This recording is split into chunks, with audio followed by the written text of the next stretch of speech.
The frontal boundary kind of draped across the area. Then as we go throughout Wednesday, watching portions of the southern plains for some severe storms. Back to you both. Okay, thanks, Michelle. We've got good news for you after the break. The most heartwarming stories of the week. This is what it looks and feels. With the latest, a bigger piece of the puzzle. Here's some of the stories we're watching tonight. How much water ultimately will be forced inland? Whenever it happens, wherever you are, NBC News, streaming free now. Hey, podcast fans, ready to unlock our true crime mysteries? Try Dateline Premium on Apple Podcasts. You'll get early access to originals, plus bonus content, and everything is ad-free. So head to Apple Podcasts now to subscribe. How do you feel at this age, this stage where you are right now? I'm feeling quite liberated. We all know that that's what makes the world go round for all of us as women, our girlfriends, our friends. Hi, family. This is what it looks and feels. The storm zone. A bigger piece of the puzzle. Here's some of the stories we're watching tonight. Good evening. We begin tonight with breaking news just coming in. We begin this hour with the latest developments. We're coming on the air with some shakeups big time on Capitol Hill. How much water ultimately will be forced inland? Whenever it happens, wherever you are, NBC News, streaming free now.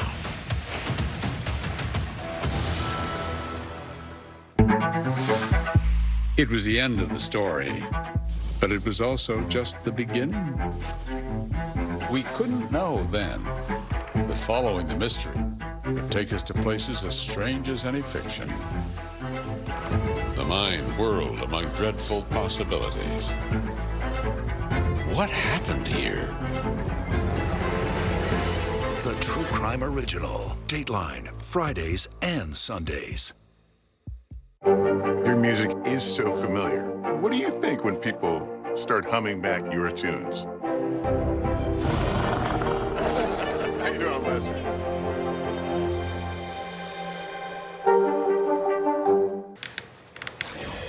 Now to some incredible stories of humans defying expectations. NBC's Jose Diaz-Balart has your dose of good news. Sometimes it's the little things. 6-year-old Matea DiGirolamo with a pretty good T-ball hit. Go, mommy, go! But an amazing finish. Again. Watch it again. As the pack of kids descend, a cartwheel. The video has since gone viral. It's a perfect depiction of her personality in like one little clip. She's not afraid to be herself. There goes my heart. Proud parents in Port St. Lucie, Florida, too. That's Aiden Armstrong, with a voice as big as his heart.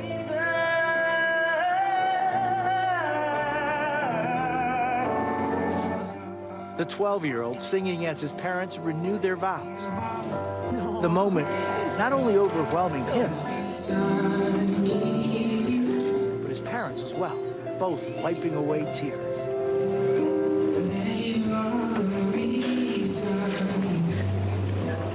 Good. Powerful bonds of family in Washington, D.C., too. Watch as Air Force Tech Sergeant Anthony Ligotti sneaks into a photo with his daughter, Savannah. He had been overseas for months.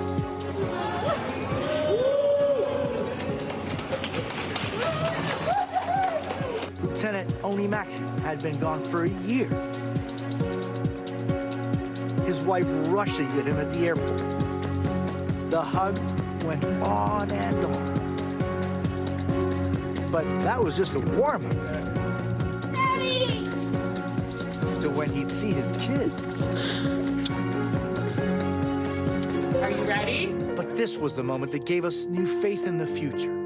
Look, there's 7-year-old Lenny Turley. Born with cerebral palsy, he was determined to take some of his first steps in front of his kindergarten class at High Point Elementary near Columbus, Ohio. His triumph celebrated by every single student. Our thanks Thanks to Jose Diaz-Balart for those stories. I mean, where do you want to start with what we just saw? We got the cartwheel, the crooner, reunions, and of course that last story. It's hard to pick a favorite too, but I love that one especially because they did it in front of the other kids in the class so that they can experience it, and to have that experience for all of them, you know, to share. Yeah, hope that inspires you as you start your week with us. Thanks for joining us. I'm Philip Mena. And I'm Francis Rivera. After that, you got to have a great Monday, right? We'll smile our way through it. See you back here tomorrow.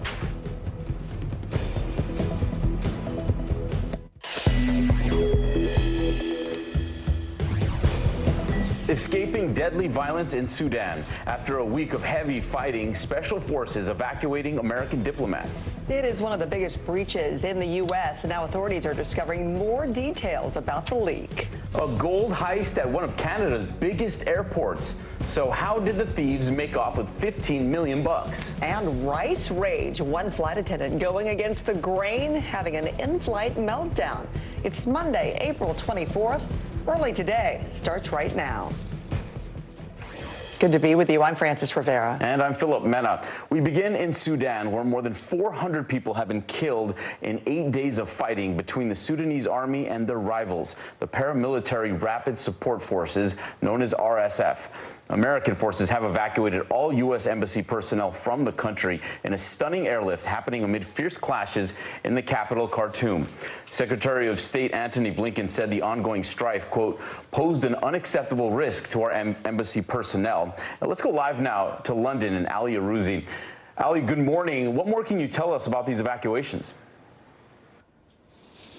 Good morning, Philip. That's right. The situation on the ground has become so unstable and so violent that the White House announced that it conducted an operation on Sunday to remove embassy staff. U.S. officials say around 100 special forces evacuated, a little less than 100 U.S. personnel on 3 Chinook helicopters, and they called the operation Fast and Clean. Now, the U.S. embassy has now closed in Khartoum. They have suspended operations. And they've also posted a statement saying that the U.S. government is not able at the present moment to evacuate private citizens from Sudan because of the situation on the ground. Now, Mark Warner, the Democratic chair of the Senate Intelligence Committee, said that the United States is working with partners and allies to get U.S. citizens out of Sudan as soon as it's safe. But at the moment, they need to shelter in place until the circumstances on the ground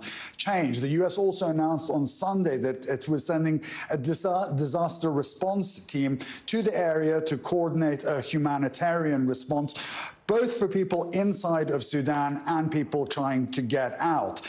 U.S. aid, headed by Samantha Power, announced that they had set up operations in nearby Kenya, and they were focusing on life-saving humanitarian assistance after 8 days of incredible violence there. And it's not just the U.S., Philip, that have evacuated. A long string of countries have also evacuated their personnel, including the UK, Germany, France, Sweden, Saudi Arabia, just to name a few, because the situation on the ground has become so perilous. As you mentioned already, over 400 people have been killed in 8 days of fighting and thousands more injured. It's an extremely dangerous situation there. Ali Arouzi starting us off this morning from London. Ali, thank you. Floods have ravaged much of the country in recent months. On Saturday, Florida Governor Ron DeSantis said he will ask the Biden administration to declare Broward County disaster area after a record rainfall caused flooding earlier this month. It would allow residents with damaged property and homes to become eligible for loans and other assistance. Meanwhile, a raging wildfire in North Carolina is causing serious air quality issues in at least 21 counties across the eastern part of the state. The blaze, known as the Great Lakes Fire, has burned at least 36,000 acres in the Croton National Forest. According to the North Carolina Forest Service, it's now 30% contained as crews continue to fight the flames. Now to reports of another mass shooting targeting teenagers, this time in Jasper County, Texas.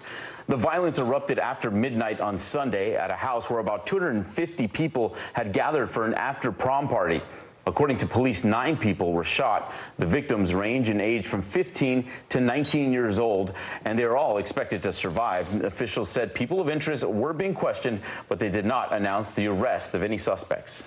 The Massachusetts Air National Guardsman accused of posting classified Pentagon documents online may have started his alleged leaking a lot earlier than authorities originally thought. The New York Times reporting that Jack Teixeira first uploaded military secrets in late February, not December as he's charged. Here's Ken Delanian. New reporting that the accused leaker of classified information began posting secrets more than a year ago, shortly after Russia's invasion of Ukraine. The New York Times says it discovered that Airman Jack Teixeira allegedly began sharing military secrets as far back as February 2022 to a chat group containing 600 members. That's 10 months before the December 2022 leaks that Teixeira is charged with. Two sources familiar with the matter tell NBC News investigators gave no indication when briefing Congress that they were aware of this new set of disclosures. The FBI and the Pentagon have been scrambling to assess the damage from a leak they first discovered April 5th. And the longer something is out there floating in the ether, in the cyber world, without the government knowing, without them being able to shut it down, the more potential damage can be done. Teixeira's lawyer, the FBI, and the Pentagon all declined to comment. The Times matched the new post to Teixeira through a series of digital clues, including a handle he had previously used. The newspaper quoted Teixeira boasting of his special access to secrets. I have a little more than open source info. Perks of being in a USAF intel unit, he said, seemingly referring to his job as an IT specialist in an Air Force intelligence wing, and hinting that he used his IT access to get information. The job I have lets me get privilege above most intel guys, he wrote.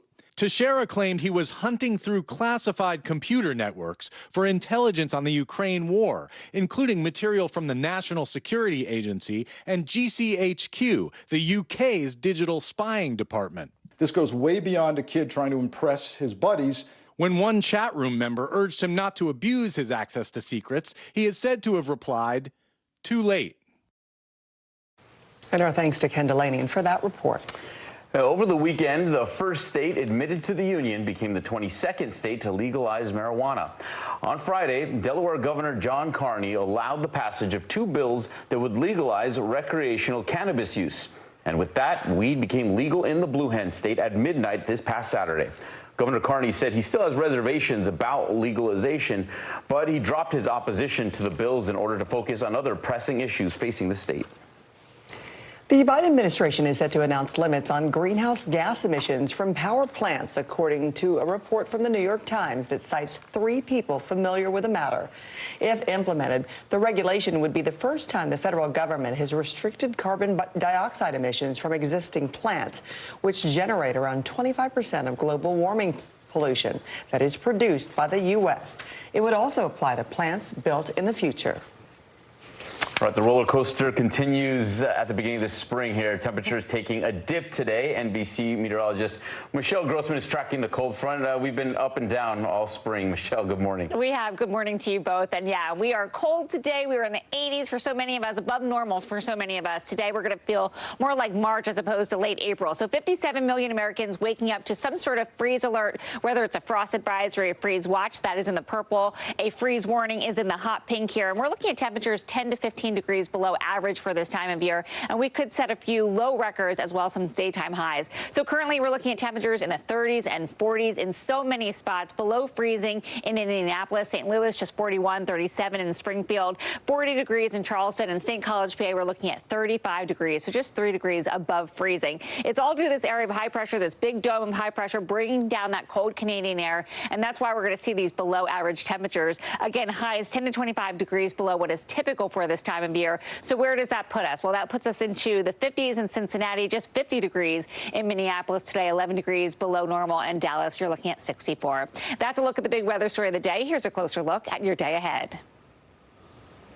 All right, we're looking at temperatures really chilly in the northern plains, just in the 40s, 41 in Duluth, and it's going to be chilly too, at least cool down to the southern plains, 64 in Dallas, 62 in Oklahoma City. Also looking at some showers and storms in Florida. All right, guys, we have that cold air in place. We're watching a few chances for storms as early as tomorrow, so we'll look at that in just a bit. Okay, thanks, Michelle. See you in a bit. Two sea turtles received a special send-off for Earth Day in Florida. The juvenile turtles named Larry and Mo were rescued last year by the Turtle Hospital and diagnosed with a debilitating tumor-causing disease. After months of treatment, Larry and Mo made their big return back into the ocean. Local families gathered to celebrate, marking a special moment for Earth Day. All right, stick with us. Here we have got a few reasons to smile heading into your Monday. That good news coming in just 60 seconds. You're watching Early Today on this Monday, April 24th.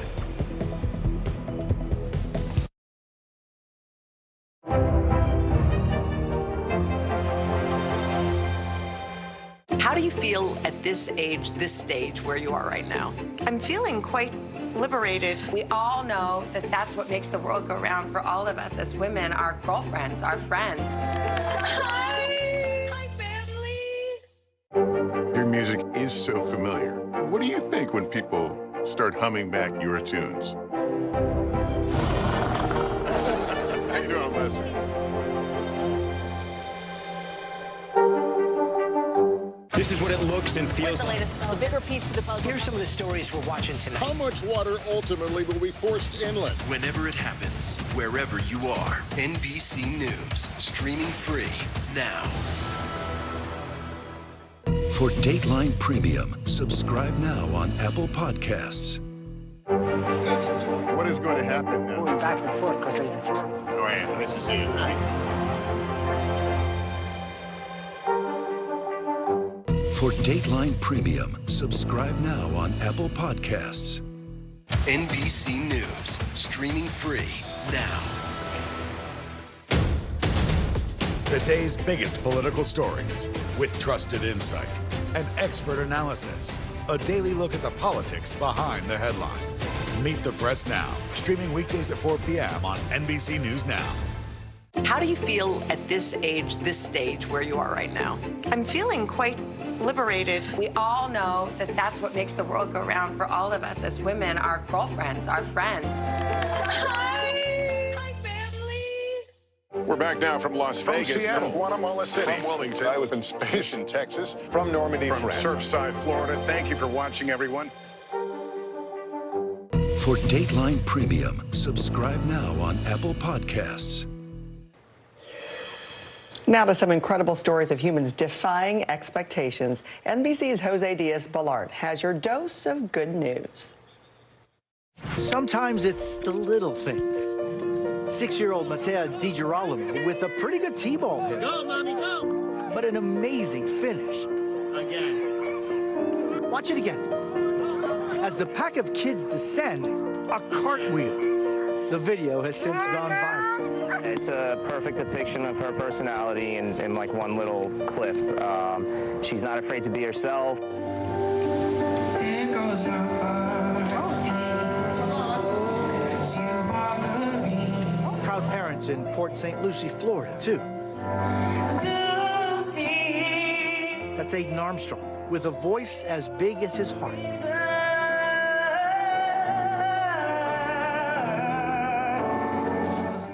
The 12-year-old singing as his parents renew their vows. The moment not only overwhelming him, but his parents as well, both wiping away tears.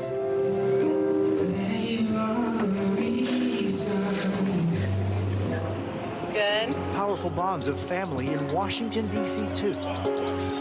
Watch as Air Force Tech Sergeant Anthony Ligotti sneaks into a photo with his daughter, Savannah. He had been overseas for months.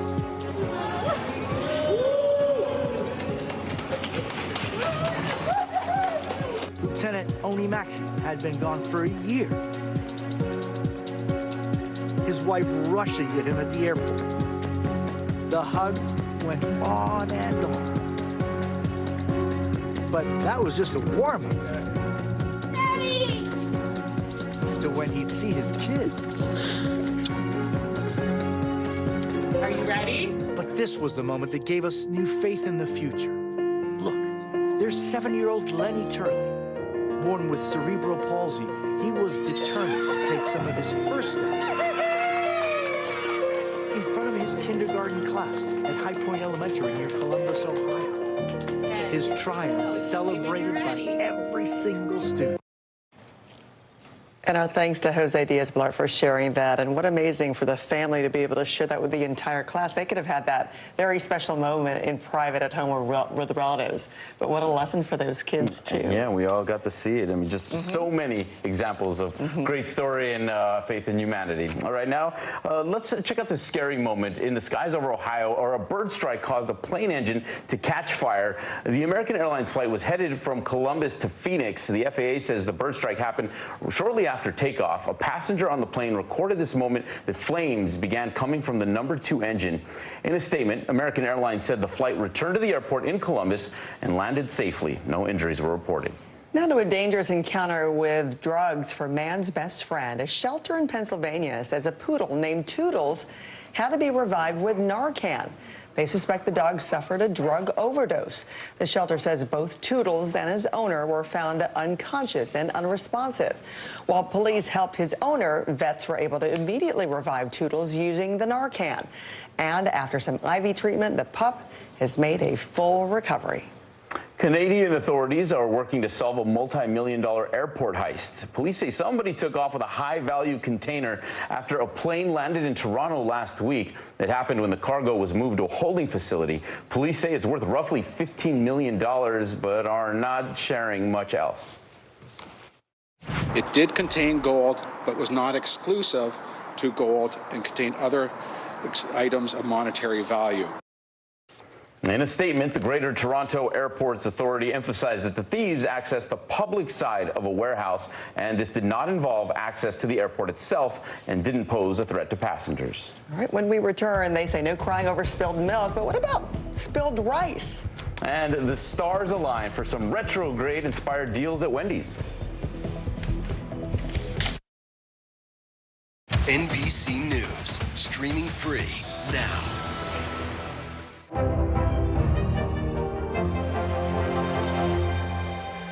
How do you feel at this age, this stage where you are right now? I'm feeling quite liberated. We all know that that's what makes the world go round for all of us as women, our girlfriends, our friends. Hi! Hi, family! NBC News, streaming free now. We're back now from Las Vegas. From Seattle, and Guatemala City. From Wilmington. I was in space in Texas. From Normandy, From France. Surfside, Florida. Thank you for watching, everyone.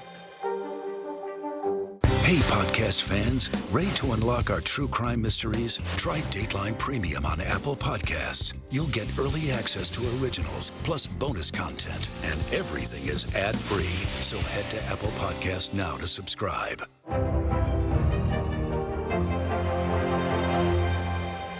This is what it looks and feels. From the storm zone. Bigger piece to the puzzle. Here's some of the stories we're watching tonight. Good evening. We begin tonight with breaking news just coming in. We begin this hour with the latest developments. We're coming on the air with some shakeups big time on Capitol Hill. How much water ultimately will be forced inland? Whenever it happens, wherever you are, NBC News, streaming free now.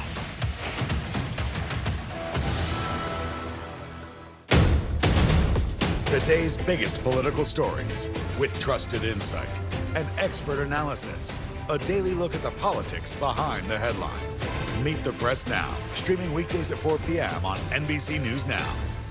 Hey, podcast fans, ready to unlock our true crime mysteries? Try Dateline Premium on Apple Podcasts. You'll get early access to originals, plus bonus content, and everything is ad-free. So head to Apple Podcasts now to subscribe. This is what it looks and feels. With the latest, a bigger piece to the puzzle. Here's some of the stories we're watching tonight. How much water ultimately will be forced inland? Whenever it happens, wherever you are, NBC News, streaming free now. Still to come on the Channel 2 News. Well, the waters are certainly receding now. Still too close to call. Lester Holt reporting from Ground Zero, as it's being referred to. It is, in fact, the taste of freedom. The Haitian people know a little something about resiliency. What's the biggest risk right now? Some of the troops who have been proud. I want to welcome you to the first presidential debate. In fact, we've been told we can't go any farther. You with some resilient folks. Let me get a hint.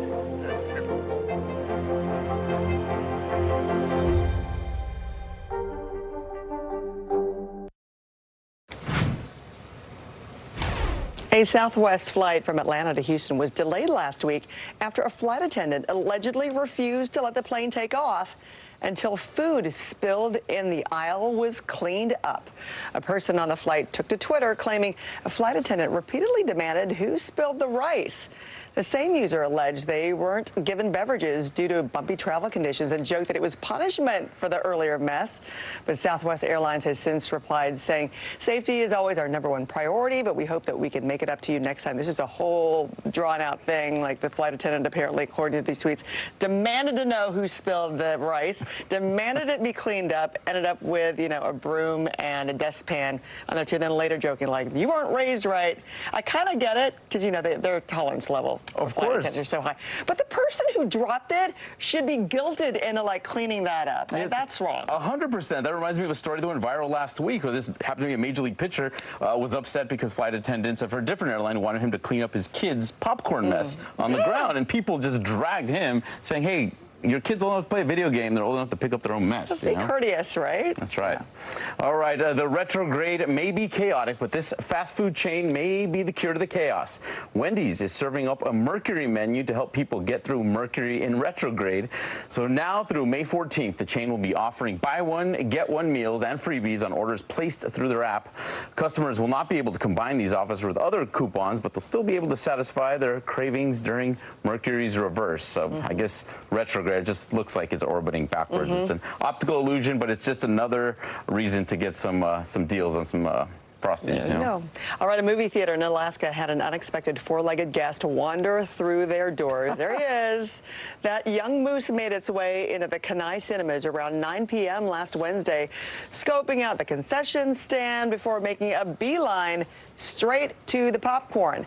Employees said a door had been left open to allow some cold air into the building, and after letting their furry friends finish a snack, they were able to usher the moose towards the theater exit. I totally get it, because anyone knows you pop some popcorn anywhere, especially movie theater popcorn, oh, that aroma is wafting everywhere, and you just want to bite of that person. Look at the person behind, though.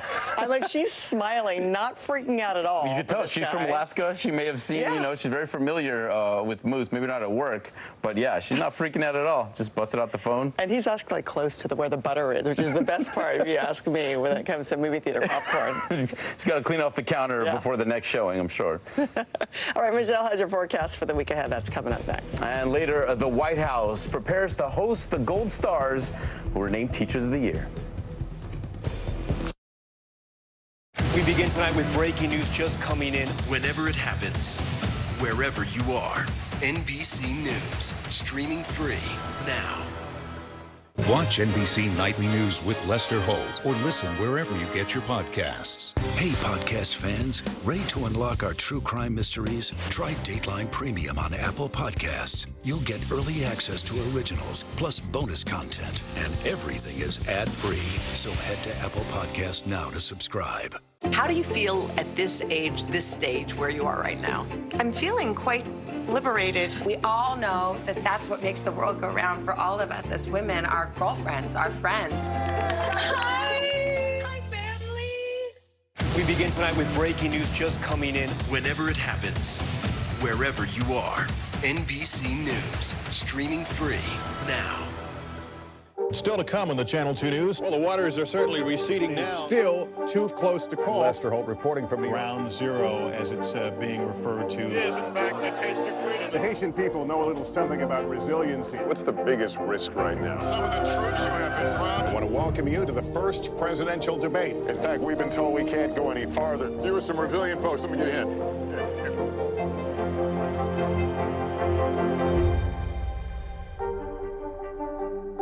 This is what it looks and feels With the latest, a bigger piece to the puzzle. Here's some of the stories we're watching tonight. How much water ultimately will be forced inland? Whenever it happens, wherever you are, NBC News, streaming free now.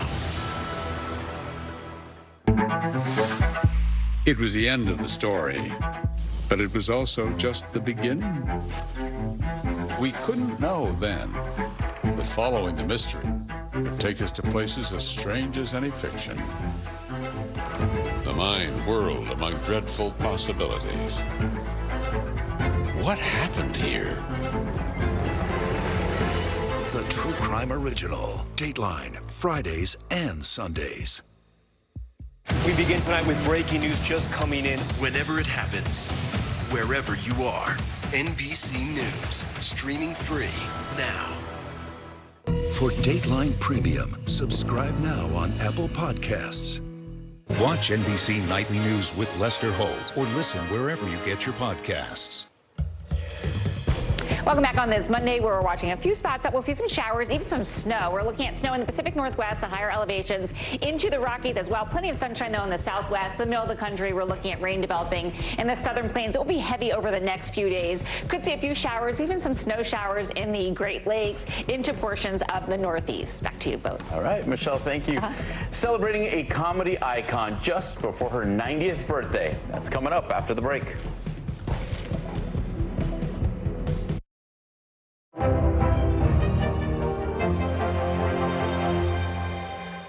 This is what it looks and feels. Storm zone. The bigger piece to the puzzle comes. Here's some of the stories we're watching tonight. We begin with breaking news just coming in. Russia has launched another round of attacks. What was it like when you came back and saw your neighborhood like this? They say that in modern war there aren't any front lines anymore. Here, there certainly are. Extreme weather tonight on both the West Coast and the East Coast. We've had some of the strongest winds here. How many of you were up there? At least like 11. Now to the economy as Americans face the highest inflation rate in decades. How does this all impact your wallet? More fallout from Elon Musk's Twitter takeover. Peak flu season is almost here. How does RSV specifically hit some kids so hard, and then it seems like it almost doesn't affect others? Can voters trust that you will be able to do this job? Why should voters believe you? This special election night. We love it. We live for this. We have a substantial team of NBC News correspondents fanned out. This is the first time we've not been able to call control of the House on election night. Tonight, we'll take an unflinching look at the resurgence of anti-Semitism in America. They're waiting until Title 42 is lifted before they decide whether to cross into the United States. What made you decide to go the medicinal healing route for what you're growing here? Who should be accountable?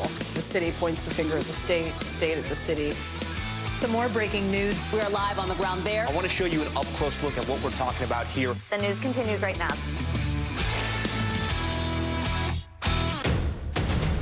The day's biggest political stories with trusted insight and expert analysis. A daily look at the politics behind the headlines.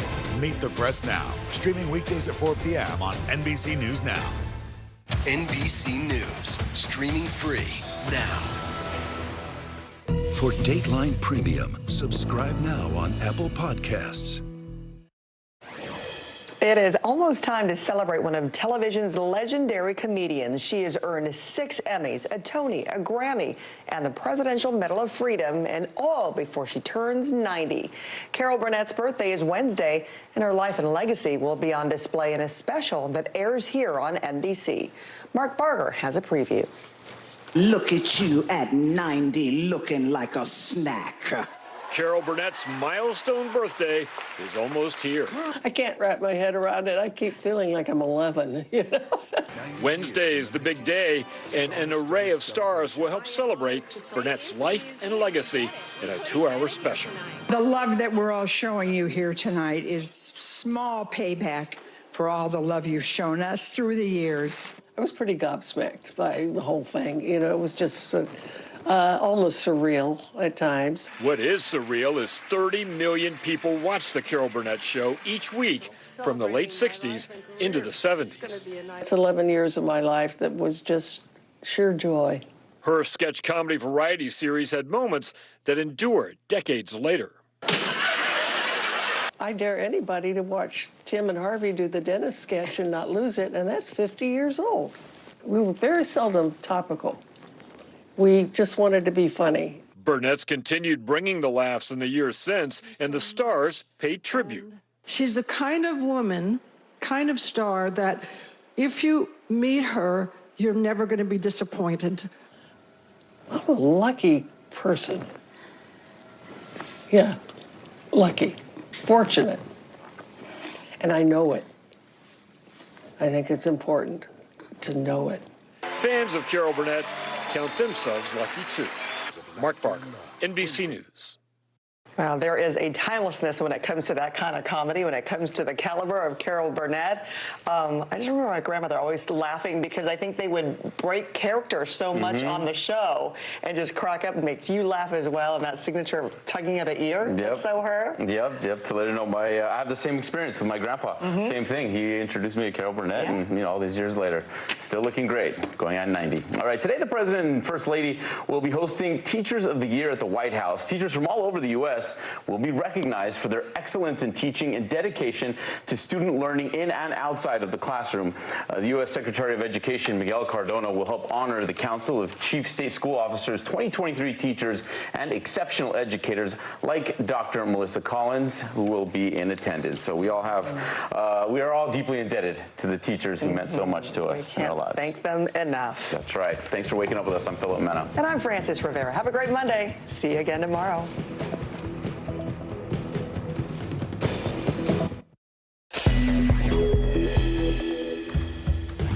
What was supposed to be a time of celebration ends in tragedy. Teenagers in Texas shot at an after-prom party. Police searching for a motive. Escaping deadly violence in Sudan. After a week of heavy fighting, special forces evacuating American diplomats. And going postal, the alarming rise in attacks against mail workers. And a fiery finale, the unplanned combustion that sent Disneyland fans running for cover. It's Monday, April 24th. Early Today starts right now. Good morning, I'm Frances Rivera. And I'm Philip Mena. We begin in Texas, where police are searching for answers after a prom night ended in gunfire. Officials say about 250 people were at an after-prom party in Jasper County when just after midnight, early Sunday, shots rang out. 9 people were hit. The victims range in age from 15 to 19, and they're all expected to survive. Police say they have people of interest who are being questioned, but have not announced the arrest of any suspects. Now to American forces who evacuated all U.S. Embassy personnel from Sudan in a stunning airlift happening amid fierce clashes in the capital of Khartoum. Secretary of State Antony Blinken said the ongoing strife, quote, posed an unacceptable risk to our embassy personnel. Let's go live to London and Ali Arouzi. Ali, good morning. What more can you tell us about these evacuations? Good morning, Francis. That's right. With the situation on the ground becoming even more unstable and ever more violent between government forces and paramilitary forces, the RSF, the White House announced that it had conducted an operation on Sunday to remove embassy staff. They say about 100 special forces evacuated, less than 100 personnel on 3 Chinook helicopters in an operation that they said was fast and clean. Now, since then, the U.S. Embassy in Khartoum has closed. They have suspended operations there, and they have posted a statement saying that at the current moment, the U.S. government is unable to evacuate private U.S. citizens from Sudan because it is so dangerous and unstable on the ground. But Mark Warner, the Democratic chair of the House Intelligence Committee, said that the United States is working with partners and allies in and around Sudan to safely evacuate U.S. personnel that are still stuck in the country, but he's advising them to shelter in place for the time being until the situation changes. Now, the U.S. also announced that on Sunday it had sent a disaster response team to the area to coordinate a humanitarian response, both for people who are inside Sudan and people that have managed to get out. And the head of USAID, Samantha Power, confirmed that the U.S. had set up operations in neighboring Kenya to provide life-saving humanitarian assistance for people that have been able to get out and whatever they can get into the country. And it's not just the U.S. that are evacuating personnel. A long string of other countries, including the UK, Germany, France, Sweden, China, Saudi Arabia, to name a few, are evacuating all of their personnel in Khartoum as the situation continues to deteriorate as over 400 people have been killed and thousands more injured in clashes between government forces and the paramilitary RSF. Yes, it is clear how dire the situation is with that kind of evacuation and those numbers, too. Ali, thank you. The Massachusetts Air National Guardsman, accused of posting classified Pentagon documents online, may have started his alleged leaking a lot earlier than authorities originally thought. The New York Times reporting that Jack Teixeira first uploaded military secrets in late February, not December like he's charged for. Here's Ken Delanian. New reporting that the accused leaker of classified information began posting secrets more than a year ago, shortly after Russia's invasion of Ukraine. The New York Times says it discovered that Airman Jack Teixeira allegedly began sharing military secrets as far back as February 2022 to a chat group containing 600 members. That's 10 months before the December 2022 leaks that Teixeira is charged with. Two sources familiar with the matter tell NBC News investigators gave no indication when briefing Congress that they were aware of this new set of disclosures. The FBI and the Pentagon have been scrambling to assess the damage from a leak they first discovered April 5th. And the longer something is out there floating in the ether, in the cyber world, without the government knowing, without them being able to shut it down, the more potential damage can be done. Teixeira's lawyer, the FBI, and the Pentagon all declined to comment. The Times matched the new post to Teixeira through a series of digital clues, including a handle he had previously used. The newspaper quoted Teixeira boasting of his special access to secrets. "I have a little more than open source info. Perks of being in a USAF intel unit," he said, seemingly referring to his job as an IT specialist in an Air Force intelligence wing, and hinting that he used his IT access to get information. "The job I have lets me get privilege above most intel guys," he wrote. Teixeira claimed he was hunting through classified computer networks for intelligence on the Ukraine war, including material from the National Security Agency and GCHQ, the UK's digital spying department. This goes way beyond a kid trying to impress his buddies. When one chat room member urged him not to abuse his access to secrets, he is said to have replied, "Too late." Our thanks to Ken for that update. Sources familiar with the decision tell NBC News that President Biden will name senior advisor Julie Chavez Rodriguez as his 2024 campaign manager. Rodriguez Chavez serves as director of the White House Office of Internal Government Affairs and is the granddaughter of labor leader Cesar Chavez. This comes as Biden is widely expected to announce his long-anticipated bid for re-election as early as Tuesday. Despite early concerns over whether he should run, key members of his party are standing behind him. His performance tells me he's up to the job and does it well. President Biden has such a strong record to run on. A new poll from NBC News shows that there is little desire among the American public for a rematch between Biden and former President Trump. More than half of those polled said that neither Trump nor Biden should run again in 2024. And former Vice President Mike Pence is weighing in on the battle over abortion rights. Mr. Pence, a staunch anti-abortion advocate, shared his thoughts on the abortion pill mifepristone on CBS's Face the Nation Sunday. I'd like to see this medication off the market to protect the unborn, but also I have deep concerns about the way the FDA went about approving mifepristone 20 years ago. Well, the drug continues to be at the center of a court battle after a federal judge in Texas ruled in favor of a coalition of doctors who oppose abortion. He ruled to strip the FDA's approval of the pill, but on Friday, the Supreme Court ordered that the medication remain broadly available as litigation plays out in a lower court. Over the weekend, the first state admitted to the union became the 22nd state to legalize marijuana. On Friday, Delaware Governor John Carney allowed the passage of two bills that would legalize recreational cannabis use. With that, pot became legal in the Blue Hen State at midnight this past Saturday. Carney said he still has reservations about legalization, but that he dropped his opposition to the bills in order to focus on other pressing issues facing the state. The Biden administration is set to announce limits on greenhouse gas emissions from power plants. That's according to a report from the New York Times that cites 3 people familiar with the matter. If implemented, the regulation would be the first time the federal government has restricted carbon dioxide emissions from existing plants, which generate around 25% of global warming pollution that's produced by the U.S. It would also apply to plants built in the future.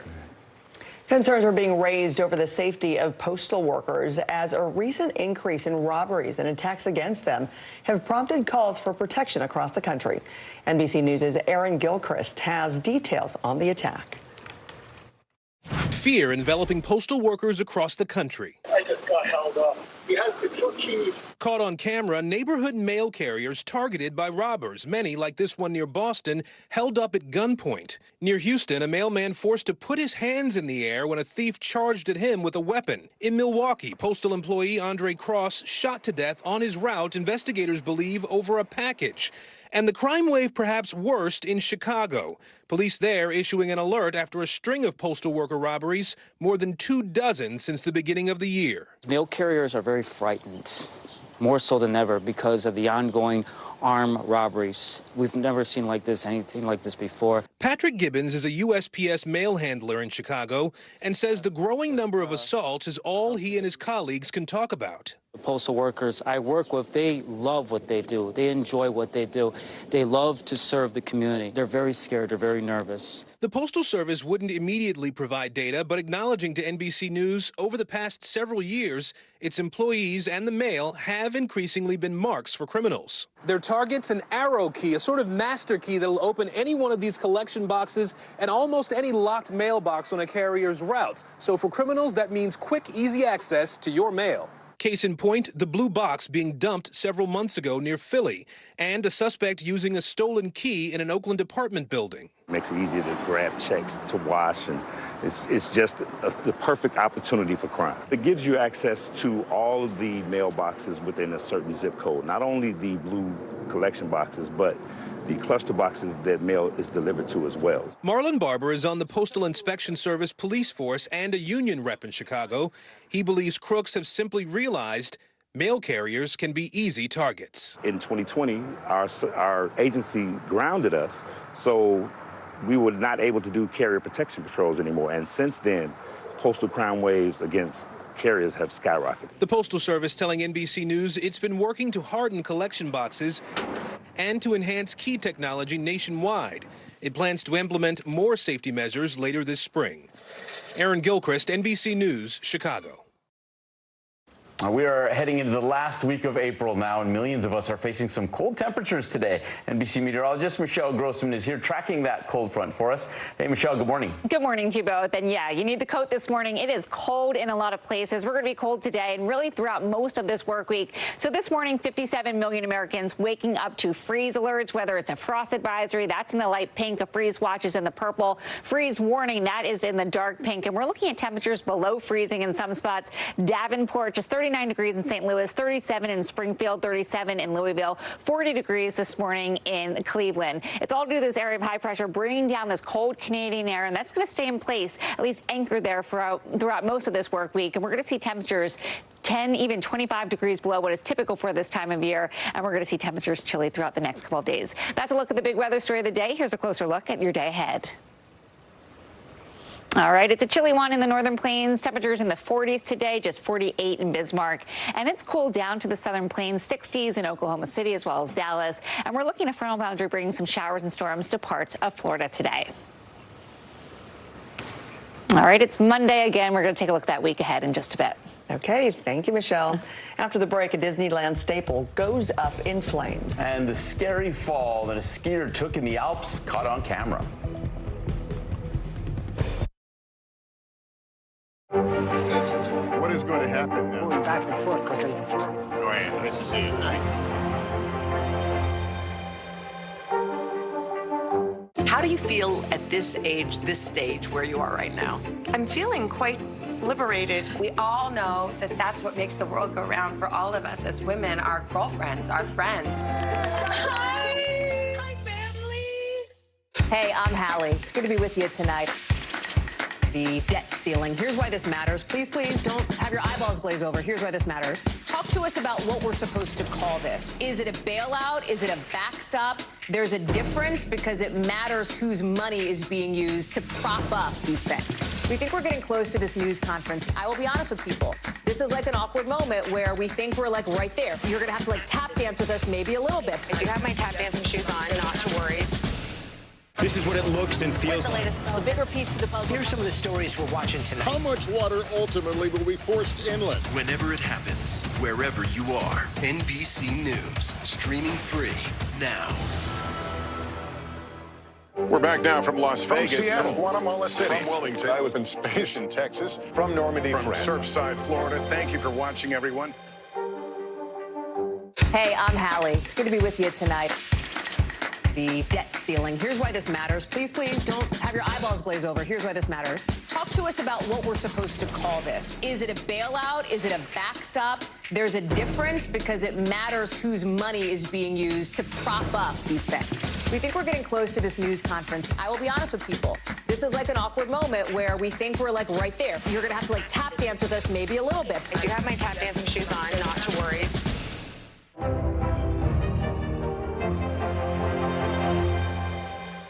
For Dateline Premium, subscribe now on Apple Podcasts. Terrifying GoPro video from the French Alps shows the moment a skier had quite the fall. Watch here is the video. It shows Les Pautos sliding down the slope when he suddenly plunges through the snow and into a giant crevasse. Well, he slides deep into the ice before finally, after a desperate struggle, managing to come to a halt. Describing this scare in an Instagram post, the group said that they got their man out by lowering down a rope. But just during those moments when he's in there, and just like not knowing when you're going to stop falling through that, had to have been terrifying. Sure, not knowing when you're going to get out. Now to a scary moment up in the skies over Ohio, where a bird strike caused a plane engine to catch fire. The American Airlines flight was headed from Columbus to Phoenix. The FAA says this bird strike happened shortly after takeoff. A passenger on the plane recorded the moment flames began coming from the number 2 engine. In a statement, American Airlines said the flight returned to the airport in Columbus and landed safely. No injuries were reported. Well, now to a very scary night for the happiest place on earth. An unplanned finale for a Disneyland show had guests rushing to get safety. Our Aaron McLaughlin has more. Oh my gosh! With the House of the Mouse, a shocking end to one of Disneyland's most popular shows. As Mickey battled the dragon, the fire-breathing prop engulfed in flames. Poor dragon. Didn't make it. It's pretty bad. And nearby attractions evacuated. During the final showing of Fantasmic Saturday evening, the fire even visible from the park's Splash Mountain. Park goer Tim Terensic was there. Show was going fantastic. Just about 5 till 11, the dragon head caught on fire. And my sister and I, we thought it was part of the show. According to Anaheim Fire and Rescue, the fire was quickly extinguished. While no guests or firefighters were injured, rescuers say several Disney cast members were treated for smoke inhalation at the scene. Disneyland releasing a statement saying they're temporarily suspending similar fire effects at select shows globally out of an abundance of caution, while an investigation is underway. So did Mickey win in the end? In the end, I believe Mickey did win, yeah. And I did see Mickey later in the night, so Mickey did, he did make it through the fire as well. Aaron McLaughlin, NBC News, Los Angeles. Crazy images there to see. All right, still to come, a mother and her newborn force officials to seal off a popular beach in Hawaii. And the AP gives us a glimpse of Earth Day from the skies. Your music is so familiar. What do you think when people start humming back your tunes? How you doing, Lester?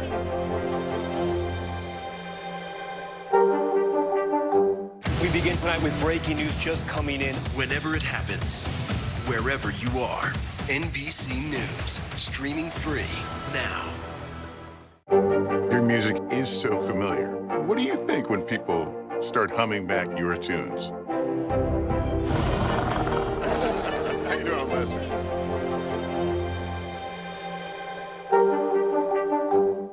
This is what it looks and feels. The storm zone. The bigger piece to the puzzle comes. Here's some of the stories we're watching tonight.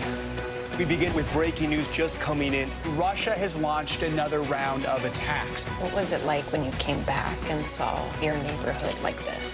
They say that in modern war, there aren't any front lines anymore. Here, there certainly are. Extreme weather tonight on both the West Coast and the East Coast. We've had some of the strongest winds here. How many of you were up there? At least like 11. Now to the economy as Americans face the highest inflation rate in decades. How does this all impact your wallet? More fallout from Elon Musk's Twitter takeover. Peak flu season is almost here. How does RSV specifically hit some kids so hard, and then it seems like it almost doesn't affect others? Can voters trust that you will be able to do this job? Why should voters believe you? This special election night. We love it. We live for this. We have a substantial team of NBC News correspondents fanned out. This is the first time we've not been able to call control of the House on election night. Tonight, we'll take an unflinching look at the resurgence of anti-Semitism in America. They're waiting until Title 42 is lifted before they decide whether to cross into the United States. What made you decide to go the medicinal healing route for what you're growing here? Who should be accountable? The city points the finger at the state at the city. Some more breaking news. We are live on the ground there. I want to show you an up-close look at what we're talking about here. The news continues right now. Still to come on the Channel 2 News. Well, the waters are certainly receding now. Still too close to call. Lester Holt reporting from Ground Zero, as it's being referred to. It is, in fact, a taste of freedom. The Haitian people know a little something about resiliency. What's the biggest risk right now? Some of the troops who have been proud. I want to welcome you to the first presidential debate. In fact, we've been told we can't go any farther. You were some resilient folks. Let me get a hint.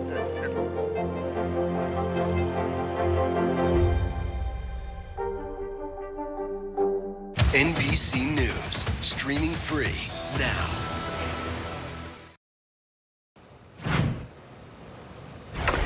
Earth Day was founded in 1970, and the Associated Press commemorated the global holiday on Saturday with a photo collection that catches a glimpse at a changing world, from a lake bed in Iraq as weather patterns change to megacities like Kuala Lumpur in Malaysia building more and more skyscrapers. This photo set takes a look at the human impact on our planet's surface. Earth Day urges action to fight climate change, which has sped up in recent decades. We mentioned that Earth Day was started in 1970, of course, right after the year after we had first flown to the moon and got a picture of our pale blue dot, and just to see what we have on this Earth and how we should preserve it. No more blue, right? And a pale blue dot. I mean, there's the skyscrapers across, but you see these images over and over, and like how dry that is. I mean, it is really powerful to see it in this picture, to see our footprint and what we're leaving behind. So hopefully, that's something eventually, slowly, we can turn around. Hopefully. Okay, Hawaii's Department of Land and Natural Resources is warning the public to stay away from parts of Waikiki's beach for the next 5 to 7 weeks after a monk seal came ashore with her newborn pup. A barrier was put up on the shore while the new mom nurses her child. Officials warn mother seals can be very protective of their pups and have bitten and injured swimmers in the past. And I know they look so sweet and so adorable, and you just want to come up and like literally, pet them. But when you got a mama seal, never mind mama bears, but mama anything to protect their pups, they're gonna get at you. Yeah, they sure are, but it's good to see that they are being protected and preserving nature. It's of most importance. Still, stay with us. After the break, Michelle's here. She has a look at the week ahead and our forecast. This is what it looks and feels. What's the latest? The bigger piece to the puzzle. Here's some of the stories we're watching tonight. How much water ultimately will be forced inland? Whenever it happens, wherever you are, NBC News, streaming free now. Hey, podcast fans, ready to unlock our true crime mysteries? Try Dateline Premium on Apple Podcasts. You'll get early access to originals, plus bonus content, and everything is ad-free.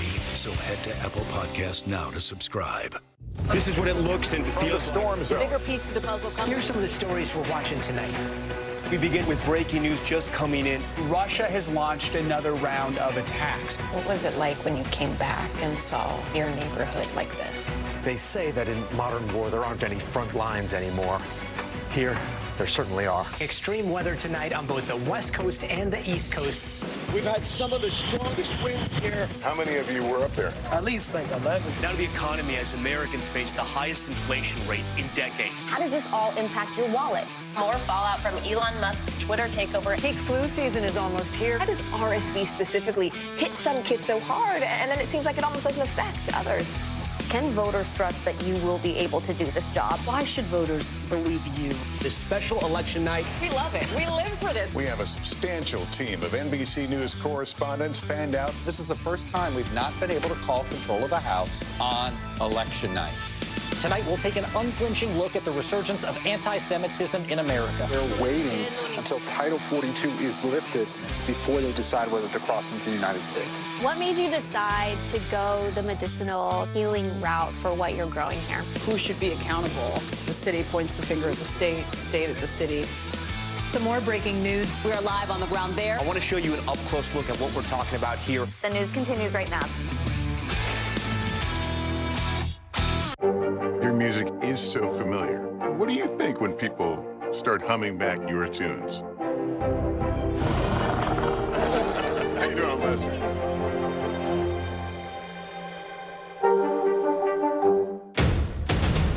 The day's biggest political stories with trusted insight and expert analysis.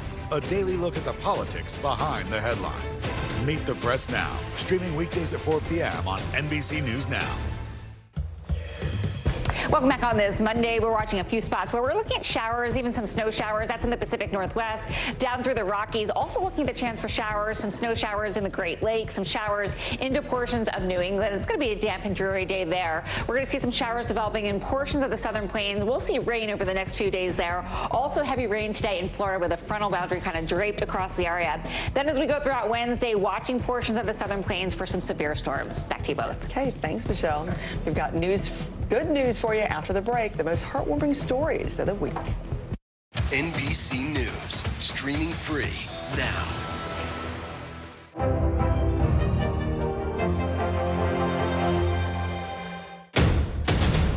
The day's biggest political stories with trusted insight and expert analysis. A daily look at the politics behind the headlines. Meet the Press Now, streaming weekdays at 4 p.m. on NBC News Now. We're back now from Las Vegas, Seattle, from Guatemala City, from Wilmington. I was in space in Texas, From Normandy, from France. Surfside, Florida. Thank you for watching, everyone. NBC News, streaming free now. It was the end of the story, but it was also just the beginning. We couldn't know then that following the mystery would take us to places as strange as any fiction. The mind whirled among dreadful possibilities. What happened here?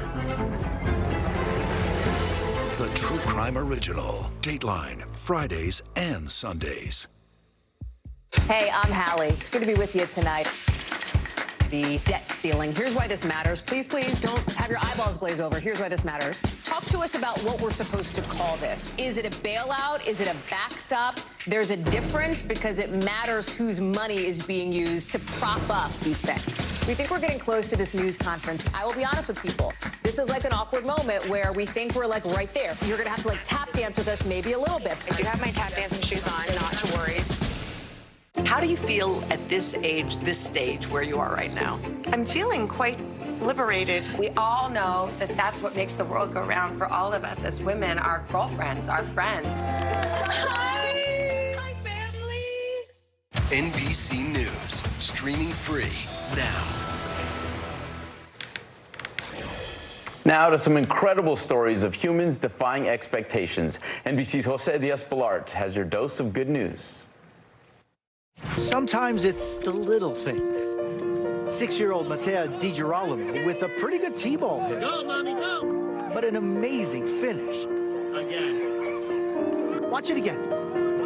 As the pack of kids descend, a cartwheel. The video has since gone viral. It's a perfect depiction of her personality in like one little clip.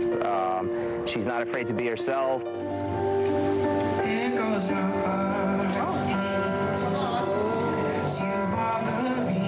Proud parents in Port St. Lucie, Florida, too. That's Aiden Armstrong, with a voice as big as his heart.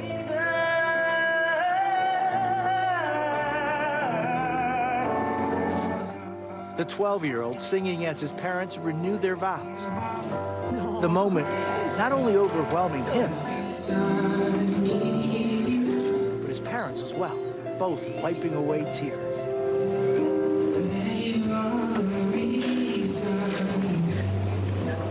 Good. Powerful bonds of family in Washington, D.C. too. Watch as Air Force Tech Sergeant Anthony Ligotti sneaks into a photo with his daughter, Savannah. He had been overseas for months.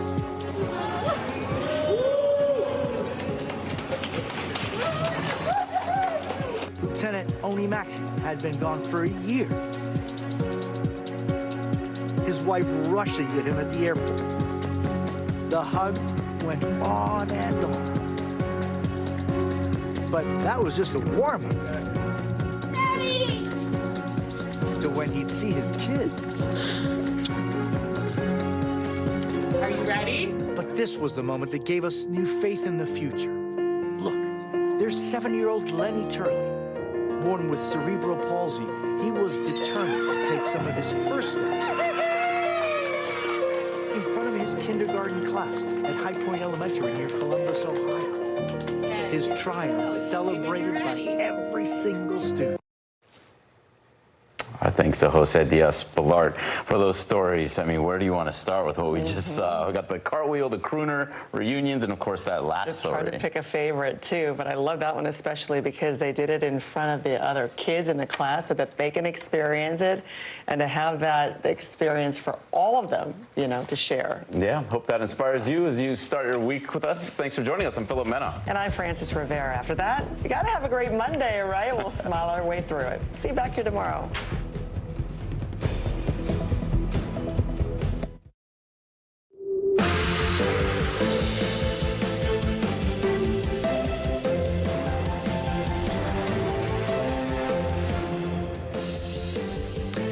Good morning, I'm Stephanie Gosk, in for Joe and Savannah.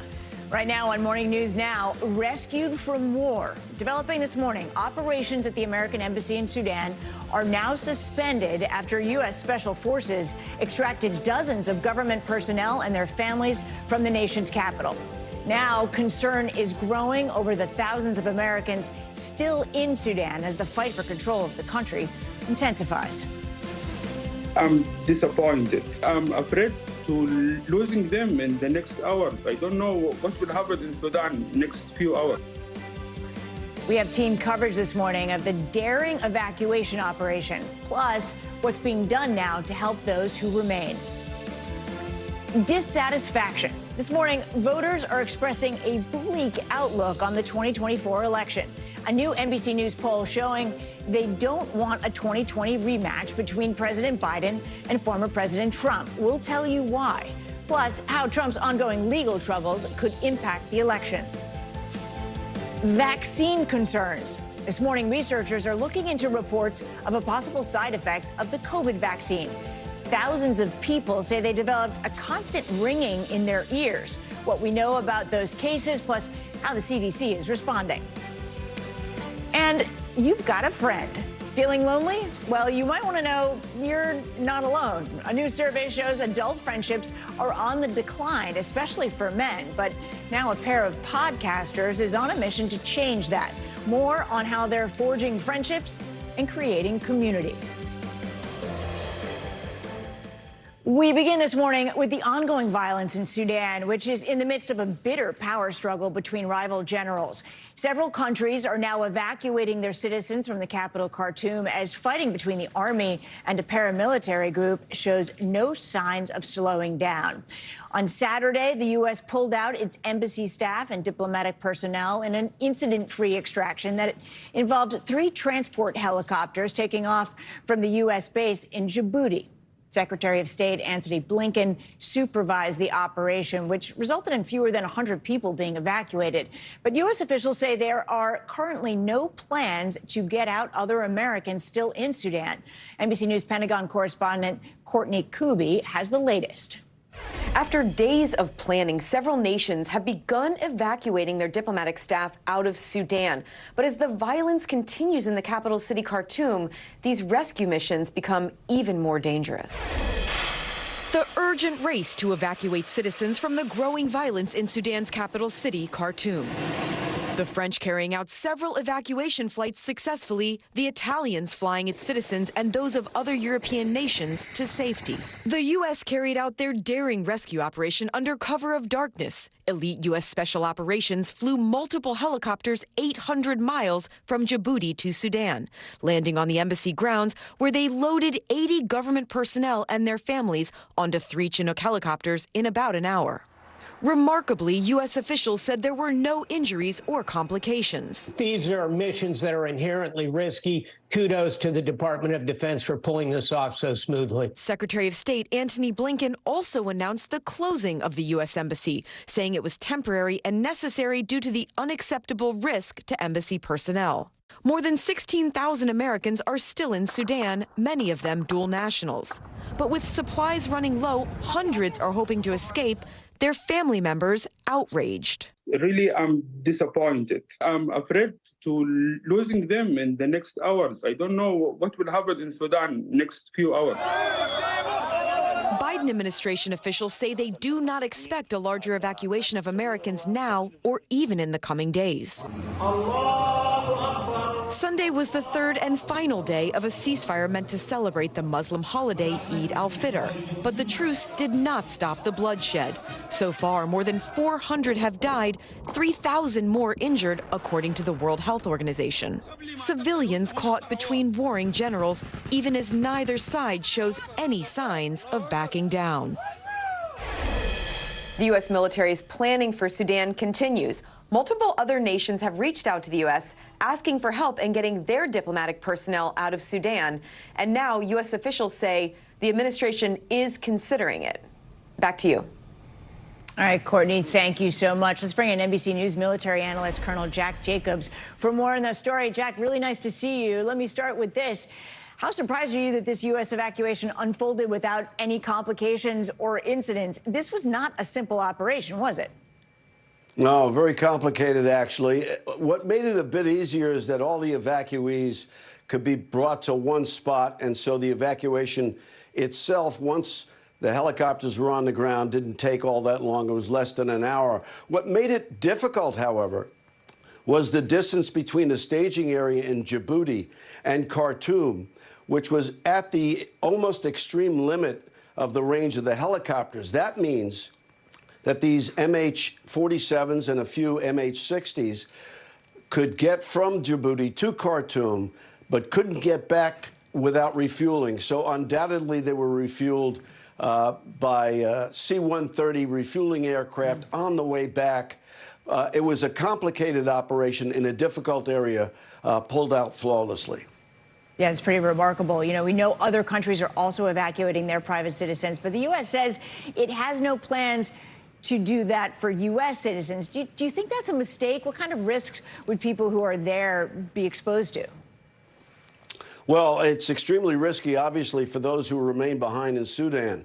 But to conduct some kind of evacuation for the remaining Americans and dual nationality people, we're talking between 10 and 15,000 or maybe even more people, would be extremely difficult, if not impossible, and put everybody at risk. I'm not surprised, nobody is surprised, that the administration has no plans on executing any kind of rescue operation for the remainder, Stephanie.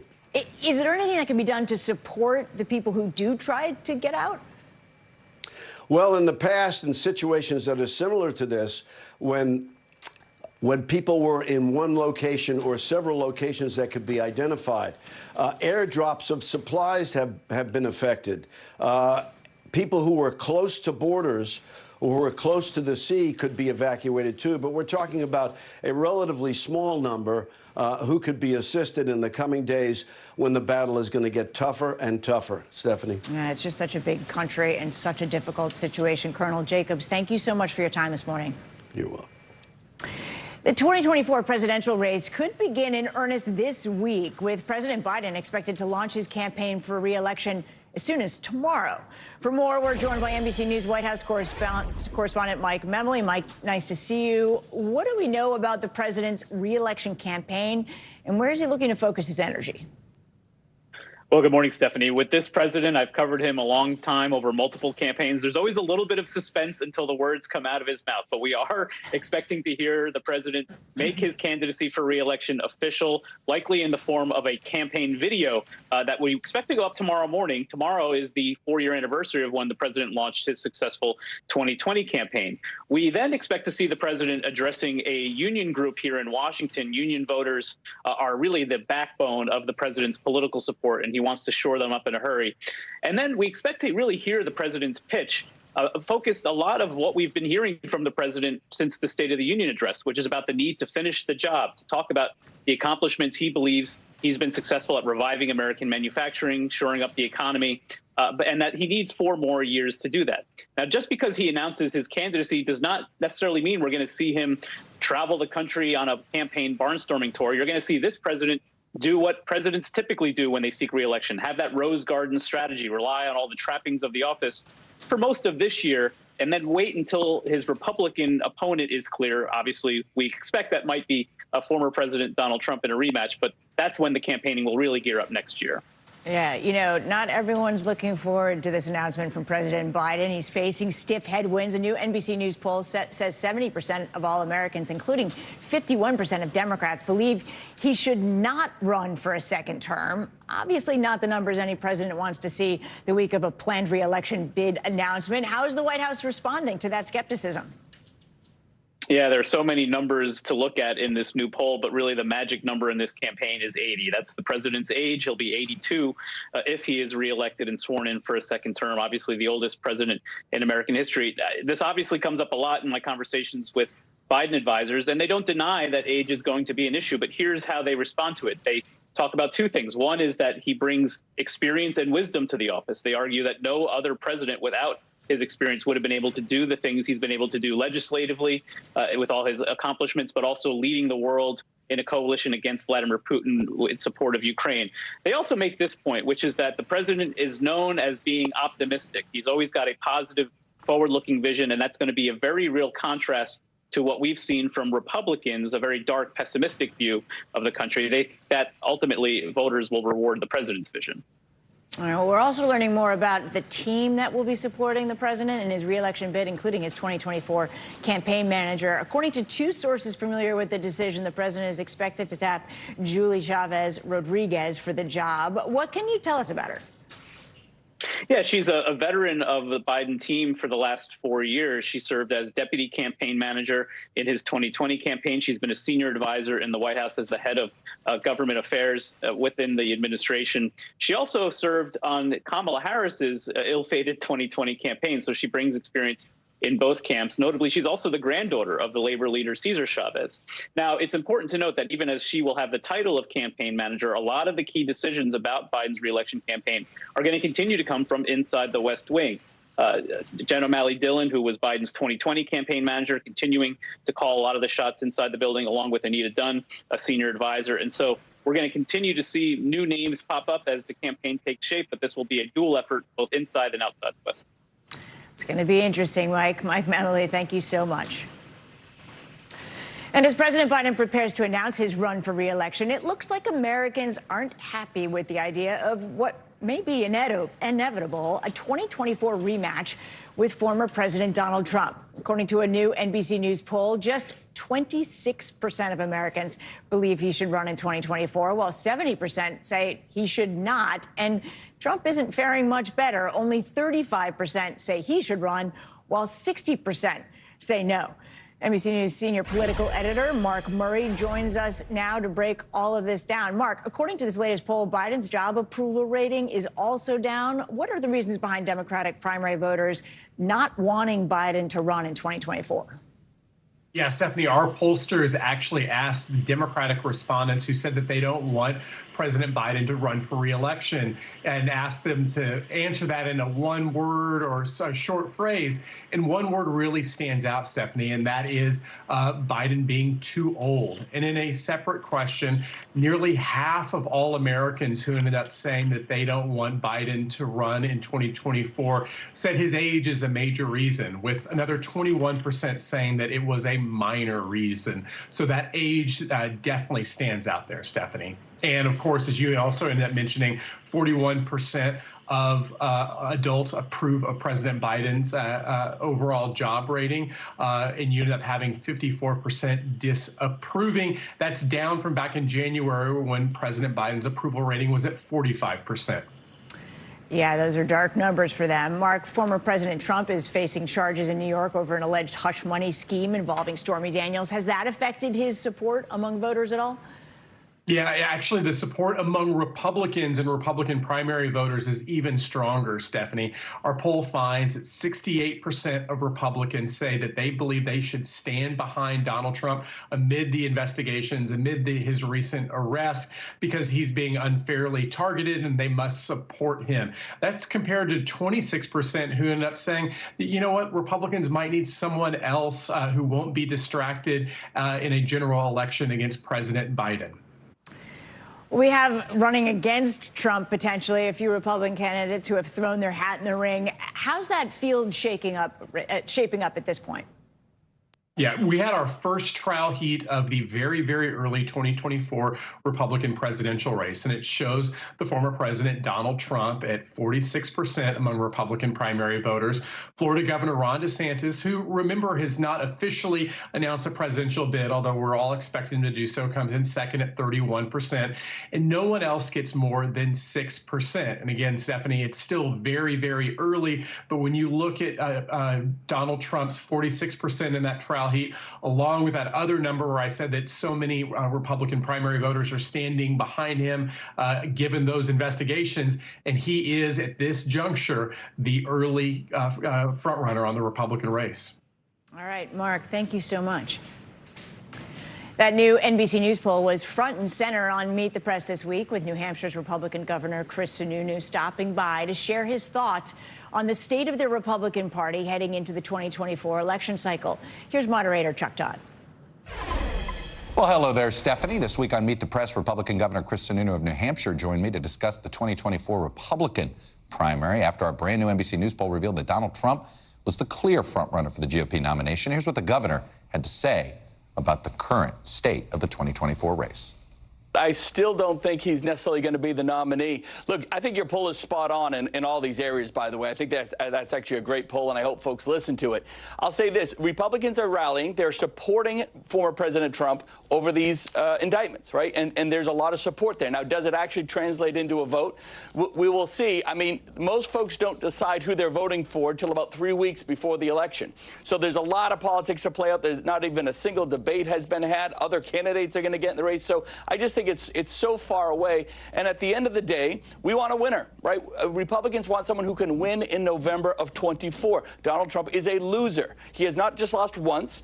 He lost us in our House seats in 2018. He lost everything in 20. We should have 54 U.S. senators right now. We don't because of his message. So Donald Trump is positioning himself to be a four-time loser in 2024. We need candidates that can win. Isn't the problem, though, that a majority of Republicans don't believe what you just said, that he lost in 2020? Because the loser message should work unless you don't believe he lost. Well, it's not just 2020, right? We got crushed in 2022. We should have 54 U.S. Senate seats. We don't because he is part of that message. We lost in 2018.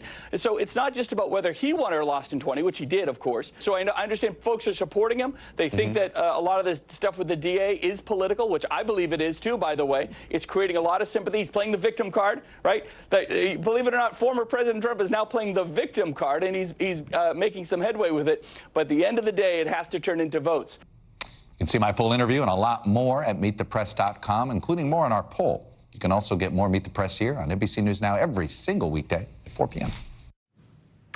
Chuck, thanks so much. After months of warnings, Bed Bath & Beyond, which also owns Bye Bye Baby, filed for bankruptcy yesterday. For decades, it was the store with just about everything for your home or your kid's college dorm. But very soon, those stores will likely all be closing. Brett Rose is president and CEO of United National Consumer Suppliers, a wholesale distributor who works with several major companies, including Bed Bath & Beyond. Good morning, Brett. Thanks for joining me. This wasn't really a shock announcement. Bed Bath & Beyond has been warning for months that they were in trouble. So help us understand how the company got here and what Chapter 11 allows them to do. Sure. Well, good morning. Thank you for having me back. It certainly was no surprise to see that article yesterday. When you have a company as big as Bed Bath & Beyond, who sort of failed to change with the times, the ball really started in motion pre-COVID. Then, the retail landscape as we know it changed going in and out of the pandemic. And what happened with Bed Bath is really they started to face more intense competition as consumers were forced to shop strictly online. And they were slow to the game. You have a company that started in the 70s, went public in the 90s, really about the same time Amazon launched. They should have been positioned really key to be a leader when online sales started to take off. And they really dropped the ball there. So Chapter 11 is going to allow them to figure out a way to save their 14,000 employees and the stores they're keeping open. But unfortunately, I think this is just a step. And, I think you've got Chapter 7 or others right behind it. Did the pandemic kind of put the last nail in the coffin? Yeah, I should probably say I was always been a huge, big Bath & Beyond consumer. I was the guy who loved the coupons like everybody else. And I think the pandemic did just that because people, one of Bed Bath's original competitive edge was you walked in there, you walked the stores, the way it was sort of modeled, you had the envelope, the coupon in hands. The pandemic stripped that. So what happened was their only sort of kitschy experiential edge when they came back was the coupons. But at that point, consumers were online. Their stores at this point had been poorly managed, poorly displayed. They were certainly a victim of the inventory crises that were going on. And when you're looking at, $5 billion in debt and $4 billion in assets, somehow you've got to fill that delta. And they unfortunately did not, which is a shame because I think they could have had they done some different management decisions. We know that Bye Bye Baby, a discount beauty, health, and cosmetics retailer, Harmon, are also owned by Bed Bath & Beyond. Those stores are closing as well. So what do consumers need to know? I mean, is everyone just going to be going back to Amazon? I think they're already at Amazon. I do think, especially whether this goes from Chapter 11 to 7, we will see a rebirth of Bye Bye Baby and Harmon.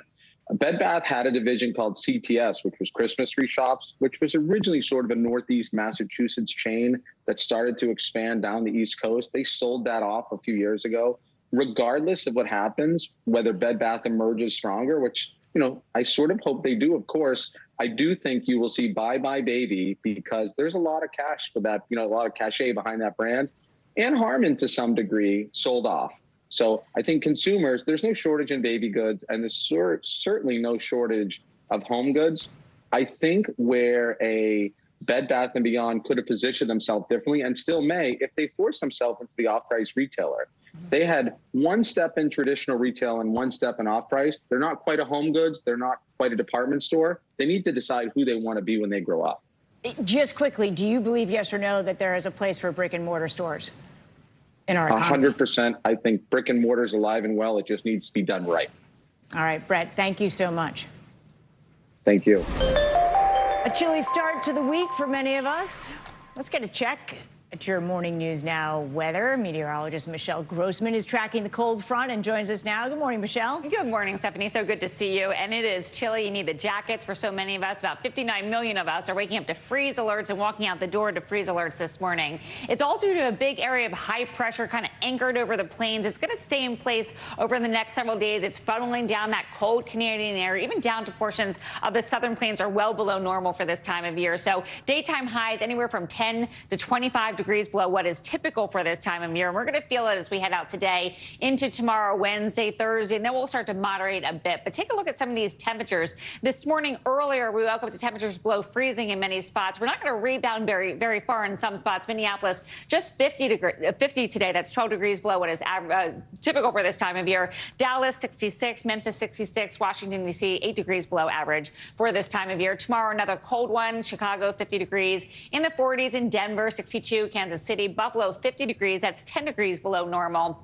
So we're going to break a few records as well. That's the first big weather story. The second big weather story is a frontal boundary that's kind of draped over Florida. It's going to bring showers and storms throughout the day, especially this afternoon into the evening hours. Some of these storms could be on the strong side. So we're going to look out for winds gusting up to 60 miles per hour. Could see some hail, an inch or larger, and also a brief tornado is possible. That's another story we're going to watch as we go throughout the afternoon to evening hours. And we could see quite a bit of rain, too. Florida has received a lot of rain in the past few weeks. We're going to add on to that locally 3 to 6 inches, especially where you see the darker colors, the oranges, the reds, the yellows. That's where we're seeing the heaviest rain or expecting the heaviest rain. For the rest of the country, we're looking at wet weather in the Pacific Northwest. Once again, we're looking at higher elevation snow, lower elevation rain. Plenty of sunshine in the southwest. In the middle of the country, we're looking at the chance for rain developing over the southern plains. That's going to start tonight, and then we're going to see the Tuesday, Wednesday. We're going to see some flooding conditions possible throughout the next days there. Below average temperatures continuing today, tomorrow, Wednesday. And then when you look at the Great Lakes, we're looking at some blue there. That's indicating the chance for some snow showers mixing in. Really dreary throughout northern parts of New England as well. Wednesday, this is what we're going to watch. Severe storms in the southern plains. Could see some really gusty storms, some tornadoes as well. That's one story. This rain's going to extend into portions of the southeast, the Gulf Coast, and we could see some heavy rain there as well. Friday, we're going to build the heat in the west. That's going to be a big difference. Then as we go across the country, we're going to start to moderate those temperatures. Sunny and mild in the southern plains. Lots of rain throughout the northern plains to the upper Midwest. Also looking at the northeast into portions of the southeast. More rain there as well. Stephanie? All right, Michelle, thank you very much. Sure. Coming up on Morning News Now, uncertainty over the future of abortion rights in America, even after a Supreme Court ruling to keep a commonly used abortion drug on the shelves. Why lawmakers say the fight is far from over. And new information about what could be the biggest heist in Canada's history. How $15 million worth of gold and other valuables just vanished from Toronto's Pearson Airport. We'll be right back.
begin tonight with breaking news just coming in. Whenever it happens, wherever you are, NBC News, streaming free now. Your music is so familiar. What do you think when people start humming back your tunes. How you doing, Lester?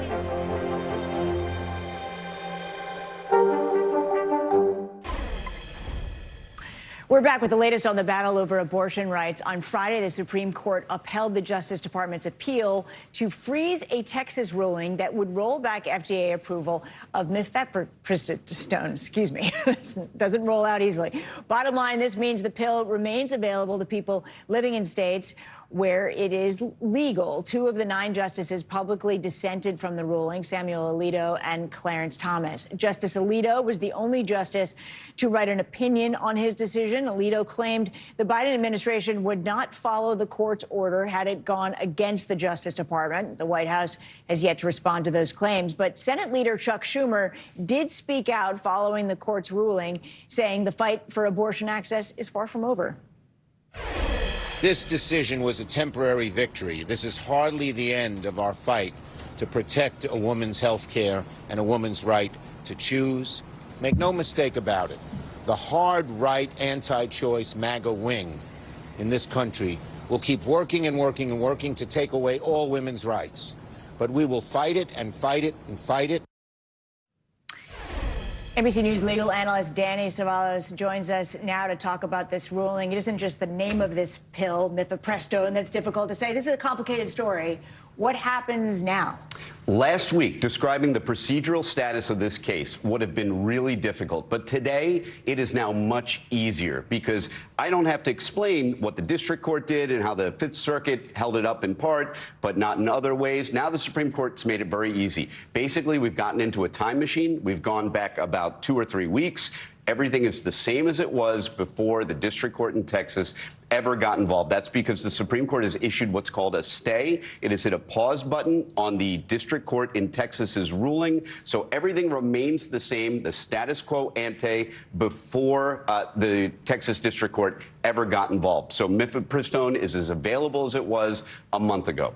But it has shaken certainty for people, and people feel a little bit, after all of this news coverage, like they don't know what's going to happen in the future. Does this have a chance of potentially ending back on the steps of the Supreme Court? Yes, they should feel uncertain, and maybe I should have been a little clearer in that as we sit here today, procedurally, everything's on hold, but this is a case that is moving very quickly, and we can all expect the Supreme Court to issue an opinion, or when the Fifth Circuit finally briefs it, the Fifth Circuit will issue a decision. It will surely be appealed up to the Supreme Court, but the Supreme Court may hear it, but it may not. My prediction is they may decline to decide it on the merits because they may decide that the litigants don't have what's called standing. In other words, the doctors and other folks who oppose the abortion pill simply don't have a concrete enough interest in the outcome to even be in court. Stephanie, courts love throwing cases out on standing because, frankly, it means they don't have to do any work. If they say, hey, you're not allowed to be here in court, we don't have to write a 100-page opinion. We just say, hey, you're not supposed to be here in court because you don't have an interest in the outcome. And then we get back in that time machine,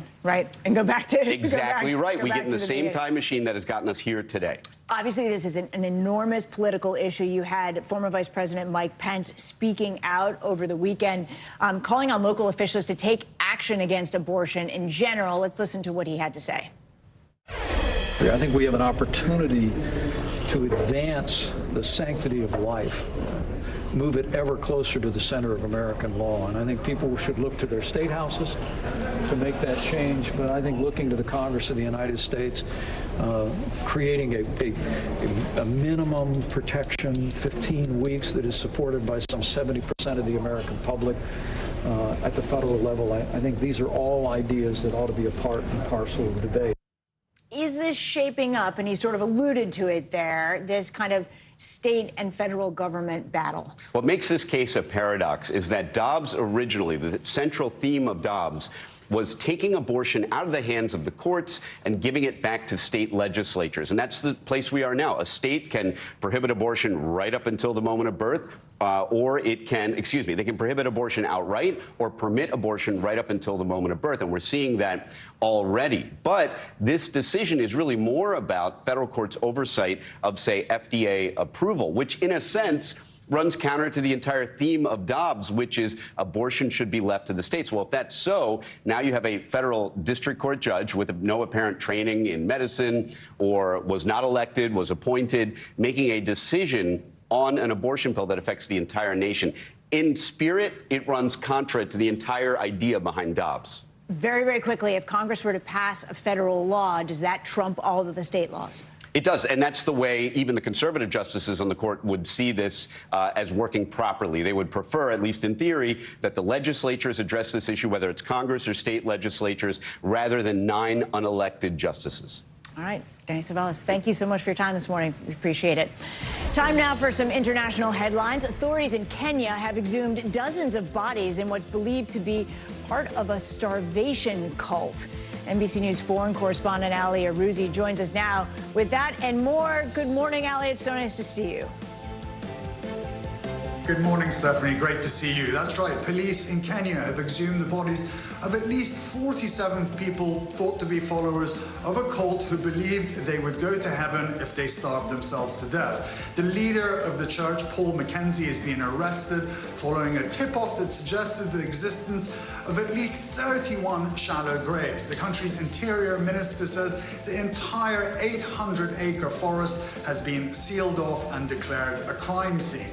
Australia has unveiled a massive defense spending bill in its most radical shake-up since World War II, focusing on long-range capabilities and domestically produced munitions. The review compiled by the Australian government considers China an increasingly muscular threat and noted that the United States, Australia's biggest defense ally, is no longer the unipolar leader of the Indo-Pacific. And finally, with King Charles's coronation coming up, some people might fancy being a monarch on their own kingdom. And for just under $200,000, you could own your own private island off the coast of Scotland with no inhabitants, set on 25 acres of lush green grass stretching out all the way to the sea. The nearest town is 6 miles away and the closest train station is over an hour's drive, so not ideal for a commuter. And those are your international headlines, Stephanie. You know, Ali, living in the belly of Manhattan, that actually sounds kind of appealing. Thank you so much. Very appealing. In other international news, it could be the biggest heist in Canada's history. Valuables worth $15 million have vanished from a Toronto airport. NBC News correspondent Jesse Kirsch has the story. To the north, Canadian authorities are trying to solve a multi-million-dollar mystery. Police say after a plane landed in Toronto Monday, cargo was moved to a holding facility before someone took off with a high-value container. It did contain gold, but was not exclusive to gold and contained other items of monetary value. In all, police say the cargo is worth roughly $15 million in U.S. dollars, but they aren't sharing much else. There may be some tactical or strategic advantage for them for not disclosing, so they're not tipping their hand to the bad guys and where the shipment might be today. John Pistol is a former deputy FBI director and a former TSA administrator. He has many unanswered questions. Was it an inside job, and what evidence is there of whoever committed the heist, if you will? What type of access control system do they go through? Do they have a badge? In a statement, the Greater Toronto Airports Authority emphasizing last week thieves accessed the public side of a warehouse outside of our primary security line. This did not involve access to Toronto Pearson itself and did not pose a threat to passengers. The alleged airport theft evokes memories of New York's 1978 Lufthansa heist, becoming the stuff of Hollywood legend in Goodfellas. Nobody knows for sure just how much was taken in the daring pre-dawn raid at the Lufthansa cargo terminal at Kennedy Airport. Canada has its own history of high-profile heists. In 2012, thieves snatched millions of dollars worth of maple syrup, according to the Canadian Broadcasting Corporation. Police believe this latest theft was an isolated incident. Its explanation is up in the air. Jesse Kirsch, NBC News. Coming up, new concerns about a possible side effect of the COVID vaccine after thousands of people report a high-pitched ringing in their ears. When we come back, what the CDC is saying about those cases. And an unexpected light display at Disneyland after a fire broke out during a popular show. We'll tell you what happened after the break.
Begin tonight with breaking news just coming in whenever it happens, wherever you are. NBC News, streaming free now.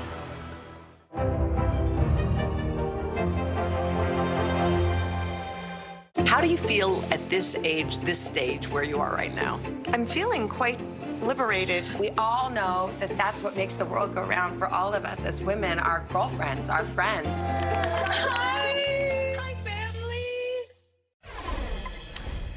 Disney is suspending some pyrotechnic shows at all of its properties after a fire broke out in the middle of one of Disneyland's iconic performances Saturday night.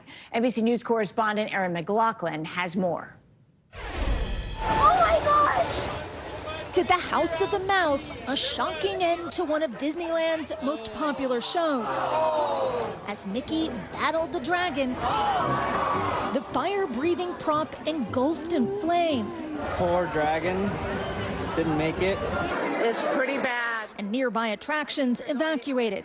During the final showing of Fantasmic Saturday evening, the fire even visible from the park's Splash Mountain. Park goer Tim Terensic was there. Show was going fantastic. Just about 5 till 11, the dragon head caught on fire. And my sister and I, we thought it was part of the show. According to Anaheim Fire and Rescue, the fire was quickly extinguished. While no guests or firefighters were injured, rescuers say several Disney cast members were treated for smoke inhalation at the scene. Disneyland releasing a statement saying they're temporarily suspending similar fire effects at select shows globally out of an abundance of caution, while an investigation is underway. So did Mickey win in the end? In the end, I believe Mickey did win, yeah. And I did see Mickey later in the night, so Mickey did, he did make it through the fire as well. Erin McLaughlin, NBC News, Los Angeles. All right, Erin, thank you. Thousands of people say they've developed tinnitus, which is a high-pitched ringing in their ears after receiving their first dose of the COVID vaccine. NBC News medical contributor Dr. Natalie Azar joins us now to help us understand the possible connection. Good morning, Dr. Azar. So how do people make this connection, and what are the theories behind this possible link? Yeah, Steph, well, that's the challenge that the CDC has right now. I see a lot of patients in the office. I'm sure any practicing physician out there has seen patients come in a couple of weeks after their first COVID shot with a new symptom and perhaps even a new diagnosis of something. And it's always tempting to want to conclude that there's a cause and effect there. But again, what the challenge for the CDC is to take these cases and say, could they actually have happened by chance, or are they truly related to the vaccine? A number of studies have been performed. They're all retrospective. They're not big enough to draw a firm conclusion about cause and effect. The theories behind why this is happening, Steph, well, there are many. One is that there is an inflammatory reaction to the vaccine, and that might have, targeted something in the ear. I would also mention, remember that COVID also caused problems with taste and smell. So we know that the central nervous system is not immune from the effect of either the virus or the vaccine. But suffice it to say, we just don't know exactly why that would happen, but there certainly is some biological plausibility there. Finally, since there is no real test for tinnitus, if someone is suffering, is there a cure or a way to at least treat the symptoms? I mean, it sounds awful, quite literally. It is. Anyone who suffered from tinnitus would tell you that, at times it can be an absolutely devastating symptom, and people absolutely can get very, very depressed and anxious from it.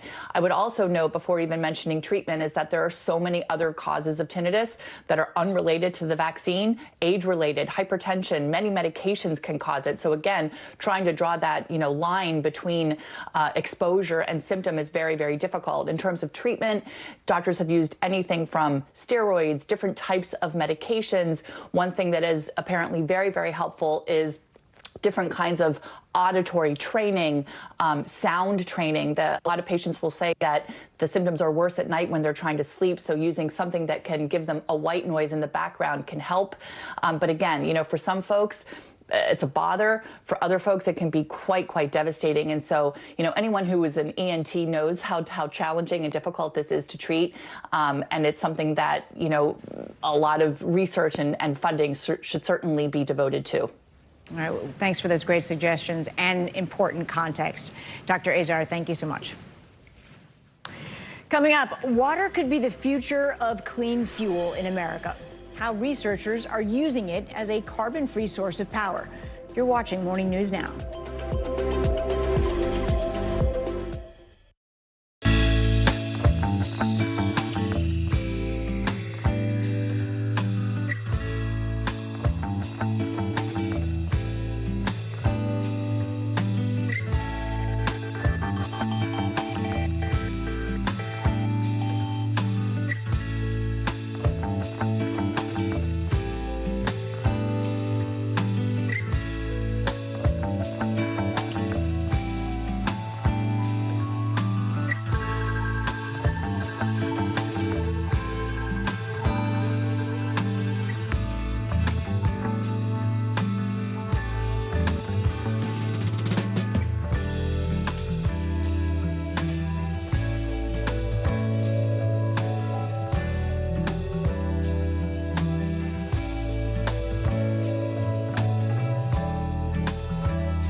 Hey, I'm Hallie. It's good to be with you tonight.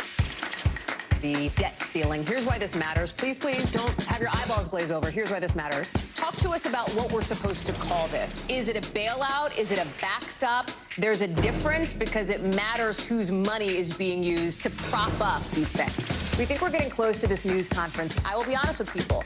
This is like an awkward moment where we think we're like right there. You're going to have to like tap dance with us maybe a little bit. I do have my tap dancing shoes on, not to worry.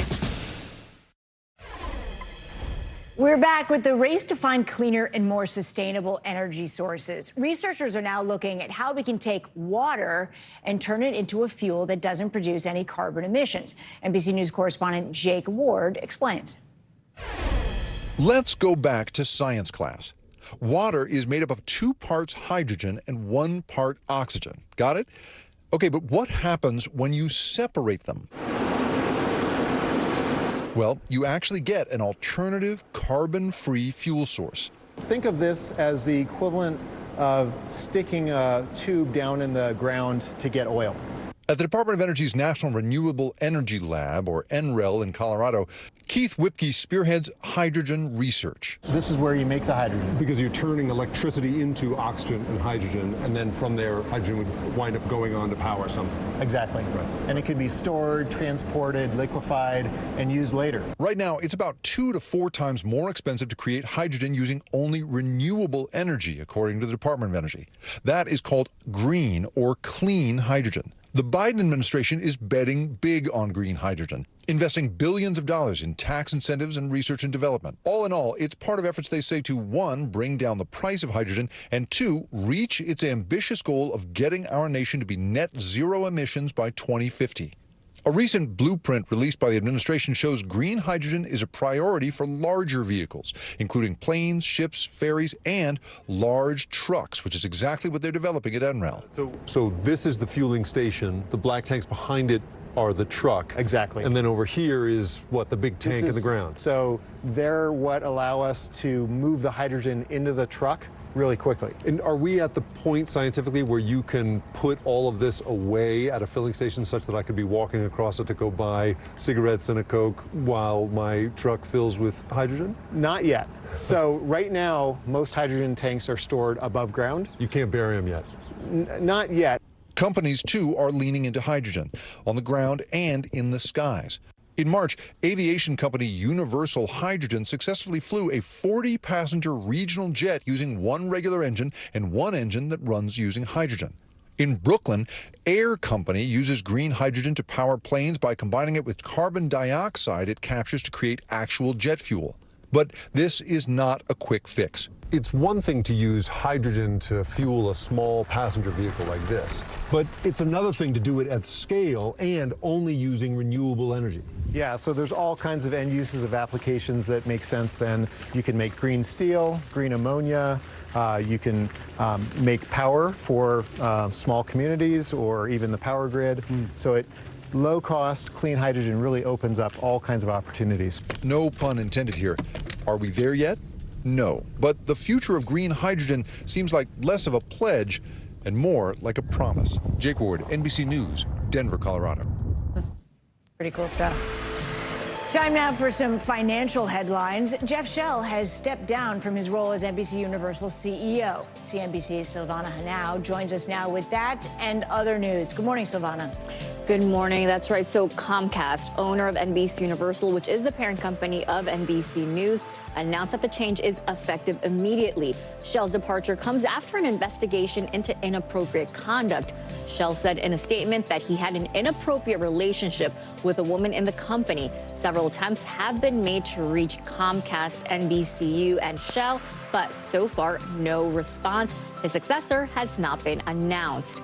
Anheuser-Busch is shaking up things with its marketing leadership. Reports say a Bud Light marketing executive is taking a leave of absence after overseeing a partnership between the company and a transgender influencer, drawing cries for boycotts. Alyssa Heinerscheid will be replaced by Todd Allen, most recently global vice president of Budweiser. Critics have been angry at Bud Light since an April 1st video posted by widely followed influencer Dylan Mulvaney showed her cracking open a can of Bud Light. Tech giant Snap is now making its AI chatbot available to all users. The new feature, powered by OpenAI's ChatGPT, rolled out to Snapchat Plus subscribers back in February. The company suggests the feature could be used to do things like suggest birthday gift ideas, plan a hiking trip, suggest dinner recipes, or write a poem for a friend, among other things. So technology takes over, right? Yeah, that's for sure. Thank you, Silvana. You got it. We appreciate it. All right. Coming up, bringing back brotherhood. More adult men are reporting a decline in their friendships. Now a pair of podcasters is working to fix that. We'll explain how next on Morning News Now.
is so familiar.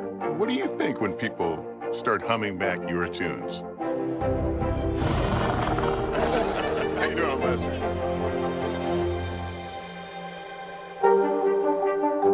Hey, podcast fans, ready to unlock our true crime mysteries? Try Dateline Premium on Apple Podcasts. You'll get early access to originals, plus bonus content, and everything is ad-free. So head to Apple Podcasts now to subscribe. Welcome back. Coachella may be over, but fans are still talking about a surprise performance from Zendaya. The star of HBO's Euphoria joined singer Labyrinth to perform 2 songs written for the hit TV series.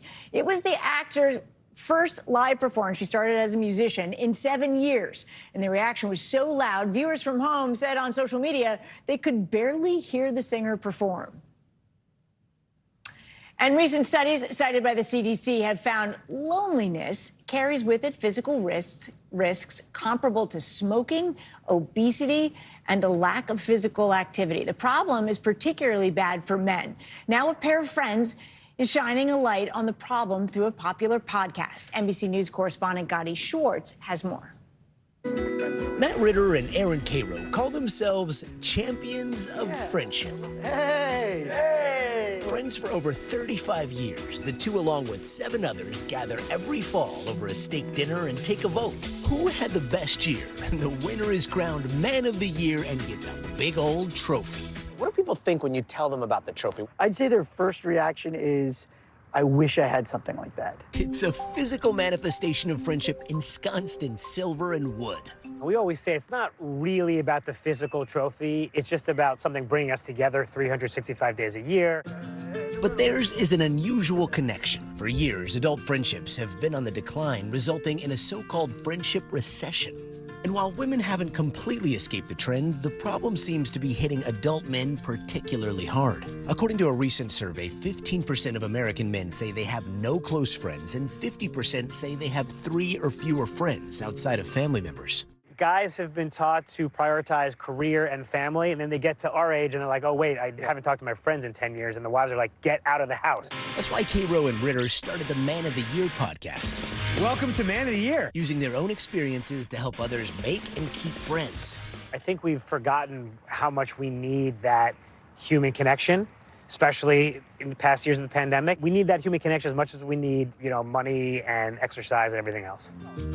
Friendship, as it turns out, can be good for your health, with a Harvard study showing loneliness can be as bad for you as smoking or excessive alcohol use. The same study found close relationships keep people happy and have a larger effect on mood over time, more than money or financial success. And if you're looking to make new friends, step outside. Oh! We tell people to find your third place, which is your home is your first place, work is second place, third place is any place that people socialize besides those. So place of worship, bar, Topgolf. In the spring, when the weather gets nice, that's what we call friendship cuffing season. There's a lot more activities, things to do. You want to go out and be social, so you need friends to go do that with. Cairo and Ritter say the thing to remember: be the ball. Be the friend. Well, we always say be the friend, as opposed to waiting for someone else to be the friend to you. I got these tickets, this is where I'm going, and this is what we're happening. The best equation for a friendship is simple. 2 words. Showing up. Yeah, you just gotta show up for your friends on the good times, the birthdays, the bad times, the illnesses. It's actually not that complicated or difficult. We want to just help you a little bit. You just need to do a tiny bit more.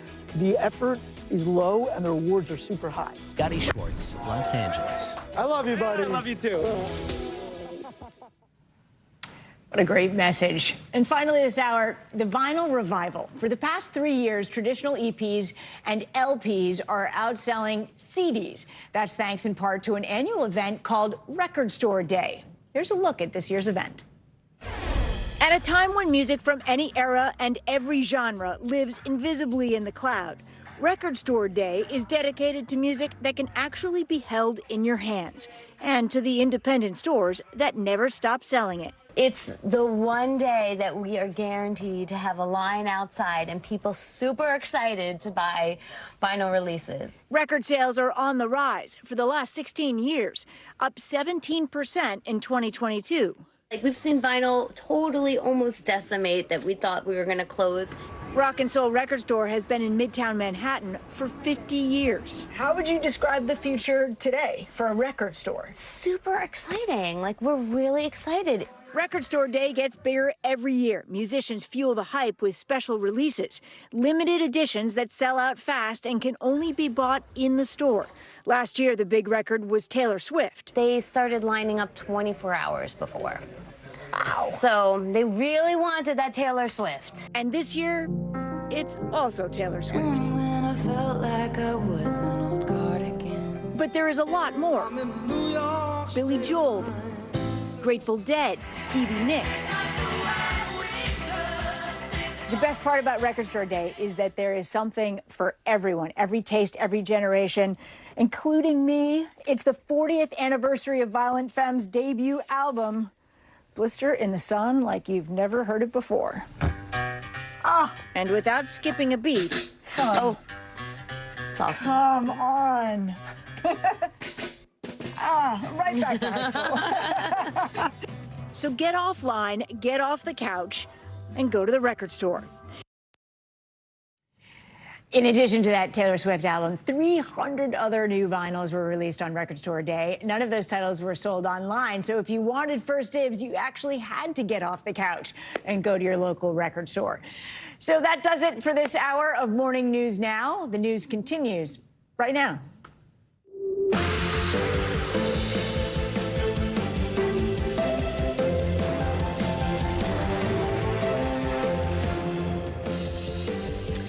Good morning, I'm Stephanie Gosk. Joe and Savannah are on assignment. Right now on Morning News Now, rescue mission. Dozens of U.S. Embassy officials are out of Sudan this morning as fighting between two rival generals intensifies in the country. But many U.S. citizens remain caught in the crossfire. We have the latest on the conflict and why the U.S. has no plans of evacuating the nearly 16,000 Americans still in the country. Heating up, the 2024 presidential race is expected to take a new turn this week, with President Biden gearing up to launch his re-election campaign. But a new NBC News poll shows Americans are not enthusiastic about a potential second term. We'll show you what Americans also think about another matchup between Biden and former President Trump. Trouble in the skies. Investigations are underway this morning after two serious incidents on airplanes. One, a bird strike on an American Airlines flight yesterday, causing the engine to catch fire. And another engine fire on a plane from the same airline disrupted passengers' plans in North Carolina. We have the latest on those incidents and what the airline is saying this morning. Also this morning, under the sea, a retired Navy officer is hoping to break a world record living underwater for 100 days. He'll join us from 30 feet below the surface with more on what his experiment is about and why he hopes to emerge a, quote, superhuman at the end of it. We begin this hour with the situation in Sudan, where hundreds of people have been killed in the ongoing fighting between the army and a rival paramilitary group. Over the weekend, several countries, including the United States, began evacuating their citizens. NBC News chief foreign correspondent Richard Engel has the latest. The situation in Sudan continues to get more dangerous. At least 400 people have been killed, perhaps many more, as fighting now enters its second week. And this weekend, the United States military carried out a rescue operation to the U.S. Embassy in Khartoum. And now countries around the world are struggling to get their personnel out. After ceasefires collapsed, Sudan's capital, Khartoum, this morning is an open war zone. There's fighting in the streets and at the airport, which remains closed. There's no power or running water. Phone and internet service are largely down. It's a nightmare scenario as nations around the world struggle to evacuate personnel. France, Italy, Germany, Spain, and others carrying out successful flights, bringing out their citizens and some Americans. This weekend, the United States launched a rescue mission to the U.S. Embassy in Khartoum, which is now closed. U.S. Special Operations flying 800 miles from Djibouti to Sudan, landing just after midnight Sunday on the embassy grounds, where 3 Chinook helicopters evacuated 80 government personnel and their families It took around an hour. There were no reports of injuries or incidents. But there are still roughly 16,000 American citizens in Sudan, many dual nationals. They're sheltering in place. For now, there are no plans for a mass rescue. Lakshmi Parthasarati, an American travel writer, was visiting Sudan and is stuck. She managed to send us this video this morning. The city is so tense right now. A lot of people are fleeing left and right. I can see the cars outside, and I'm actually making arrangements to try and get out as well to an area outside of the city that is safer. I have no power, running water, and the most difficult thing is that there's been internet blackouts. So I'm not feeling too great about the help that I've received from the embassy at the moment. So I am just preparing to go it alone and figure out how I can get myself to safety. The fighting is over power. Two of Sudan's top generals who took over in a coup and promised to transition to civilian rule are now battling among themselves for control of the country rich in oil and gold. There's a risk of state collapse and a return to civil war. Sudan was already in a very weak position because of years of political instability and civil war, and this latest flare-up in violence is pushing people over the edge. There are already reports of food shortages in Khartoum, and people are running out of cash. Bleak situation. Richard, thank you so much. Let's turn now to the emerging 2024 presidential race, and President Biden could announce his re-election bid this week. But our latest NBC News poll shows Americans are not enthusiastic about a potential rematch between the current president and the former president, Donald Trump. NBC News White House correspondent Peter Alexander has the latest. Peter, so nice to see you. Good morning. Steph, nice to see you this Monday morning. President Biden's re-election announcement, multiple sources tell us, could come as early as tomorrow. But as you noted, our new NBC News poll shows that most Americans are dissatisfied with what seems increasingly inevitable here, a 2024 rematch between Joe Biden and Donald Trump. As President Biden prepares to launch his re-election bid, our new NBC News poll shows 70% of Americans say the president should not seek another term, including 51% of Democrats. Nearly half of those who say President Biden should not run cite his age as a major reason why. At 80, he's already the oldest president ever to serve. Still, allies are downplaying concerns about the president's age. He is an active president who is meeting the challenges of America every day. But he's not the only one facing headwinds. 6 in 10 Americans, including a third of Republicans, say former President Donald Trump should not run again either. But his recent indictment in New York and other looming criminal investigations have only strengthened his position among Republicans. Now 68% say they back him to be their nominee. Support for one of Mr. Trump's potential rivals, Florida Governor Ron DeSantis, has eroded in recent months. DeSantis has refrained from attacking the former president directly, but just this weekend delivered this veiled swipe. Republicans need to shake the culture of losing that has developed in recent years. One critical issue certain to have an impact on the race, abortion rights. Even after the Supreme Court for now preserved access to the nation's most common abortion medication, mifepristone. Over the weekend, former President Trump with a video speech at an event in Iowa, taking credit for overturning Roe v. Wade. Those justices delivered a landmark victory for protecting innocent life. One of several potential 2024 candidates courting social conservatives there, his former Vice President Mike Pence, who supports a national abortion ban, criticizing his potential rival. I don't agree with the former president who says this is a states-only issue. But our poll found nearly 60% of Americans say abortion should be legal nationwide. And some more moderate Republicans are worried the issue is already costing the GOP at the ballot box. As for President Biden's planned announcement, NBC News has learned the president recorded parts of his announcement video last week at his home in Delaware. And another sign that he's gearing up, the president is planning to name Julie Chavez Rodriguez as his 2024 re-election campaign manager. Chavez Rodriguez is a senior advisor to the president here right now and a granddaughter of the late labor leader, Cesar Chavez. Steph? All right, Peter, thank you very much. And in business news, it looks like Bed Bath & Beyond will soon be closing its doors for good. The company filed for Chapter 11 bankruptcy protection yesterday. It's the latest hurdle on a rocky road of setbacks for the business in recent years. NBC News business and data reporter Brian Chung joins us now with more on this. Brian, nice to see you. How did this happen? I mean, this was a huge store in the day, and how did it just implode? Yeah, well, I mean, this is a giant network of stores that everyone's familiar with that effectively will be closing. The announcement coming yesterday from the company that they're filing for Chapter 11 bankruptcy. That means that the liquidation will start. There will be sales. They're going to try to auction off not only the Bed Bath & Beyond, which they have 360 locations, but also includes Bye Bye Baby, which is also a big part of their business as well. They're going to try to see if they can sell it to anyone else. But in the interim, these stores are going to close. They tried some last-minute efforts to do some fundraising, but it didn't work out, which is the reason why this iconic brand is going to start to shutter, to Stephanie. So you just mentioned those sales. For people who want to take advantage of them, is that something you can do online, or do you have to get to the store to take advantage of it? Yeah, well, they do have an online presence, but, you know, in stores where you might find the deals, and you're going to want to move quick because the deadline for all of this for, you know, those, like, do you know those iconic 20% off coupons that we all get in the mail? Yeah. So you can only use those today and tomorrow because Wednesday they're no longer going to honor those coupons. The reason being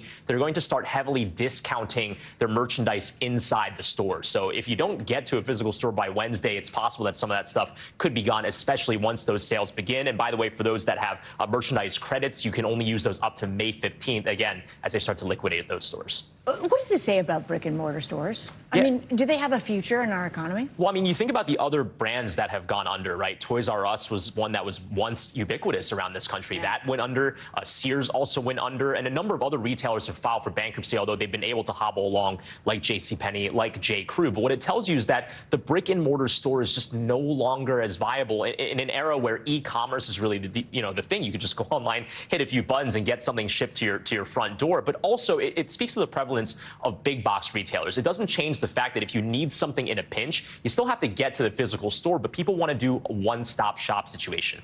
Go to a Target, go to a Walmart if you need an extra bath towel, because guess what? Oh, you need that extra can of tomatoes or something like that you can get at that one place. So, you know, Bed Bath & Beyond, these kind of specialized retailers, the sun is really setting on that model. Yeah, you really got to give people a reason to go to the store. Exactly. Right? All right, Brian Chung, thank you very much.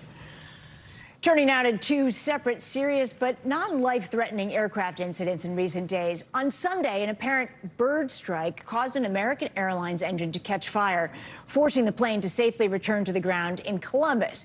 Meanwhile, an investigation is underway in Charlotte for a possible plane engine fire on the runway. No one was hurt in either incident. NBC News aviation correspondent Tom Costello joins us from Reagan National Airport. Good morning, Tom. No one wants to see an engine on fire in the middle of the air, Tom. No, that's right. That's absolutely right. Hi, Steph. Good to see you. Listen, the bottom line here is that bird strikes are not unusual, but birds taking out an engine, that is a bit more unusual. And this really underscores that these pilots, these crews did everything right to get their planes back down on the ground. It also underscores the fact that planes are supposed to and can fly on one engine. In Columbus, Ohio on Sunday, some anxious minutes during takeoff.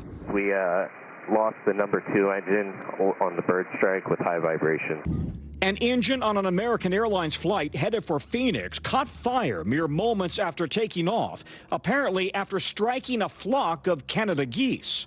Everybody started panicking and freaking out. Flight attendants prepared the cabin for an emergency landing. Marnie Kallistat took this video from her seat. It was truly frightening. I didn't think I was going to make it. Also on board, Charles and Felicia Meadows just beginning their honeymoon trip. We could just smell like burning. The Boeing 737 safely returned to the Columbus airport. In a statement, American called the incident a mechanical issue. The FAA reports strikes against all types of wildlife are increasing in the U.S. More than 15,000 reported across 708 airports in 2021 alone. Large bird populations are increasing, so the industry is constantly grappling with this. Bird strikes became a top safety priority after 2009's Miracle on the Hudson, where Captain Sully Sullenberger expertly landed his plane on the river after losing both engines to a flock of geese. Everyone survived. Experience can literally make the difference between success and failure, life and death. Last Thursday, another possible engine fire, this one on the runway just before takeoff in Charlotte. Passengers safely deplaned back at the gate, and the exact cause is still under investigation. But aviation experts stress these two unrelated incidents should not worry travelers. The majority of your commercial flights have two or more engines, and when you think of the relatively few failures, it's an amazingly safe system. Yeah, you know, we talk about bird strike and wildlife strike, but it's not just birds. It's deer on the runway. In Florida, it's alligators on the runway.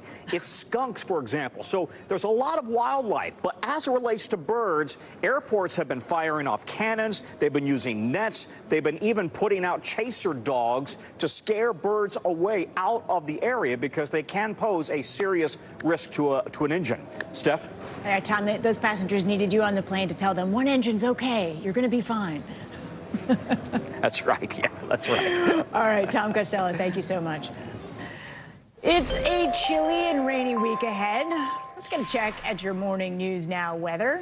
Meteorologist Michelle Grossman joins us now with your forecast. Good morning, Michelle. I needed a coat this morning when I left the house. Me too. I'm like, I don't want to take this back out. I kind of lingered in my car a little bit longer with that heat going. It was chilly this morning. Actually, over 50 million people under freeze alerts. That's going to last into tomorrow morning because we saw temperatures below freezing this morning. And we're going to see temperatures this afternoon anywhere from 10 to 25 degrees below what is typical for this time of year. Unfortunately, we're going to see it today, tomorrow, Wednesday, and Thursday before we start that gradual warm up. We were a little spoiled by those 70s and 80s for most of us. This is what it looks like for today. That big story being the freeze alerts in place, that really chilly air. It's that area of high pressure that's bringing down that cold Canadian air. But we're also watching chances for some snow in spots because it is cold enough for snow.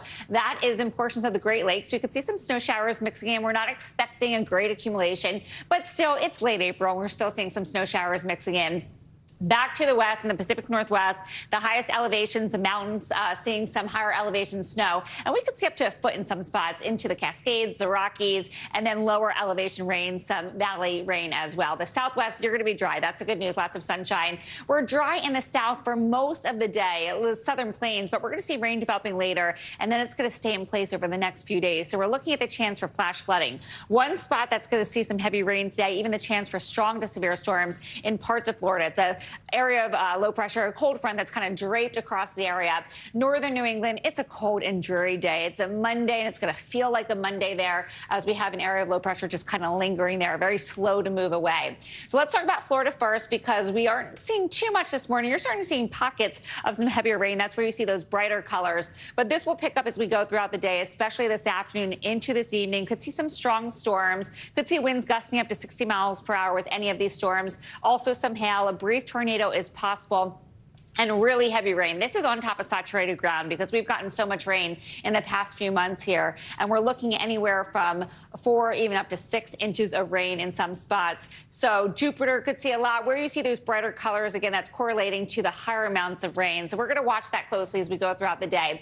Further to the west and parts of the southern plains, we're watching for the chance for some flash flooding as well, especially Wichita, Dodge City down to Oklahoma City, Ardmore also. Amarillo could see some flash flooding. That would be later on tonight. This slides to the east tomorrow, so then your slight risk is now where you see that darker blue. The marginal risk is in that lighter blue. Little Rock, Joplin, Dallas could see some really heavy rain. That will last into Wednesday. Also watching the chance for some strong storms. So 10 million people at risk tomorrow, with the risk for really large hail, 2 inches or higher. That causes damage on its own. Also, winds gusting up to 60 miles per hour. A few tornadoes are possible, so that's going to be one to watch. And then, of course, yeah, we mentioned the cold. It is cold with that area of high pressure just funneling down that cold air. So you'll need the jacket as you head later on today, too, Stephanie.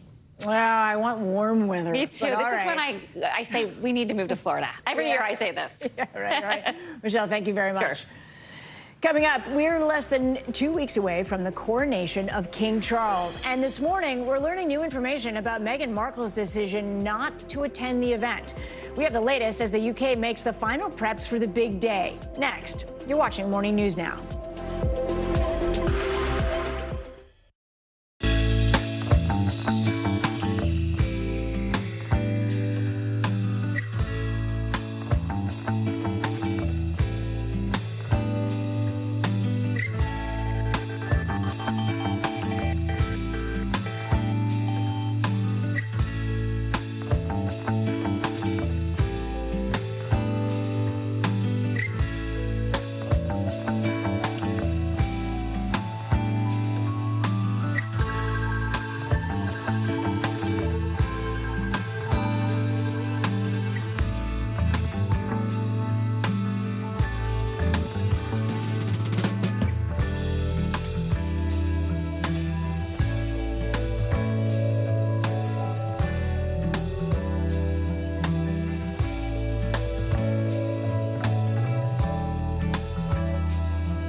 Still to come on the Channel 2 News. Well, the waters are certainly receding now. Still too close to call. Lester Holt reporting from Ground Zero, as it's being referred to. It is, in fact, the taste of freedom. The Haitian people know a little something about resiliency. What's the biggest risk right now? Some of the troops who have been proud. I want to welcome you to the first presidential debate. In fact, we've been told we can't go any farther. You were some resilient folks. Let me get a hint.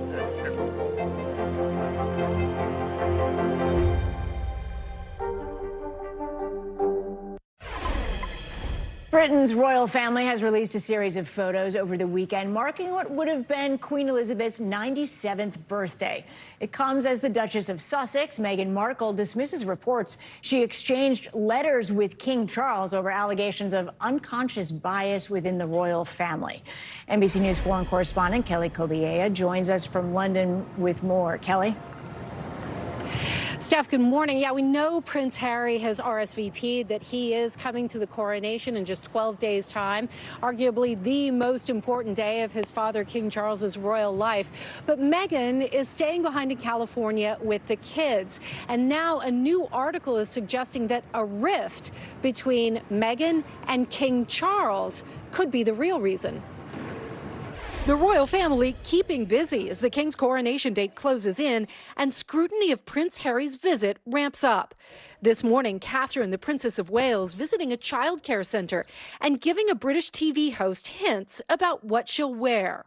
I said, I feel like you're going to wear blue. And she was like, there is a hint of blue.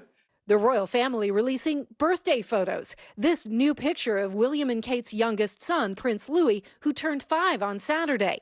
And on Friday, this picture of the Queen with some of her grandchildren and great-grandchildren at Balmoral Castle in Scotland on what would have been her 97th birthday.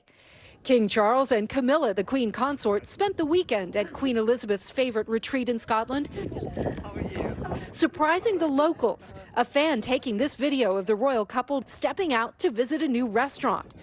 Though Prince Harry is set to join the rest of his family in less than 2 weeks, he and his wife Meghan, the Duchess of Sussex, continuing to attract distracting headlines. Meghan, who is not attending the May 6th coronation, now publicly responding to an article that claimed after that bombshell Oprah interview 2 years ago, she had an exchange of letters with King Charles that left her unhappy about some of her allegations of unconscious bias in the royal family. A spokesperson for the Sussexes calling the story false and frankly ridiculous, saying in part, the Duchess of Sussex is going about her life, not thinking about correspondence from 2 years ago related to conversations from 4 years ago. And we encourage the tabloid media and various royal correspondents to stop the exhausting circus that they alone are creating. We asked Buckingham Palace about this latest reporting. They declined to comment. But it's interesting to note in that statement from the Sussexes that they didn't deny the existence of this back and forth of letters between King Charles and Meghan. They simply said it's not the reason the Duchess of Sussex is staying back in California, that she's staying there to be with the couple's 2 young children, Princess Lilibet and Prince Archie, on May 6th, Coronation Day, and also, Steph, Prince Archie's 4th birthday. Oh, it's all exciting stuff, and of course, the drama continues. Kelly, thank you so much. More international news now. Global military spending has reached an all-time high, most of it because of the war in Ukraine. NBC News foreign correspondent Ali Arouzi joins us now with that and more. Good morning, Ali. Hi again, Steph. That's right. Russia's war in Ukraine has sparked a massive rise in global military budgets. In Europe, it's been the biggest annual increase in expenditure since the end of the Cold War 3 decades ago, according to a leading Swedish think tank. The Stockholm International Peace Research Institute estimated world military expenditure rose by 3.7% in 2022 to over $2.2 trillion. The U.S. has been the biggest donator director of military aid to Ukraine, whose spending rose by a staggering 640% in 2022. Around 3,000 migrants are marching through southern Mexico in what they're calling a mass protest procession, demanding changes in the way they're treated and an end to the detention centers like the one that caught fire last month, killing 40 migrants. The migrants started their protest in the city of Tapachula near the Guatemalan border with the aim of reaching Mexico City to make their voices heard.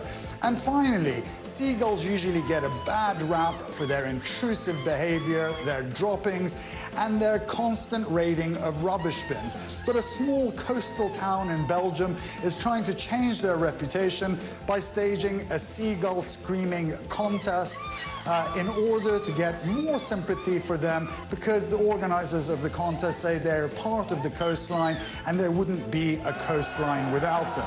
You can't help by feeling that by the end of the contest, the contestants are going to be more unpopular than the seagulls. Yeah, you know, Ali, I can't imagine spending time with those seagulls either, but good for them. Spirit of competition.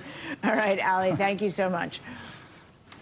Coming up, a former Minnesota police officer has been released from prison today after serving time in the deadly shooting of a black man.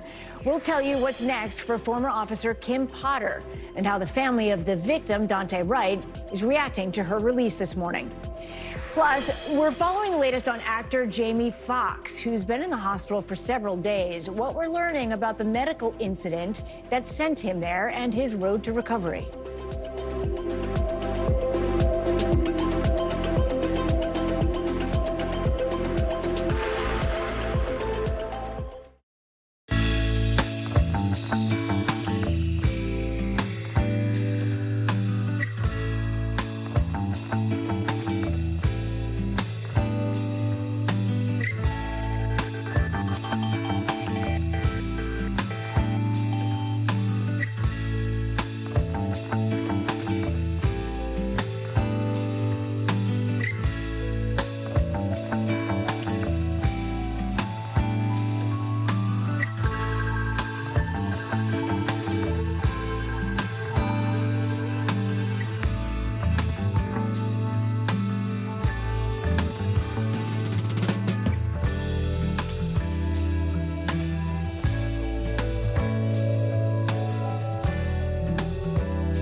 Music is so familiar.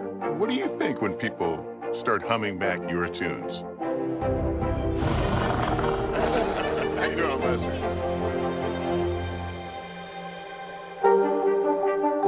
This is what it looks and feels. What's the latest? A bigger piece to the puzzle. Here's some of the stories we're watching tonight. How much water ultimately will be forced inland? Whenever it happens, wherever you are, NBC News, streaming free now. We're back with some breaking news. Former Minnesota police officer Kim Potter was released from prison this morning after serving 16 months for fatally shooting 20-year-old black motorist Dante Wright.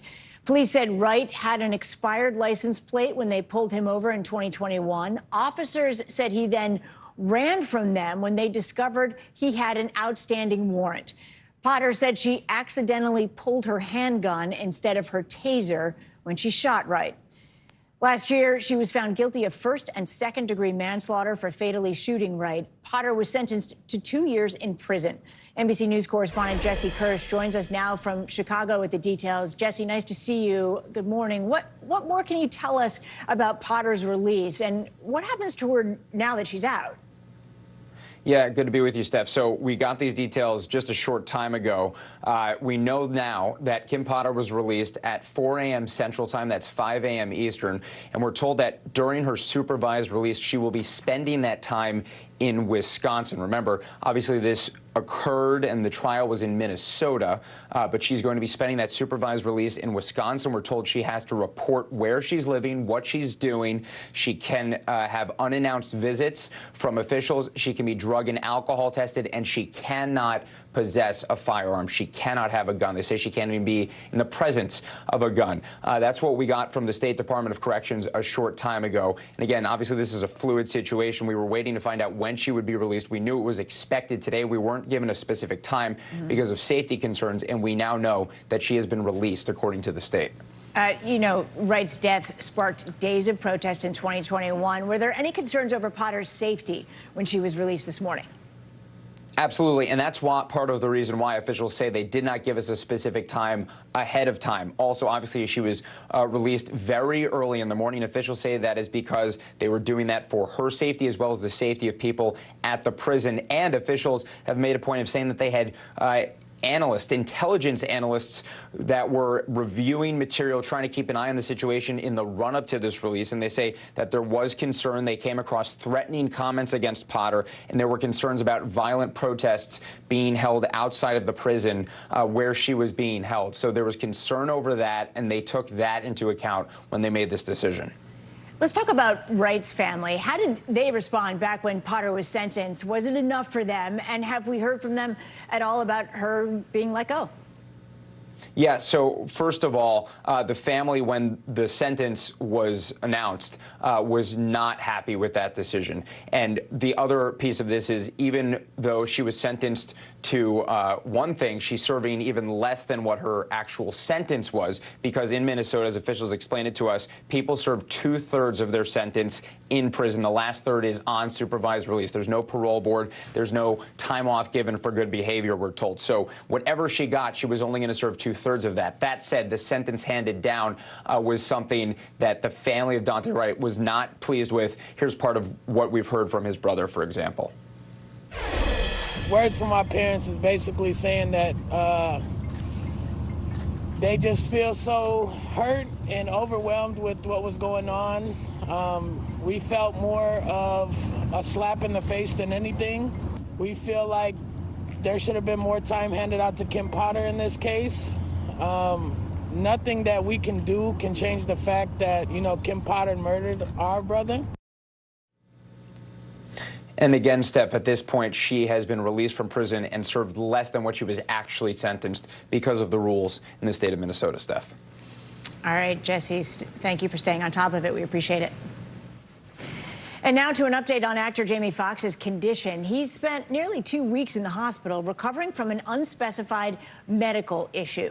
NBC News correspondent Blaine Alexander is following the story, and she has an update. Good morning, Blaine.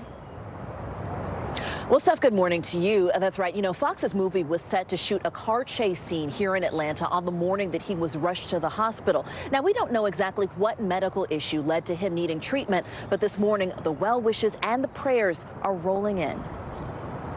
He's been one of Hollywood's brightest stars for decades. Now, this morning, an encouraging update on Academy Award-winning actor Jamie Foxx, who has spent nearly 2 weeks in an Atlanta hospital. Multiple sources tell People magazine the star's condition is steadily improving. Foxx was suddenly rushed to the hospital on April 11th while in Atlanta shooting for an upcoming movie. In a statement the next day, his daughter indicated he suffered a medical complication but did not elaborate further, writing on Instagram, "Due to quick action and great care, he is already on his way to recovery." The 55-year-old actor was filming for his upcoming Netflix movie Back in Action alongside Cameron Diaz in her first movie since 2014. Foxx has been widely credited with convincing her to come out of retirement to do the movie. Foxx even tweeted this lighthearted phone call last year. Oh my God, is this Tom Brady? I was talking to Jamie, and he said you need a few tips on how to unretire. This photo from the set, taken last week, shows an apparent body double standing in for Foxx. For decades, Jamie Foxx has shined in every corner of the red carpet. Well, I guess if you say so, I'll have to pack my things and go. That's right, hit the road, Jack. reaching the height of Hollywood success in 2005 when his portrayal of Ray Charles won him the Academy Award for Best Actor. But he's perhaps just as famous for his stellar singing voice. Now, his fellow stars are flooding social media with support, coming together to wish Fox well. He's going to be stronger and better than ever. Now, Fox's team has not commented or given any updates on his condition. And filming didn't just happen here in Atlanta. He and Cameron Diaz were spotted in London in recent months shooting the movie as well. Steph. Well, it's nice to hear that he's doing better. Blaine, thank you so much. Longtime Dancing with the Stars judge Len Goodman has died following a long battle with bone cancer. He was 78. Best known for his sharp and insightful critiques of some of the most iconic routines, Goodman is now being remembered by family, friends, and fans alike. NBC News correspondent Chanel Jones takes a look at his life, both on and off the dance floor. Len Goodman. This morning, fans are celebrating the remarkable life of Len Goodman, the beloved Dancing with the Stars judge, who passed away over the weekend at age 78. Goodman's agent confirmed the news, saying that he had died at a hospice on Saturday, peacefully, surrounded by his family. He had been suffering from bone cancer. Goodman served as the head judge on Dancing with the Stars for 17 years, shepherding the hit show since season 1. What a fabulous way to start this off. Back in November, he announced his retirement, saying he wanted to spend more time with his family back in Britain. I've been with the show since it started in 2005. And it has been a huge pleasure to be a part of such a wonderful show. The audience paying tribute with a standing ovation. Goodman began dancing as a young adult, winning the British Championships in his late 20s. He was almost 60 years old, running a dance school, according to the BBC, when the call came to judge the popular British show Strictly Come Dancing in 2004. He rose to stardom in the U.S. with his longtime run on Strictly's U.S. adaptation, Dancing with the Stars. He was praised for his straightforward approach to giving feedback to contestants. He was also complimentary and kind. This morning, celebrities sending condolences via social media. Goodman's fellow judge, Bruno Tanioli, writing, "I will treasure the memory of our incredible adventures and hundreds of shows we did together. We will miss you." Our thanks to Chanel Jones for that report. Coming up, there's a chance that one day the chicken you eat may not come from a farm. Yikes. But instead a lab. We'll take you inside the project, hoping to make that a reality and make sure you can't taste the difference. Plus, we're going underwater. In just a few minutes, we'll be joined by a scientist who's living underwater for 100 days. The important information he's hoping to learn from this project next. You're watching Morning News Now.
Watch NBC Nightly News with Lester Holt or listen wherever you get your podcasts. We begin tonight with breaking news just coming in. Whenever it happens, wherever you are, NBC News, streaming free now.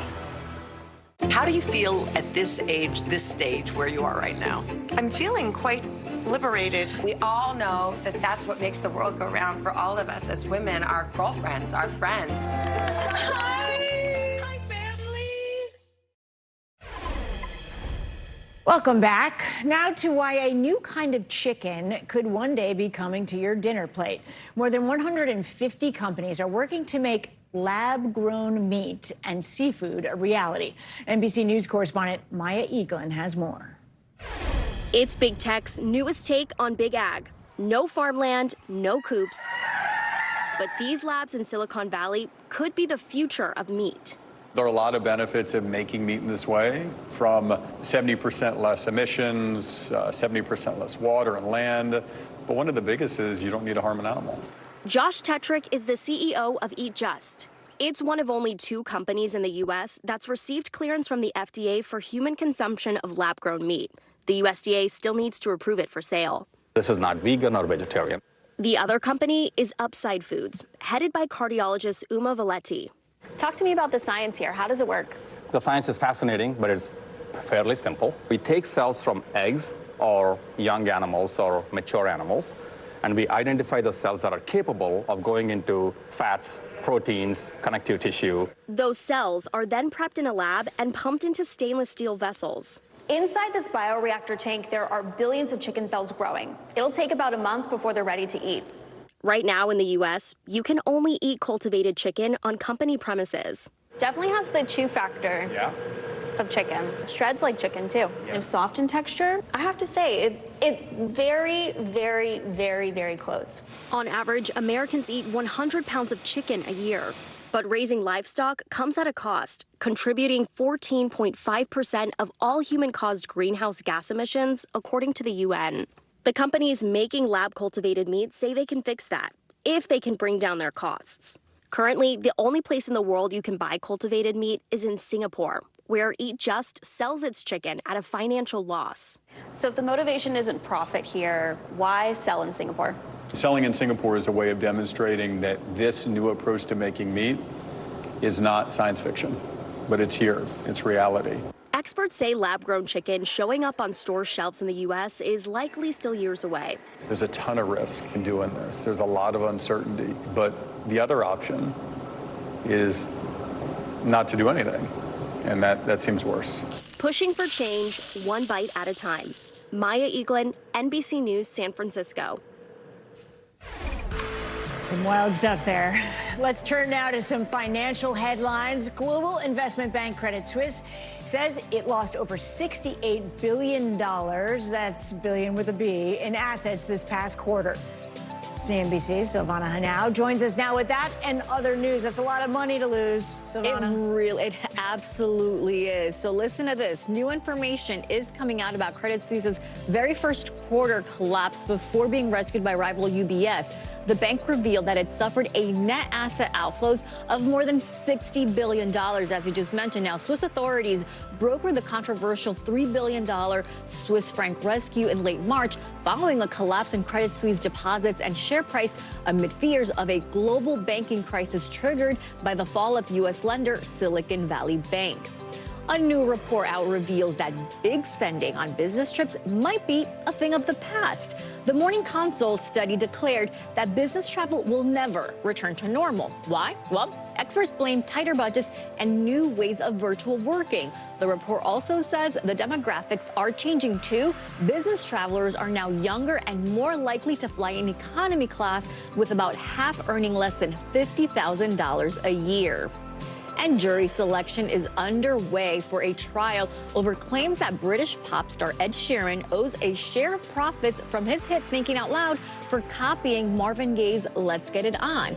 The lawsuit, filed in 2017, has finally made it to a trial that is expected to last a week in a Manhattan federal courtroom. Sheeran is among the witnesses expected to testify, so we'll keep an eye out for that.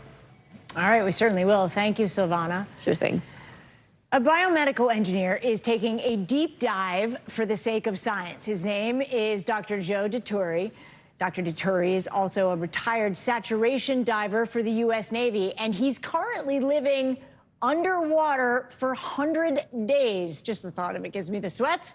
He's doing it living in a lodge 22 feet below the surface of a Florida lagoon, studying prolonged compression on the human body. And this feat is one for the record books. When it's all said and done, he will break the world record for the longest time spent underwater in a fixed environment. And Dr. Joe Dituri joins us now from his lodge, 22 feet underwater. Thank you so much for joining us, although my guess is that you're looking for things to do.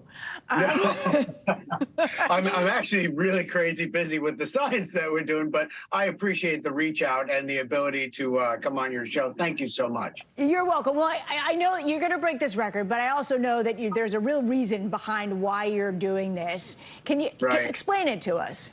So the current record is 73 days, and we're staying 100 days. And the honest reason why I'm staying 100 days is because I can't stay 200 days. And 200 days is the distance to get from here to Mars. So we're testing and checking isolated, confined, extreme environment work here, including muscle band testing, including I'm doing electrocardiograms, electroencephalograms on myself. The entire time that I'm down here, I'm taking blood, urine, saliva, seeing what happens to the human body when you're in this state before we get in that plane and go to Mars for a little while, right? So it's going to be one of those things that if we don't check it here on Earth, it's going to be problematic when we're trying to get to Mars. The second reason that I'm doing this is outreach to kids, to get them involved in science, technology, engineering, and math, and see how cool it can be. You can do research in situ or in the environment that you're in, and it can be fun and cool and interesting. And the third and final thing is I'm interviewing all of my friends that are down here, PhDs, MDs. We're talking about preservation, protection, and rejuvenation of the marine environment. We get 60 to 70% of our oxygen from the world's oceans, and we need to take care of them. So. But here's my question. When you're underwater, there's more pressure. When you go into space, there's less. So how are you learning about space travel if you're in compressed situation? Great comeback. I understand that. So we're at 14.7 pounds per square inch on the International Space Station, and probably as we go to Mars. We're at 25 pounds per square inch. So it's just opposite. We have to decompress to get into our U.S. spacesuit. We have to decompress to get out of here. So when you go in the U.S. spacesuit to go clean the windows on the spacecraft as you're going, you have to do decompression. But since the dawn of time, we have, dawn of space travel, if you will, we have trained astronauts in the ocean or in the pools so that they could get used to the zero gravity. And that's basically what we do. We get used to the zero G here. And as I say, it's more of the isolated, confined, extreme environment stuff as opposed to the exactly analogous to space travel. It's kind of sort of analogous. Isolated, confined environments freak me out, in all honesty. But I wonder, are you actually feeling any effects on your body right now? So everybody asks me this, and I kind of have this little. There's an increased urinary output. That's the one thing that we've seen right now. You're peeing a lot. Just say it. Yeah. Just say you're peeing a lot. Frequency and urgency of urination is definitely up for sure. We think that's a pressure immersion diuresis thing, but the answer is nobody really knows yet. I'm working with, I have 10 medical doctors on this, 2 PhDs in psychology and 1 psychiatrist. We did 19 psychological, psychosocial tests. So we're trying to really get the whole gamut of stuff before we come out of here. All right. Well, Dr. Joe Dituri, it was so fun to talk to you. Thank you so much. Good luck. We'll be keeping an eye on it. Thank you very much. Look forward to talking to you. All right. Coming up now on Morning News Now, a comeback story with a Hollywood ending. Welsh soccer team Wrexham has made its way to the English Football League with the help of some Ryan Reynolds star power. We'll take you inside their Cinderella story next.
Watch NBC Nightly News with Lester Holt or listen wherever you get your podcasts. The day's biggest political stories with trusted insight and expert analysis. A daily look at the politics behind the headlines. Meet the Press Now, streaming weekdays at 4 p.m. on NBC News Now. We begin tonight with breaking news just coming in. Whenever it happens, wherever you are, NBC News, streaming free now. Turning now to a fairy tale comeback story in the world of soccer. Over the weekend, Welsh team Wrexham was promoted to the English Football League after being crowned champions of the country's lowest tier National League. The third oldest club in the world is famous for being part-owned by Hollywood stars Ryan Reynolds and Rob McElhenney. NBC News chief international correspondent Keir Simmons has more on this remarkable win. Keir, I certainly hope the Wrexham fans are celebrating in the proportionate way we would expect them to.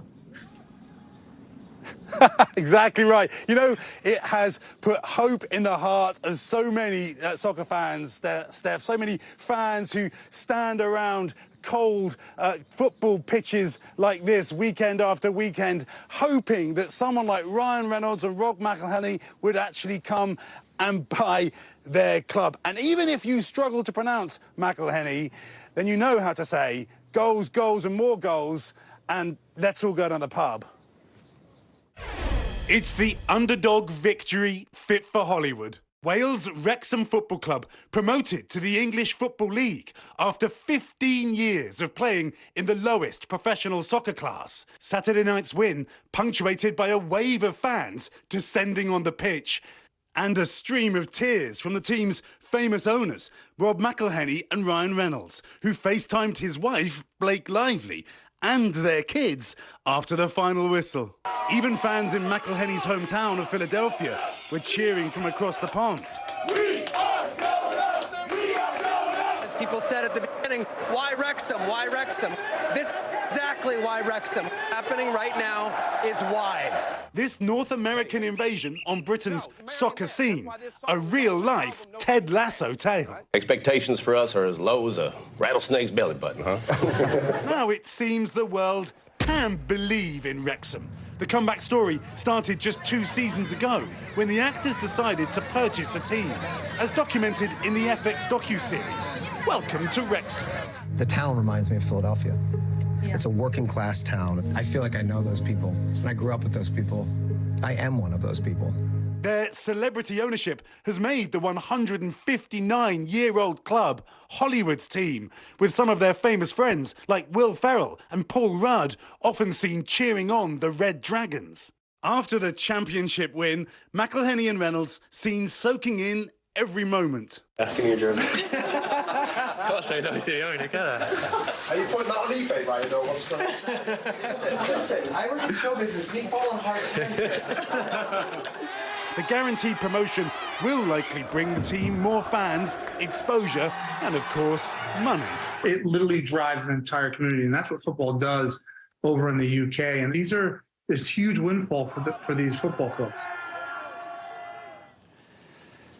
Steph, Ryan Reynolds just tweeted to describe soccer as one of the most romantic things on earth, which is one of the most on-point things I've heard to come across from that side of the pond in many, many years. Real quick, Steph, my side is called Charlton Athletic. It's in southeast London. We're kind of looking for a new owner, so if anyone in Hollywood is watching, call me. Hey, Keir, forget Hollywood. What about me? How about you and me? You'll have to continue to call it soccer, though. I'll insist. I do that. Yes, let's talk. Okay. All right, Keir, thank you so much.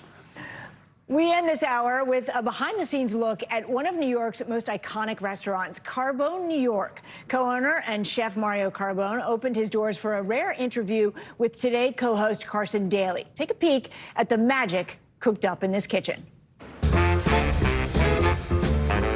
We are in Greenwich Village, and we're going to see the Pope of Greenwich Village food. That is Mario Carbone. We're going to sit, we're going to talk, we're going to cook. It's like a time portal when you walk through this door.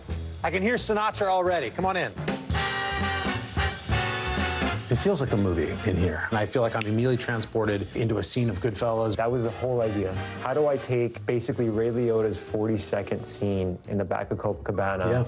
From when they open the front door, they get hit with the music, the smell of the food. Waiters are coming by, Waiters it's are coming chaotic. by. You wanted to take that vision and make a cinematic experience. It's a lot more than just the food. You can witness the woolly mammoth that was the Italian-American in 1958. Chef Mario Carbone opened his celebrity hotspot 10 years ago. Now, it's nearly impossible for mere mortals to get a reservation. There's this whole celebrity factor in here. There's Jay-Z sitting in the corner any given night. But there's a million Italian restaurants right even around here. What makes Carbone stand out so much? We buy the absolute best ingredients. We try really, really hard to give you dinner as the show every night. You've created a home. Like, the Italian table is home for everybody. Mario's vision comes from his upbringing. Raised in a traditional Italian-American family in Queens, surrounded by home-cooked food. Who was cooking for you growing up? My mom cooked every night. She's a fantastic cook. Her parents were born in Italy, so I would be with them and invariably in the kitchen where they were cooking all day long. I was always in the mix. Carbone's magic has spread to Miami with a restaurant and star-studded pop-up called Carbone Beach. It's an over-the-top Carbone meal that takes what we do at Carbone and just amplifies it. It's Frank of the Copa of the 60s. You sound like the Martin Scorsese of food. Ricky Tonelli is Carbone's day-to-day face, a larger-than-life personality. Ricky takes care of everybody. Can America meet Ricky? AKA the face. How long have you been here, Ricky? Since day one, yeah. Can you whip up a little something, something? You know, we'll bring out a couple of classics. How's that? Carbone classics like spicy rigatoni. Oh, come on, Ricky. The world famous Look at spicy this. rigatoni. Right? Beautiful. There you go. Look at that. Buon appetito. Grazie. That's delicious. You get the sausage, right? Of course, you get the bite of it. With the tortellini, there's a pinch point. You have to pinch them together. All right, let's learn how to cook it. Let's do it. You are going to get a special pass today. At the Carbone kitchen, where a few people can say they've been and actually cooked in. About to rock it. All right, Chef, what's the first step to the tortellini? Okay, first step we've already done for you, which is baking. You're welcome. Baking the dough. Sheeted super, super thin. These are the things that people at home can make. They can make a touch of Carbone by baking it. 100%. Here's our filling. 2 different ricottas. This is sheep's milk and cow's milk. Salt, pepper, thyme, nutmeg. Put a little dollop here, drop of water to adhere it. And then you're gonna pick it up, roll it into a half moon, give it a little pinch. Bring the 2 ends together here. It's art. They're so thin. It's crazy. Just right in the water. Right in the water. How come you don't ask Siri to set a timer like I do at home? And then the sauce is just melted butter and water. This is our Sunday sauce, bolognese. Same mix as the meatballs. That's one order. I think a couple of these are mine. How do they look to you, Chef? Yeah, I think maybe that one. You can tell. The one that's like, That is literally the perfect bite of food. Thank you, Chef. Thank you. Thanks for having us. Oh my God, I gotta go eat some tortellini. Thanks to Carson Daly for that report. Carbone Beach kicks off May 4th through the 7th. That does it for this hour of Morning News Now. The news continues right now.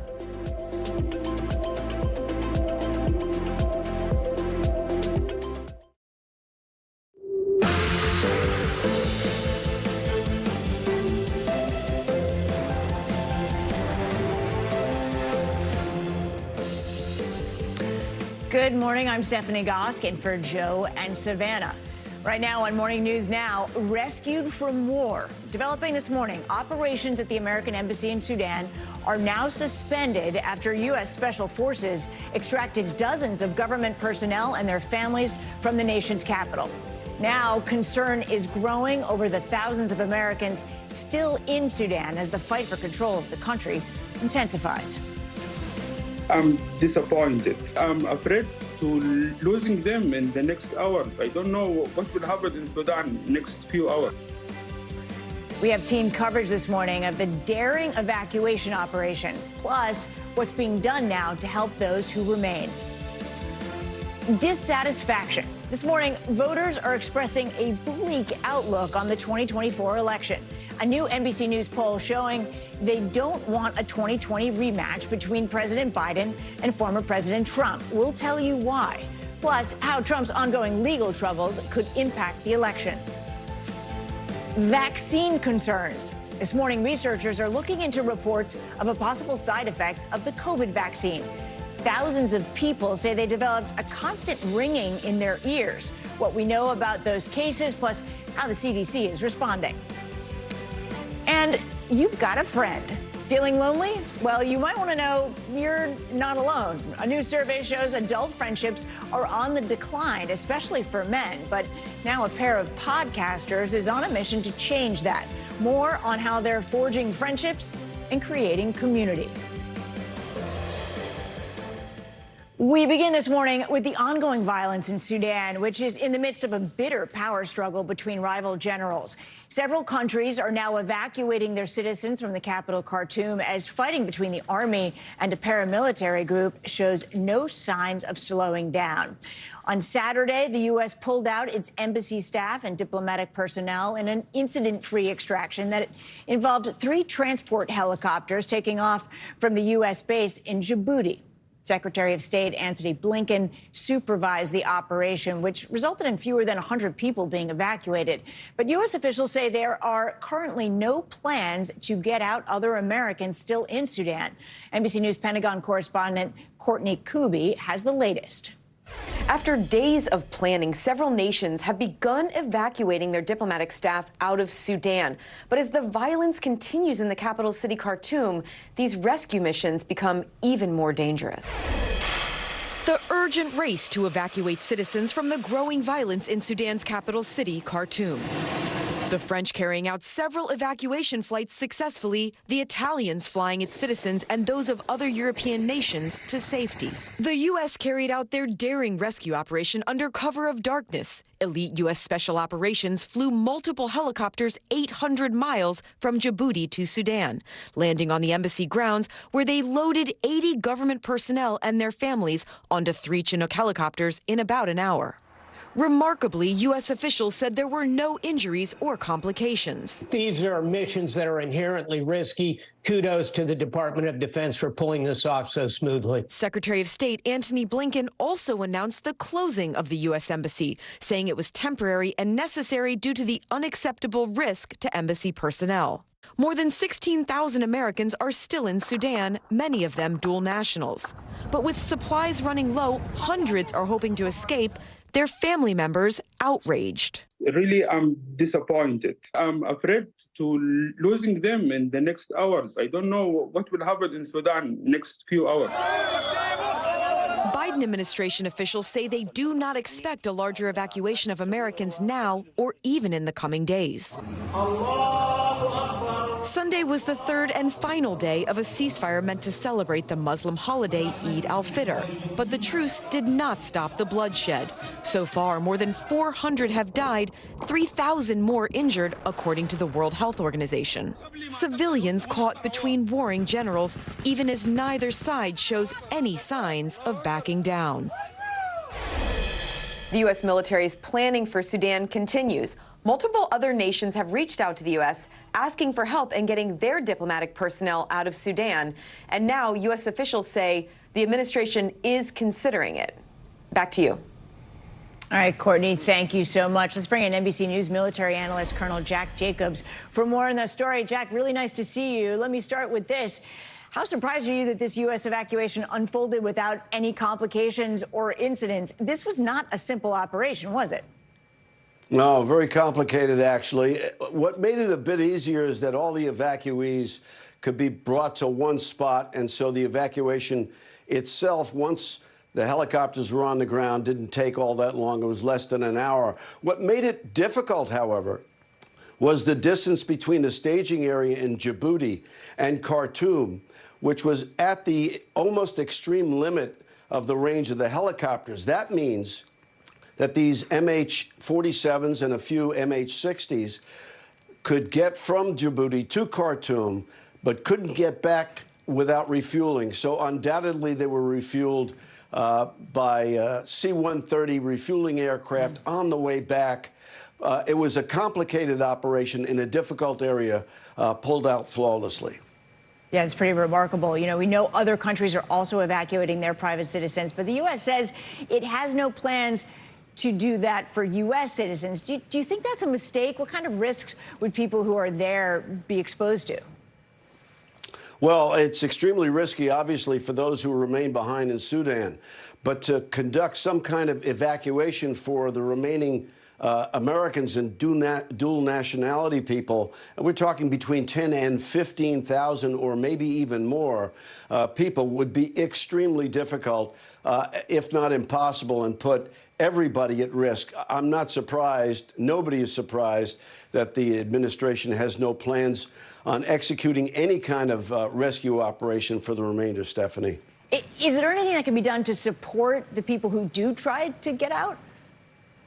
Well, in the past, in situations that are similar to this, when people were in one location or several locations that could be identified, airdrops of supplies have been affected. People who were close to borders or who were close to the sea could be evacuated too, but we're talking about a relatively small number who could be assisted in the coming days when the battle is going to get tougher and tougher. Stephanie. Yeah, it's just such a big country and such a difficult situation. Colonel Jacobs, thank you so much for your time this morning. You're welcome. The 2024 presidential race could begin in earnest this week, with President Biden expected to launch his campaign for re-election as soon as tomorrow. For more, we're joined by NBC News White House correspondent Mike Memley. Mike, nice to see you. What do we know about the president's re-election campaign, and where is he looking to focus his energy? Well, good morning, Stephanie. With this president, I've covered him a long time over multiple campaigns. There's always a little bit of suspense until the words come out of his mouth, but we are expecting to hear the president make his candidacy for re-election official, likely in the form of a campaign video that we expect to go up tomorrow morning. Tomorrow is the 4-year anniversary of when the president launched his successful 2020 campaign. We then expect to see the president addressing a union group here in Washington. Union voters are really the backbone of the president's political support, and he wants to shore them up in a hurry. And then we expect to really hear the president's pitch, focused a lot of what we've been hearing from the president since the State of the Union address, which is about the need to finish the job, to talk about the accomplishments he believes he's been successful at reviving American manufacturing, shoring up the economy, and that he needs 4 more years to do that.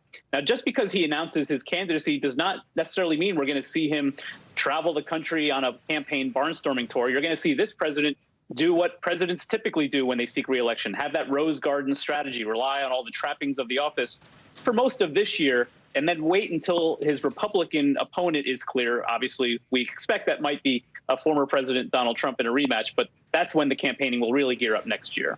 Yeah, you know, not everyone's looking forward to this announcement from President Biden. He's facing stiff headwinds. A new NBC News poll says 70% of all Americans, including 51% of Democrats, believe he should not run for a second term. Obviously not the numbers any president wants to see the week of a planned re-election bid announcement. How is the White House responding to that skepticism?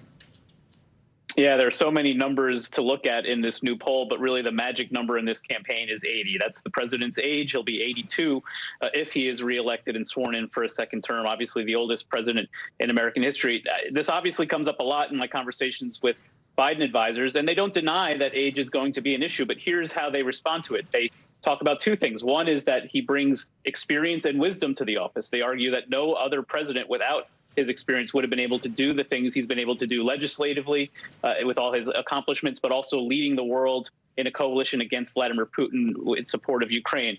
They also make this point, which is that the president is known as being optimistic. He's always got a positive, forward-looking vision, and that's going to be a very real contrast to what we've seen from Republicans, a very dark, pessimistic view of the country. That ultimately voters will reward the president's vision.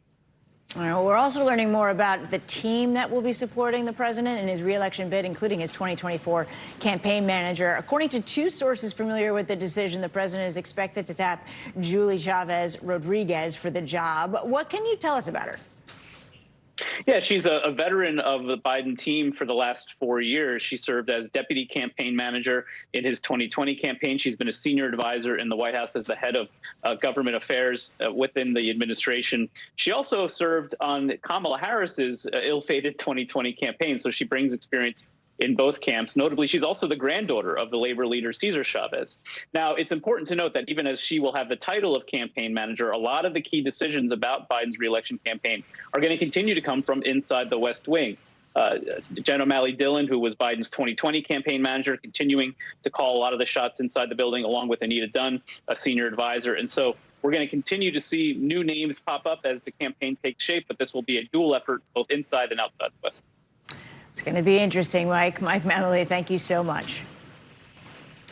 And as President Biden prepares to announce his run for re-election, it looks like Americans aren't happy with the idea of what may be inevitable, a 2024 rematch with former President Donald Trump. According to a new NBC News poll, just 26% of Americans believe he should run in 2024, while 70% say he should not. And Trump isn't faring much better. Only 35% say he should run, while 60% say no. NBC News senior political editor Mark Murray joins us now to break all of this down. Mark, according to this latest poll, Biden's job approval rating is also down. What are the reasons behind Democratic primary voters not wanting Biden to run in 2024? Yeah, Stephanie, our pollsters actually asked the Democratic respondents who said that they don't want President Biden to run for re-election and asked them to answer that in a one word or a short phrase. And one word really stands out, Stephanie, and that is Biden being too old. And in a separate question, nearly half of all Americans who ended up saying that they don't want Biden to run in 2024 said his age is a major reason, with another 21% saying that it was a minor reason. So that age definitely stands out there, Stephanie. And of course, as you also ended up mentioning, 41% of adults approve of President Biden's overall job rating, and you ended up having 54% disapproving. That's down from back in January when President Biden's approval rating was at 45%. Yeah, those are dark numbers for them. Mark, former President Trump is facing charges in New York over an alleged hush money scheme involving Stormy Daniels. Has that affected his support among voters at all? Yeah, actually, the support among Republicans and Republican primary voters is even stronger, Stephanie. Our poll finds that 68% of Republicans say that they believe they should stand behind Donald Trump amid the investigations, amid his recent arrest, because he's being unfairly targeted and they must support him. That's compared to 26% who ended up saying, you know what, Republicans might need someone else who won't be distracted in a general election against President Biden. We have running against Trump potentially a few Republican candidates who have thrown their hat in the ring. How's that field shaping up at this point? Yeah, we had our first trial heat of the very, very early 2024 Republican presidential race, and it shows the former president Donald Trump at 46% among Republican primary voters. Florida Governor Ron DeSantis, who, remember, has not officially announced a presidential bid, although we're all expecting him to do so, comes in second at 31%, and no one else gets more than 6%. And again, Stephanie, it's still very, very early, but when you look at Donald Trump's 46% in that trial heat, along with that other number where I said that so many Republican primary voters are standing behind him, given those investigations, and he is at this juncture the early front runner on the Republican race. All right, Mark, thank you so much. That new NBC News poll was front and center on Meet the Press this week, with New Hampshire's Republican Governor Chris Sununu stopping by to share his thoughts on the state of the Republican Party heading into the 2024 election cycle. Here's moderator Chuck Todd. Well, hello there, Stephanie. This week on Meet the Press, Republican Governor Chris Sununu of New Hampshire joined me to discuss the 2024 Republican primary after our brand new NBC News poll revealed that Donald Trump was the clear frontrunner for the GOP nomination. Here's what the governor had to say about the current state of the 2024 race. I still don't think he's necessarily going to be the nominee. Look, I think your poll is spot on in all these areas, by the way. I think that's actually a great poll, and I hope folks listen to it. I'll say this. Republicans are rallying. They're supporting former President Trump over these indictments, right? And there's a lot of support there. Now, does it actually translate into a vote? We will see. I mean, most folks don't decide who they're voting for until about 3 weeks before the election. So there's a lot of politics to play out. There's not even a single debate has been had. Other candidates are going to get in the race. So I just think it's so far away. And at the end of the day, we want a winner, right? Republicans want someone who can win in November of 24. Donald Trump is a loser. He has not just lost once. He lost us in our House seats in 2018. He lost everything in 20. We should have 54 U.S. senators right now. We don't because of his message. So Donald Trump is positioning himself to be a four-time loser in 2024. We need candidates that can win. Isn't the problem, though, that a majority of Republicans don't believe what you just said, that he lost in 2020? Because the loser message should work unless you don't believe he lost. Well, it's not just 2020, right? We got crushed in 2022. We should have 54 U.S. Senate seats. We don't because he is part of that message. We lost in 2018.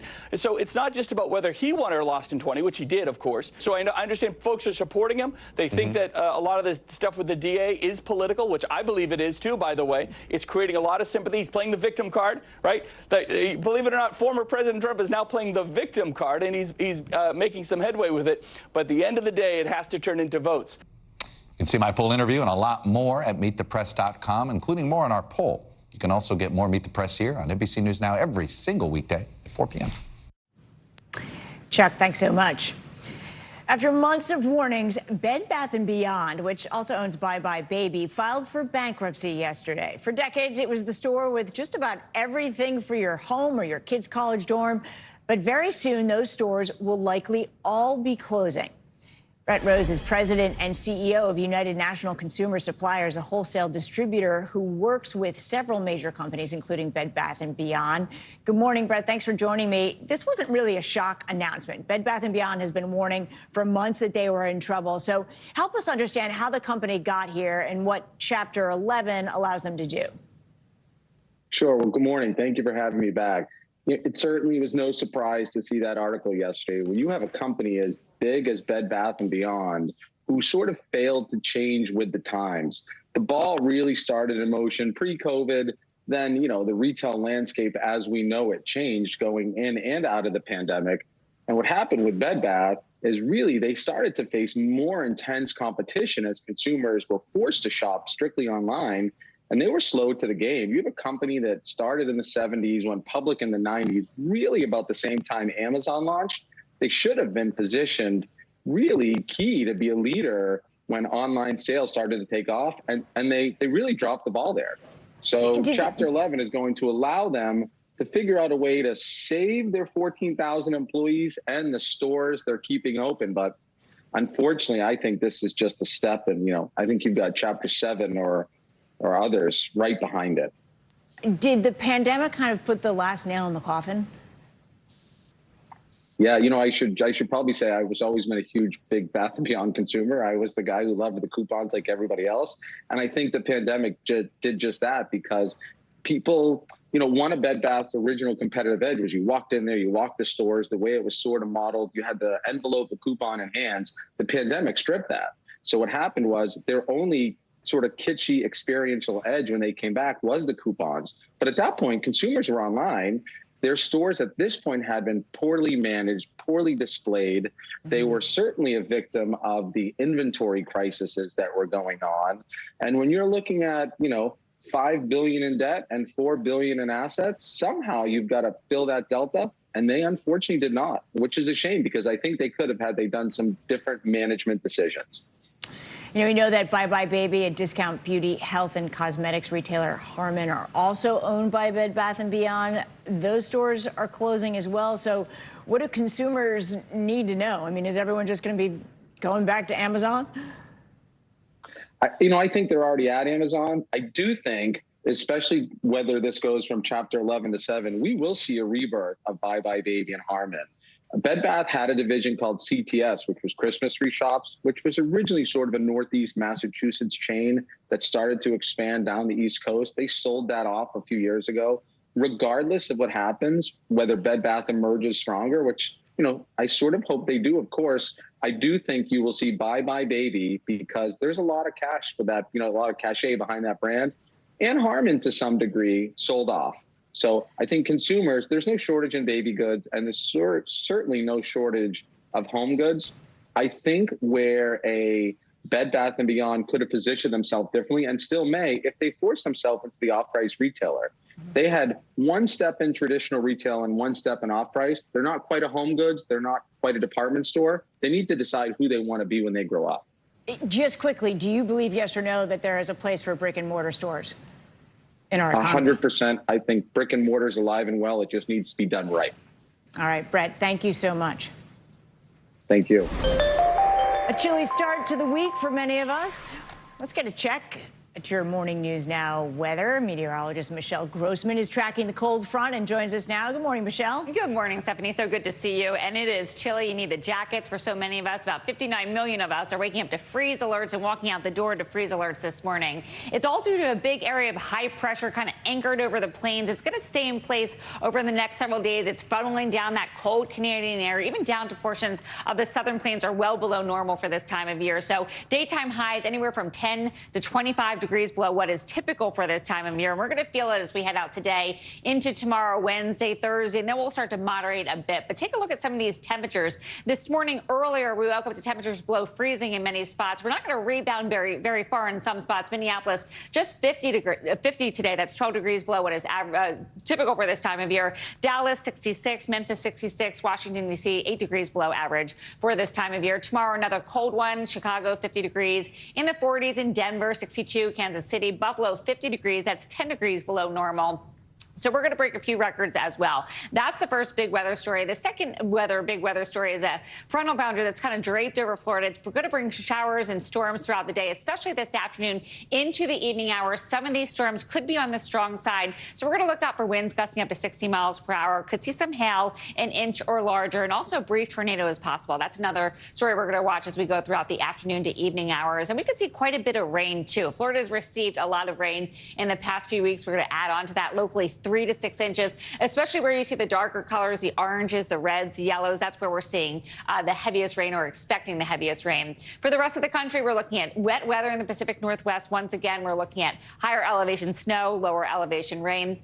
Plenty of sunshine in the southwest. In the middle of the country, we're looking at the chance for rain developing over the southern plains. That's going to start tonight, and then we're going to see the Tuesday, Wednesday. We're going to see some flooding conditions possible throughout the next days there. Below average temperatures continuing today, tomorrow, Wednesday. And then when you look at the Great Lakes, we're looking at some blue there. That's indicating the chance for some snow showers mixing in. Really dreary throughout northern parts of New England as well. Wednesday, this is what we're going to watch. Severe storms in the southern plains. Could see some really gusty storms, some tornadoes as well. That's one story. This rain's going to extend into portions of the southeast, the Gulf Coast, and we could see some heavy rain there as well. Friday, we're going to build the heat in the west. That's going to be a big difference. Then as we go across the country, we're going to start to moderate those temperatures. Sunny and mild in the southern plains. Lots of rain throughout the northern plains to the upper Midwest. Also looking at the northeast into portions of the southeast. More rain there as well. Stephanie? All right, Michelle, thank you very much. Sure.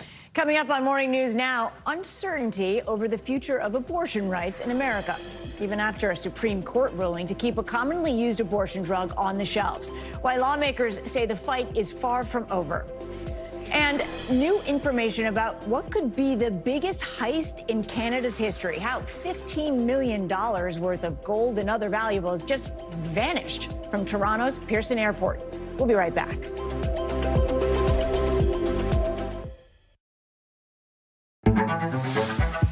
It was the end of the story, but it was also just the beginning. We couldn't know then that following the mystery would take us to places as strange as any fiction. The mind whirled among dreadful possibilities. What happened here? The True Crime Original. Dateline, Fridays and Sundays. Watch NBC Nightly News with Lester Holt or listen wherever you get your podcasts. This is what it looks and feels. The storms. The bigger piece to the puzzle comes. Here's some of the stories we're watching tonight. We begin with breaking news just coming in. Russia has launched another round of attacks. What was it like when you came back and saw your neighborhood like this? They say that in modern war, there aren't any front lines anymore. Here, there certainly are. Extreme weather tonight on both the West Coast and the East Coast. We've had some of the strongest winds here. How many of you were up there? At least like 11. Now to the economy as Americans face the highest inflation rate in decades. How does this all impact your wallet? More fallout from Elon Musk's Twitter takeover. Peak flu season is almost here. How does RSV specifically hit some kids so hard, and then it seems like it almost doesn't affect others? Can voters trust that you will be able to do this job? Why should voters believe you? This special election night. We love it. We live for this. We have a substantial team of NBC News correspondents fanned out. This is the first time we've not been able to call control of the House on election night. Tonight, we'll take an unflinching look at the resurgence of anti-Semitism in America. They're waiting until Title 42 is lifted before they decide whether to cross into the United States. What made you decide to go the medicinal healing route for what you're growing here? Who should be accountable? The city points the finger at the state at the city. Some more breaking news. We are live on the ground there. I want to show you an up-close look at what we're talking about here. The news continues right now. Watch NBC Nightly News with Lester Holt or listen wherever you get your podcasts. This is what it looks and feels What's the latest? A bigger piece to the puzzle. Here's some of the stories we're watching tonight. How much water ultimately will be forced inland? Whenever it happens, wherever you are, NBC News, streaming free now. Hey, I'm Hallie. It's good to be with you tonight. The debt ceiling. Here's why this matters. Please, please don't have your eyeballs glaze over. Here's why this matters. Talk to us about what we're supposed to call this. Is it a bailout? Is it a backstop? There's a difference because it matters whose money is being used to prop up these banks. We think we're getting close to this news conference. I will be honest with people. This is like an awkward moment where we think we're like right there. You're going to have to like tap dance with us maybe a little bit. I do have my tap dancing shoes on, not to worry. Watch NBC Nightly News with Lester Holt or listen wherever you get your podcasts. We're back with the latest on the battle over abortion rights. On Friday, the Supreme Court upheld the Justice Department's appeal to freeze a Texas ruling that would roll back FDA approval of mifepristone. Bottom line, this means the pill remains available to people living in states where it is legal.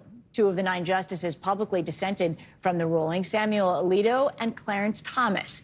Justice Alito was the only justice to write an opinion on his decision. Alito claimed the Biden administration would not follow the court's order had it gone against the Justice Department. The White House has yet to respond to those claims, but Senate leader Chuck Schumer did speak out following the court's ruling, saying the fight for abortion access is far from over. This decision was a temporary victory. This is hardly the end of our fight to protect a woman's health care and a woman's right to choose. Make no mistake about it. The hard right anti-choice MAGA wing in this country will keep working and working and working to take away all women's rights. But we will fight it and fight it and fight it. NBC News legal analyst Danny Savalos joins us now to talk about this ruling. It isn't just the name of this pill, mifepristone, that's difficult to say. This is a complicated story. What happens now? Last week, describing the procedural status of this case would have been really difficult. But today, it is now much easier because I don't have to explain what the district court did and how the Fifth Circuit held it up in part, but not in other ways. Now the Supreme Court's made it very easy. Basically, we've gotten into a time machine. We've gone back about 2 or 3 weeks. Everything is the same as it was before the district court in Texas ever got involved. That's because the Supreme Court has issued what's called a stay. It has hit a pause button on the district court in Texas's ruling. So everything remains the same, the status quo ante before the Texas district court ever got involved. So mifepristone is as available as it was a month ago. But it has shaken certainty for people, and people feel a little bit, after all of this news coverage, like they don't know what's going to happen in the future. Does this have a chance of potentially ending back on the steps of the Supreme Court? Yes, they should feel uncertain. And maybe I should have been a little clearer in that as we sit here today, procedurally, everything's on hold. But this is a case that is moving very quickly, and we can all expect the Supreme Court to issue an opinion, or when the Fifth Circuit finally briefs it, the Fifth Circuit will issue a decision. It will surely be appealed up to the Supreme Court. But the Supreme Court may hear it, but it may not. My prediction is they may decline to decide it on the merits because they may decide that the litigants don't have what's called standing. In other words, the doctors and other folks who oppose the abortion pill simply don't have a concrete enough interest in the outcome to even be in court. Stephanie, courts love throwing cases out on standing because, frankly, it means they don't have to do any work. If they say, hey, you're not allowed to be here in court, we don't have to write a 100-page opinion. We just say, hey, you're not supposed to be here in court because you don't have an interest in the outcome. And then we get back in that time machine, right? And go back to exactly right. We get in the same time machine that has gotten us here today. Obviously, this is an enormous political issue. You had former Vice President Mike Pence speaking out over the weekend, calling on local officials to take action against abortion in general. Let's listen to what he had to say. I think we have an opportunity to advance the sanctity of life, move it ever closer to the center of American law. And I think people should look to their state houses to make that change. But I think looking to the Congress of the United States, creating a minimum protection, 15 weeks, that is supported by some 70% of the American public at the federal level. I think these are all ideas that ought to be a part and parcel of the debate. Is this shaping up, and he sort of alluded to it there, this kind of state and federal government battle? What makes this case a paradox is that Dobbs originally, the central theme of Dobbs, was taking abortion out of the hands of the courts and giving it back to state legislatures. And that's the place we are now. A state can prohibit abortion right up until the moment of birth, or it can, they can prohibit abortion outright or permit abortion right up until the moment of birth. And we're seeing that already. But this decision is really more about federal courts' oversight of, say, FDA approval, which in a sense runs counter to the entire theme of Dobbs, which is abortion should be left to the states. Well, if that's so, now you have a federal district court judge with no apparent training in medicine or was not elected, was appointed, making a decision on an abortion pill that affects the entire nation. In spirit, it runs contra to the entire idea behind Dobbs. Very, very quickly, if Congress were to pass a federal law, does that trump all of the state laws? It does, and that's the way even the conservative justices on the court would see this as working properly. They would prefer, at least in theory, that the legislatures address this issue, whether it's Congress or state legislatures, rather than 9 unelected justices. All right, Danny Savelis, thank you so much for your time this morning. We appreciate it. Time now for some international headlines. Authorities in Kenya have exhumed dozens of bodies in what's believed to be part of a starvation cult. NBC News foreign correspondent Ali Arouzi joins us now with that and more. Good morning, Ali. It's so nice to see you.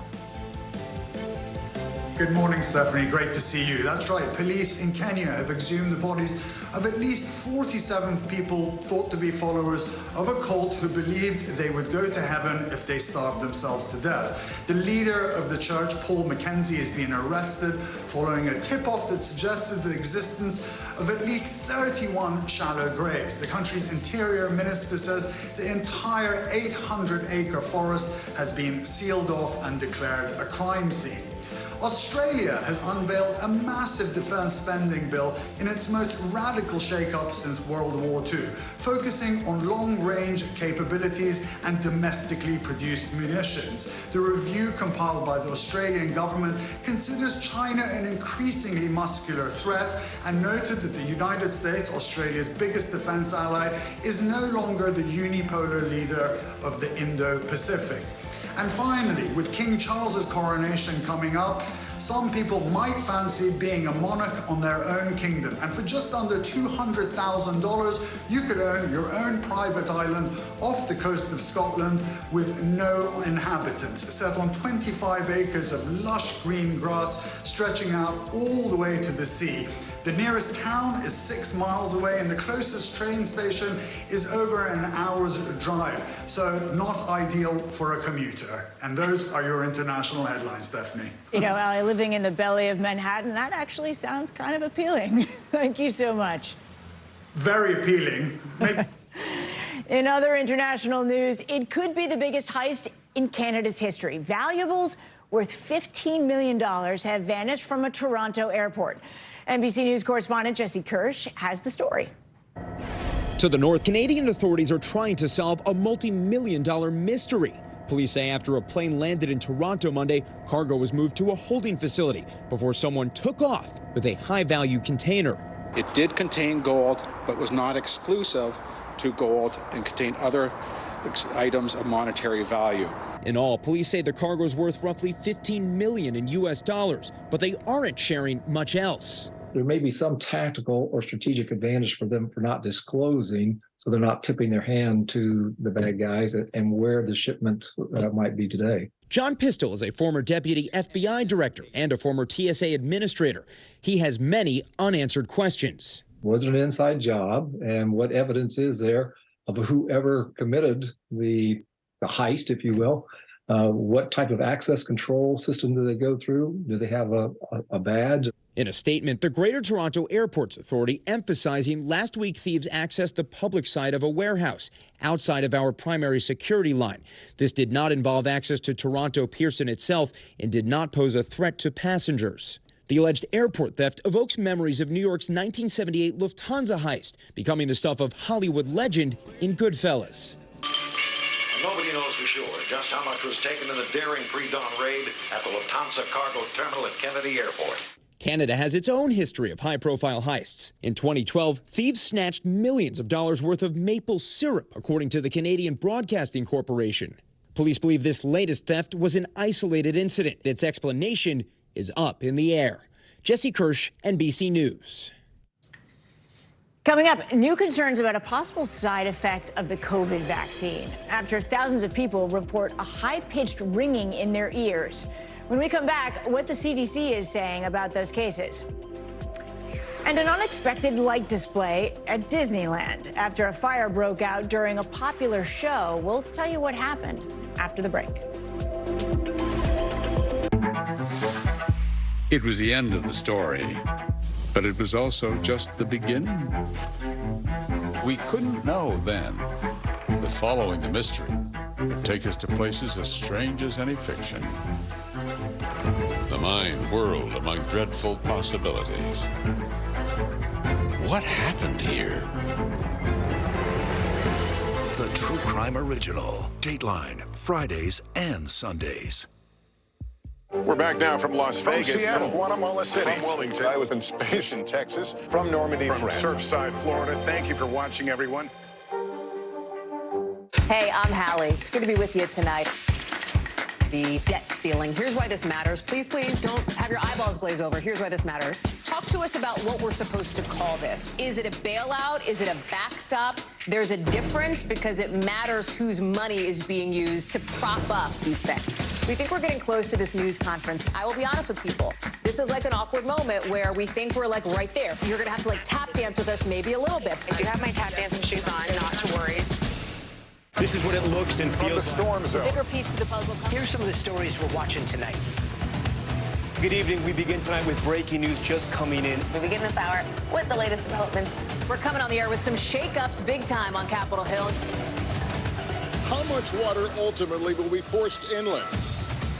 Whenever it happens, wherever you are, NBC News, streaming free now.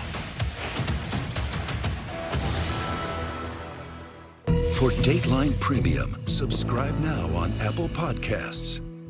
Watch NBC Nightly News with Lester Holt or listen wherever you get your podcasts. We begin tonight with breaking news just coming in. Whenever it happens, wherever you are, NBC News, streaming free now. Disney is suspending some pyrotechnic shows at all of its properties after a fire broke out in the middle of one of Disneyland's iconic performances Saturday night. NBC News correspondent Erin McLaughlin has more. Oh my gosh! To the House of the Mouse, a shocking end to one of Disneyland's most popular shows. As Mickey battled the dragon, the fire-breathing prop engulfed in flames. Poor dragon. Didn't make it. It's pretty bad. And nearby attractions evacuated. During the final showing, a phantasmic Saturday evening, the fire even visible from the park's Splash Mountain. Park goer Tim Terensic was there. Show was going fantastic. Just about 5 till 11, the dragon head caught on fire. And my sister and I, we thought it was part of the show. According to Anaheim Fire and Rescue, the fire was quickly extinguished. While no guests or firefighters were injured, rescuers say several Disney cast members were treated for smoke inhalation at the scene. Disneyland releasing a statement saying they're temporarily suspending similar fire effects at select shows globally out of an abundance of caution, while an investigation is underway. So did Mickey win in the end? In the end, I believe Mickey did win, yeah. And I did see Mickey later in the night, so Mickey did, he did make it through the fire as well. Erin McLaughlin, NBC News, Los Angeles. All right, Erin, thank you. Thousands of people say they've developed tinnitus, which is a high-pitched ringing in their ears after receiving their first dose of the COVID vaccine. NBC News medical contributor Dr. Natalie Azar joins us now to help us understand the possible connection. Good morning, Dr. Azar. So how do people make this connection, and what are the theories behind this possible link? Yeah, Steph, well, that's the challenge that the CDC has right now. I see a lot of patients in the office. I'm sure any practicing physician out there has seen patients come in a couple of weeks after their first COVID shot with a new symptom and perhaps even a new diagnosis of something. And it's always tempting to want to conclude that there's a cause and effect there. But again, what the challenge for the CDC is to take these cases and say, could they actually have happened by chance, or are they truly related to the vaccine? A number of studies have been performed. They're all retrospective. They're not big enough to draw a firm conclusion about cause and effect. The theories behind why this is happening, Steph, well, there are many. One is that there is an inflammatory reaction to the vaccine, and that might have, targeted something in the ear. I would also mention, remember that COVID also caused problems with taste and smell. So we know that the central nervous system is not immune from the effect of either the virus or the vaccine.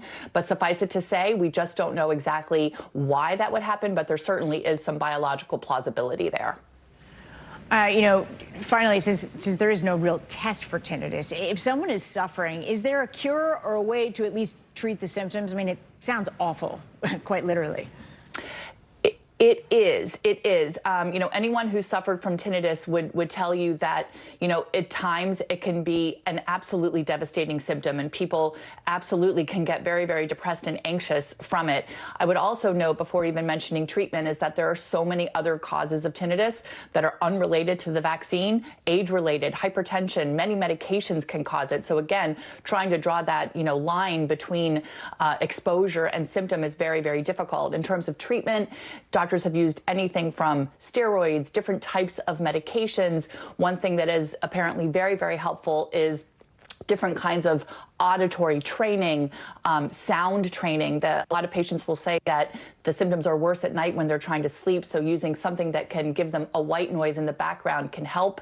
But again, for some folks, it's a bother. For other folks, it can be quite devastating. And so, anyone who is an ENT knows how challenging and difficult this is to treat.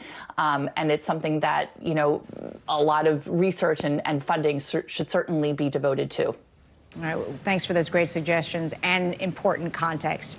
Dr. Azar, thank you so much. Coming up, water could be the future of clean fuel in America. How researchers are using it as a carbon-free source of power. You're watching Morning News Now.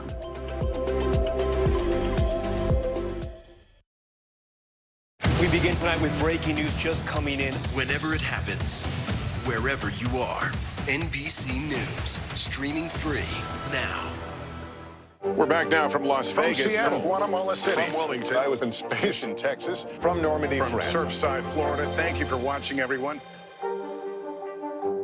This is what it looks and feels like. The bigger piece of the puzzle comes. Here's some of the stories we're watching tonight. We begin with breaking news just coming in. Russia has launched another round of attacks. What was it like when you came back and saw your neighborhood like this? They say that in modern war, there aren't any front lines anymore. Here, there certainly are. Extreme weather tonight on both the West Coast and the East Coast. We've had some of the strongest winds here. How many of you were up there? At least like 11. Now to the economy as Americans face the highest inflation rate in decades. How does this all impact your wallet? More fallout from Elon Musk's Twitter takeover. Peak flu season is almost here. How does RSV specifically hit some kids so hard, and then it seems like it almost doesn't affect others? Can voters trust that you will be able to do this job? Why should voters believe you? This special election night. We love it. We live for this. We have a substantial team of NBC News correspondents fanned out. This is the first time we've not been able to call control of the House on election night.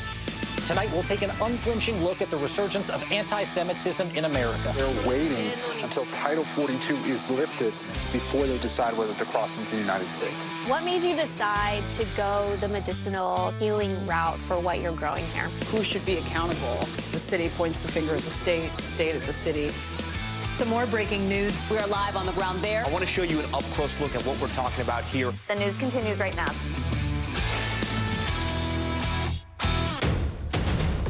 The day's biggest political stories with trusted insight and expert analysis. A daily look at the politics behind the headlines.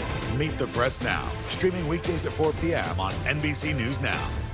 This is what it looks and feels From the storm zone. Bigger piece to the puzzle. Here's some of the stories we're watching tonight. Good evening. We begin tonight with breaking news just coming in. We begin this hour with the latest developments. We're coming on the air with some shakeups big time on Capitol Hill. How much water ultimately will be forced inland? Whenever it happens, wherever you are, NBC News, streaming free now. Hey, podcast fans, ready to unlock our true crime mysteries? Try Dateline Premium on Apple Podcasts. You'll get early access to originals, plus bonus content, and everything is ad-free. So head to Apple Podcasts now to subscribe. We're back now from Las Vegas, Seattle, from Guatemala City, from Wilmington. I was in space in Texas, from Normandy, from France, Surfside, Florida. Thank you for watching, everyone. We're back with the race to find cleaner and more sustainable energy sources. Researchers are now looking at how we can take water and turn it into a fuel that doesn't produce any carbon emissions. NBC News correspondent Jake Ward explains. Let's go back to science class. Water is made up of 2 parts hydrogen and 1 part oxygen. Got it? Okay, but what happens when you separate them? Well, you actually get an alternative carbon-free fuel source. Think of this as the equivalent of sticking a tube down in the ground to get oil. At the Department of Energy's National Renewable Energy Lab, or NREL in Colorado, Keith Whipke spearheads hydrogen research. This is where you make the hydrogen. Because you're turning electricity into oxygen and hydrogen, and then from there, hydrogen would wind up going on to power something. Exactly. Right. And it can be stored, transported, liquefied, and used later. Right now, it's about 2 to 4 times more expensive to create hydrogen using only renewable energy, according to the Department of Energy. That is called green or clean hydrogen. The Biden administration is betting big on green hydrogen, investing billions of dollars in tax incentives and research and development. All in all, it's part of efforts they say to 1, bring down the price of hydrogen, and 2, reach its ambitious goal of getting our nation to be net zero emissions by 2050. A recent blueprint released by the administration shows green hydrogen is a priority for larger vehicles, including planes, ships, ferries, and large trucks, which is exactly what they're developing at NREL.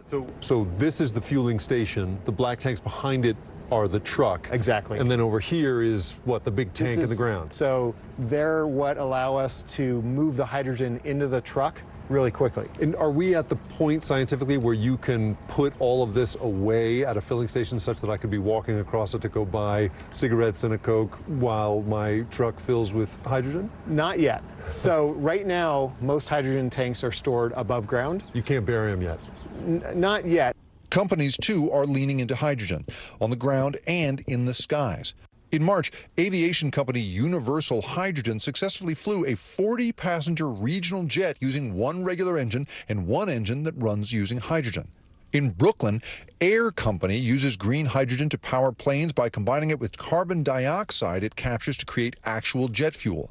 But this is not a quick fix. It's one thing to use hydrogen to fuel a small passenger vehicle like this, but it's another thing to do it at scale and only using renewable energy. Yeah, so there's all kinds of end uses of applications that make sense then. You can make green steel, green ammonia, you can make power for small communities or even the power grid.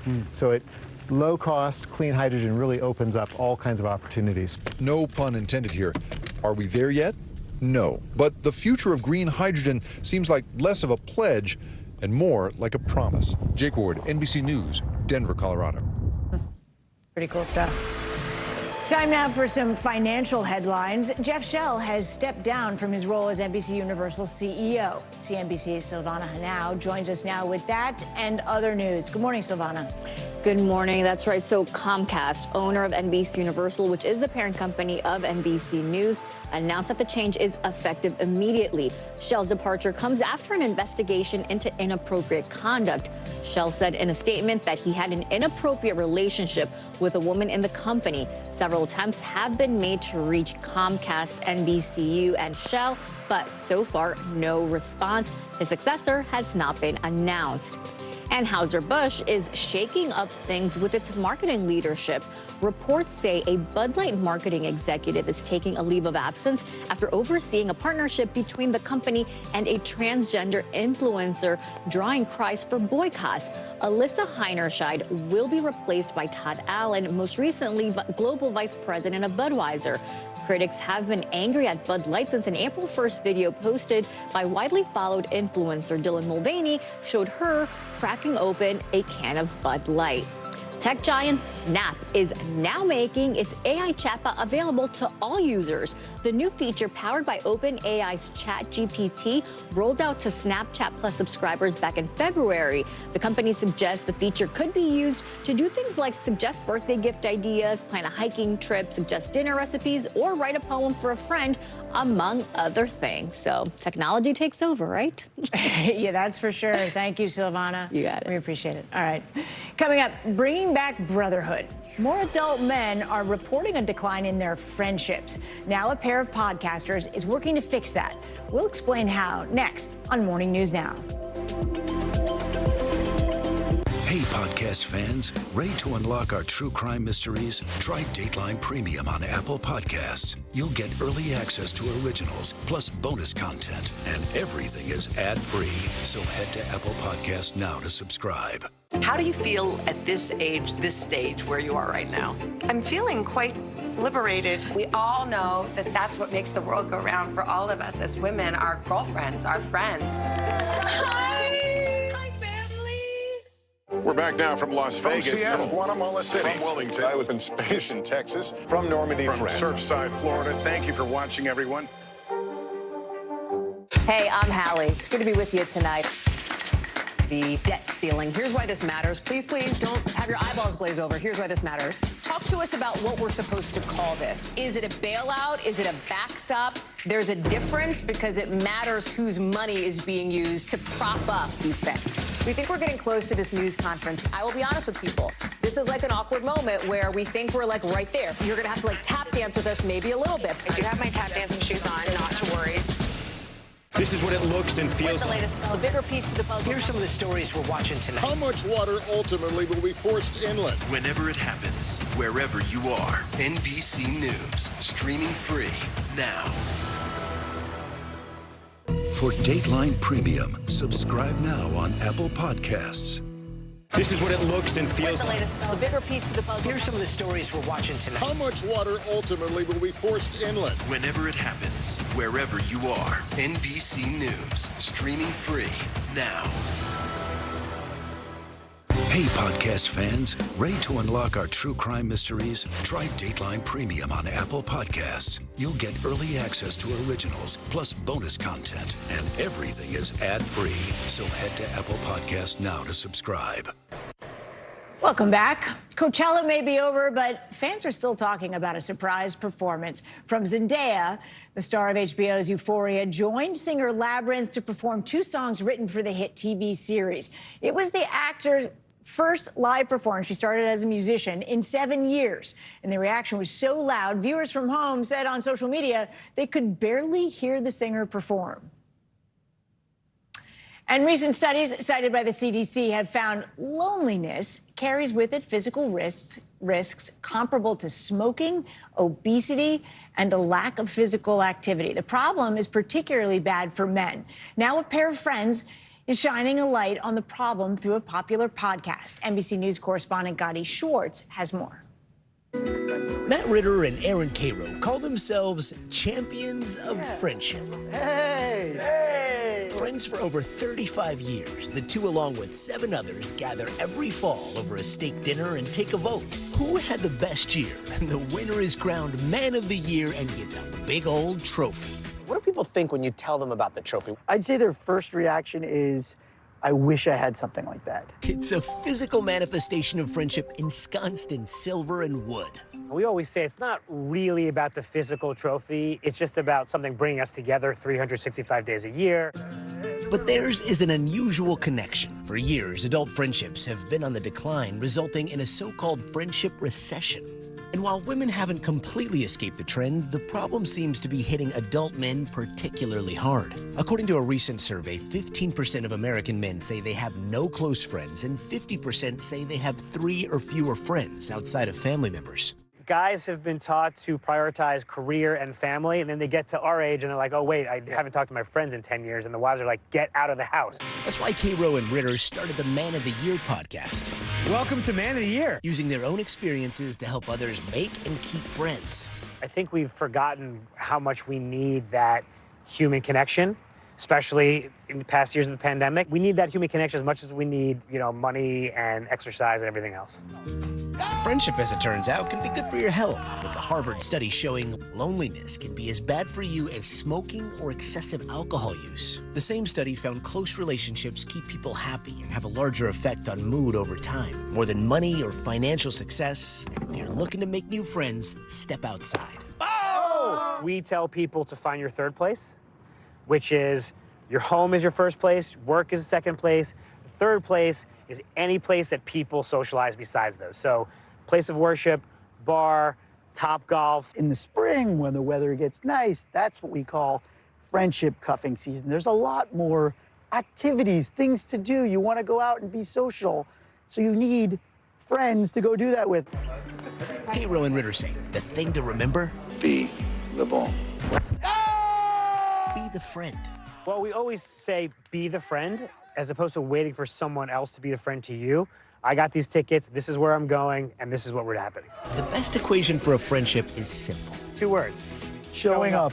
Yeah, you just got to show up for your friends on the good times, the birthdays, the bad times, the illnesses. It's actually not that complicated or difficult. We want to just help you a little bit. You just need to do a tiny bit more. The effort is low and the rewards are super high. Gotti Schwartz, Los Angeles. I love you, buddy. I love you too. What a great message. And finally this hour, the vinyl revival. For the past 3 years, traditional EPs and LPs are outselling CDs. That's thanks in part to an annual event called Record Store Day. Here's a look at this year's event.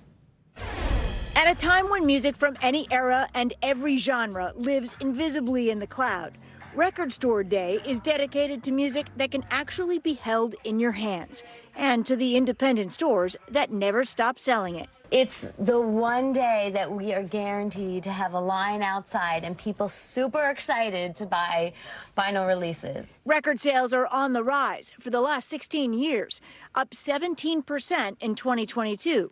We've seen vinyl totally almost decimate that we thought we were going to close. Rock and Soul Record Store has been in Midtown Manhattan for 50 years. How would you describe the future today for a record store? Super exciting. We're really excited. Record Store Day gets bigger every year. Musicians fuel the hype with special releases, limited editions that sell out fast and can only be bought in the store. Last year, the big record was Taylor Swift. They started lining up 24 hours before. Wow. So they really wanted that Taylor Swift. And this year, it's also Taylor Swift. When I felt like I was an old cardigan. But there is a lot more. Billy Joel, Grateful Dead, Stevie Nicks. The best part about Record Store Day is that there is something for everyone, every taste, every generation, including me. It's the 40th anniversary of Violent Femme's debut album, Blister in the Sun Like You've Never Heard It Before. And without skipping a beat, come on. Right back to high school. So get offline, get off the couch, and go to the record store. In addition to that Taylor Swift album, 300 other new vinyls were released on Record Store Day. None of those titles were sold online, so if you wanted first dibs, you actually had to get off the couch and go to your local record store. So that does it for this hour of Morning News Now. The news continues right now.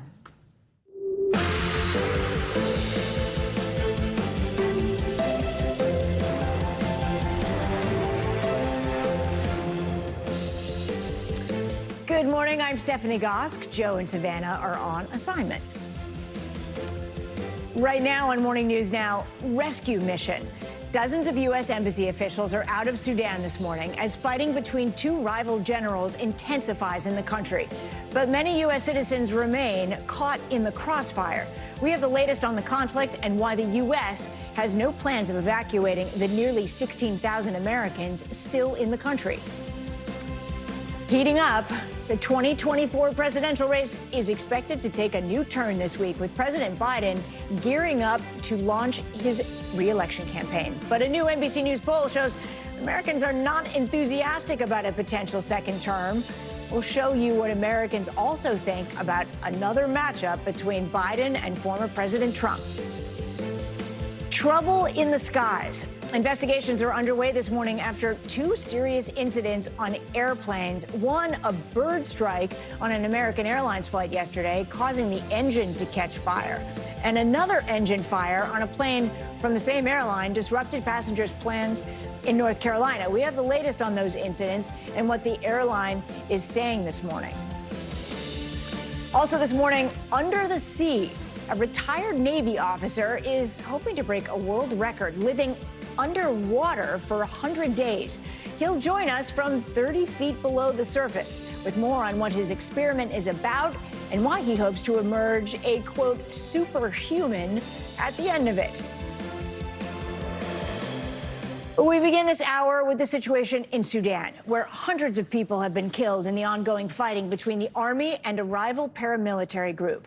Over the weekend, several countries, including the United States, began evacuating their citizens.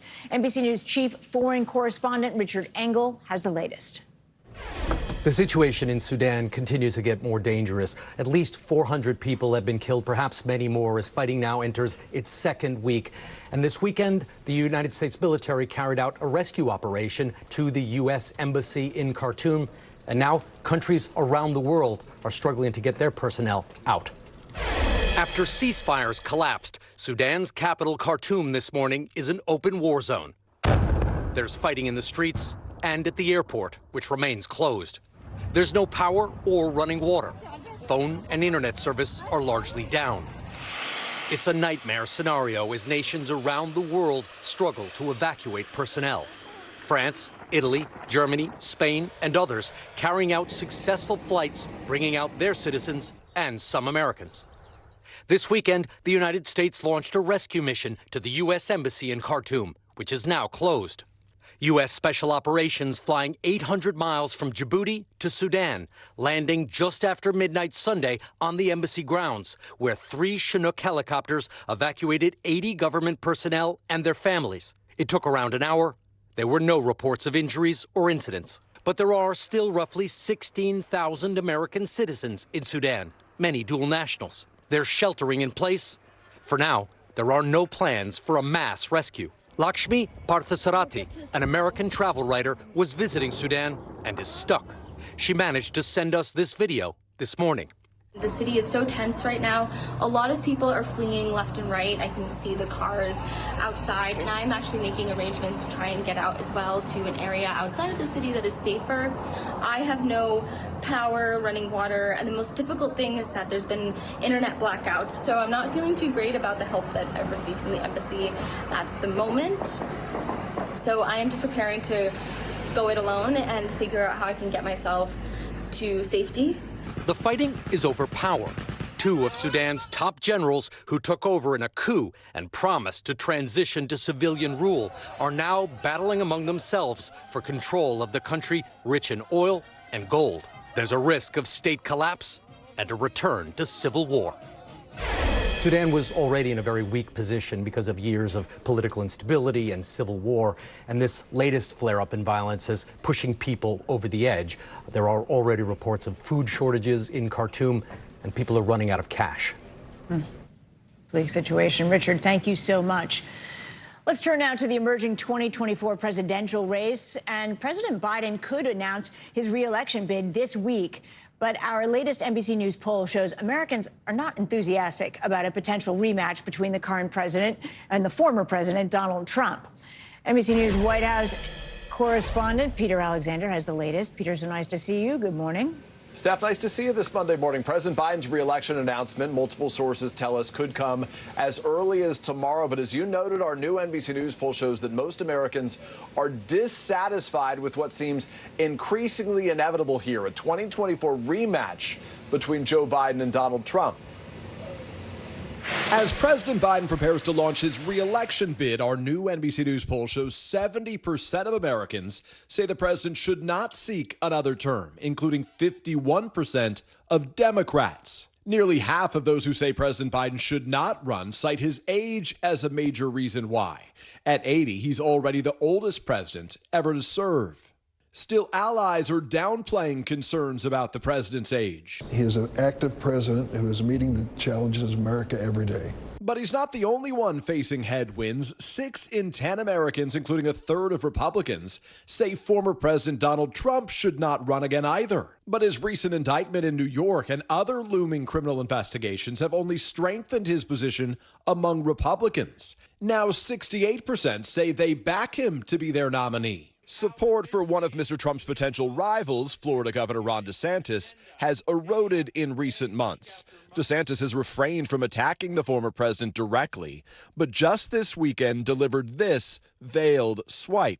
Republicans need to shake the culture of losing that has developed in recent years. One critical issue certain to have an impact on the race, abortion rights. Even after the Supreme Court for now preserved access to the nation's most common abortion medication, mifepristone. Over the weekend, former President Trump with a video speech at an event in Iowa, taking credit for overturning Roe v. Wade. Those justices delivered a landmark victory for protecting innocent life. One of several potential 2024 candidates courting social conservatives there, his former Vice President Mike Pence, who supports a national abortion ban, criticizing his potential rival. I don't agree with the former president who says this is a states-only issue. But our poll found nearly 60% of Americans say abortion should be legal nationwide. And some more moderate Republicans are worried the issue is already costing the GOP at the ballot box.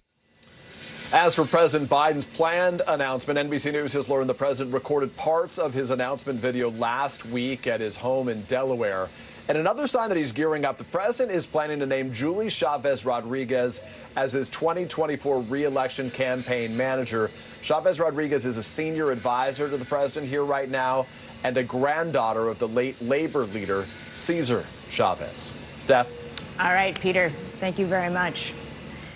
And in business news, it looks like Bed Bath & Beyond will soon be closing its doors for good. The company filed for Chapter 11 bankruptcy protection yesterday.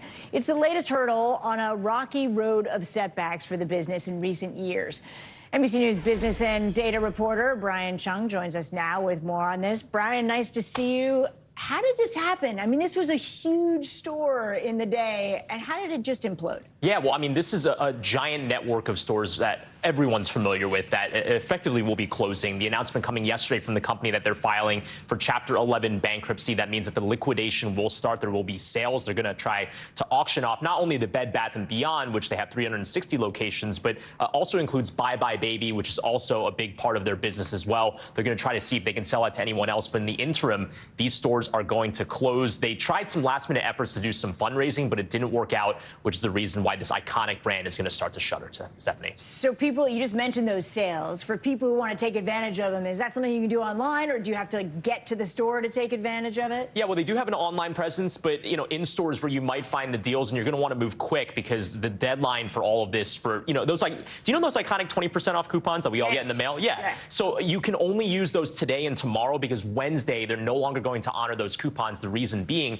they're going to start heavily discounting their merchandise inside the store. So if you don't get to a physical store by Wednesday, it's possible that some of that stuff could be gone, especially once those sales begin. And by the way, for those that have merchandise credits, you can only use those up to May 15th, again, as they start to liquidate those stores. What does this say about brick and mortar stores? I mean, do they have a future in our economy? Well, I mean, you think about the other brands that have gone under, right? Toys R Us was one that was once ubiquitous around this country. That went under. Sears also went under. And a number of other retailers have filed for bankruptcy, although they've been able to hobble along, like JCPenney, like J. Crew. But what it tells you is that the brick and mortar store is just no longer as viable in an era where e-commerce is really the thing. You could just go online, hit a few buttons, and get something shipped to your front door. But also, it speaks to the prevalence of big box retailers. It doesn't change the fact that if you need something in a pinch, you still have to get to the physical store, but people want to do a one-stop shop situation. Go to a Target, go to a Walmart if you need an extra bath towel, because guess what? Oh, you need that extra can of tomatoes or something like that you can get at that one place. So, you know, Bed Bath & Beyond, these kind of specialized retailers, the sun is really setting on that model. Yeah, you really got to give people a reason to go to the store. Exactly. Right? All right, Brian Chung, thank you very much. Turning now to two separate serious but non-life-threatening aircraft incidents in recent days. On Sunday, an apparent bird strike caused an American Airlines engine to catch fire, forcing the plane to safely return to the ground in Columbus. Meanwhile, an investigation is underway in Charlotte for a possible plane engine fire on the runway. No one was hurt in either incident. NBC News aviation correspondent Tom Costello joins us from Reagan National Airport. Good morning, Tom. No one wants to see an engine on fire in the middle of the air, Tom. No, that's right. That's absolutely right. Hi, Steph. Good to see you. Listen, the bottom line here is that bird strikes are not unusual, but birds taking out an engine, that is a bit more unusual. And this really underscores that these pilots, these crews did everything right to get their planes back down on the ground. It also underscores the fact that planes are supposed to and can fly on one engine. In Columbus, Ohio on Sunday, some anxious minutes during takeoff. We lost the number 2 engine on the bird strike with high vibration. An engine on an American Airlines flight headed for Phoenix caught fire mere moments after taking off, apparently after striking a flock of Canada geese. Everybody started panicking and freaking out. Flight attendants prepared the cabin for an emergency landing. Marnie Kallistat took this video from her seat. It was truly frightening. I didn't think I was going to make it. Also on board, Charles and Felicia Meadows, just beginning their honeymoon trip. We could just smell like burning. The Boeing 737 safely returned to the Columbus airport. In a statement, American called the incident a mechanical issue. The FAA reports strikes against all types of wildlife are increasing in the U.S. More than 15,000 reported across 708 airports in 2021 alone. Large bird populations are increasing, so the industry is constantly grappling with this. Bird strikes became a top safety priority after 2009's Miracle on the Hudson, where Captain Sully Sullenberger expertly landed his plane on the river after losing both engines to a flock of geese. Everyone survived. Experience can literally make the difference between success and failure, life and death. Last Thursday, another possible engine fire, this one on the runway just before takeoff in Charlotte. Passengers safely deplaned back at the gate, and the exact cause is still under investigation. But aviation experts stress these two unrelated incidents should not worry travelers. The majority of your commercial flights, have 2 or more engines. And when you think of the relatively few failures, it's an amazingly safe system. Yeah, you know, we talk about bird strike and wildlife strike, but it's not just birds. It's deer on the runway. In Florida, it's alligators on the runway. It's skunks, for example. So there's a lot of wildlife. But as it relates to birds, airports have been firing off cannons. They've been using nets. They've been even putting out chaser dogs to scare birds away out of the area because they can pose a serious risk to an engine. Steph? All right, Tom, those passengers needed you on the plane to tell them one engine's okay. You're going to be fine. That's right. Yeah, that's right. All right, Tom Costello, thank you so much. It's a chilly and rainy week ahead. Let's get a check at your morning News Now weather. Meteorologist Michelle Grossman joins us now with your forecast. Good morning, Michelle. I needed a coat this morning when I left the house. Me too. I'm like, I don't want to take this back out. I kind of lingered in my car a little bit longer with that heat going. It was chilly this morning. Actually, over 50 million people under freeze alerts. That's going to last into tomorrow morning because we saw temperatures below freezing this morning. And we're going to see temperatures this afternoon anywhere from 10 to 25 degrees below what is typical for this time of year. Unfortunately, we're going to see it today, tomorrow, Wednesday, and Thursday before we start that gradual warm up. We were a little spoiled by those 70s and 80s for most of us. This is what it looks like for today. That big story being the freeze alerts in place, that really chilly air. It's that area of high pressure that's bringing down that cold Canadian air. But we're also watching chances for some snow in spots because it is cold enough for snow. That is in portions of the Great Lakes. We could see some snow showers mixing in. We're not expecting a great accumulation, but still, it's late April. We're still seeing some snow showers mixing in.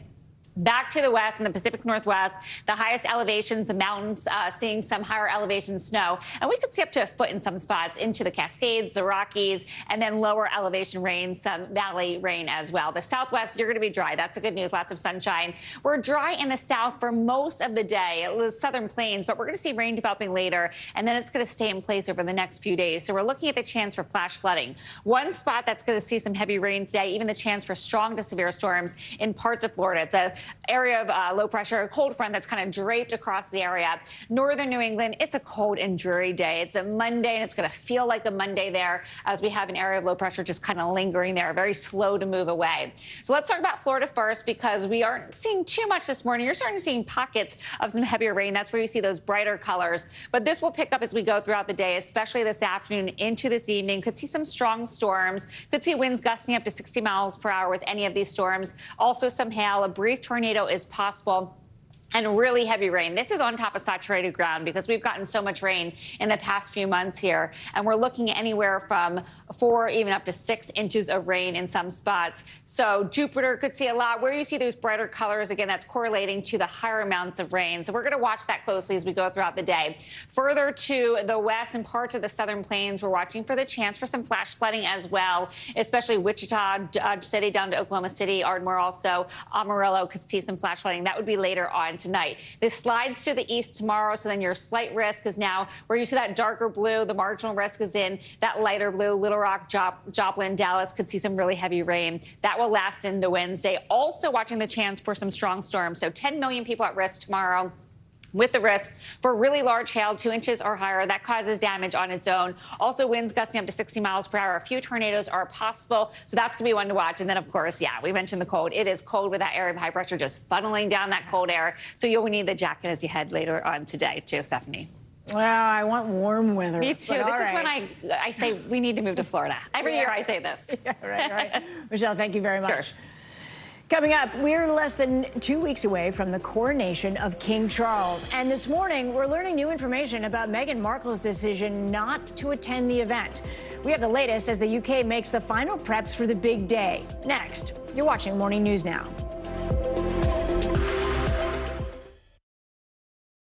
This is what it looks and feels. The storm zone. The bigger piece to the puzzle comes. Here's some of the stories we're watching tonight. We begin with breaking news just coming in. Russia has launched another round of attacks. What was it like when you came back and saw your neighborhood like this? They say that in modern war, there aren't any front lines anymore. Here, there certainly are. Extreme weather tonight on both the West Coast and the East Coast. We've had some of the strongest winds here. How many of you were up there? At least like 11. Now to the economy as Americans face the highest inflation rate in decades. How does this all impact your wallet?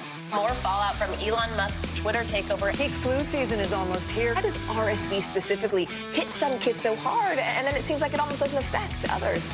Can voters trust that you will be able to do this job? Why should voters believe you? This special election night. We love it. We live for this. We have a substantial team of NBC News correspondents fanned out. This is the first time we've not been able to call control of the House on election night.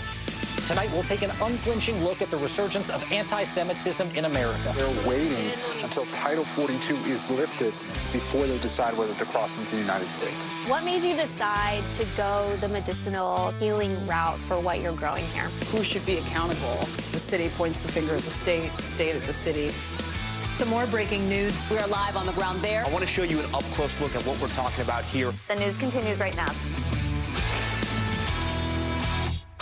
Hey, podcast fans, ready to unlock our true crime mysteries? Try Dateline Premium on Apple Podcasts. You'll get early access to originals, plus bonus content, and everything is ad-free. So head to Apple Podcasts now to subscribe. We begin tonight with breaking news just coming in. Whenever it happens, wherever you are, NBC News, streaming free now. Your music is so familiar. What do you think when people start humming back your tunes? How you doing, Lester?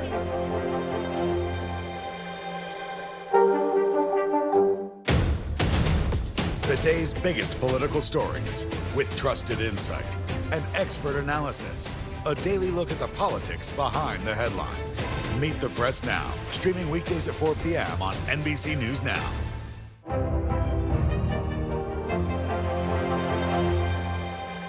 NBC News, streaming free now.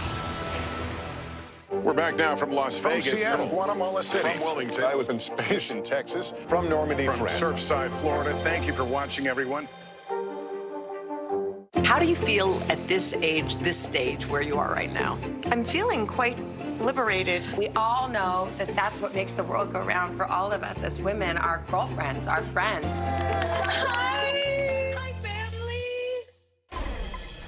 Britain's royal family has released a series of photos over the weekend marking what would have been Queen Elizabeth's 97th birthday. It comes as the Duchess of Sussex, Meghan Markle, dismisses reports she exchanged letters with King Charles over allegations of unconscious bias within the royal family. NBC News foreign correspondent Kelly Kobiea joins us from London with more. Kelly? Steph, good morning. Yeah, we know Prince Harry has RSVP'd that he is coming to the coronation in just 12 days' time, arguably the most important day of his father, King Charles's royal life. But Meghan is staying behind in California with the kids. And now a new article is suggesting that a rift between Meghan and King Charles could be the real reason. The royal family keeping busy as the king's coronation date closes in and scrutiny of Prince Harry's visit ramps up. This morning, Catherine, the Princess of Wales, visiting a childcare center and giving a British TV host hints about what she'll wear. I said, I feel like you're going to wear blue. And she was like, there is a hint of blue. The royal family releasing birthday photos. This new picture of William and Kate's youngest son, Prince Louis, who turned 5 on Saturday. And on Friday, this picture of the Queen with some of her grandchildren and great-grandchildren at Balmoral Castle in Scotland on what would have been her 97th birthday. King Charles and Camilla, the Queen consort, spent the weekend at Queen Elizabeth's favorite retreat in Scotland, surprising the locals. A fan taking this video of the royal couple stepping out to visit a new restaurant. Though Prince Harry is set to join the rest of his family in less than 2 weeks, he and his wife Meghan, the Duchess of Sussex, continuing to attract distracting headlines. Meghan, who is not attending the May 6th coronation, now publicly responding to an article that claimed after that bombshell Oprah interview 2 years ago, she had an exchange of letters with King Charles that left her unhappy about some of her allegations of unconscious bias in the royal family. A spokesperson for the Sussexes calling the story false and frankly ridiculous, saying in part, the Duchess of Sussex is going about her life, not thinking about correspondence from 2 years ago related to conversations from 4 years ago. And we encourage the tabloid media and various royal correspondents to stop the exhausting circus that they alone are creating. We asked Buckingham Palace about this latest reporting. They declined to comment. But it's interesting to note in that statement from the Sussexes that they didn't deny the existence of this back and forth of letters between King Charles and Meghan. They simply said it's not the reason the Duchess of Sussex is staying back in California, that she's staying there to be with the couple's 2 young children, Princess Lilibet and Prince Archie, on May 6th, Coronation Day, and also, Steph, Prince Archie's 4th birthday. Oh, it's all exciting stuff, and of course the drama continues. Kelly, thank you so much.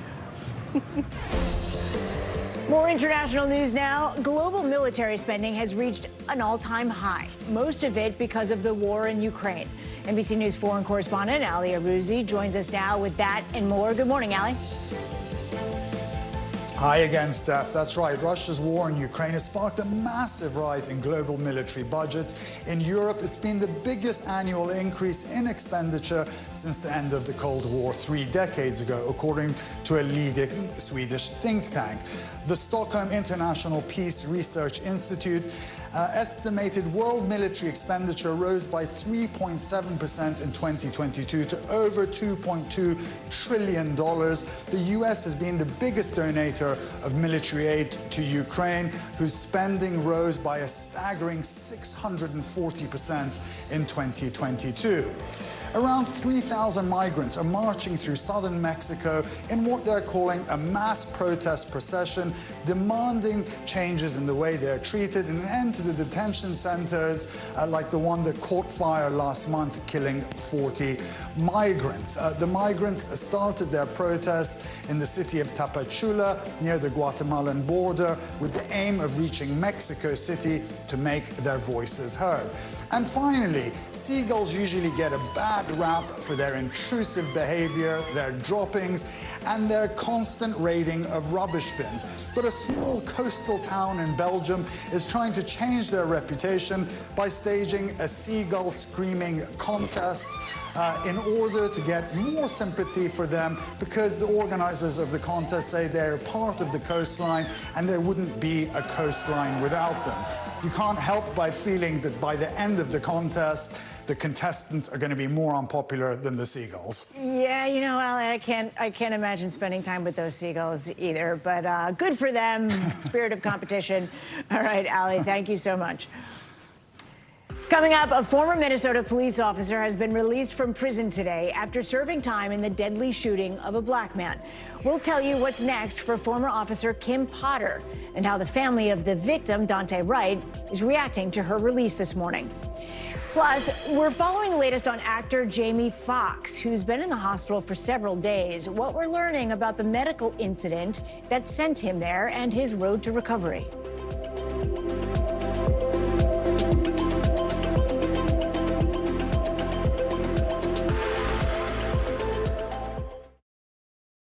Watch NBC Nightly News with Lester Holt or listen wherever you get your podcasts. Hey, podcast fans, ready to unlock our true crime mysteries? Try Dateline Premium on Apple Podcasts. You'll get early access to originals, plus bonus content, and everything is ad-free. So head to Apple Podcasts now to subscribe. What is going to happen now? Going back and forth because Oh, yeah, nice to see you tonight. Hey, I'm Hallie. It's good to be with you tonight. The debt ceiling. Here's why this matters. Please, please don't have your eyeballs glaze over. Here's why this matters. Talk to us about what we're supposed to call this. Is it a bailout? Is it a backstop? There's a difference because it matters whose money is being used to prop up these banks. We think we're getting close to this news conference. I will be honest with people. This is like an awkward moment where we think we're like right there. You're going to have to like tap dance with us maybe a little bit. I do have my tap dancing shoes on, not to worry. Watch NBC Nightly News with Lester Holt or listen wherever you get your podcasts. Hey, I'm Hallie. It's good to be with you tonight. The debt ceiling. Here's why this matters. Please, please don't have your eyeballs glaze over. Here's why this matters. Talk to us about what we're supposed to call this. Is it a bailout? Is it a backstop? There's a difference because it matters whose money is being used to prop up these banks. We think we're getting close to this news conference. I will be honest with people. This is like an awkward moment where we think we're like right there. You're going to have to like tap dance with us maybe a little bit. I do have my tap dancing shoes on, not to worry. Your music is so familiar. What do you think when people start humming back your tunes? How you doing, Lester?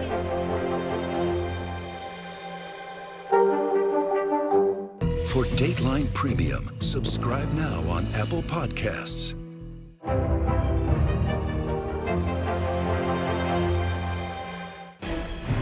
We're back with some breaking news. Former Minnesota police officer Kim Potter was released from prison this morning after serving 16 months for fatally shooting 20-year-old black motorist Dante Wright.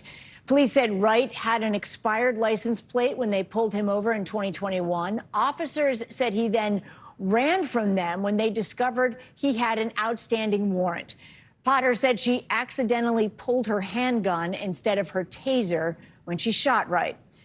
Last year, she was found guilty of first and second-degree manslaughter for fatally shooting Wright. Potter was sentenced to 2 years in prison.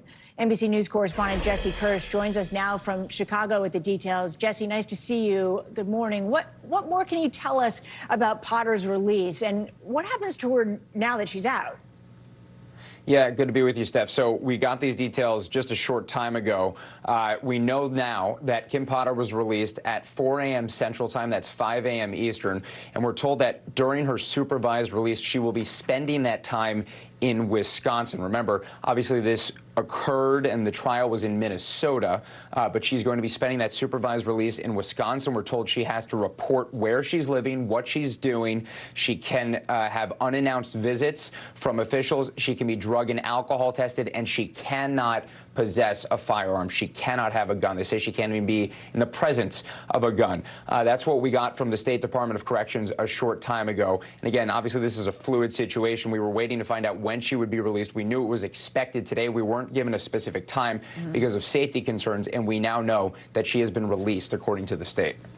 You know, Wright's death sparked days of protest in 2021. Were there any concerns over Potter's safety when she was released this morning? Absolutely, and that's part of the reason why officials say they did not give us a specific time ahead of time. Also, obviously, she was released very early in the morning. Officials say that is because they were doing that for her safety as well as the safety of people at the prison. And officials have made a point of saying that they had intelligence analysts that were reviewing material, trying to keep an eye on the situation in the run-up to this release. And they say that there was concern. They came across threatening comments against Potter, and there were concerns about violent protests being held outside of the prison where she was being held. So there was concern over that, and they took that into account when they made this decision. Let's talk about Wright's family. How did they respond back when Potter was sentenced? Was it enough for them? And have we heard from them at all about her being let go?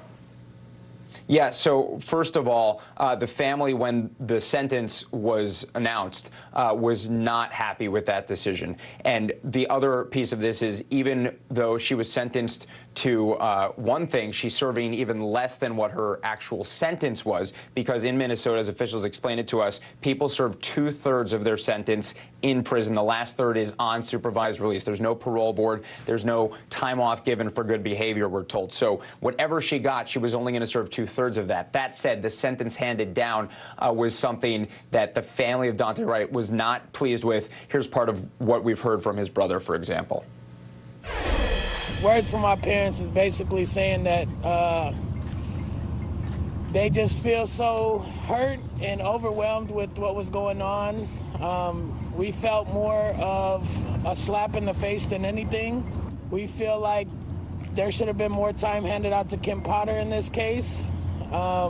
Nothing that we can do can change the fact that, you know, Kim Potter murdered our brother.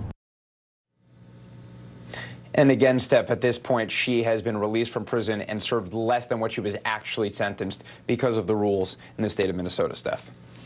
All right, Jesse, thank you for staying on top of it. We appreciate it. And now to an update on actor Jamie Foxx's condition. He's spent nearly 2 weeks in the hospital recovering from an unspecified medical issue. NBC News correspondent Blaine Alexander is following the story, and she has an update. Good morning, Blaine. Well, Steph, good morning to you. That's right. You know, Fox's movie was set to shoot a car chase scene here in Atlanta on the morning that he was rushed to the hospital. Now, we don't know exactly what medical issue led to him needing treatment, but this morning, the well wishes and the prayers are rolling in. He's been one of Hollywood's brightest stars for decades. Now, this morning, an encouraging update on Academy Award-winning actor Jamie Foxx, who has spent nearly 2 weeks in an Atlanta hospital.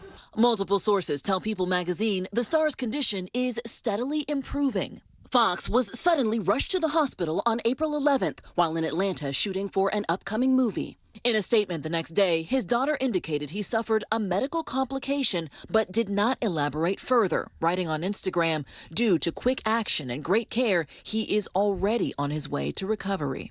The 55-year-old actor was filming for his upcoming Netflix movie Back in Action alongside Cameron Diaz in her first movie since 2014. Foxx has been widely credited with convincing her to come out of retirement to do the movie. Foxx even tweeted this lighthearted phone call last year. Oh my God, is this Tom Brady? I was talking to Jamie, and he said you need a few tips on how to unretire. This photo from the set, taken last week, shows an apparent body double standing in for Foxx.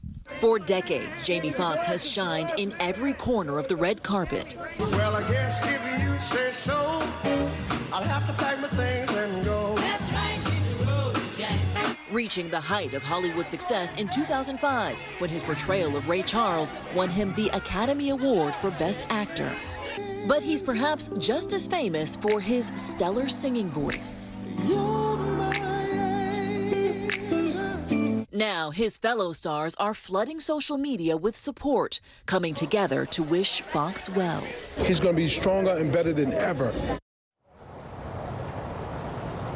Now, Fox's team has not commented or given any updates on his condition. And filming didn't just happen here in Atlanta. He and Cameron Diaz were spotted in London in recent months shooting the movie as well. Steph. It's nice to hear that he's doing better, Blaine. Thank you so much. Longtime Dancing with the Stars judge Len Goodman has died following a long battle with bone cancer. He was 78. Best known for his sharp and insightful critiques of some of the most iconic routines, Goodman is now being remembered by family, friends, and fans alike. NBC News correspondent Chanel Jones takes a look at his life, both on and off the dance floor. Len Goodman. This morning, fans are celebrating the remarkable life of Len Goodman, the beloved Dancing with the Stars judge, who passed away over the weekend at age 78. Goodman's agent confirmed the news, saying that he had died at a hospice on Saturday, peacefully, surrounded by his family. He had been suffering from bone cancer. Goodman served as the head judge on Dancing with the Stars for 17 years, shepherding the hit show since season 1. What a fabulous way to start this off. Back in November, he announced his retirement, saying he wanted to spend more time with his family back in Britain. I've been with the show since it started in 2005. And it has been a huge pleasure to be a part of such a wonderful show. The audience paying tribute with a standing ovation. Goodman began dancing as a young adult, winning the British Championships in his late 20s. He was almost 60 years old, running a dance school, according to the BBC, when the call came to judge the popular British show Strictly Come Dancing in 2004. He rose to stardom in the U.S. with his longtime run on Strictly's U.S. adaptation, Dancing with the Stars. He was praised for his straightforward approach to giving feedback to contestants. He was also complimentary and kind. This morning, celebrities sending condolences via social media. Goodman's fellow judge, Bruno Tonioli, writing, "I will treasure the memory of our incredible adventures and hundreds of shows we did together. We will miss you." Our thanks to Chanel Jones for that report. Coming up, there's a chance that one day the chicken you eat may not come from a farm. Yikes. But instead a lab. We'll take you inside the project, hoping to make that a reality and make sure you can't taste the difference. Plus, We're going underwater. In just a few minutes, we'll be joined by a scientist who's living underwater for 100 days. The important information he's hoping to learn from this project next. You're watching Morning News Now.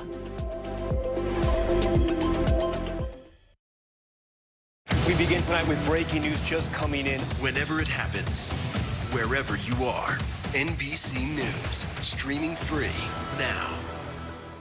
For Dateline Premium, subscribe now on Apple Podcasts.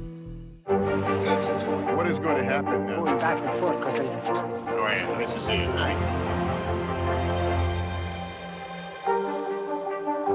NBC News, streaming free now. Hey, I'm Hallie. It's good to be with you tonight. The debt ceiling. Here's why this matters. Please, please don't have your eyeballs glaze over. Here's why this matters. Talk to us about what we're supposed to call this. Is it a bailout? Is it a backstop? There's a difference because it matters whose money is being used to prop up these banks. We think we're getting close to this news conference. I will be honest with people. This is like an awkward moment where we think we're like right there. You're going to have to like tap dance with us maybe a little bit. I do have my tap dancing shoes on, not to worry. This is what it looks and feels What's the latest? A bigger piece to the puzzle. Here's some of the stories we're watching tonight. How much water ultimately will be forced inland? Whenever it happens, wherever you are, NBC News, streaming free now. It was the end of the story, but it was also just the beginning. We couldn't know then that following the mystery would take us to places as strange as any fiction. The mind whirled among dreadful possibilities. What happened here? The True Crime Original. Dateline, Fridays and Sundays. The day's biggest political stories with trusted insight and expert analysis. A daily look at the politics behind the headlines. Meet the Press Now, streaming weekdays at 4 p.m. on NBC News Now. Welcome back. Now to why a new kind of chicken could one day be coming to your dinner plate. More than 150 companies are working to make lab-grown meat and seafood a reality. NBC News correspondent Maya Eaglin has more. It's big tech's newest take on big ag. No farmland, no coops. But these labs in Silicon Valley could be the future of meat. There are a lot of benefits of making meat in this way, from 70% less emissions, 70% less water and land. But one of the biggest is you don't need to harm an animal. Josh Tetrick is the CEO of Eat Just. It's one of only 2 companies in the U.S. that's received clearance from the FDA for human consumption of lab-grown meat. The USDA still needs to approve it for sale. This is not vegan or vegetarian. The other company is Upside Foods, headed by cardiologist Uma Valetti. Talk to me about the science here. How does it work? The science is fascinating, but it's fairly simple. We take cells from eggs or young animals or mature animals, and we identify those cells that are capable of going into fats, proteins, connective tissue. Those cells are then prepped in a lab and pumped into stainless steel vessels. Inside this bioreactor tank, there are billions of chicken cells growing. It'll take about a month before they're ready to eat. Right now in the U.S., you can only eat cultivated chicken on company premises. Definitely has the chew factor of chicken. Shreds like chicken, too. Yeah. If soft in texture, I have to say, it very, very, very, very close. On average, Americans eat 100 pounds of chicken a year. But raising livestock comes at a cost, contributing 14.5% of all human-caused greenhouse gas emissions, according to the UN. The companies making lab-cultivated meat say they can fix that, if they can bring down their costs. Currently, the only place in the world you can buy cultivated meat is in Singapore, where Eat Just sells its chicken at a financial loss. So if the motivation isn't profit here, why sell in Singapore? Selling in Singapore is a way of demonstrating that this new approach to making meat is not science fiction, but it's here, it's reality. Experts say lab-grown chicken showing up on store shelves in the U.S. is likely still years away. There's a ton of risk in doing this. There's a lot of uncertainty, but the other option is not to do anything, and that seems worse. Pushing for change, one bite at a time. Maya Eaglin, NBC News, San Francisco. Some wild stuff there. Let's turn now to some financial headlines. Global investment bank Credit Suisse says it lost over $68 billion, that's billion with a B, in assets this past quarter.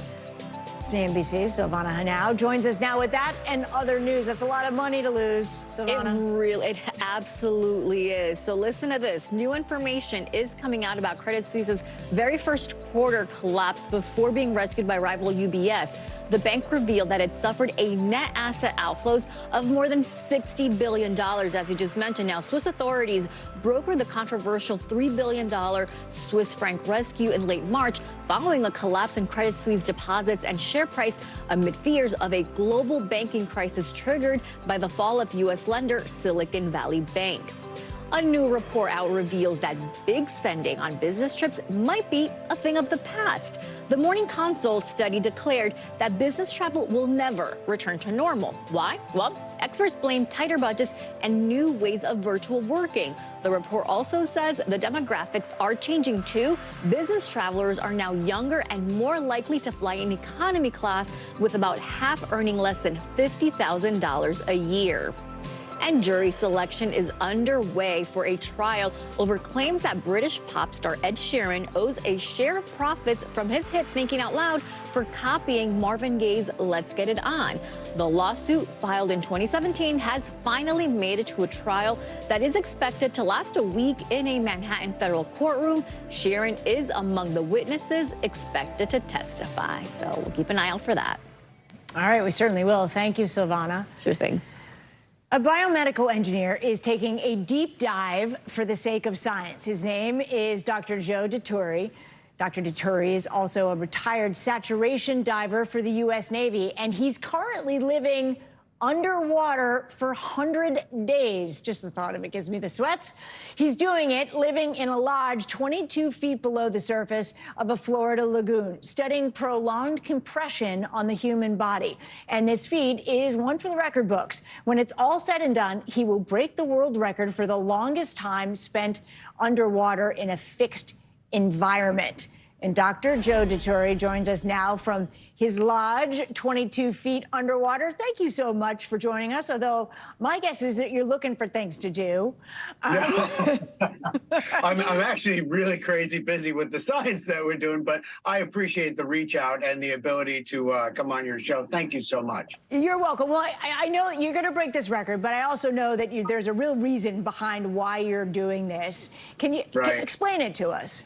So the current record is 73 days, and we're staying 100 days. And the honest reason why I'm staying 100 days is because I can't stay 200 days. And 200 days is the distance to get from here to Mars. So we're testing and checking isolated, confined, extreme environment work here, including muscle band testing, including I'm doing electrocardiograms, electroencephalograms on myself. The entire time that I'm down here, I'm taking blood, urine, saliva, seeing what happens to the human body when you're in this state before we get in that plane and go to Mars for a little while, right? So it's going to be one of those things that if we don't check it here on Earth, it's going to be problematic when we're trying to get to Mars. The second reason that I'm doing this is outreach to kids, to get them involved in science, technology, engineering, and math, and see how cool it can be. You can do research in situ or in the environment that you're in, and it can be fun and cool and interesting. And the third and final thing is I'm interviewing all of my friends that are down here, PhDs, MDs. We're talking about preservation, protection, and rejuvenation of the marine environment. We get 60 to 70% of our oxygen from the world's oceans, and we need to take care of them. So.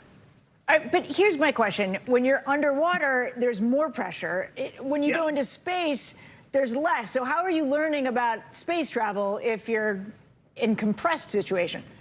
Great comeback. I understand that. So we're at 14.7 pounds per square inch on the International Space Station, and probably as we go to Mars, we're at 25 pounds per square inch. So it's just opposite. We have to decompress to get into our U.S. spacesuit. We have to decompress to get out of here. So when you go in the U.S. spacesuit to go clean the windows on the spacecraft as you're going, you have to do decompression. But since the dawn of time, we have dawn of space travel, if you will, we have trained astronauts in the ocean or in the pools so that they could get used to the zero gravity, and that's basically what we do. We get used to the zero G here, and as I say, it's more of the isolated, confined, extreme environment stuff as opposed to the exactly analogous to space travel. It's kind of sort of analogous. Isolated, confined environments freak me out, in all honesty. But I wonder, are you actually feeling any effects on your body right now? So everybody asks me this, and I kind of have this little. There's an increased urinary output. That's the one thing that we've seen right now. You're peeing a lot. Just say it. Yeah. Just say you're peeing a lot. Frequency and urgency of urination is definitely up for sure. We think that's a pressure immersion diuresis thing, but the answer is nobody really knows yet. I'm working with, I have 10 medical doctors on this, 2 PhDs in psychology and 1 psychiatrist. We did 19 psychological, psychosocial tests. So we're trying to really get the whole gamut of stuff before we come out of here. All right. Well, Dr. Joe DeTore, it was so fun to talk to you. Thank you so much. Good luck. We'll be keeping an eye on it. Thank you very much. Look forward to talking to you. All right. Coming up now on Morning News Now, a comeback story with a Hollywood ending. Welsh soccer team Wrexham has made its way to the English Football League with the help of some Ryan Reynolds star power. We'll take you inside their Cinderella story next.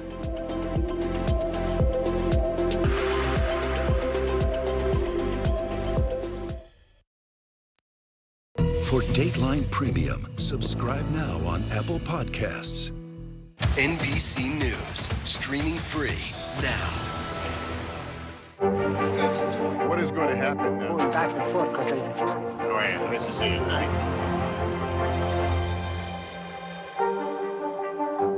This is what it looks and feels. Storms The bigger piece to the puzzle comes. Here's some of the stories we're watching tonight. We begin with breaking news just coming in. Russia has launched another round of attacks. What was it like when you came back and saw your neighborhood like this? They say that in modern war, there aren't any front lines anymore. Here, there certainly are. Extreme weather tonight on both the West Coast and the East Coast.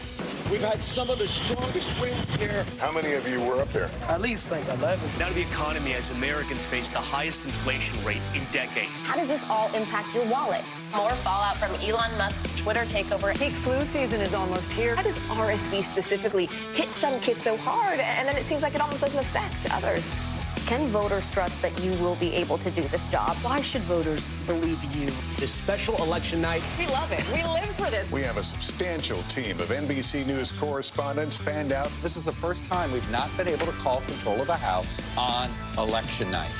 Tonight, we'll take an unflinching look at the resurgence of anti-Semitism in America. They're waiting until Title 42 is lifted before they decide whether to cross into the United States. What made you decide to go the medicinal healing route for what you're growing here? Who should be accountable? The city points the finger at the state at the city. Some more breaking news. We are live on the ground there. I want to show you an up-close look at what we're talking about here. The news continues right now. Watch NBC Nightly News with Lester Holt or listen wherever you get your podcasts. NBC News, streaming free now. Turning now to a fairy tale comeback story in the world of soccer. Over the weekend, Welsh team Wrexham was promoted to the English Football League after being crowned champions of the country's lowest tier National League. The third oldest club in the world is famous for being part owned by Hollywood stars Ryan Reynolds and Rob McElhenney. NBC News chief international correspondent Keir Simmons has more on this remarkable win. Keir, I certainly hope the Wrexham fans are celebrating in the proportionate way we would expect them to. Exactly right. You know, it has put hope in the heart of so many soccer fans, Steph, so many fans who stand around cold football pitches like this weekend after weekend, hoping that someone like Ryan Reynolds and Rob McElhenney would actually come and buy their club. And even if you struggle to pronounce McElhenney, then you know how to say goals, goals and more goals, and let's all go down the pub. It's the underdog victory fit for Hollywood. Wales Wrexham Football Club promoted to the English Football League after 15 years of playing in the lowest professional soccer class. Saturday night's win punctuated by a wave of fans descending on the pitch and a stream of tears from the team's famous owners, Rob McElhenney and Ryan Reynolds, who FaceTimed his wife, Blake Lively, and their kids after the final whistle. Even fans in McElhenney's hometown of Philadelphia were cheering from across the pond. We are Wrexham! We are Wrexham! As people said at the beginning, why Wrexham? Why Wrexham? This is exactly why Wrexham. Happening right now is why. This North American invasion on Britain's soccer scene, a real-life Ted Lasso tale. Expectations for us are as low as a rattlesnake's belly button, huh? Now it seems the world can believe in Wrexham. The comeback story started just 2 seasons ago when the actors decided to purchase the team, as documented in the FX docuseries, Welcome to Wrexham. The town reminds me of Philadelphia. It's a working class town. I feel like I know those people, and I grew up with those people. I am one of those people.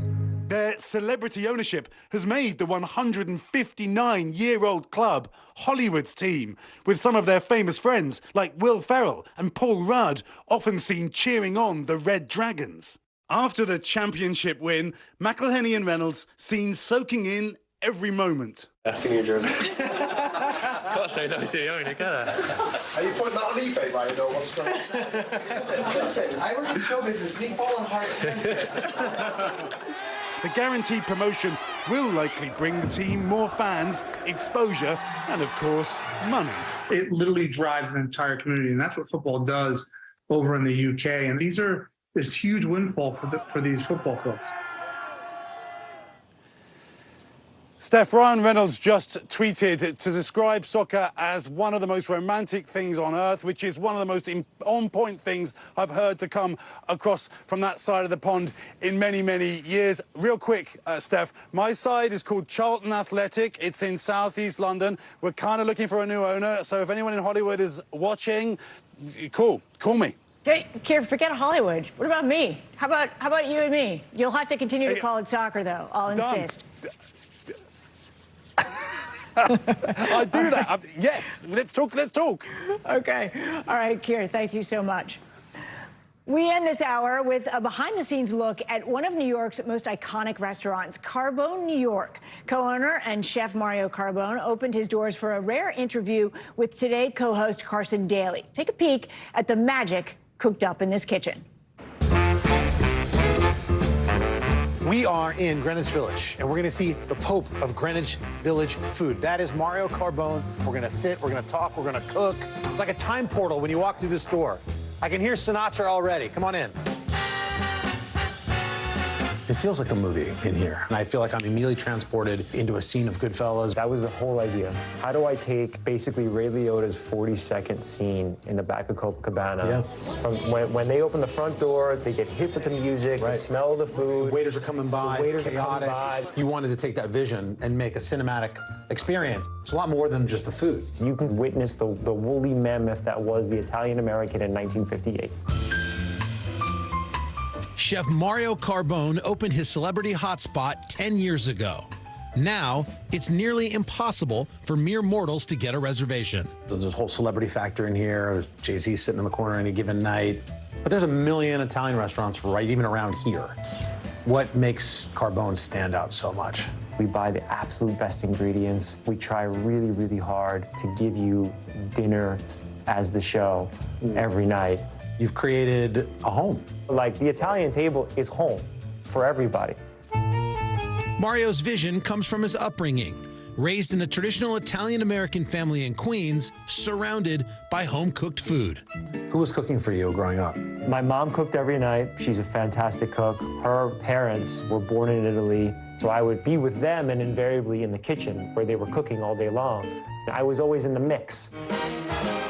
Carbone's magic has spread to Miami with a restaurant and star-studded pop-up called Carbone Beach. It's an over-the-top Carbone meal that takes what we do at Carbone and just amplifies it. It's Frank of the Copa in the 60s. You sound like the Martin Scorsese of food. Ricky Tonelli is Carbone's day-to-day face, a larger-than-life personality. Ricky takes care of everybody. Can America meet Ricky?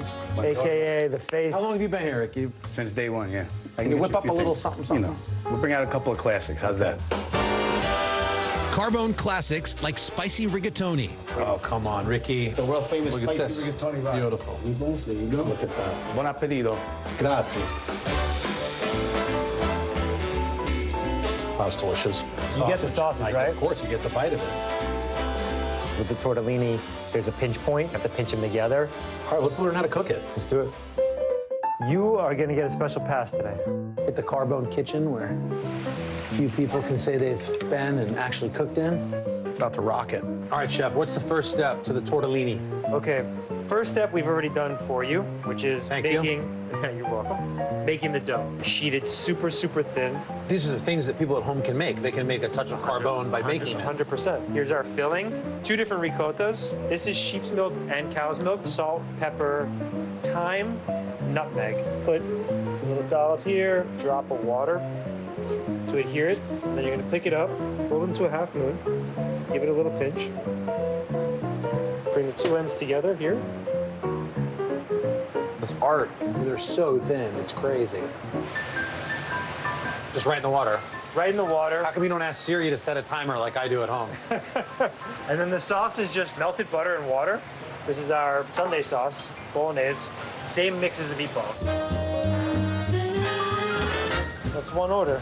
I think a couple of these are mine. How do they look to you, Chef? Yeah, I think maybe that one. You can tell. The one that's like, That is literally the perfect bite of food. Thank you, Chef. Thank you. Thanks for having us. Oh, my God, I got to go eat some tortellini. Thanks to Carson Daly for that report. Carbone Beach kicks off May 4th through the 7th. That does it for this hour of Morning News Now. The news continues right now.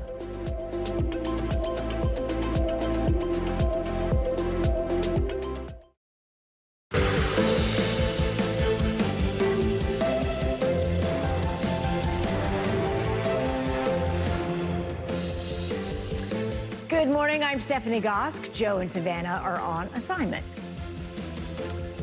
Right now on Morning News Now, rescue mission.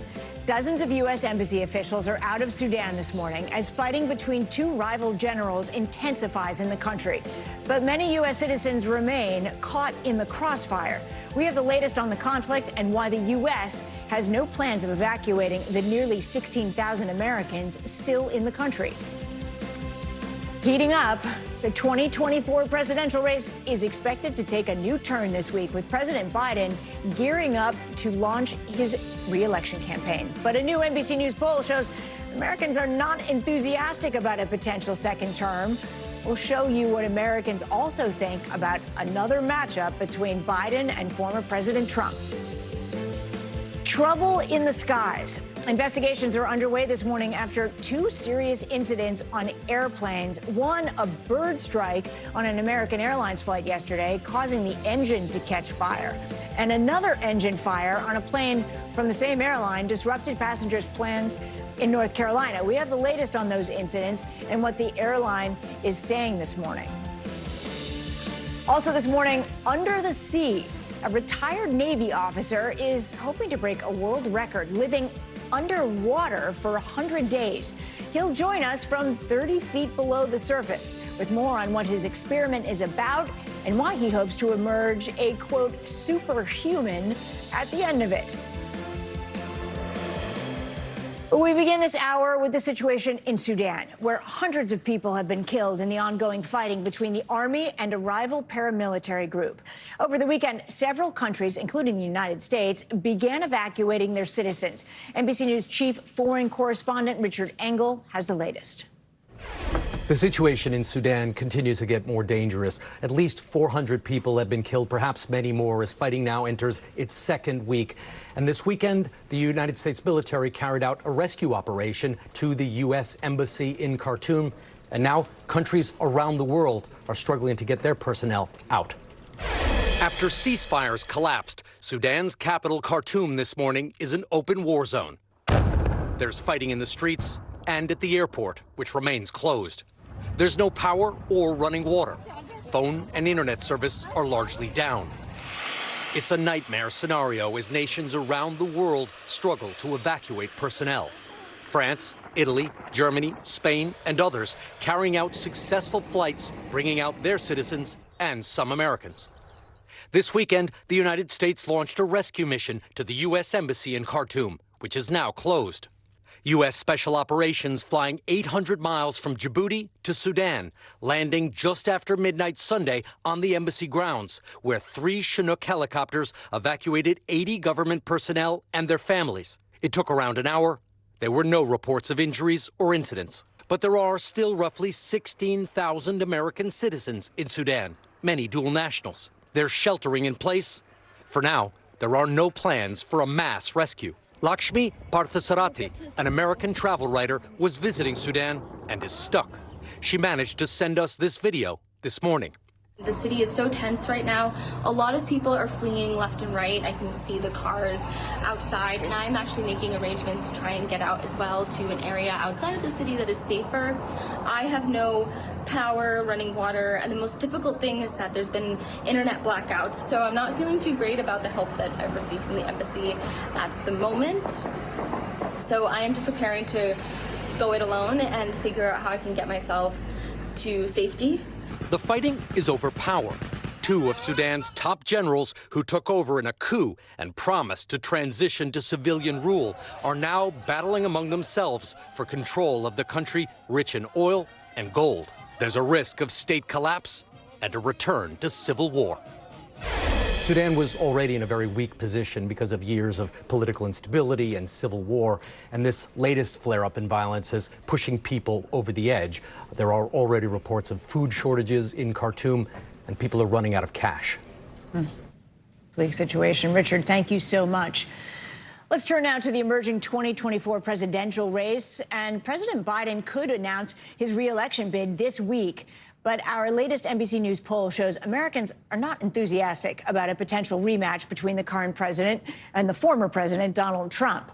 NBC News White House correspondent Peter Alexander has the latest. Peter, so nice to see you. Good morning. Steph, nice to see you this Monday morning. President Biden's re-election announcement, multiple sources tell us, could come as early as tomorrow. But as you noted, our new NBC News poll shows that most Americans are dissatisfied with what seems increasingly inevitable here, a 2024 rematch between Joe Biden and Donald Trump. As President Biden prepares to launch his re-election bid, our new NBC News poll shows 70% of Americans say the president should not seek another term, including 51% of Democrats. Nearly half of those who say President Biden should not run cite his age as a major reason why. At 80, he's already the oldest president ever to serve.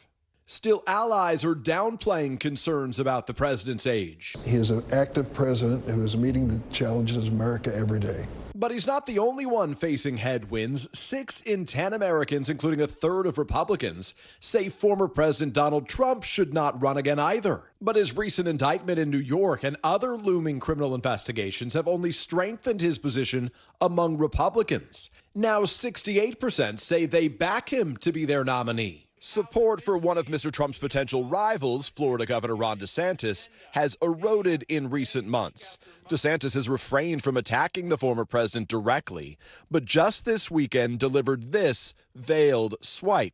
Republicans need to shake the culture of losing that has developed in recent years. One critical issue certain to have an impact on the race, abortion rights. Even after the Supreme Court for now preserved access to the nation's most common abortion medication, mifepristone. Over the weekend, former President Trump with a video speech at an event in Iowa, taking credit for overturning Roe v. Wade. Those justices delivered a landmark victory for protecting innocent life. One of several potential 2024 candidates courting social conservatives there, his former Vice President Mike Pence, who supports a national abortion ban, criticizing his potential rival. I don't agree with the former president who says this is a states-only issue. But our poll found nearly 60% of Americans say abortion should be legal nationwide. And some more moderate Republicans are worried the issue is already costing the GOP ballot box.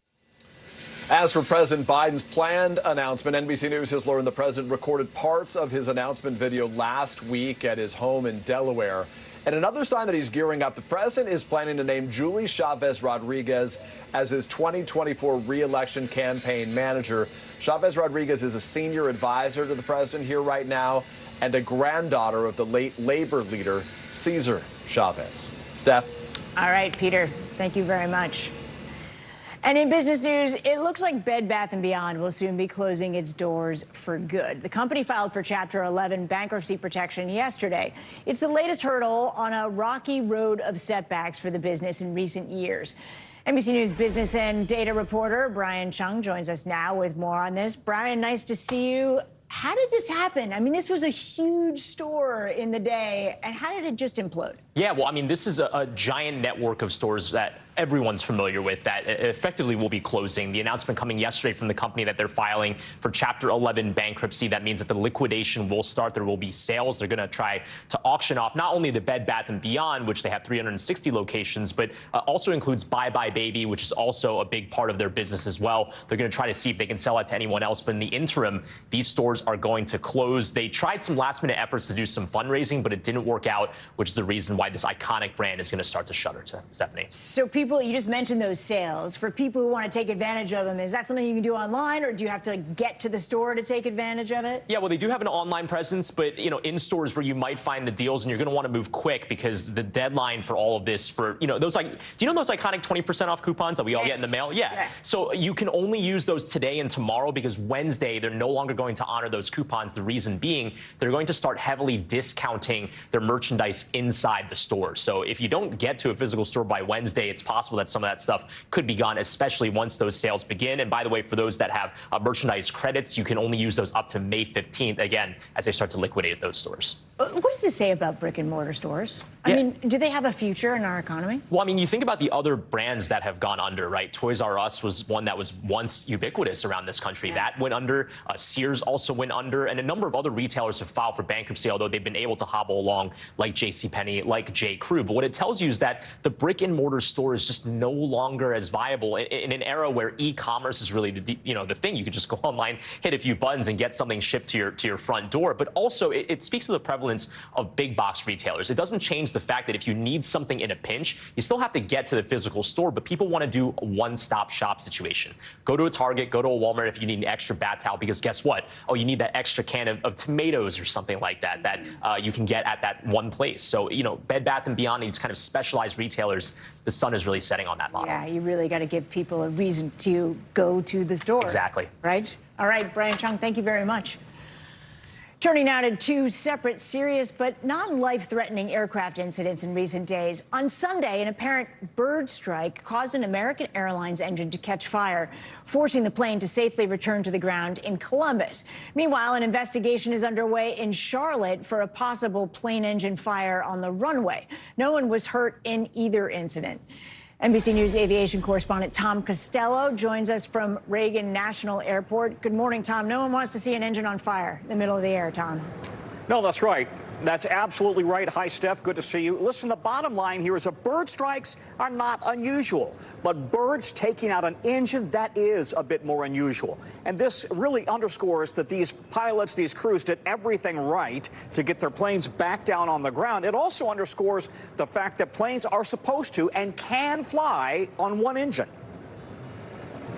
In Columbus, Ohio on Sunday, some anxious minutes during takeoff. We lost the number 2 engine on the bird strike with high vibration. An engine on an American Airlines flight headed for Phoenix caught fire mere moments after taking off, apparently after striking a flock of Canada geese. Everybody started panicking and freaking out. Flight attendants prepared the cabin for an emergency landing. Marnie Kallistat took this video from her seat. It was truly frightening. I didn't think I was going to make it. Also on board, Charles and Felicia Meadows, just beginning their honeymoon trip. We could just smell like burning. The Boeing 737 safely returned to the Columbus airport. In a statement, American called the incident a mechanical issue.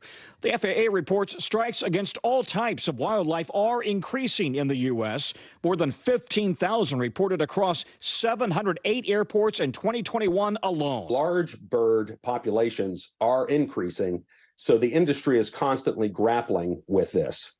Bird strikes became a top safety priority after 2009's Miracle on the Hudson, where Captain Sully Sullenberger expertly landed his plane on the river after losing both engines to a flock of geese. Everyone survived.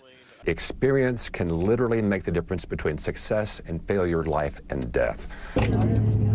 Last Thursday, another possible engine fire, this one on the runway just before takeoff in Charlotte. Passengers safely deplaned back at the gate, and the exact cause is still under investigation. But aviation experts stress these two unrelated incidents should not worry travelers. The majority of your commercial flights have two or more engines, and when you think of the relatively few failures, it's an amazingly safe system. Yeah, you know, we talk about bird strike and wildlife strike, but it's not just birds. It's deer on the runway. In Florida, it's alligators on the runway. It's skunks, for example. So there's a lot of wildlife. But as it relates to birds, airports have been firing off cannons. They've been using nets. They've been even putting out chaser dogs to scare birds away out of the area because they can pose a serious risk to an engine. Steph? All right, Tom, those passengers needed you on the plane to tell them one engine's okay. You're going to be fine.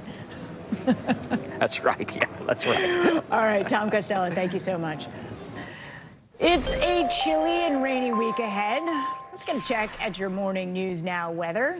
Meteorologist Michelle Grossman joins us now with your forecast. Good morning, Michelle. I needed a coat this morning when I left the house. Me too. I'm like, I don't want to take this back out. I kind of lingered in my car a little bit longer with that heat going. It was chilly this morning. Actually, over 50 million people under freeze alerts. That's going to last into tomorrow morning because we saw temperatures below freezing this morning. And we're going to see temperatures this afternoon anywhere from 10 to 25 degrees below what is typical for this time of year. Unfortunately, we're going to see it today, tomorrow, Wednesday, and Thursday before we start that gradual warm up. We were a little spoiled by those 70s and 80s for most of us. This is what it looks like for today. That big story being the freeze alerts in place, that really chilly air. It's that area of high pressure that's bringing down that cold Canadian air. But we're also watching chances for some snow in spots because it is cold enough for snow. That is in portions of the Great Lakes. We could see some snow showers mixing in. We're not expecting a great accumulation, but still, it's late April. We're still seeing some snow showers mixing in.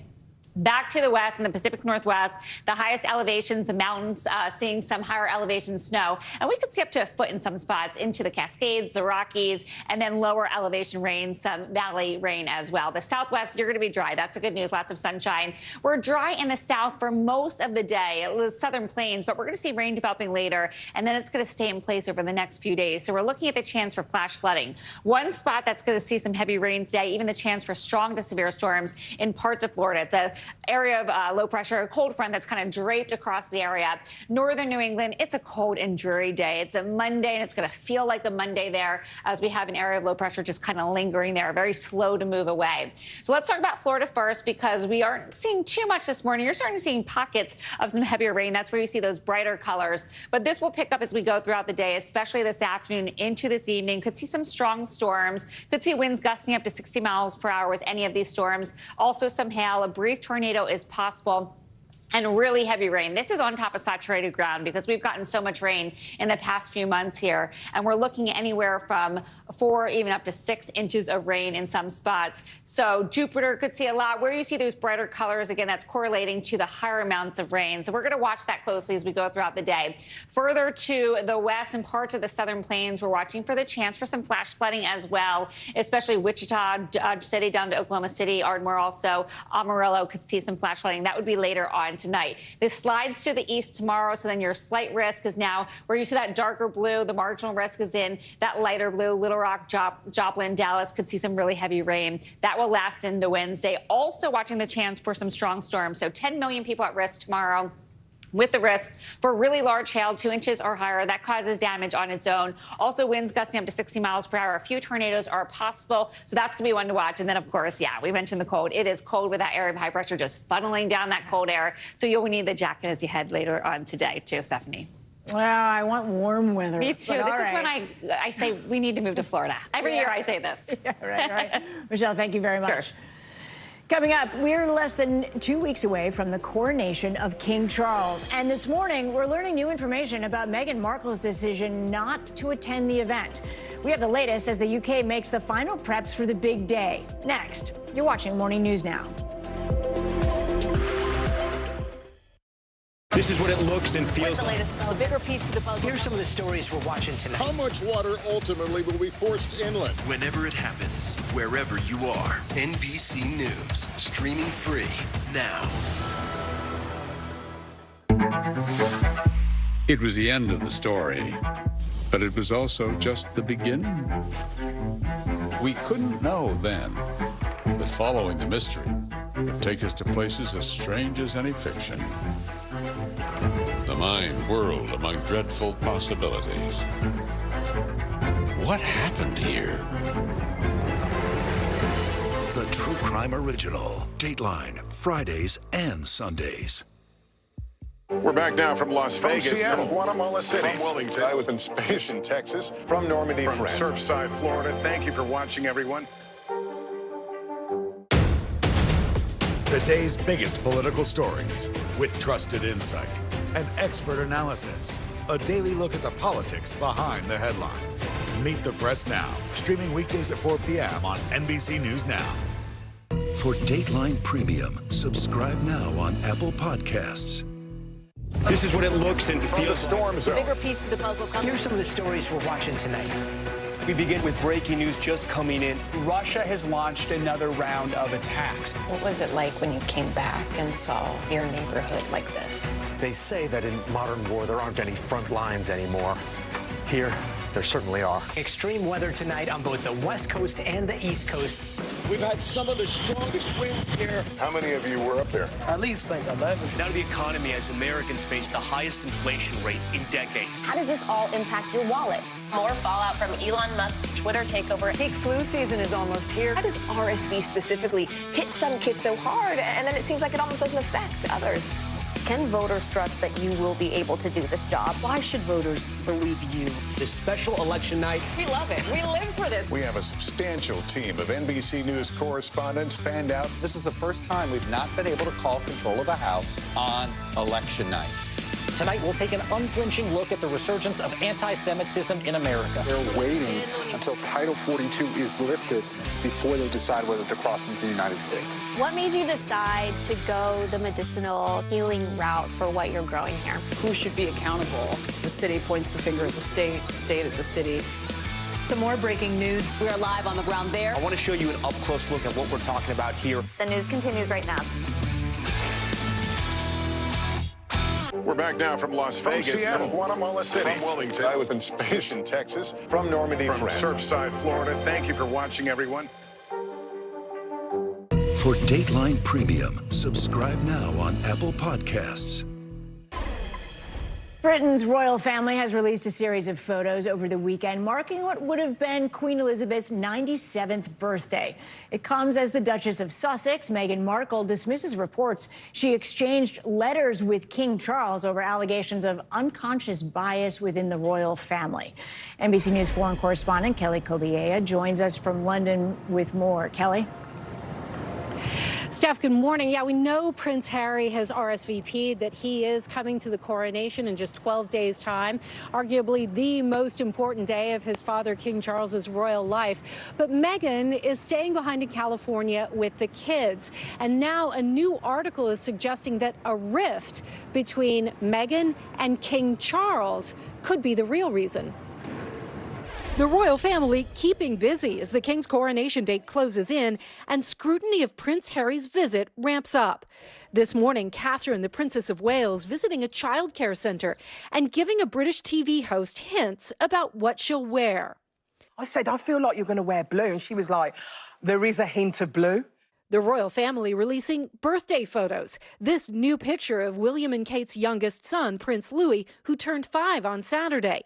And on Friday, this picture of the Queen with some of her grandchildren and great-grandchildren at Balmoral Castle in Scotland on what would have been her 97th birthday. King Charles and Camilla, the Queen Consort, spent the weekend at Queen Elizabeth's favorite retreat in Scotland, surprising the locals. A fan taking this video of the royal couple stepping out to visit a new restaurant. Though Prince Harry is set to join the rest of his family in less than 2 weeks, he and his wife Meghan, the Duchess of Sussex, continuing to attract distracting headlines. Meghan, who is not attending the May 6th coronation, now publicly responding to an article that claimed after that bombshell Oprah interview 2 years ago, she had an exchange of letters with King Charles that left her unhappy about some of her allegations of unconscious bias in the royal family. A spokesperson for the Sussexes calling the story false and frankly ridiculous, saying in part, the Duchess of Sussex is going about her life, not thinking about correspondence from 2 years ago related to conversations from 4 years ago. And we encourage the tabloid media and various royal correspondents to stop the exhausting circus that they alone are creating.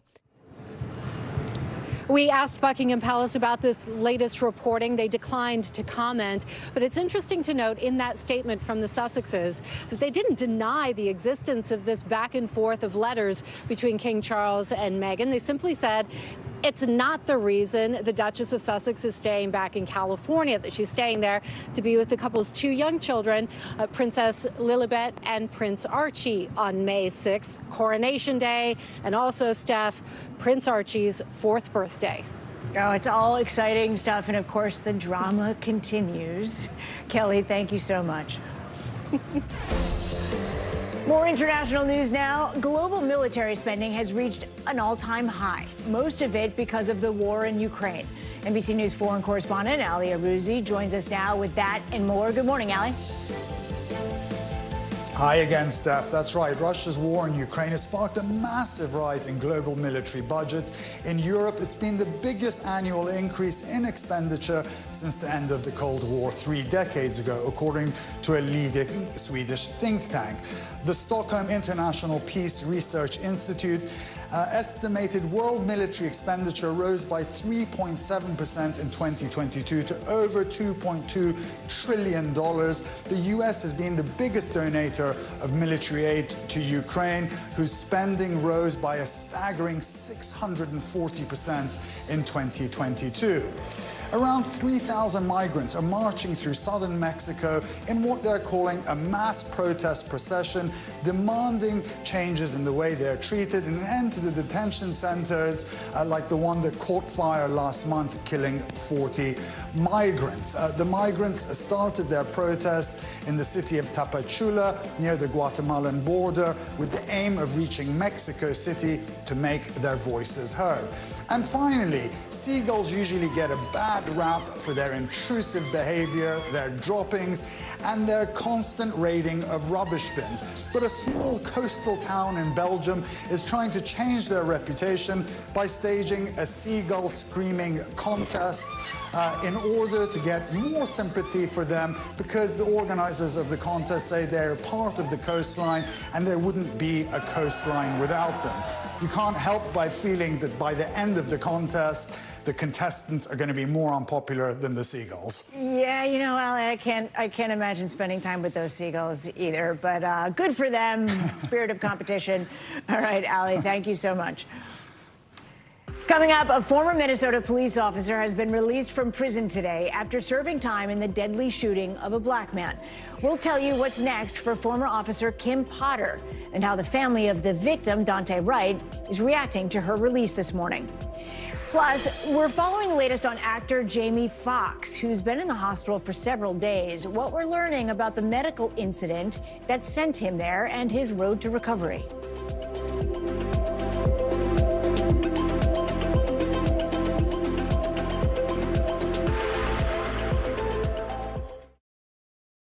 How do you feel at this age, this stage, where you are right now? I'm feeling quite liberated. We all know that that's what makes the world go round for all of us as women, our girlfriends, our friends. Hi! Hi, family! This is what it looks and feels From the storm zone. The bigger piece of the puzzle. Here's some of the stories we're watching tonight. Good evening. We begin tonight with breaking news just coming in. We begin this hour with the latest developments. We're coming on the air with some shakeups big time on Capitol Hill. How much water ultimately will be forced inland? Whenever it happens, wherever you are, NBC News, streaming free now. Your music is so familiar. What do you think when people start humming back your tunes? How you doing, Lester? This is what it looks and feels What's the latest? A bigger piece to the puzzle. Here's some of the stories we're watching tonight. How much water ultimately will be forced inland? Whenever it happens, wherever you are, NBC News, streaming free now.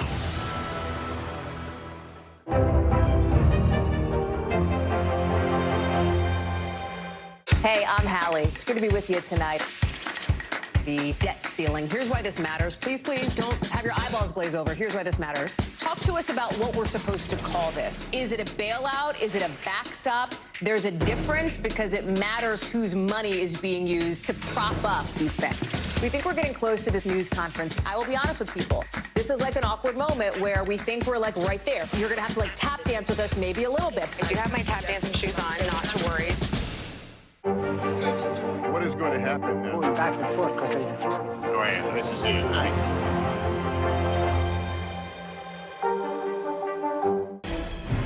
We're back with some breaking news. Former Minnesota police officer Kim Potter was released from prison this morning after serving 16 months for fatally shooting 20-year-old black motorist Dante Wright. Police said Wright had an expired license plate when they pulled him over in 2021. Officers said he then ran from them when they discovered he had an outstanding warrant. Potter said she accidentally pulled her handgun instead of her taser when she shot Wright. Last year, she was found guilty of first and second-degree manslaughter for fatally shooting Wright. Potter was sentenced to 2 years in prison. NBC News correspondent Jesse Kirsch joins us now from Chicago with the details. Jesse, nice to see you. Good morning. What more can you tell us about Potter's release, and what happens to her now that she's out? Yeah, good to be with you, Steph. So we got these details just a short time ago. We know now that Kim Potter was released at 4 a.m. Central Time. That's 5 a.m. Eastern. And we're told that during her supervised release, she will be spending that time in Wisconsin. Remember, obviously this occurred and the trial was in Minnesota, but she's going to be spending that supervised release in Wisconsin. We're told she has to report where she's living, what she's doing. She can have unannounced visits from officials. She can be drug and alcohol tested, and she cannot possess a firearm. She cannot have a gun. They say she can't even be in the presence of a gun. That's what we got from the State Department of Corrections a short time ago. And again, obviously this is a fluid situation. We were waiting to find out when she would be released. We knew it was expected today. We weren't given a specific time because of safety concerns, and we now know that she has been released according to the state.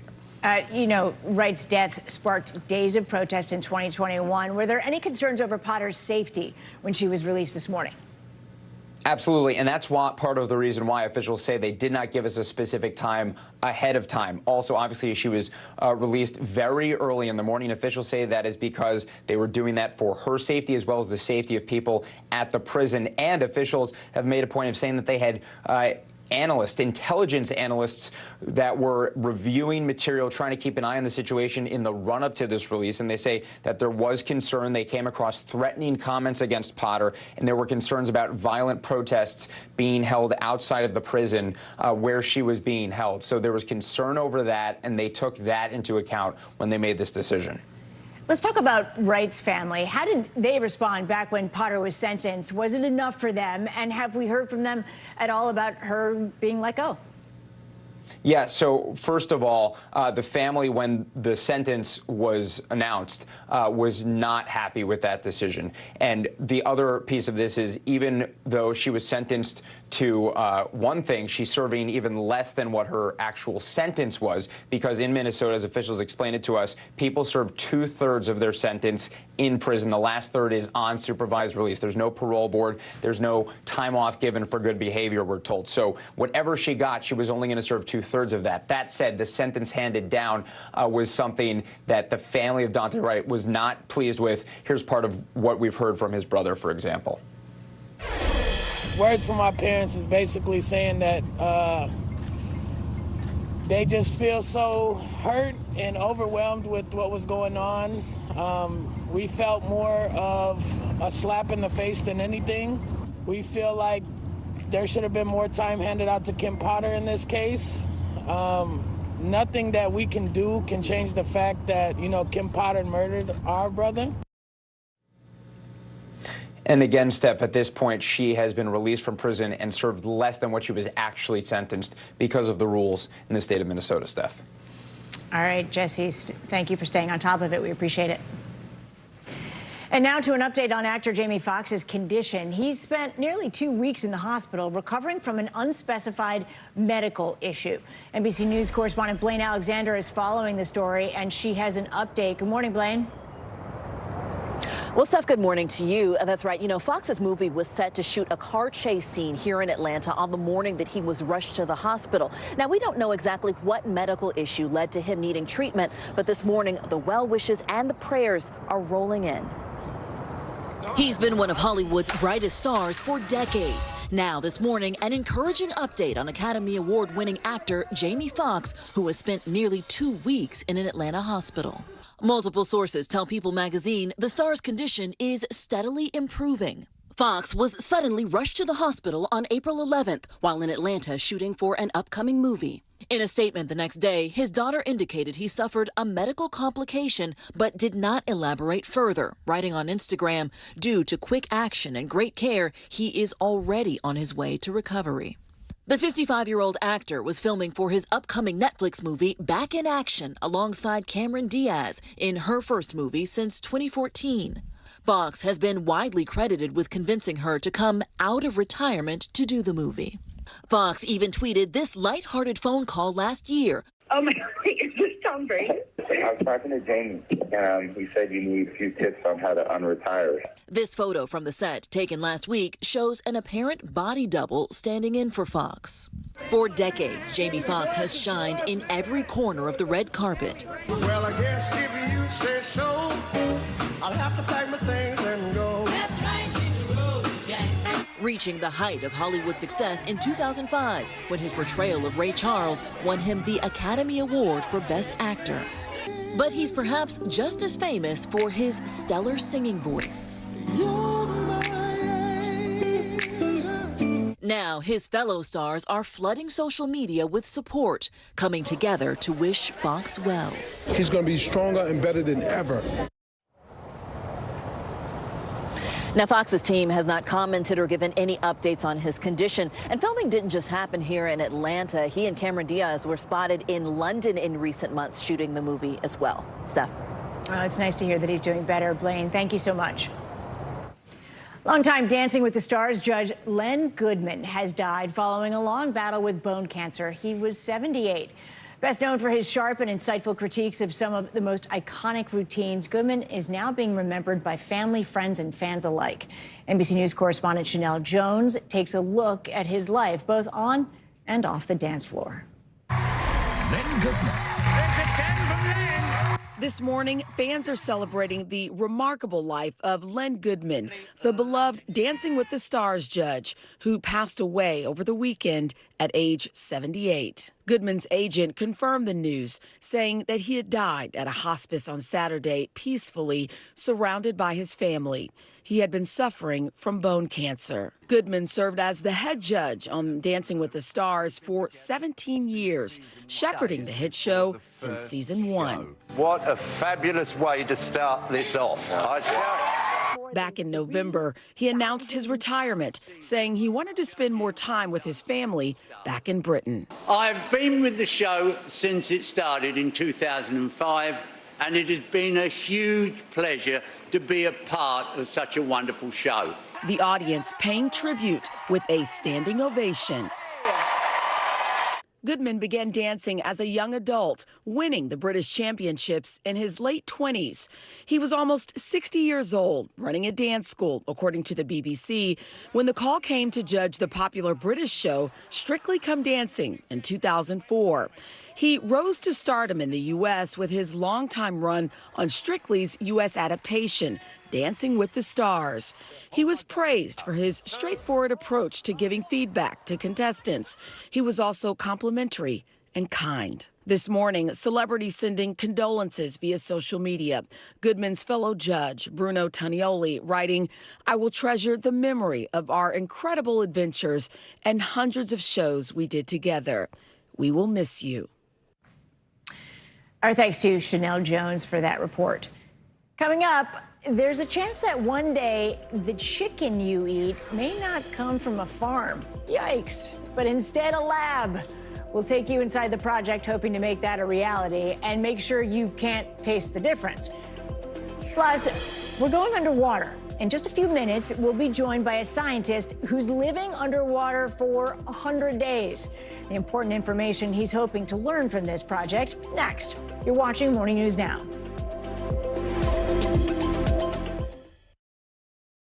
Hey, podcast fans, ready to unlock our true crime mysteries? Try Dateline Premium on Apple Podcasts. You'll get early access to originals, plus bonus content, and everything is ad-free. So head to Apple Podcasts now.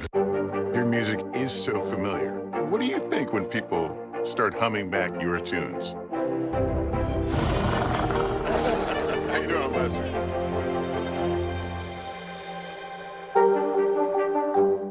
This is what it looks and feels. The storm zone. The bigger piece to the puzzle comes. Here's some of the stories we're watching tonight. We begin with breaking news just coming in. Russia has launched another round of attacks. What was it like when you came back and saw your neighborhood like this? They say that in modern war, there aren't any front lines anymore. Here, there certainly are. Extreme weather tonight on both the West Coast and the East Coast.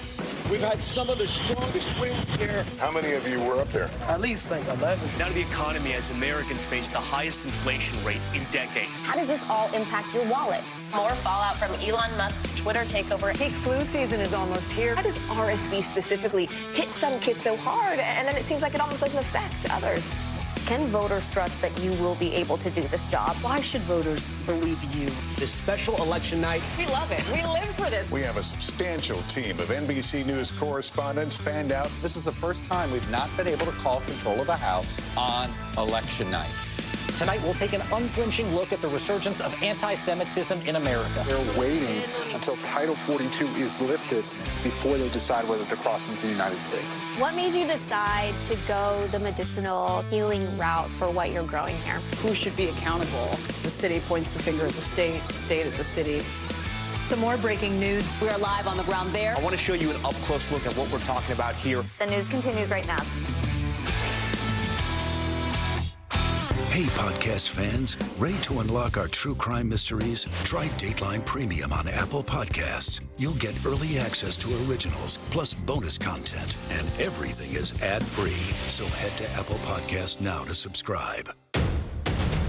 The day's biggest political stories, with trusted insight and expert analysis. A daily look at the politics behind the headlines. Meet the Press Now, streaming weekdays at 4 p.m. on NBC News Now. Welcome back. Now to why a new kind of chicken could one day be coming to your dinner plate. More than 150 companies are working to make lab-grown meat and seafood a reality. NBC News correspondent Maya Eaglin has more. It's Big Tech's newest take on Big Ag. No farmland, no coops. But these labs in Silicon Valley could be the future of meat. There are a lot of benefits of making meat in this way, from 70% less emissions, 70% less water and land. But one of the biggest is you don't need to harm an animal. Josh Tetrick is the CEO of Eat Just. It's one of only 2 companies in the U.S. that's received clearance from the FDA for human consumption of lab-grown meat. The USDA still needs to approve it for sale. This is not vegan or vegetarian. The other company is Upside Foods, headed by cardiologist Uma Valetti. Talk to me about the science here. How does it work? The science is fascinating, but it's fairly simple. We take cells from eggs or young animals or mature animals, and we identify the cells that are capable of going into fats, proteins, connective tissue. Those cells are then prepped in a lab and pumped into stainless steel vessels. Inside this bioreactor tank, there are billions of chicken cells growing. It'll take about a month before they're ready to eat. Right now in the U.S., you can only eat cultivated chicken on company premises. Definitely has the chew factor. Yeah. of chicken. Shreds like chicken too. Yeah. And soft in texture. I have to say, it's very, very, very, very close. On average, Americans eat 100 pounds of chicken a year. But raising livestock comes at a cost, contributing 14.5% of all human-caused greenhouse gas emissions, according to the UN. The companies making lab-cultivated meat say they can fix that, if they can bring down their costs. Currently, the only place in the world you can buy cultivated meat is in Singapore, where Eat Just sells its chicken at a financial loss. So if the motivation isn't profit here, why sell in Singapore? Selling in Singapore is a way of demonstrating that this new approach to making meat is not science fiction, but it's here, it's reality. Experts say lab-grown chicken showing up on store shelves in the U.S. is likely still years away. There's a ton of risk in doing this. There's a lot of uncertainty, but the other option is not to do anything, and that seems worse. Pushing for change, one bite at a time. Maya Eaglin, NBC News, San Francisco. Some wild stuff there. Let's turn now to some financial headlines. Global investment bank Credit Suisse says it lost over $68 billion, that's billion with a B, in assets this past quarter. CNBC's Silvana Henao joins us now with that and other news. That's a lot of money to lose, Silvana. It absolutely is. So listen to this. New information is coming out about Credit Suisse's very first quarter collapse before being rescued by rival UBS. The bank revealed that it suffered a net asset outflows of more than $60 billion, as you just mentioned. Now, Swiss authorities brokered the controversial $3 billion Swiss franc rescue in late March following a collapse in Credit Suisse deposits and share price amid fears of a global banking crisis triggered by the fall of U.S. lender Silicon Valley Bank. A new report out reveals that big spending on business trips might be a thing of the past. The Morning Consult study declared that business travel will never return to normal. Why? Well, experts blame tighter budgets and new ways of virtual working. The report also says the demographics are changing too. Business travelers are now younger and more likely to fly in economy class, with about half earning less than $50,000 a year. And jury selection is underway for a trial over claims that British pop star Ed Sheeran owes a share of profits from his hit Thinking Out Loud for copying Marvin Gaye's Let's Get It On. The lawsuit, filed in 2017, has finally made it to a trial that is expected to last a week in a Manhattan federal courtroom. Sheeran is among the witnesses expected to testify, so we'll keep an eye out for that. All right, we certainly will. Thank you, Silvana. Sure thing. A biomedical engineer is taking a deep dive for the sake of science. His name is Dr. Joe Dituri. Dr. Dituri is also a retired saturation diver for the U.S. Navy, and he's currently living underwater for 100 days. Just the thought of it gives me the sweats. He's doing it living in a lodge 22 feet below the surface of a Florida lagoon, studying prolonged compression on the human body. And this feat is one for the record books. When it's all said and done, he will break the world record for the longest time spent underwater in a fixed environment. And Dr. Joe Dituri joins us now from his lodge, 22 feet underwater. Thank you so much for joining us, although my guess is that you're looking for things to do. I'm actually really crazy busy with the science that we're doing, but I appreciate the reach out and the ability to come on your show. Thank you so much. You're welcome. Well, I know you're going to break this record, but I also know that there's a real reason behind why you're doing this. Can you explain it to us? So the current record is 73 days, and we're staying 100 days. And the honest reason why I'm staying 100 days is because I can't stay 200 days. And 200 days is the distance to get from here to Mars. So we're testing and checking isolated, confined, extreme environment work here, including muscle band testing, including I'm doing electrocardiograms, electroencephalograms on myself. The entire time that I'm down here, I'm taking blood, urine, saliva, seeing what happens to the human body when you're in this state before we get in that plane and go to Mars for a little while, right? So it's going to be one of those things that if we don't check it here on Earth, it's going to be problematic when we're trying to get to Mars. The second reason that I'm doing this is outreach to kids, to get them involved in science, technology, engineering, and math, and see how cool it can be. You can do research in situ or in the environment that you're in and it can be fun and cool and interesting. And the third and final thing is I'm interviewing all of my friends that are down here, PhDs, MDs. We're talking about preservation, protection, and rejuvenation of the marine environment. We get 60 to 70% of our oxygen from the world's oceans, and we need to take care of them. So. But here's my question. When you're underwater, there's more pressure. When you go into space, there's less. So how are you learning about space travel if you're in compressed situation? Great comeback. I understand that. So we're at 14.7 pounds per square inch on the International Space Station, and probably as we go to Mars. We're at 25 pounds per square inch. So it's just opposite. We have to decompress to get into our U.S. spacesuit.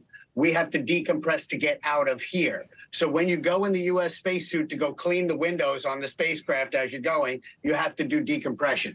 But since the dawn of time, we have, dawn of space travel, if you will, we have trained astronauts in the ocean or in the pools so that they could get used to the zero gravity. And that's basically what we do. We get used to the zero G here. And as I say, it's more of the isolated, confined, extreme environment stuff as opposed to the exactly analogous to space travel. It's kind of sort of analogous.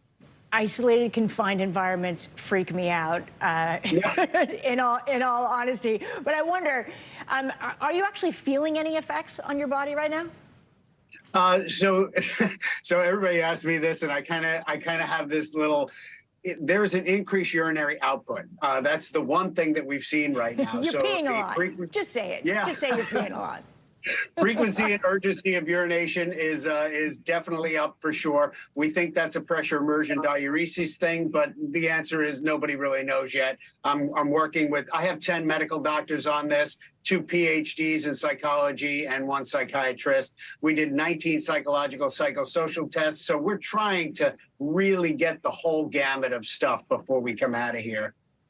All right. Well, Dr. Joe DeTore, it was so fun to talk to you. Thank you so much. Good luck. We'll be keeping an eye on it. Thank you very much. Look forward to talking to you. All right. Coming up now on Morning News Now, a comeback story with a Hollywood ending. Welsh soccer team Wrexham has made its way to the English Football League with the help of some Ryan Reynolds star power. We'll take you inside their Cinderella story next.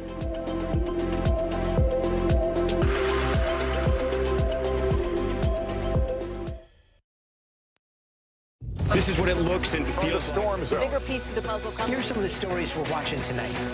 We begin with breaking news just coming in. Russia has launched another round of attacks. What was it like when you came back and saw your neighborhood like this?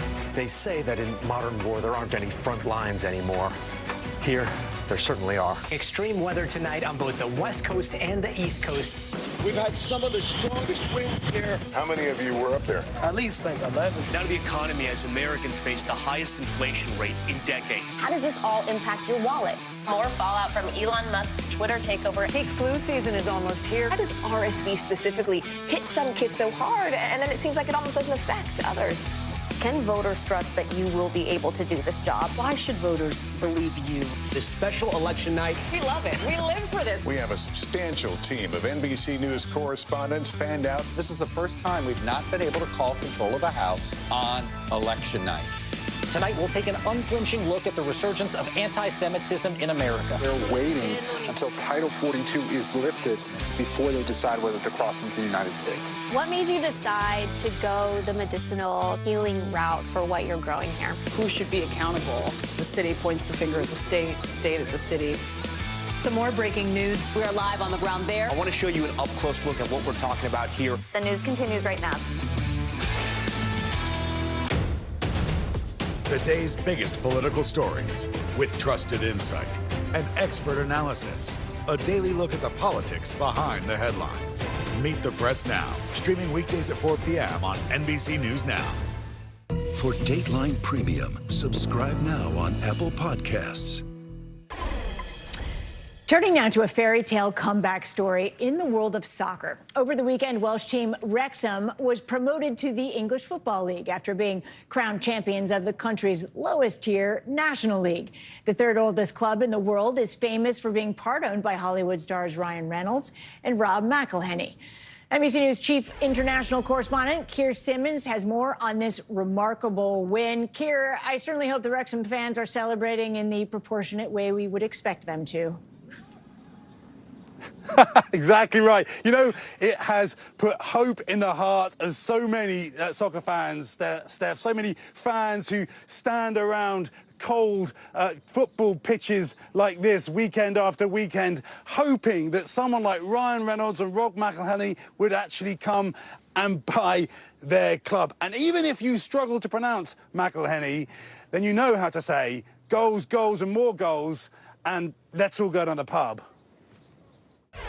It's the underdog victory fit for Hollywood. Wales Wrexham Football Club promoted to the English Football League after 15 years of playing in the lowest professional soccer class. Saturday night's win punctuated by a wave of fans descending on the pitch and a stream of tears from the team's famous owners, Rob McElhenney and Ryan Reynolds, who FaceTimed his wife, Blake Lively, and their kids after the final whistle. Even fans in McElhenney's hometown of Philadelphia were cheering from across the pond. We are Wrexham! We are Wrexham! As people said at the beginning, why Wrexham? Why Wrexham?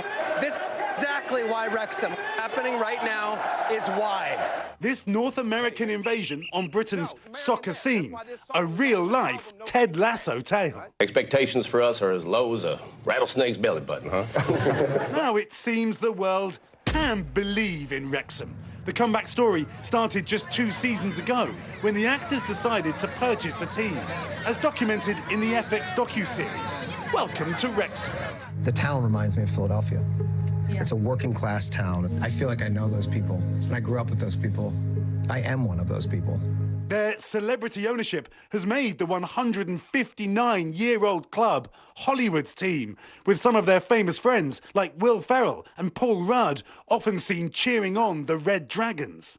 After the championship win, McElhenney and Reynolds seen soaking in every moment. Give me your jersey. Are you putting that on eBay, Ryan, or what's going on? Listen, I work in show business. We fall on hard times. The guaranteed promotion will likely bring the team more fans, exposure, and of course, money. It literally drives an entire community, and that's what football does over in the UK. And this huge windfall for these football clubs. Steph, Ryan Reynolds just tweeted to describe soccer as one of the most romantic things on earth, which is one of the most on-point things I've heard to come across from that side of the pond in many, many years. Real quick, Steph, my side is called Charlton Athletic. It's in southeast London. We're kind of looking for a new owner, so if anyone in Hollywood is watching, call me. Hey, Keir, forget Hollywood. What about me? How about you and me? You'll have to continue to call it soccer, though. I'll insist. I do that. Yes, let's talk. Okay. All right, Keir, thank you so much.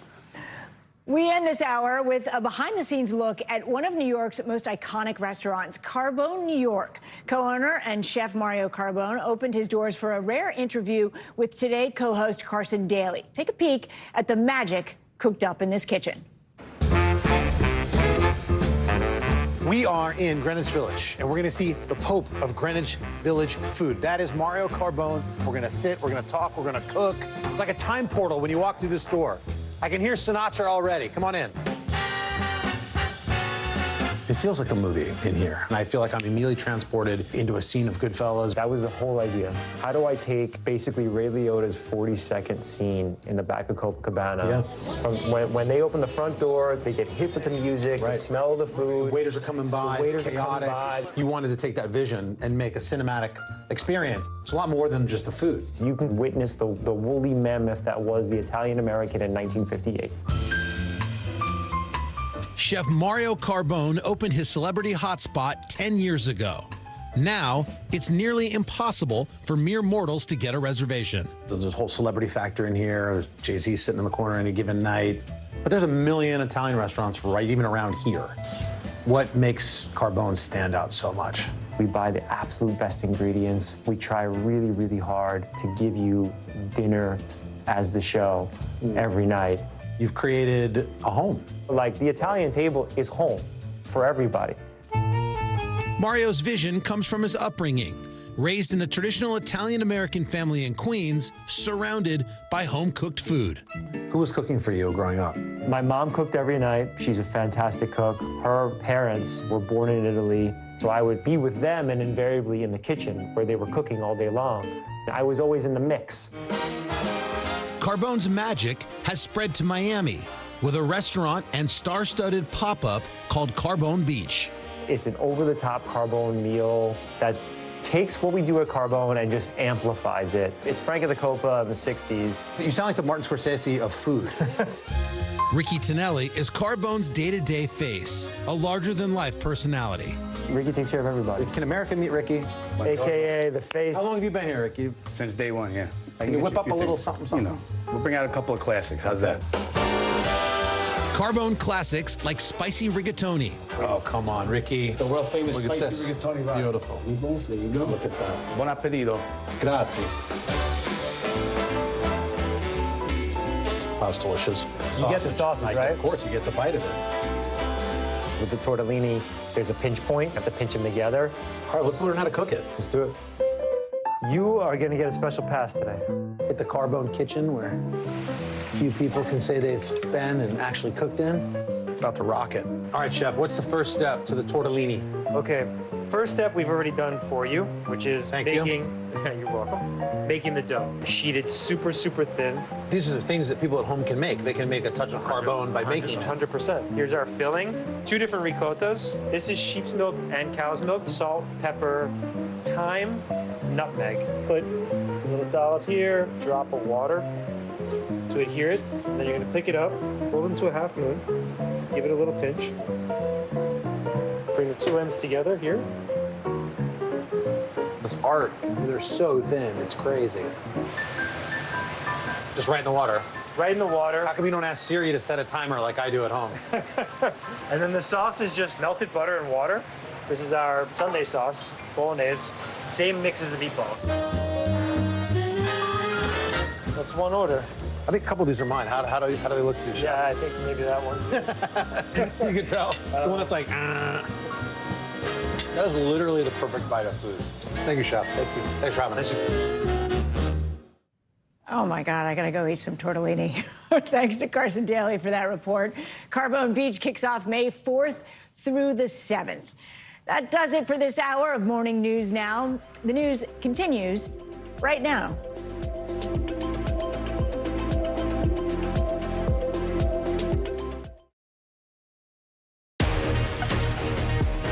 Hi, everyone. I'm Gabe Gutierrez. I'm Joe Fryer. Good to have you with us on this Monday. NBC News Daily starts right now.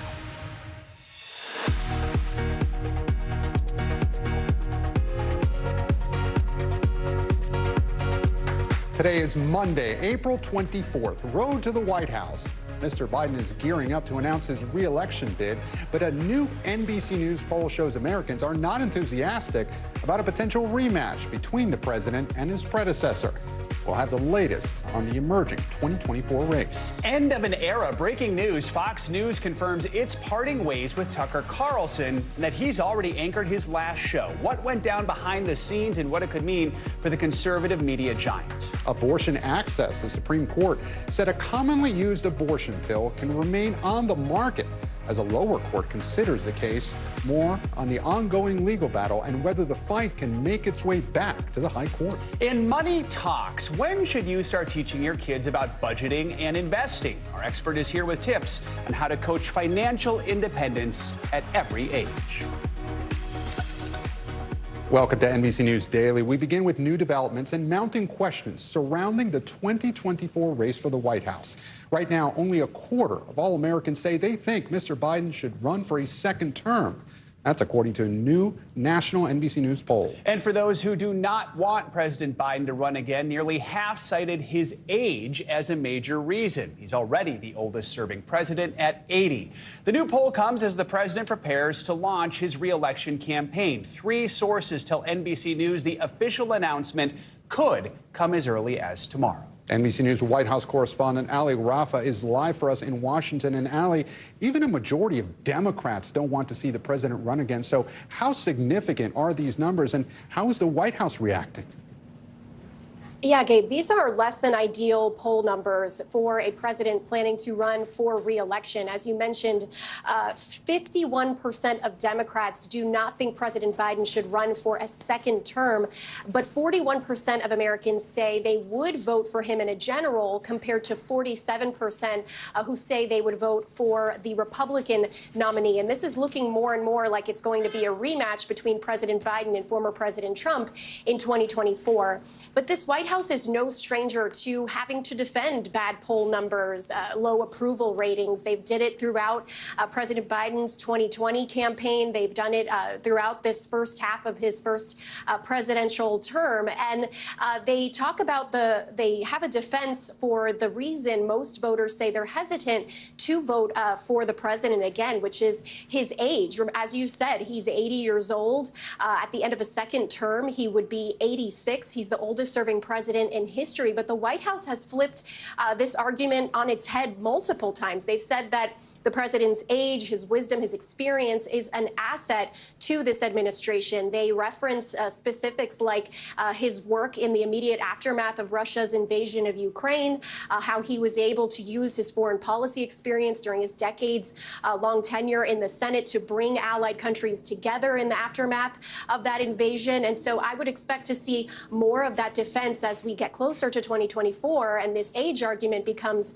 more and more common among voters. And Allie, speaking of 2024, we're learning more about the president's re-election team and what the campaign might actually look like. What can you tell us?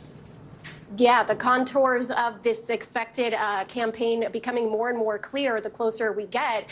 Our colleague John Allen is reporting that Julie Chavez Rodriguez is set to manage this 2024 campaign.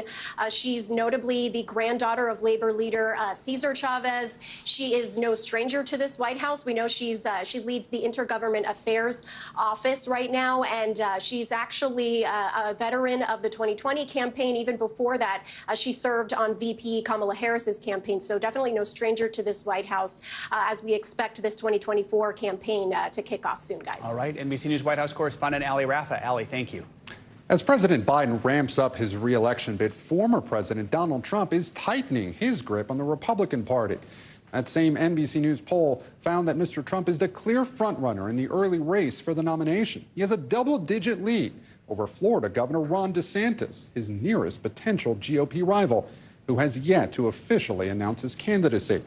NBC News senior political editor Mark Murray joins us now from D.C. And Mark, nearly 70% of Republican primary voters say they stand behind former President Trump despite the various criminal investigations he's facing. So what is driving this continued enthusiasm for him, and how is the rest of the Republican field responding to his popularity? Yeah, Gabe, our pollsters ended up putting it this way, that every time it seems like, at least to Republicans, that the former president Donald Trump is under attack from Democrats or from liberals, it only increases the gravitational force around Trump when it comes to the Republican voters. And so our poll shows that 68% of Republicans agree with the statement that the investigations and all of the legal drama surrounding former President Donald Trump is politically motivated. And it's important to stand behind Donald Trump, versus just 26% who believe that it's important maybe that they don't want a Republican nominee who will be distracted by all the investigations that Donald Trump will be, that to focus instead on President Joe Biden. And so, you know, when you actually look at those kind of electability arguments, at least for Republican voters, they say, hey, we need to support Donald Trump now as opposed to focus on another Republican general election nominee. And Gabe, as you also ended up mentioning, you have former President Donald Trump with a 15-point lead over Ron DeSantis, followed by Mike Pence at 6%. And then Nikki Haley and Tim Scott at 3% in the very first trial heat that our poll has done of this very early Republican presidential race. Yeah, and Mark, at the moment, and again, we should stress it's still very early, as you mentioned, this election is shaping up to be a sequel to 2020. So what did the poll find about how Americans feel about a Biden-Trump rematch? Yeah, Gabe, they found that the Americans aren't all that happy about a potential rematch. We found 70% of all Americans saying that they don't want Joe Biden to run for president, run for re-election in 2024. They found 60% of Americans who say the exact same thing about Donald Trump. And in fact, Gabe, only 5% of all the respondents in our poll said that they want both Biden and Trump to run in 2024, even though it's very, we're not seeing any kind of Democratic opposition or serious opposition against President Joe Biden in the primary. And as you and I just discussed, right now at this very early stage, Donald Trump has a big lead over his opposition. NBC News senior political editor Mark Murray. Mark, thanks so much. Governments from around the world are still rushing to evacuate people from Sudan as fighting and chaos continue to erupt across the country. Pentagon officials say U.S. forces airlifted fewer than 100 American diplomats and staff members from the U.S. Embassy in Sudan's capital. NBC News foreign correspondent Megan Fitzgerald is tracking this all from London. So, Megan, President Biden ordered this rescue mission over the weekend. First of all, break down how the U.S. pulled that off. Joe, good to be with you. Look, what we know is that the U.S. deployed some troops to the U.S. military base in Djibouti last week for reasons of being ready to do an evacuation. So early yesterday morning, Sunday morning, we know that some 100 special op forces took 3 Chinook helicopters, landed outside of the embassy in the capital of Sudan, Khartoum, and they were able to evacuate some 80 U.S. government personnel and their dependents. We know that this was a very dangerous operation, but it was successful according to the U.S. government. And look, these folks were in and out. I mean, this was a mission that happened in under an hour's time where they were able to rescue these people and fly them off to safety, Joe. So, Megan, that is the government workers. What about private U.S. citizens who are in Sudan? Do we know how many there are, and is the White House going to try and help get them out? Joe, it's such a good question. I mean, at this point, the estimate is that there's about 16,000 U.S. citizens that are in Sudan right now. Now, many of these people have built their lives there, so there's a lot of different situations at play. But at this point, there are no plans that have been announced by the U.S. government for this large-scale evacuation of those citizens. We do know that the Pentagon has said that they are always working on these contingency plans, but nothing concrete has been announced. We know that they're also in constant communication with the people that are inside the country. But moments ago, we had an opportunity to listen to Secretary of State Antony Blinken, and I want you to listen to a little bit of what he had to say. We're in regular communication with American citizens. We are looking to see how we can help them ensure their own safety. We have been working with allies and with partners to do as much as we can to enable them to find their way out if that's what they choose to do. And look, we know that the U.S. government is watching the situation in Sudan very closely. This is a very fluid situation. Anything can change at any point in time. But what we know for sure is that the situation inside the country is rapidly deteriorating. There's no plans to evacuate the 16,000 American citizens that are inside the country. And the violence is showing no signs of stopping, Joe. All right. NBC News foreign correspondent Megan Fitzgerald. Megan, thank you. Turning now to our CNBC Money Minute, the CEO of NBC Universal is out. Jeff Shell has left his role after admitting to a, quote, inappropriate relationship with a woman at NBCU, which is the parent company of NBC News and CNBC. CNBC technology correspondent Steve Kovac joins us now. So, Steve, Comcast, which owns NBC Universal, hired outside counsel to investigate after a complaint was filed. What's Shell saying about this, and do we know yet who's going to take over from him? Yeah, that's right, Joe. Well, Shell announced his departure in a company email this week where he said, quote, "Today is my last day as CEO of NBC Universal. I had an inappropriate relationship with a woman in the company, which I deeply regret," end quote. Now, going forward, Shell's team will report to Comcast President Mike Kavanaugh, no replacement yet. Meantime, Disney is beginning a second, larger round of layoffs today. This brings total job cuts in recent weeks to around 4,000. Earlier this year, Disney said it would slash 7,000 jobs from its workforce as part of a larger reorganization. And finally, business travel has yet to get back to pre-pandemic levels, and a new report says it may never get there. The survey, conducted by Morning Consult, found tighter corporate budgets and new ways of virtual working have permanently changed business travel. The report showed business trips, both domestically and internationally, rose just 1% in 2022. Gabe, Joe, I'll send it back over to you. But Gabe single-handedly is going to try and raise that another 5% just through his business travel. Right. I know, quite a bit over the last couple of years. I'm working on it. All right, CNBC Tech correspondent Steve Kovacs. Steve, thanks. And coming up, a new round of COVID-19 boosters has been approved for people 65 and older. We'll tell you what you need to know to stay up to date. You're watching NBC News Daily.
Hey, I'm Hallie. It's good to be with you tonight.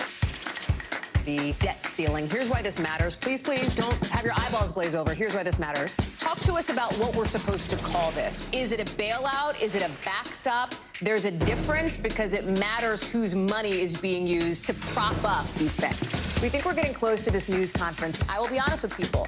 This is like an awkward moment where we think we're like right there. You're going to have to like tap dance with us maybe a little bit. I do have my tap dancing shoes on, not to worry. The CDC is approving a new round of additional COVID boosters for people 65 and older and those who are immunocompromised. Now, this follows the FDA's authorization of the extra shot, and the FDA says people who qualify can get the updated Pfizer and Moderna boosters at least 4 months after their last doses. The CDC's sign-off means shots can begin immediately. Now, joining us now is NBC News medical contributor and former White House policy director under President Obama, Dr. Kavita Patel. Dr. Patel, thanks so much for joining us. And is it urgent for people to get this next round of boosters? And how will cost and coverage for the vaccine be impacted now that the federal emergency declaration for the pandemic has ended?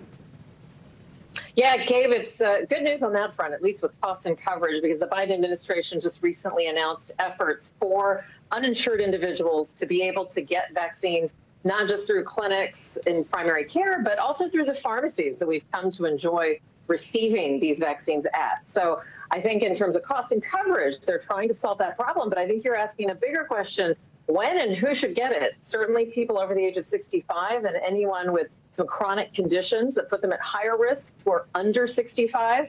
But as we look around the country, Gabe, I can't help but think, people are kind of back to normal. I still urge them to get their boosters, especially if it's been more than 4 months, because it always feels like we might just be one more variant away from a surge. And we're seeing some of those global signals in countries like India, for example. So get it updated so that you're prepared and know what to face if indeed you get infected. There's treatments as well, not just the vaccine. Let's focus on some more good news. Last week, the CDC released a report showed that last week we saw the lowest number of COVID deaths since the start of the pandemic. That report was just released. Things are moving in the right direction, but at what point can we actually say the pandemic's officially over? Yeah, so this is going to be one of those things. It's not with a light switch, Joe. It's not on or off, but we are seeing ever more increasing signals. To your point, the lowest deaths and hospitalizations in a one-week time period since March of 2020. So that means something. And that does mean that we are entering not just that endemic phase. You know, we've been talking about this phase where we have to carefully monitor the situation around the world, which is what we're doing now. And we need to prepare people. We just talked about vaccines and treatments to prepare people. But we have to kind of put the category of COVID into other categories like the flu, like RSV, like other viruses that we still monitor. And remember, all those other viruses I just mentioned pose serious risks to populations, but not everybody has to stop what we've been doing like we did during COVID. News is good, outlook is positive, and we just need to stay on top and monitor to make sure that it stays that way. All right, NBC News medical contributor Dr. Kavita Patel, thank you so much. And award-winning actor Jamie Foxx is improving following an unspecified medical complication. Family and friends of Fox say that he is awake and alert, but he is still in an Atlanta hospital. NBC News correspondent Blaine Alexander is following this story. He's been one of Hollywood's brightest stars for decades. Now, this morning, an encouraging update on Academy Award-winning actor Jamie Foxx, who has spent nearly 2 weeks in an Atlanta hospital. Multiple sources tell People magazine the star's condition is steadily improving. Foxx was suddenly rushed to the hospital on April 11th while in Atlanta shooting for an upcoming movie. In a statement the next day, his daughter indicated he suffered a medical complication but did not elaborate further, writing on Instagram, "Due to quick action and great care, he is already on his way to recovery." The 55-year-old actor was filming for his upcoming Netflix movie Back in Action alongside Cameron Diaz in her first movie since 2014. Foxx has been widely credited with convincing her to come out of retirement to do the movie. Foxx even tweeted this lighthearted phone call last year. Oh my God, is this Tom Brady? I was talking to Jamie, and he said you need a few tips on how to unretire. This photo from the set, taken last week, shows an apparent body double standing in for Foxx. For decades, Jamie Foxx has shined in every corner of the red carpet. Well, I guess if you say so, I'll have to pack my things and go. That's right, hit the road, Jack. Reaching the height of Hollywood success in 2005 when his portrayal of Ray Charles won him the Academy Award for Best Actor. But he's perhaps just as famous for his stellar singing voice. Now, his fellow stars are flooding social media with support, coming together to wish Foxx well. He's going to be stronger and better than ever. Blaine Alexander, NBC News. So glad to hear he's doing better. The Supreme Court has preserved nationwide access to a commonly used abortion pill for now. The legal timeline in this major case is shaping up later in the hour. You're watching NBC News Daily.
The day's biggest political stories with trusted insight and expert analysis.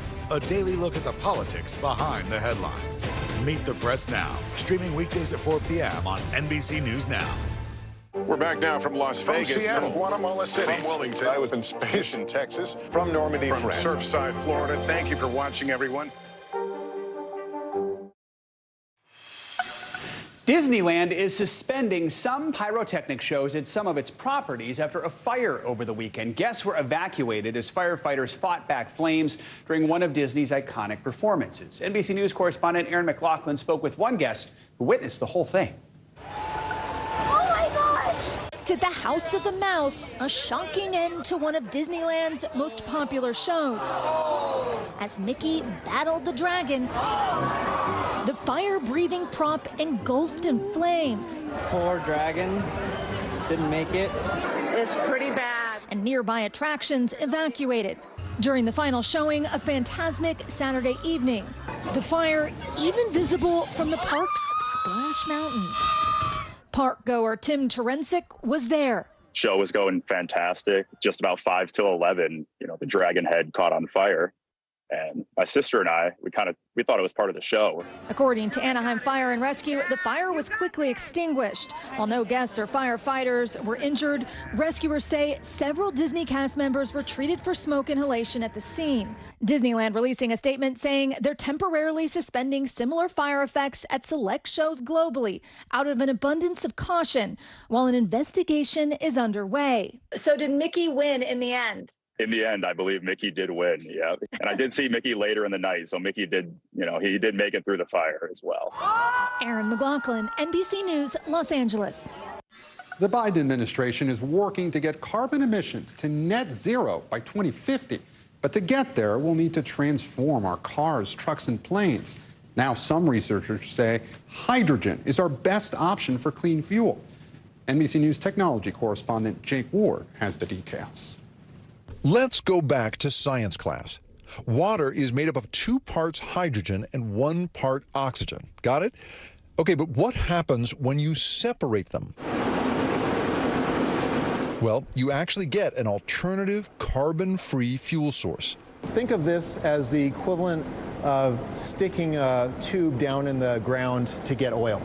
At the Department of Energy's National Renewable Energy Lab, or NREL, in Colorado, Keith Whipke spearheads hydrogen research. This is where you make the hydrogen. Because you're turning electricity into oxygen and hydrogen, and then from there, hydrogen would wind up going on to power something. Exactly. Right. And it can be stored, transported, liquefied, and used later. Right now, it's about 2 to 4 times more expensive to create hydrogen using only renewable energy, according to the Department of Energy.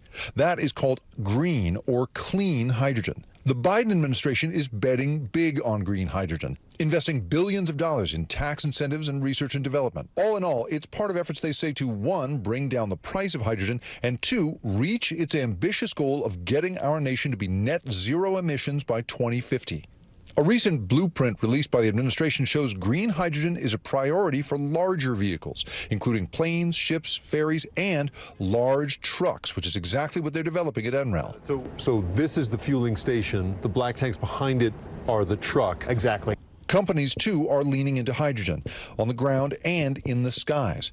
In March, aviation company Universal Hydrogen successfully flew a 40-passenger regional jet using 1 regular engine and 1 engine that runs using hydrogen. In Brooklyn, Air Company uses green hydrogen to power planes by combining it with carbon dioxide it captures to create actual jet fuel.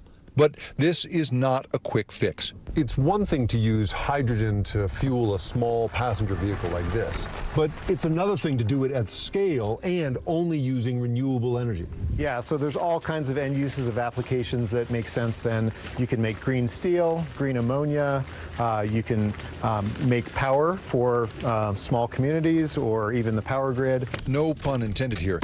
Are we there yet? No, but the future of green hydrogen seems like less of a pledge and more like a promise. Jake Ward, NBC News. It's incredible to think how much the auto industry has changed in the last 10 years. Looks like there could be more change. Exactly, and then on top of that, airplanes as well, which is absolutely fascinating to see. Incredible. Very cool. Jake, thanks for that. All right, coming up, talking about finances with your child can be uncomfortable, but experts say that financial independence is a major life skill. So how can you talk about money with your kids at any age? We're going to take a closer look next. You're watching NBC News Daily. You can watch us free 24/7 on our streaming network, NBC News Now. The news continues after this.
This is what it looks and feels From the storm zone. The bigger piece to the puzzle. Here's some of the stories we're watching tonight. Good evening. We begin tonight with breaking news just coming in. We begin this hour with the latest developments. We're coming on the air with some shakeups big time on Capitol Hill. How much water ultimately will be forced inland? Whenever it happens, wherever you are, NBC News, streaming free now.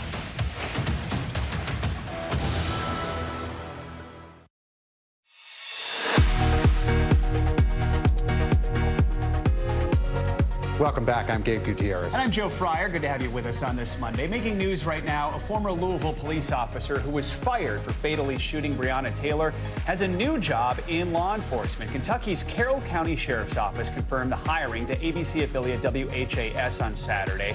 Officer Miles Cosgrove was fired in 2021 for violating use of force procedures during the deadly raid on Taylor's apartment. Taylor was killed by police while officers executed a search warrant back in 2020. At least 9 people are hurt after a shooting at an after-prom party in Texas Sunday. Police say the 9 victims suffered non-life-threatening gunshot wounds. A motive for the shooting is not yet clear. An investigation is underway. And one of the last 2 remaining survivors of the USS Arizona has died. Howard Kenton Potts enlisted in the Navy in 1939. He was working as a crane operator, shuttling supplies to the Arizona when the attack on Pearl Harbor happened. He died Friday at his home in Utah at the age of 102. The Supreme Court announced it will not take on the landmark abortion pill case and will instead send it back down to the lower appeals court. That court, the Fifth Circuit, has agreed to fast-track the case with oral arguments scheduled for next month. In the meantime, women can still get mifepristone by mail, take it at home, and use it up to 10 weeks into a pregnancy. NBC News senior legal correspondent Laura Jarrett joins us now. So, Laura, let's recap, because so much seems to happen on a Friday night when very few people are paying attention. But the Supreme Court blocked the Texas judge's ruling that had invalidated the FDA's longtime approval of this drug. Why did the justices make that call? It's interesting. So the order does not explain the reasoning, which is not uncommon. In a situation like this, it comes up on an emergency appeal. All you need is 5 votes in order to block that lower court, which is what the Justice Department and the pill manufacturer got in this case. So we don't even know. You see the breakdown there. We know the dissents from Justice Thomas and Justice Alito because they made their dissents public. But we don't know exactly where all the other justices fell in this. All we know is at least they got 5 justices to decide to block that lower court, guys. And Laura, tell us more about the timeline ahead. What's next and the potential ways this could go? Yeah, this could be back at the Supreme Court pretty soon. As you mentioned, next month, May 17th, the Fifth Circuit, the Court of Appeals, is scheduled to hear oral arguments in this case. And then at that point, the Fifth Circuit could rule whenever they want. They don't have a exact timeline by which they have to put out a decision. But you can imagine if they get anything other than a straight block of that lower court decision, which jeopardizes access to the pill, once again, the Justice Department is going to take it back up to the Supreme Court. So again, we could be back in this very same position very soon, guys. NBC News senior legal correspondent Laura Jarrett, thanks so much. Sure. Tucker Carlson is out at Fox News. In a shocking and abrupt move the network announced this morning, the two sides agreed to part ways after more than a decade. Now, Fox did not give a specific reason. Carlson is one of the most popular primetime hosts on television.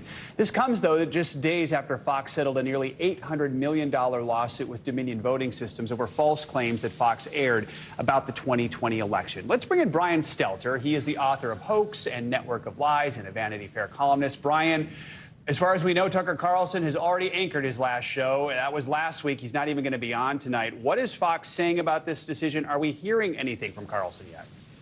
We are not hearing anything from Tucker Carlson yet. I've been calling and texting him, asking for comment. It's really revealing that he's not announcing some big move or claiming this was his choice. And that's because, quite simply, this was not his choice. He was, we can choose the word, some people will say fired or dismissed. The bottom line here is that he did not want to be leaving in this way. And here's the tell, here's the way we know that. Fox is saying that his last show has already aired. As you said, he's not going to be back on the air at all to say goodbye. There's the quote. Carlson's last program was Friday, April 21st. And what did Tucker do that night? He said, I'll see you Monday. But he will not be seeing his many millions of loyal fans. He will not be back on Fox. The question now, of course, is why? And what I'm thinking, what I'm seeing so far is that this is related to the Dominion case, but not in an obvious way, because Tucker Carlson was not defaming Dominion voting systems the way some of his colleagues were. Tucker Carlson actually went the opposite direction in some ways, although not every time. But Dominion, that company that was suing Fox, they were able to have access to so many emails and text messages from inside Fox, including some that were very embarrassing about Tucker Carlson. And I think it's quite possible that in the redacted filings that we in the public have not seen yet, there is some material that will explain why Carlson was ousted. But right now we don't know. And Tucker's not commenting, and Fox is not commenting on the reasons for his departure. I feel like we'll learn more in the coming hours and days. Brian, while we have you, we have to ask you about something that just happened. Your old stomping ground, CNN. Moments ago, we learned Don Lemon, who's most recently been the morning anchor there, is out. What are we hearing about this? Another shocking development, all in the same hour, 2 shakeups at 2 competing cable news networks. Don Lemon says he was terminated by CNN right after anchoring his show this morning. He was on from 6 to 9 a.m. Apparently, he was then told that he was out effective immediately. CNN is saying it much more gently, saying Don and CNN have decided to part ways. But that's the typical TV news language. The real story here, according to Lemon, is that he was fired. He says he says they didn't even give him the grace to tell him in person, and he believes there's, quote, larger issues at play. Now, I don't know what he's referring to about that. Hopefully he will tell us in the future. I guess that's the connective tissue between these two stories, Joe. Don Lemon, Tucker Carlson, they were critical of each other. Tucker always making fun of Lemon on the air, cable news rivalry, yada, yada, yada. But today, both men out of a job, and both men have a lot more to share about the reasons why. All right. Brian Stelter, appreciate you taking some time to talk with us about this breaking news today. We appreciate it. Take care. Thanks. According to the FAA, wildlife strikes against airplanes are increasing in the U.S. In the last week, 2 separate incidents led to engine fires. NBC News correspondent Tom Costello has more on how these strikes are impacting flight safety. In Columbus, Ohio on Sunday, some anxious minutes during takeoff. We lost the number 2 engine on the bird strike with high vibration. An engine on an American Airlines flight headed for Phoenix caught fire mere moments after taking off, apparently after striking a flock of Canada geese. Everybody started panicking and freaking out. Flight attendants prepared the cabin for an emergency landing. Marnie Kallistat took this video from her seat. It was truly frightening. I didn't think I was going to make it. Also on board, Charles and Felicia Meadows, just beginning their honeymoon trip. We could just smell like burning. The Boeing 737 safely returned to the Columbus airport. In a statement, American called the incident a mechanical issue. The FAA reports strikes against all types of wildlife are increasing in the U.S. More than 15,000 reported across 708 airports in 2021 alone. Large bird populations are increasing, so the industry is constantly grappling with this. Bird strikes became a top safety priority after 2009's Miracle on the Hudson, where Captain Sully Sullenberger expertly landed his plane on the river after losing both engines to a flock of geese. Everyone survived. Experience can literally make the difference between success and failure, life and death. Last Thursday, another possible engine fire, this one on the runway just before takeoff in Charlotte. Passengers safely deplaned back at the gate, and the exact cause is still under investigation. But aviation experts stress these two unrelated incidents should not worry travelers. The majority of your commercial flights have two or more engines, and when you think of the relatively few failures, it's an amazingly safe system. Tom Costello, NBC News. Money can be a tough subject to talk about, especially for parents who want to start teaching their kids about it. Yeah, some states require personal finance classes in high school, but some experts say it's important to start the money conversations much younger. And we're joined now by CNBC senior personal finance correspondent Sharon Epperson. She joins us now. And Sharon, so how young should parents start talking to their kids, and how exactly should they start? I don't ever think it's too early. I remember taking my young son, before he was even a toddler, to the grocery store and talking about, this is why I'm choosing the unit price to get the best deal on this particular item. So I think you have to start it as just part of everyday conversations. When we start to teach our kids how to read, we're talking to them about what they need. They're telling us what they want. That's a time to start conversations about how you use money, how you save money, how you spend money, how you earn money. Having those buzzwords, teaching them those words early can be a way to get that into the everyday conversation. I feel like I had absolutely no training whatsoever at all as a child, and then as an adult I was like, oh, I wish I had that. You say preteen years, teen years are really the best times to start this. Why is that, and what is it you should be focusing on in that period? Because during that period you can kind of talk about why you're earning money and show them how to earn money. Maybe you come up with some chores or some jobs that they can do around the home, and you pay them for those chores. You give them an allowance, but they're earning that money. And that's important because then they can learn how to budget. Maybe you take them to the grocery store and they have some favorite items that they'd love to get, but you say, you can only get these if you follow this budget, and don't ask me for something else at the cart when we're in the checkout line. So that's a way to kind of teach those things. When you're talking about teenagers, and you can start even earlier, but teenagers, I think it's a really good time to teach them that you love this brand, but why don't you buy stock in the company that makes it? Wow. And let's talk about how you can start investing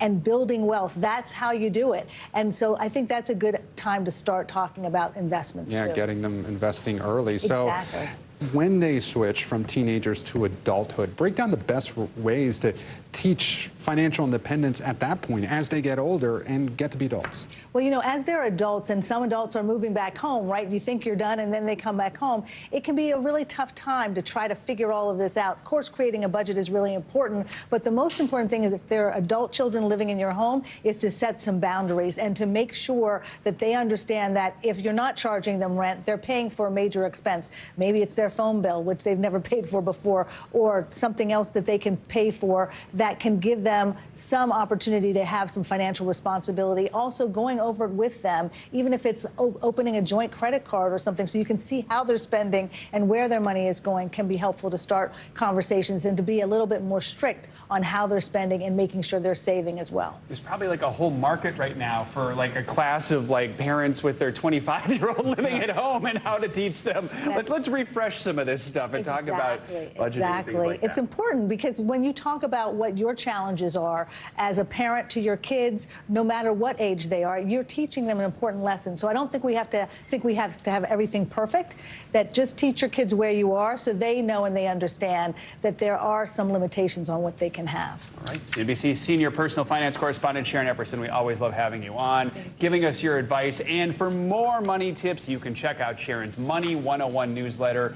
Use the QR code on your screen, or you can go to cnbc.com/money101. And straight ahead, the major retailer Bed Bath & Beyond is going out of business. We've got tips for how you can save big as the stores close. More NBC News Daily right after this.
It was the end of the story, but it was also just the beginning.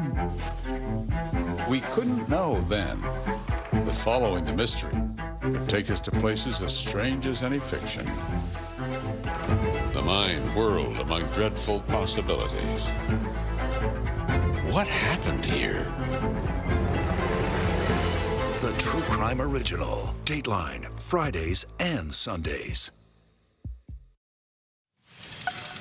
It's the end of an era. Major retailer Bed Bath & Beyond announced over the weekend that it is officially filing for Chapter 11 bankruptcy after years of declining sales. The store, which is home to just about everything you need for your own home, that's the Beyond part, faced a volatile year of job cuts and store closures before defaulting. NBC News business and data reporter Brian Chung joins us now with all the details. So first of all, Brian, just how to get to this point. Yeah, we'll pour one out for one of the more iconic brands in America, Bed Bath & Beyond, announcing yesterday they're filing for Chapter 11 bankruptcy. What that means is they're going to begin the process of liquidating their 360 roughly stores, in addition to the 120 Bye Baby stores, which are also part of the company's holdings as well.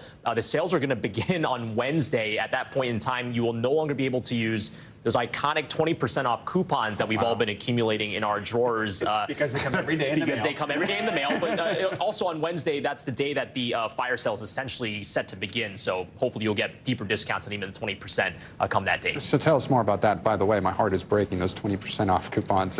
They've been stacking up for years. Emotional connection. But more, What can shoppers expect with those liquidation sales? You mentioned Wednesday. How long could these sales continue for? How long could they take advantage of these price drops? Yeah, well, I mean, essentially until the stores are ultimately closed. And you can imagine that as people come in and start to clean off the shelves, when all of that merchandise is gone, then that's really when they can start to begin actually moving out of those locations. But for what it's worth, for those that have gift cards, you can't use those forever. The company says that you can use those up until May 15th for any credits. And then for any people that have wedding registries associated with either Bed Bath & Beyond or Bye Bye Baby, you will not be able to buy any new merchandise for those registries, but the company says that they'll ultimately transfer that registry to another platform, so it's not like it's going to evaporate into the ether. The one in my neighborhood already was starting to close. Yesterday they were selling the fixtures, so if you want any of those, got to move quick. Real quickly, when will we start to see the rest of the stores close? Yeah, well, the filing for the bankruptcy says that they could be out by June 30th. Now, again, the assets for this company will be going to auction.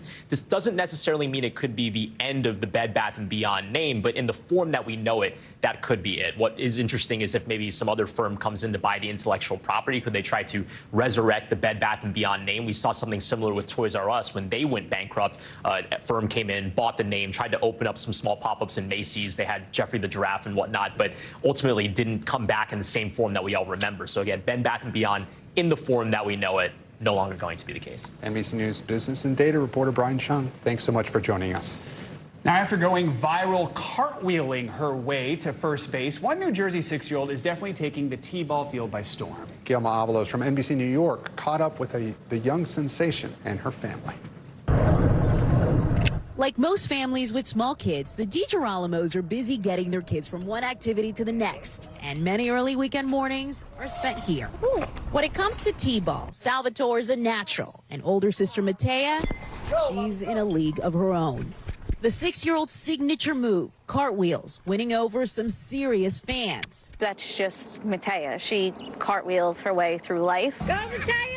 Instagram video of Matea's at-bat has gone viral as she cartwheeled her way to first base, leaving the boys on the other team in the dust. There's a lot of crying in T-ball, Yeah, definitely a lot of crying. Not a lot of catching the ball, as you can tell in the video. In the video, you can hear Dad's reaction. Again. Because it's definitely not her first time rounding the bases in style. It's a perfect depiction of her personality in like one little clip. She's not afraid to be herself. Her mom says the 6-year-old, who also does karate and gymnastics, doesn't miss the opportunity to perfect her craft. She's come a long way since her first attempts last fall. During our interview, she rarely stopped, except to take care of important business. Candy break.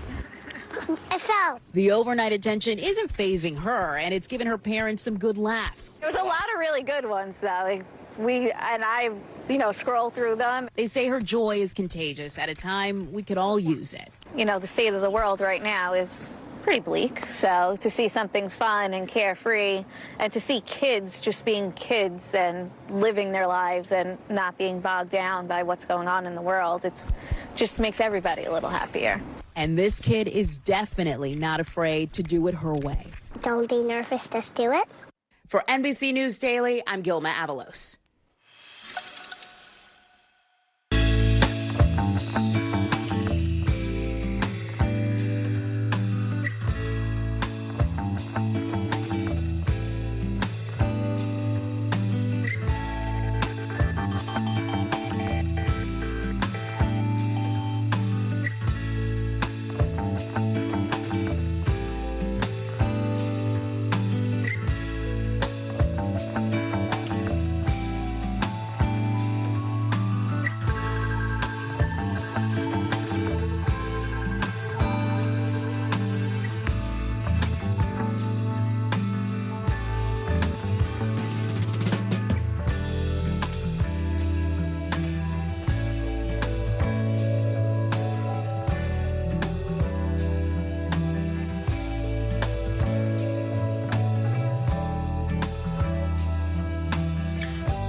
music is so familiar. What do you think when people start humming back your tunes? How you doing, Lester?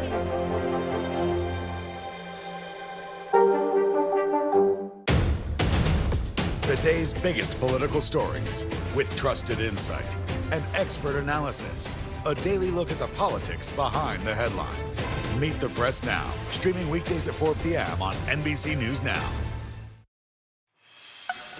With more out-of-this-world footage coming to light, the U.S. government is ramping up its investigations into reported UFO sightings. NBC News correspondent Kathy Park has the latest findings on whether or not we're alone in the universe.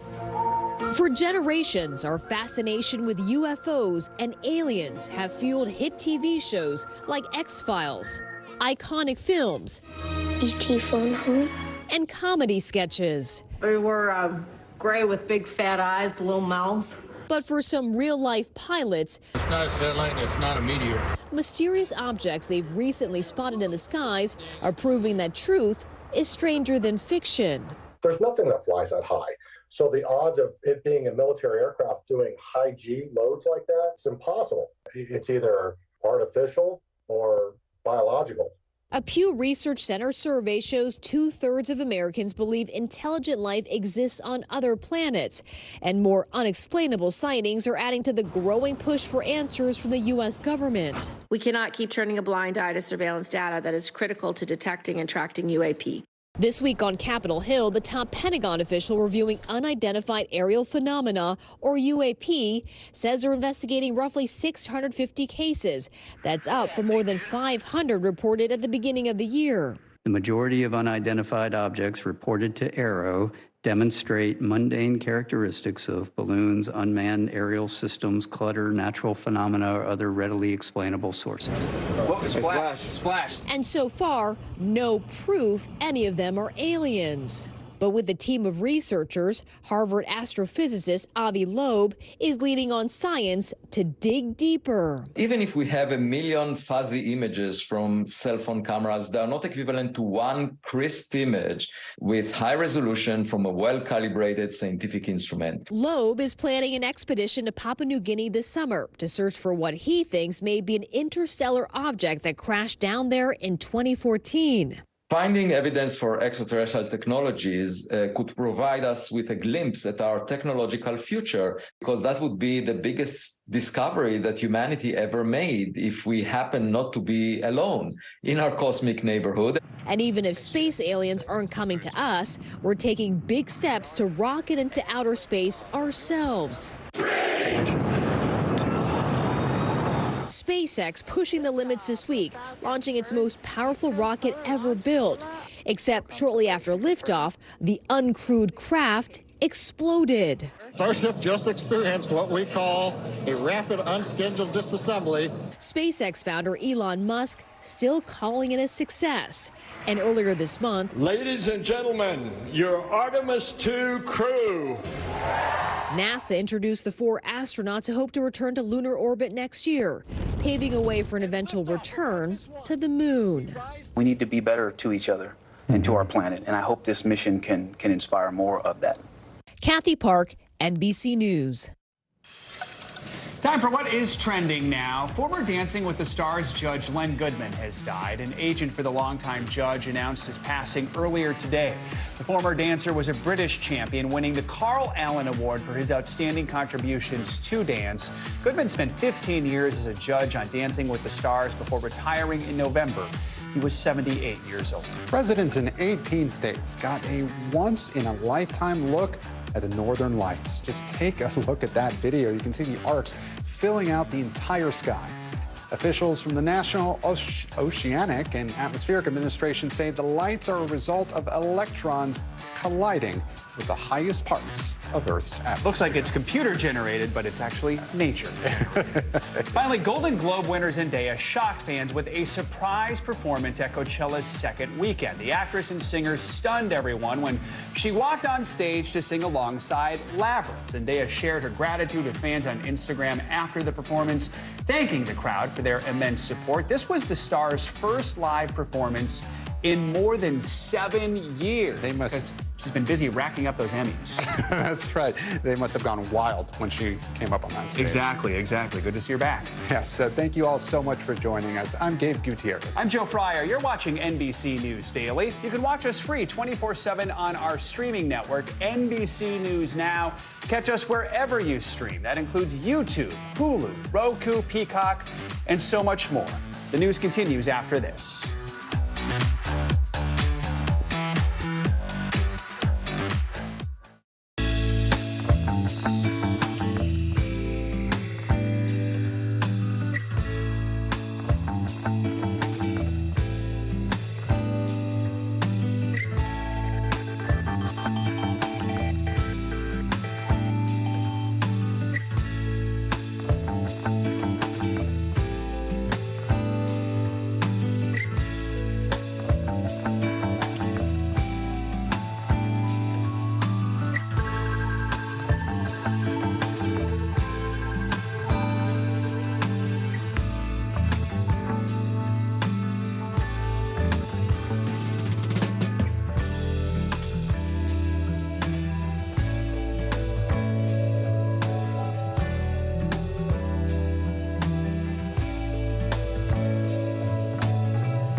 Going to happen now? Going back and forth because Oh, yeah, this is it at night.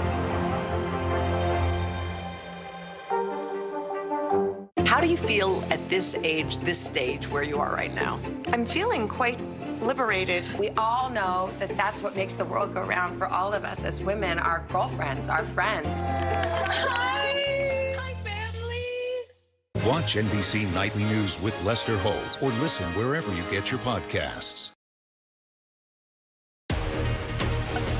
Hey there, everyone. Good to have you with us on this Monday. I'm Joe Fryer. And I'm Gabe Gutierrez. NBC News Daily starts right now.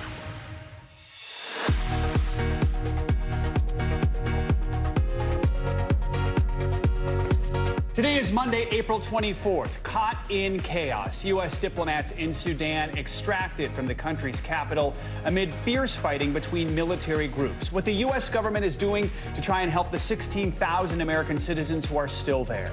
Anchors away. Breaking news. Fox News host Tucker Carlson and CNN host Don Lemon are out at their respective networks.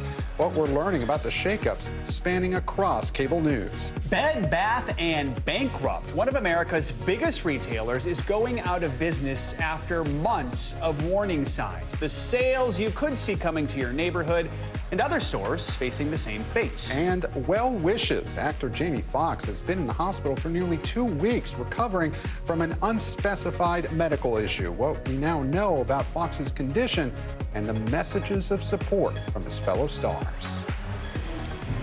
Welcome to NBC News Daily. We have breaking news. Two of the biggest names in cable TV are now out at their longtime networks. Announcements that came just moments ago. First, Don Lemon announced on Twitter that CNN fired him. In a statement to NBC News, the network CEO said that the sides parted ways. That bombshell announcement came minutes after Fox News cut ties with Tucker Carlson. Now, Fox did not give a specific reason. Carlson is one of the most popular primetime hosts on television. Let's bring in Brian Stelter. He is the author of Hoax and Network of Lies and a Vanity Fair columnist. We should also note also used to work at CNN. So, Brian, let's start with Tucker Carlson. What is Fox saying about this decision? Have we heard anything from Tucker Carlson yet? We have not heard anything from Tucker Carlson, which is very revealing in and of itself. I'll just give you a very personal example. When I left CNN last year, when my show was canceled, and it happened very suddenly, I put out a statement. I wanted to speak in my own way. Carlson's not doing that today, and that's very interesting. Another big difference from a case like mine, I was able to sign off on TV, but Carlson is not. Fox is saying his last show was last Friday, and here's the big reveal. Carlson said on Friday's show, hey, I'll see you Monday. So he did not head into the weekend expecting this to happen. We don't know exactly why his show is suddenly ending, although I do believe that it's not just Carlson leaving Fox. At least some of his producers are also leaving. So that could be a clue that this has something to do not just with Carlson. It's not just, about Tucker. It might be about the show as well. Again, very few details because he's not commenting, but Fox is saying that his show will be replaced immediately with rotating hosts. And Brian, it really is remarkable. Moments after the Carlson news, we learned that Don Lemon is now out at CNN. What are we hearing about that? Yes, and just to be clear, this is a coincidence. Fox did not know CNN was about to do this. CNN did not know that Fox was about to do this. It is tempting to try to connect the dots between these two cases because they are happening at exactly the same hour of the day here on Monday, and because Don Lemon was critical of Tucker Carlson. Tucker Carlson was incredibly sharply critical of Don Lemon in crude and insulting ways. The two men would trade barbs on TV, and they're both kind of icons of a certain era in cable news that was dominated by all things Donald Trump. But the Don Lemon case, I think, is much more related to his status on the morning show. CNN moved him to the mornings a number of months ago. It seemed to many to be a demotion because he was moved out of prime time. Some people wondered if it was related to the new management at Warner Brothers Discovery, my former employer. Don Lemon seems to think so because in his statement, he's hinting at larger issues at play and saying that he was terminated right after getting off the air. So I suspect we're going to hear a lot from him about this because this is not one of those going quietly situations where he's playing nice. Right now, CNN's playing nice, saying they parted ways and they wish him well. But Don Lemon not going to play nice in this case. I think he's going to have some sharp words for CNN. And like I said, this is notable because he's an icon of that era of cable news, that in-your-face, passionate, oftentimes provocative, sometimes even polarizing era of cable news defined by the Trump years. And as we all know, the Trump years may not be over. We're heading into another election cycle, but without Don Lemon on TV, and at least for now, without Tucker Carlson on TV. Brian Stelter, thanks so much. Thanks. Now to the urgent and daring rescue missions in Sudan. Right now, governments from around the world are still desperately trying to get people out of the country as fighting and chaos continue to erupt. Over the weekend, President Biden ordered U.S. forces to airlift American diplomats and staff members out of the U.S. embassy in Sudan's capital. Pentagon officials say they evacuated fewer than 100 U.S. personnel. Today, Secretary of State Antony Blinken said dozens of private American citizens are now trying to leave Sudan. But so far, the White House has yet to announce any formal plans to help evacuate them. NBC News foreign correspondent Megan Fitzgerald is tracking it all from London. So, Megan, first of all, let's look at what happened over the weekend. Explain how the U.S. pulled off these risky evacuations.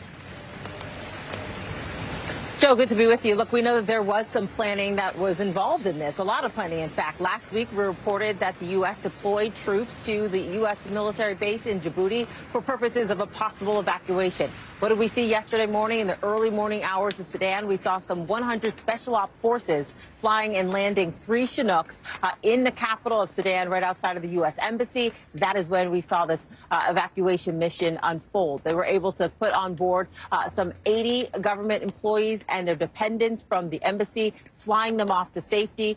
We know that this was a very dangerous operation, but a successful mission. And it was quick. We know that these men and women were in and out in under an hour, taking these folks out of a very dangerous and volatile situation. And Megan, what else did Secretary Blinken say today about the private U.S. citizens still in Sudan? You know, that's the big question here. There's some 16,000 U.S. citizens that are still within the country, and the question is, what happens to them? Is there a larger, broader plan for an evacuation mission? And at this point, the U.S. government has not said so. We do know that they've said that they're working on contingency plans, but there's no word on whether or not they're going to go forward in trying to evacuate these people. What we do know is that the government, of course, is closely monitoring this situation that continues to deteriorate. But I want you to listen to a little bit of what Secretary of State Antony Blinken said just a couple hours ago. Take a listen. We're in regular communication with American citizens. We are looking to see how we can help them ensure their own safety. We have been working with allies and with partners to do as much as we can to enable them to find their way out if that's what they choose to do. So a very complex situation. We do know from the French government that they are continuing evacuations even today. Even some Americans have been evacuated by the French. But again, a very fluid situation and no signs that this violence is stopping anytime soon. Joe? I'll take it, Megan. NBC News foreign correspondent Megan Fitzgerald, thanks so much. The Federal Aviation Administration says airplanes hitting wildlife, that's something that's on the rise in America. In the last week, 2 separate incidents sparked engine fires. NBC News correspondent Tom Costello has more on how these strikes affect flight safety. In Columbus, Ohio on Sunday, some anxious minutes during takeoff. We lost the number 2 engine on the bird strike with high vibration. An engine on an American Airlines flight headed for Phoenix caught fire mere moments after taking off, apparently after striking a flock of Canada geese. Everybody started panicking and freaking out. Flight attendants prepared the cabin for an emergency landing. Marnie Kallistat took this video from her seat. It was truly frightening. I didn't think I was going to make it. Also on board, Charles and Felicia Meadows, just beginning their honeymoon trip. We could just smell like burning. The Boeing 737 safely returned to the Columbus airport. In a statement, American called the incident a mechanical issue. The FAA reports strikes against all types of wildlife are increasing in the U.S. More than 15,000 reported across 708 airports in 2021 alone. Large bird populations are increasing, so the industry is constantly grappling with this. Bird strikes became a top safety priority after 2009's Miracle on the Hudson, where Captain Sully Sullenberger expertly landed his plane on the river after losing both engines to a flock of geese. Everyone survived. Experience can literally make the difference between success and failure, life and death. Last Thursday, another possible engine fire, this one on the runway just before takeoff in Charlotte. Passengers safely deplaned back at the gate, and the exact cause is still under investigation. But aviation experts stress these 2 unrelated incidents should not worry travelers. The majority of your commercial flights have 2 or more engines, and when you think of the relatively few failures, it's an amazingly safe system. Tom Costello, NBC News. It is the end of an era. The once ubiquitous major retailer Bed Bath & Beyond has announced it is officially filing for Chapter 11 bankruptcy. Yeah, the store, which was known to be home to just about everything you need for your own home, has faced a volatile year of job cuts and store closures. So now NBC News business and data reporter Brian Chung joins us now with all the latest details. So Brian, why has Bed Bath & Beyond been struggling so much? How did the company get to this point? Yeah, an iconic brand that I associate with moving into college and grabbing all the stuff that I needed, and a lot of other Americans have the same memories. But essentially what happened with Bed Bath & Beyond is that the prevalence of e-commerce, as well as the success of big box stores like Walmart and Target, essentially one-stop shops, led to a decline in the need for specific retailers like Bed Bath & Beyond. And even though they tried to turn over management, ultimately no one was able to come in and help this company redirect their strategy to ultimately succeed. So they tried to do some last-minute fundraising, but ultimately yesterday filed for Chapter 11 bankruptcy. What that means is that the 360 or so Bed Bath & Beyond stores, as well as 120 buy baby stores will be closing, which means that some sales could be in order. But again, the Bed Bath & Beyond brand likely over as we know it. Yeah, let's talk about that and what's next. I mean, we've always had those 20% coupons, but we could see more than 20% off with some of these liquidation sales. What can we expect moving forward? Yeah, potentially. And you're going to have to move relatively quickly because Wednesday is the day when the sales will begin. You can use those coupons today and tomorrow, but starting on Wednesday, you will no longer be able to use them because the store plans on doing the more aggressive discounting for the goods that are on the shelves. Now, again, this is part of the liquidation process, so they likely won't be replenishing what's on the store shelves. And ultimately, when everything's sold out, that could be it. They're ultimately auctioning off the brand. So Bed Bath & Beyond could live on past that in some other form. But again, your local store, the merchandise that's on those shelves, it might only be a few weeks on there. Get to those sales quick. Brian Chung, thanks so much. New NBC polling shows a whopping 70% of voters don't want President Biden running again. How that compares with former President Trump and what issues matter most straight ahead. You're watching NBC News Digital.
happen now. Going back and forth because they... Go ahead. This is it, right? This is what it looks and feels What's the latest, a bigger piece to the puzzle? Here's some of the stories we're watching tonight. How much water ultimately will be forced inland? Whenever it happens, wherever you are, NBC News, streaming free now.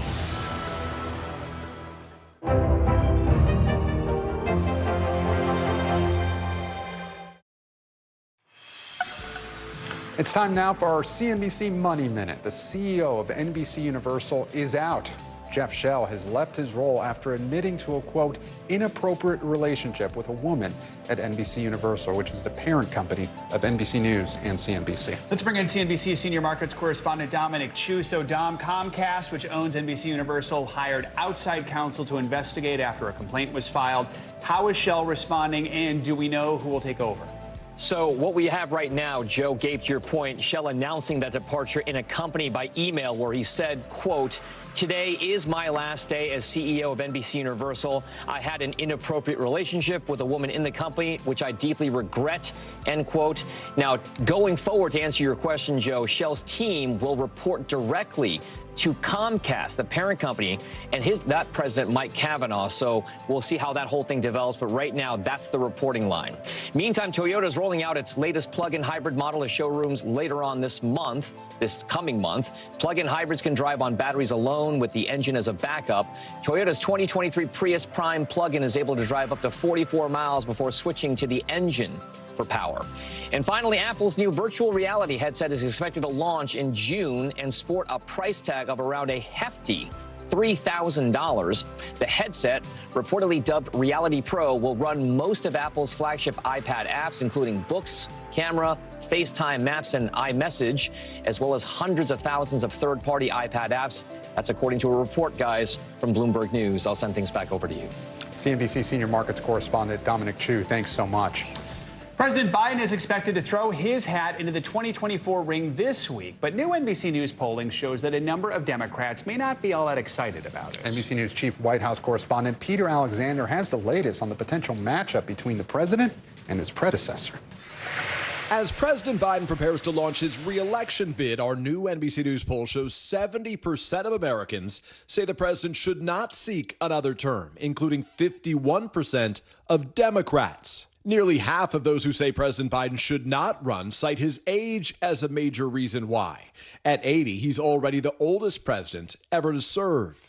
Still, allies are downplaying concerns about the president's age. He is an active president who is meeting the challenges of America every day. But he's not the only one facing headwinds. 6 in 10 Americans, including a third of Republicans, say former President Donald Trump should not run again either. But his recent indictment in New York and other looming criminal investigations have only strengthened his position among Republicans. Now 68% say they back him to be their nominee. Support for one of Mr. Trump's potential rivals, Florida Governor Ron DeSantis, has eroded in recent months. DeSantis has refrained from attacking the former president directly, but just this weekend delivered this veiled swipe. Republicans need to shake the culture of losing that has developed in recent years. One critical issue certain to have an impact on the race, abortion rights. Even after the Supreme Court for now preserved access to the nation's most common abortion medication, mifepristone. Over the weekend, former President Trump with a video speech at an event in Iowa, taking credit for overturning Roe v. Wade. Those justices delivered a landmark victory for protecting innocent life. One of several potential 2024 candidates courting social conservatives there, his former Vice President Mike Pence, who supports a national abortion ban, criticizing his potential rival. I don't agree with the former president who says this is a states-only issue. But our poll found nearly 60% of Americans say abortion should be legal nationwide. And some more moderate Republicans are worried the issue is already costing the GOP at the ballot box. Peter Alexander, NBC News. And for another political headline, I want to bring in NBC News Washington correspondent Yamiche Alcindor, who joins us now from D.C. And Yamiche, we saw that abortion polling that comes as the Supreme Court has issued a stay in the mifepristone abortion pill case, sending it back down to the lower appeals court. So what does that mean for access to the pill?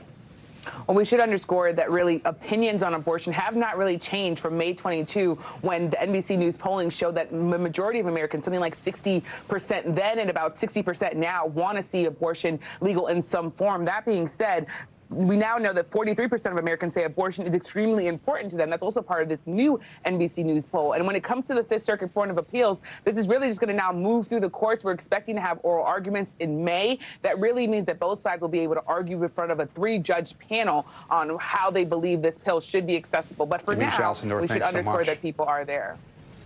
All right, thank you, Yamiche. You're watching NBC News Daily.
for Dateline Premium. Subscribe now on Apple Podcasts. What is going to happen now? Going back and forth because Go ahead. Nice to see you.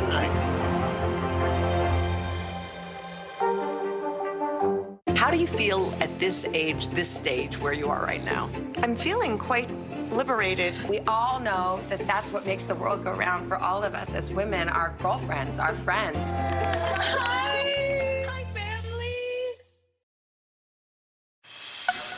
Disneyland is suspending some pyrotechnic shows at some of its properties after a fire over the weekend. Guests were evacuated as firefighters fought back flames during one of Disney's iconic performances. NBC News correspondent Aaron McLaughlin spoke with one guest who witnessed the whole thing.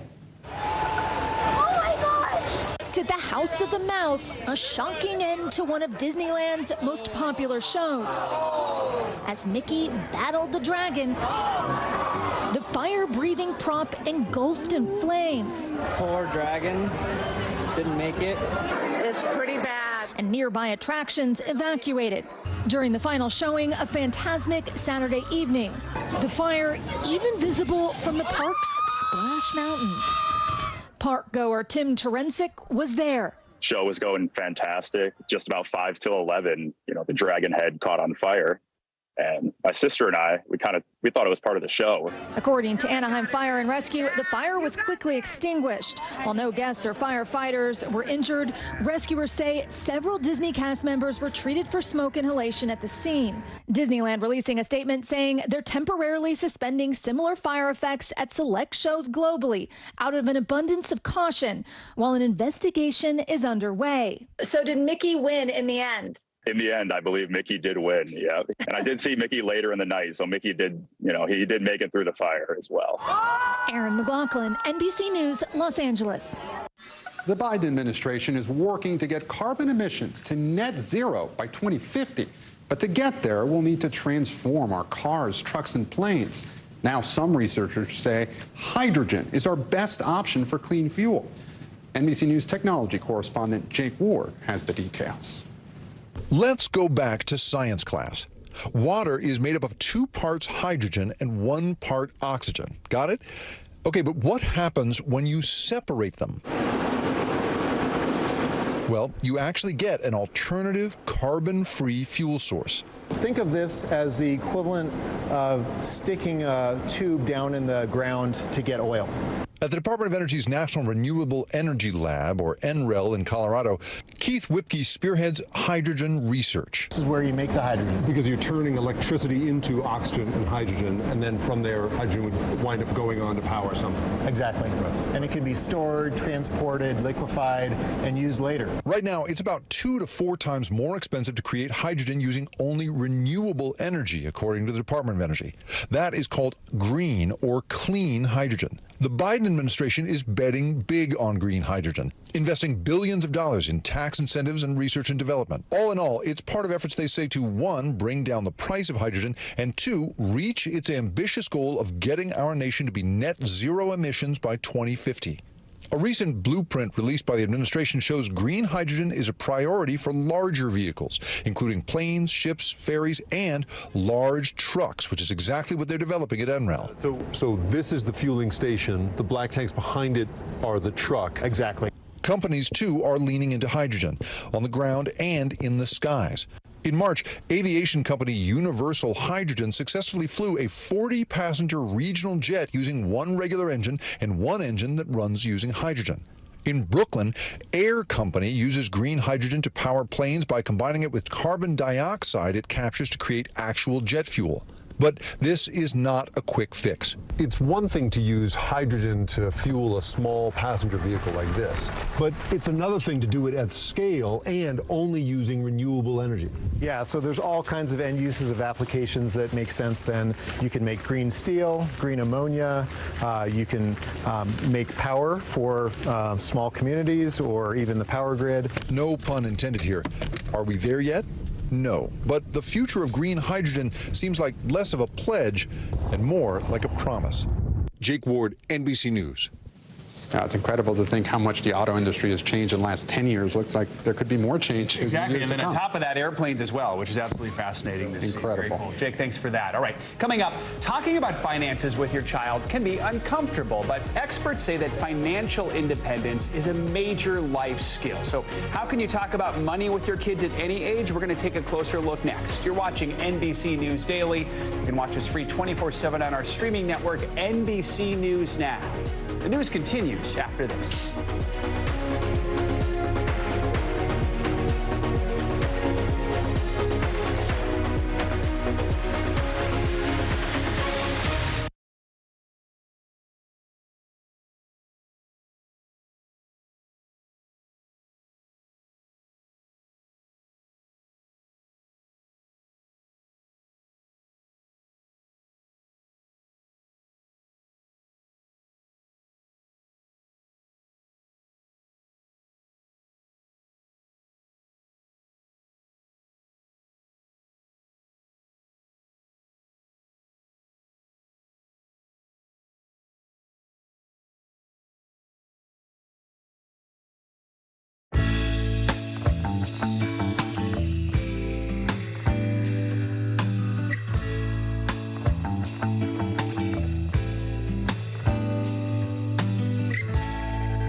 Begin tonight with breaking news just coming in. Whenever it happens, wherever you are, NBC News, streaming free now.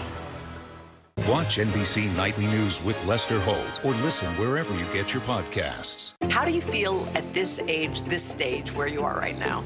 I'm feeling quite liberated. We all know that that's what makes the world go round for all of us as women, our girlfriends, our friends. Hi! Hi, family!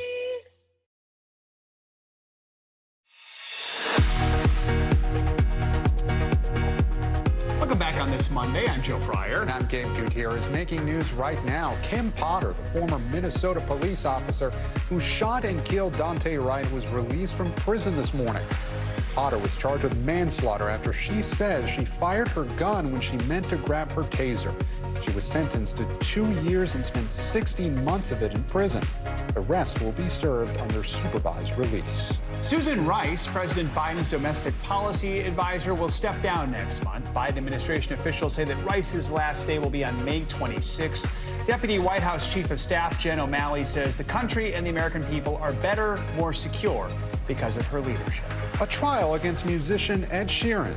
His hit song Thinking Out Loud begins today. The heirs of Ed Townsend, a co-writer for Marvin Gaye's Let's Get It On, sued Sheeran over striking similarities between the two songs. Attorneys for Sheeran say the two songs share a similar chord progression, which was available to all songwriters. No one from Marvin Gaye's estate is part of the case. After more than 3 months of trial, closing arguments are underway in the sedition and conspiracy case against 5 far-right Proud Boys who allegedly helped organize the January 6th attack on the Capitol. Prosecutors from the Department of Justice argue the 5 men were, quote, thirsting for violence on the day of the insurrection. Let's go to NBC News Justice and Intelligence correspondent Ken Delanian. And Ken, prosecutors also said the Proud Boy leaders viewed themselves as foot soldiers fighting on behalf of the former president. So what else have we heard during closing arguments? Hey, good afternoon, Gabe and Joe. Yeah, this is really the Super Bowl of these many trials in this January 6th riot, series of prosecutions. And the prosecutors really say these Proud Boys were the key accelerants in this riot. If any single group of people was most responsible for some of the violence, they're really laying it at the feet of these Proud Boys. And they say that the Proud Boys really view themselves, as you said, as Donald Trump's foot soldiers. They believe the election was stolen. They wanted to prevent Congress from certifying Joe Biden's electoral victory. And one prosecutor said to them, politics meant actual physical combat, a battle between good and evil in the most literal sense. And so they're facing 10 counts that could land them in prison for 20 years or more. And these closing arguments are expected to go through tomorrow, guys. Yeah, and so, Ken, at what point do we think we could expect a verdict or at least see this handed off to the jury? Is this going to be an extensive deliberation? Well, you never know what a jury is going to do, but the prosecution has charged about 1,000 people in these cases, and they've got 600 convictions, and only in one case was the defendant acquitted on all charges. So they've been pretty successful. And in this trial, for example, one of the defendants who took the stand accused the whole thing of being phony and corrupt, which is not usually a good strategy for someone sitting in federal court. So, look, the odds are stacked with the prosecution. We'll just have to see whether they get the big charge, which is seditious conspiracy against all 5 of these defendants, guys. All right. We know you'll keep an eye on it. Justice and Intelligence correspondent Ken Delaney. And Ken, thank you. Well wishes continue to pour in for Oscar-winning actor Jamie Foxx. The family of the 55-year-old say he remains in the hospital, recovering from an unspecified medical issue. NBC News correspondent Blaine Alexander has more. He's been one of Hollywood's brightest stars for decades. Now, an encouraging update on Academy Award-winning actor Jamie Foxx, who has spent nearly 2 weeks in an Atlanta hospital. Multiple sources tell People magazine the star's condition is steadily improving. Foxx was suddenly rushed to the hospital on April 12th while in Atlanta shooting for an upcoming movie. In a statement the next day, his daughter indicated he suffered a medical complication but did not elaborate further, writing on Instagram, due to quick action and great care, he is already on his way to recovery. The 55-year-old actor was filming for his upcoming Netflix movie Back in Action alongside Cameron Diaz in her first movie since 2014. Foxx has been widely credited with convincing her to come out of retirement to do the movie. It was literally, do you want to have some fun? Foxx even tweeted this lighthearted phone call last year where he brought in an expert to help Diaz with unretiring. Oh my God, is this Tom Brady? I was talking to Jamie, and he said you need a few tips on how to unretire. This photo from the set, taken last week, shows an apparent body double standing in for Foxx. For decades, Jamie Foxx has shined in every corner of the red carpet. Well, I guess if you say so, I'll have to pack my things and go. That's right, hit the road, Jack. Reaching the height of Hollywood success in 2005 when his portrayal of Ray Charles won him the Academy Award for Best Actor. Give it up for Ray Charles and his beautiful legacy. But he's perhaps just as famous for his stellar singing voice. Now, his fellow stars are flooding social media with support, coming together to wish Foxx well. He's a fighter. He's going to come out of it. He's good. He's going to be stronger and better than ever. Blaine Alexander, NBC News. Can you feel the excitement? We are now less than 2 weeks away from the coronation of King Charles III, and the British royal family is preparing for the big event. But of course, there is drama, allegedly over a letter between the king to Meghan Markle, the Duchess of Sussex. NBC News foreign correspondent Kelly Cobier has the latest. The royal family keeping busy as the king's coronation date closes in and scrutiny of Prince Harry's visit ramps up. This morning, Catherine, the Princess of Wales, visiting a childcare center and giving a British TV host hints about what she'll wear. I said, I feel like you're going to wear blue. And she was like, there is a hint of blue. The royal family releasing birthday photos. This new picture of William and Kate's youngest son, Prince Louis, who turned 5 on Saturday. And on Friday, this picture of the Queen with some of her grandchildren and great-grandchildren at Balmoral Castle in Scotland on what would have been her 97th birthday. King Charles and Camilla, the Queen Consort, spent the weekend at Queen Elizabeth's favorite retreat in Scotland, surprising the locals. A fan taking this video of the royal couple stepping out to visit a new restaurant. Though Prince Harry is set to join the rest of his family in less than 2 weeks, he and his wife Meghan, the Duchess of Sussex, continuing to attract distracting headlines. Meghan, who is not attending the May 6th coronation, now publicly responding to an article that claimed after that bombshell Oprah interview 2 years ago, she had an exchange of letters with King Charles that left her unhappy about some of her allegations of unconscious bias in the royal family. A spokesperson for the Sussexes calling the story false and frankly ridiculous, saying in part, the Duchess of Sussex is going about her life, not thinking about correspondence from 2 years ago related to conversations from 4 years ago. And we encourage the tabloid media and various royal correspondents to stop the exhausting circus that they alone are creating. Kelly Kobiella, NBC News.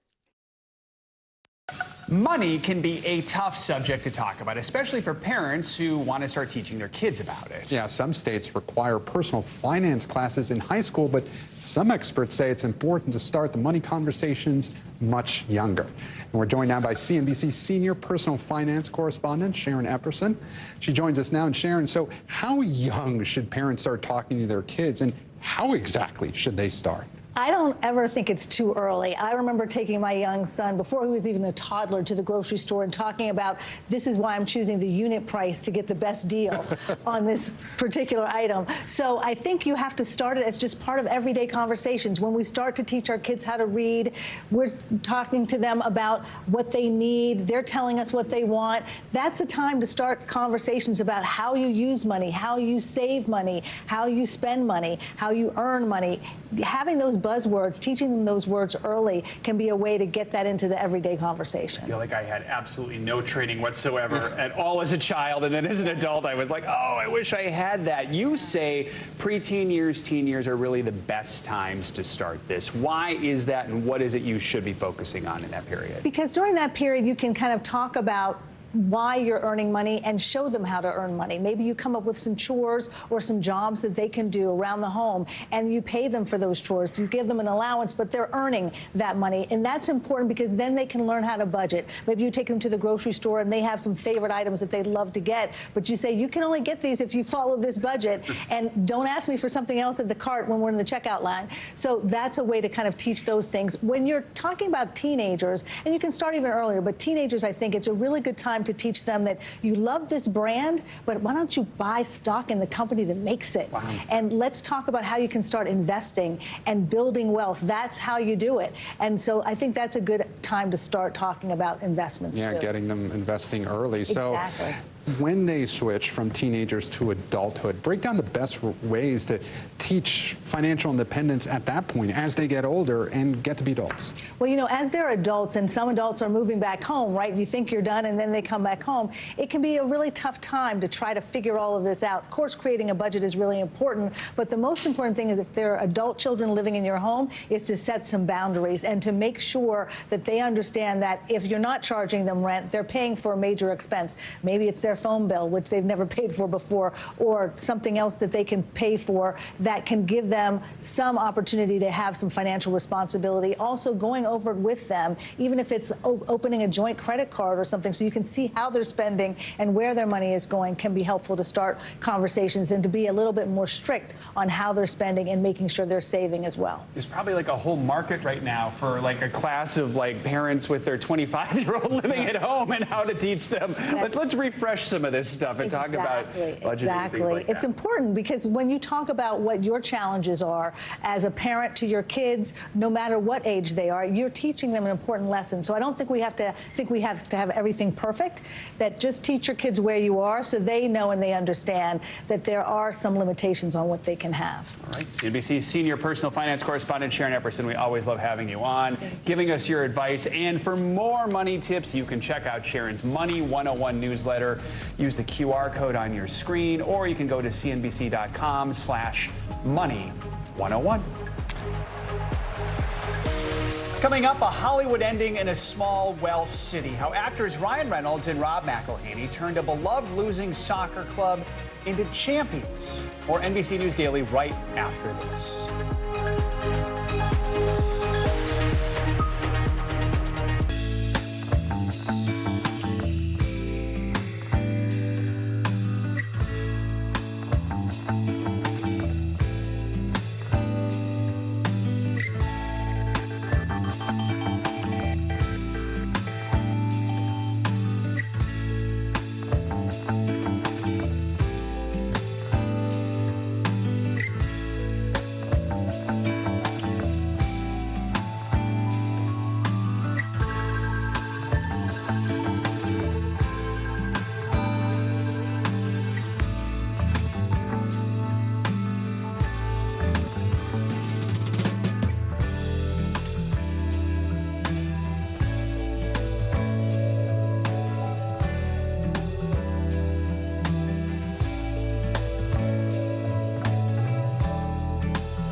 Still to come on the Channel 2 News. Well, the waters are certainly receding now. Still too close to call. Lester Holt reporting from the Ground Zero, as it's being referred to. It is, in fact, a taste of freedom. The Haitian people know a little something about resiliency. What's the biggest risk right now? Some of the troops who have been proud. I want to welcome you to the first presidential debate. In fact, we've been told we can't go any farther. Here are some resilient folks. Let me get a hint.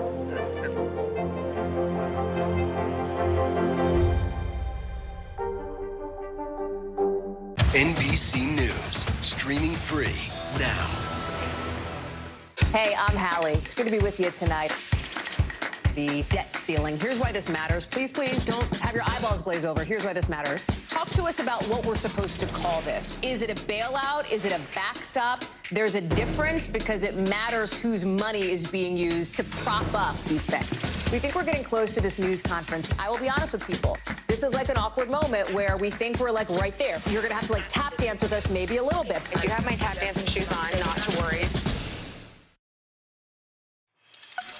If you haven't heard of Wrexham AFC, you're not alone. For decades, it has been a little-known soccer club in Wales. But now, the team is bursting onto the world stage, thanks in part to its Hollywood star owners. We're talking about Ryan Reynolds and Rob McElhenney.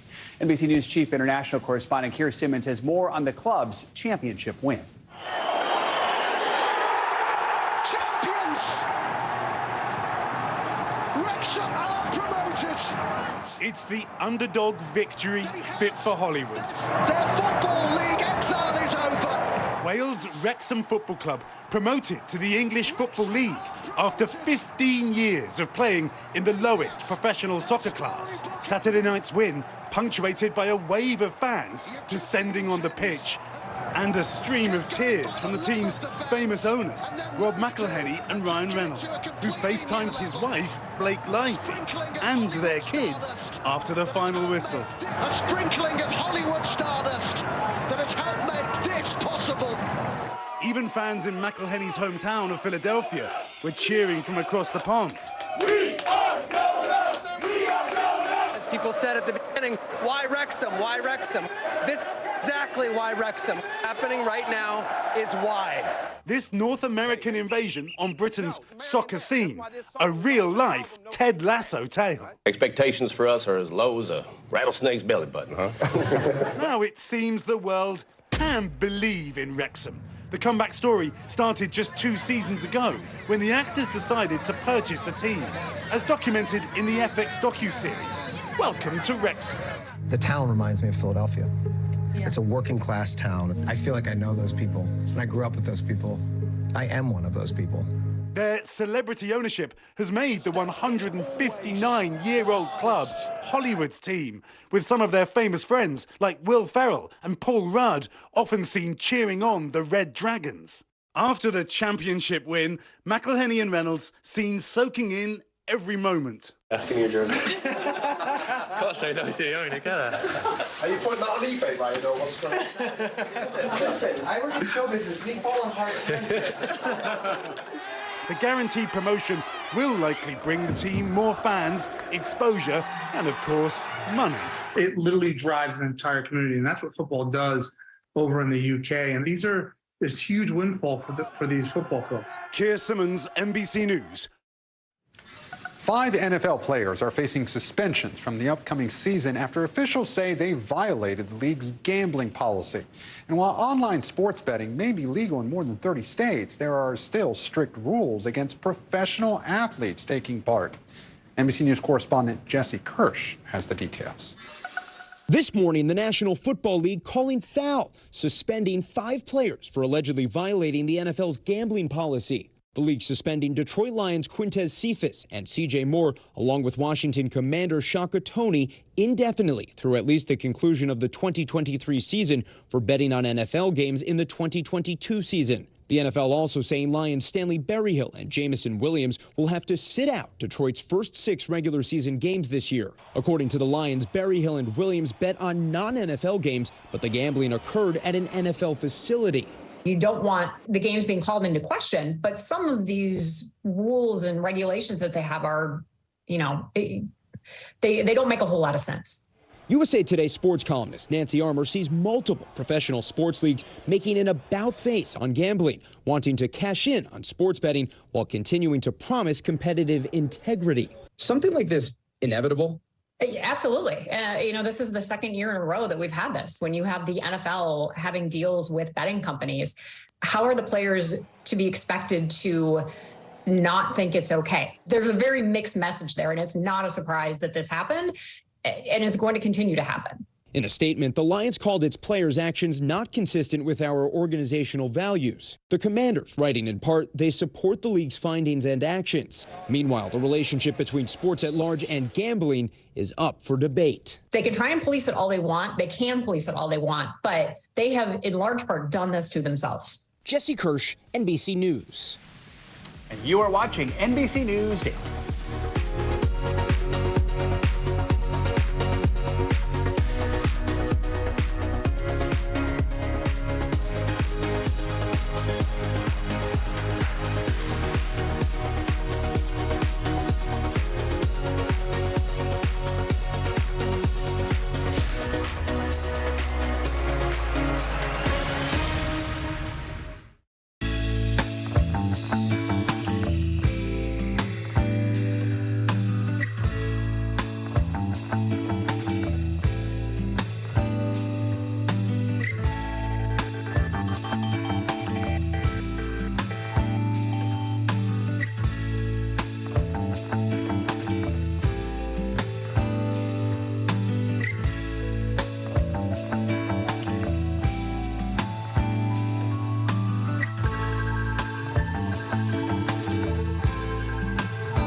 Hey, I'm Hallie. It's good to be with you tonight.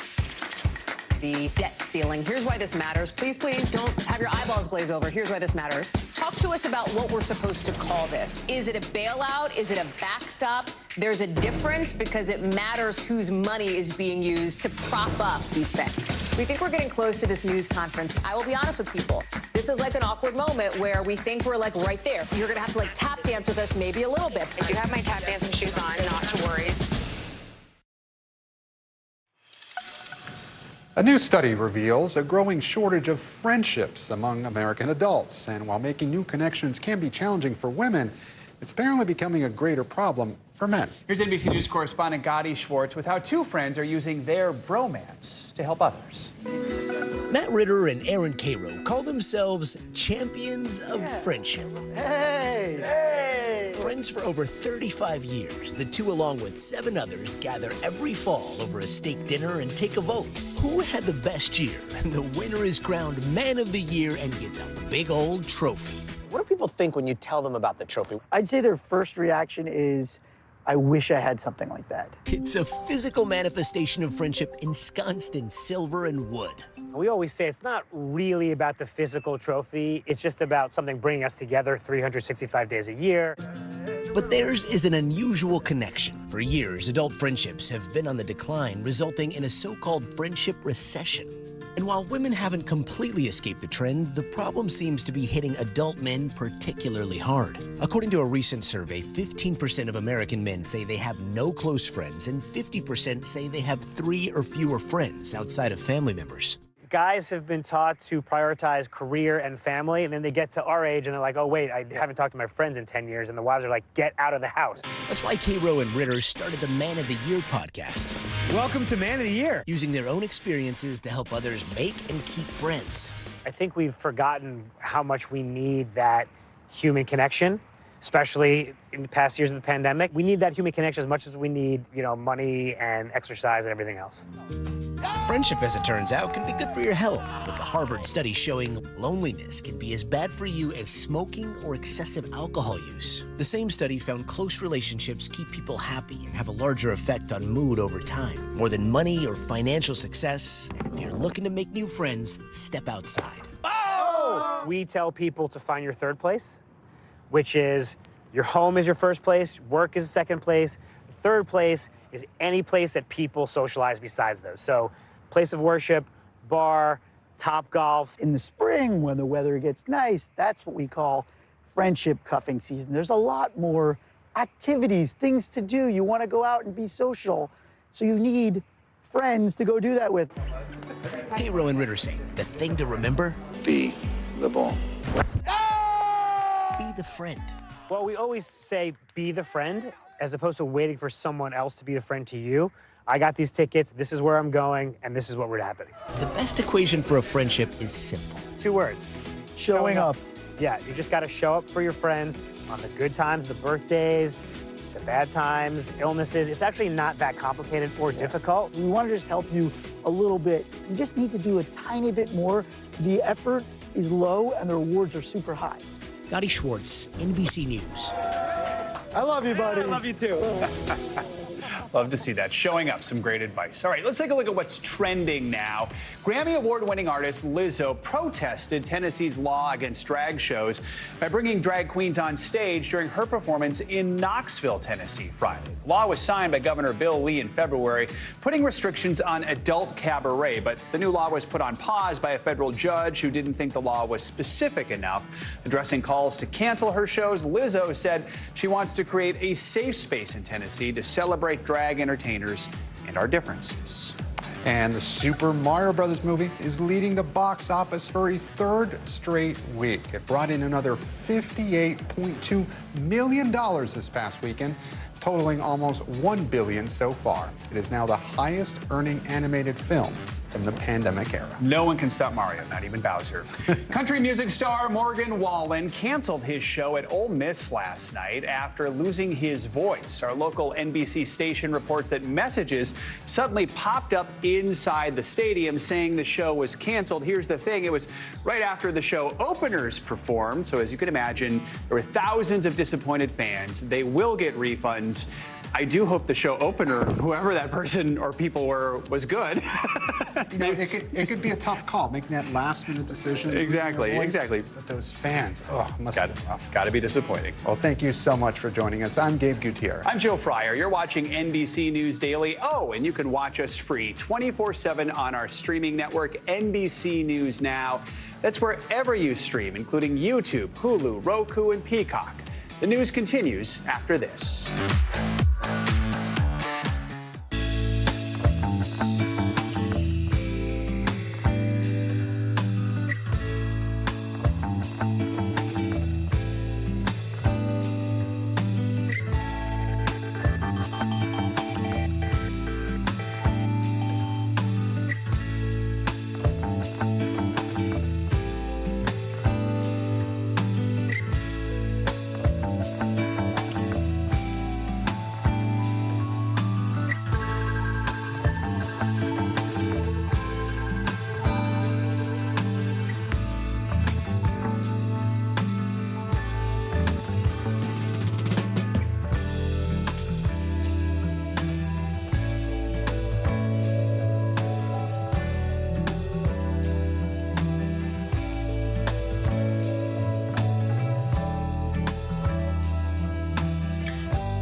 Podcast fans, ready to unlock our true crime mysteries? Try Dateline Premium on Apple Podcasts. You'll get early access to originals, plus bonus content, and everything is ad-free. So head to Apple Podcasts now to subscribe.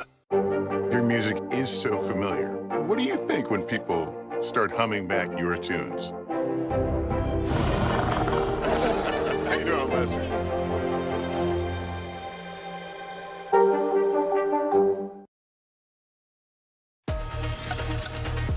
Hi, everyone. Thanks for being with us today. I'm Savannah Sellers. I'm Joe Fryer. NBC News Daily starts right now.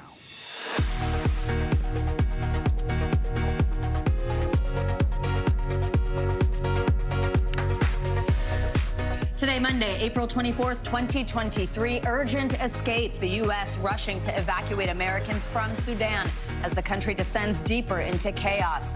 The operation underway right now to get U.S. citizens to safety. Cable news shocker. Fox News parting ways with Tucker Carlson, while CNN announces Don Lemon is gone. The reaction now pouring in about the shockwaves rocking the media industry. Air scares, frightening moments for passengers on two flights.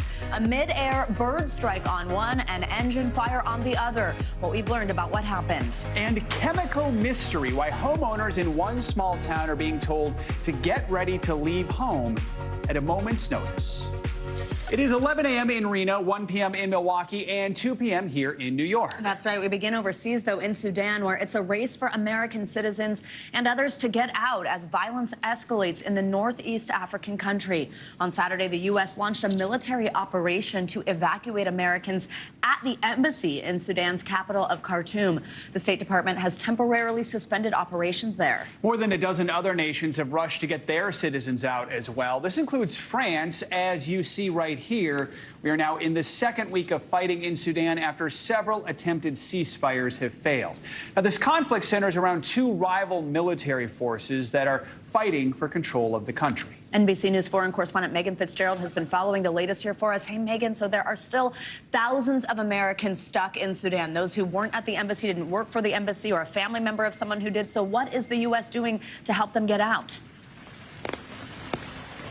Savannah, it's a great question. We know that there are some 16,000 American citizens that are trapped inside Sudan. The U.S. government has said that it's far too dangerous right now to do this wide-scale evacuation, but that they have contingency plans. This is a very fluid situation that they continue to monitor. But at this point, there are no plans to rescue these people. The United States says that they are working with allies. The French government, for example, has confirmed that they did, in fact, rescue some Americans today, taking them to safety. But this is an increasingly volatile situation. Now, we did hear from Secretary of State Antony Blinken earlier today, and I want you to listen to a little bit of what he had to say. We are looking to see how we can help them ensure their own safety. We have been working with allies and with partners to do as much as we can to enable them to find their way out if that's what they choose to do. But again, at this moment, there are no plans that have been announced by the United States government to do this larger, wide-scale evacuation mission. Megan, let's take a step back because a lot of our viewers may not know a lot of what's happening in Sudan. How did things escalate so quickly? Yeah, it's a great question. So what we have here are two generals. One is the leader of the Sudanese armed forces. The other is the leader of the paramilitary. They are locked in this power struggle. But when you look back in history, in just 2019, these guys were allies. They worked together to overthrow the president at the time, Omar al-Bashir, the dictator. But fast forward to now and the power struggle, and we've seen this increased tension over this because the Sudanese armed forces is trying to incorporate the paramilitary into their organization. Both are now locked in this fight. The violence is just continuing. Ceasefires are not working. Neither side is actually adhering to them. And that is why we are looking at this volatile situation. Joe? All right. Megan Fitzgerald, thank you so much. Anticipation is building toward the launch of President Biden's re-election campaign, which could happen as early as tomorrow. That's right. 3 sources tell NBC News the announcement could come in the form of a video message posted online. Now, tomorrow's date has significance for the president. It is the anniversary of Biden's 2020 campaign announcement. Let's bring in NBC News White House correspondent Ali Rafa on this. Hey, Ali, so we have new polling also. This is from our political unit looking at how voters feel about another potential Biden campaign, what that also means in terms of a potential matchup again between President Biden and former President Trump. But first, tell us, what do these numbers show in terms of President Biden? Yeah, guys, some really interesting results here that give us a really good snapshot this early on in the 2024 race on where things stand. I think some key takeaways are, first of all, how little Americans are in favor of this 2024 race, looking like it's going to be a rematch between former President Trump and President Biden, as well as the low approval ratings that President Biden currently has. And when we asked, and when NBC asked these voters why they ended up being so hesitant to support the president, the most common answer was simply his age. And this is something that the White House commonly deals with. We know that the president is the oldest serving president in history. At the end of a second term, he would be 86 years old. And the White House is used to defending that criticism. They argue that his age is what makes him an asset to this role. He brings with it so much experience and wisdom from his experiences. And so that's an argument that we only expect to continue as we head on into 2024, guys. So, Ali, let's focus in specifically on the Republican nomination. Right now, the polling shows former President Trump in the lead quite comfortably there. Yeah. But he still has several state and federal investigations he's dealing with. He was just indicted in New York. Any of those things actually impacting his support?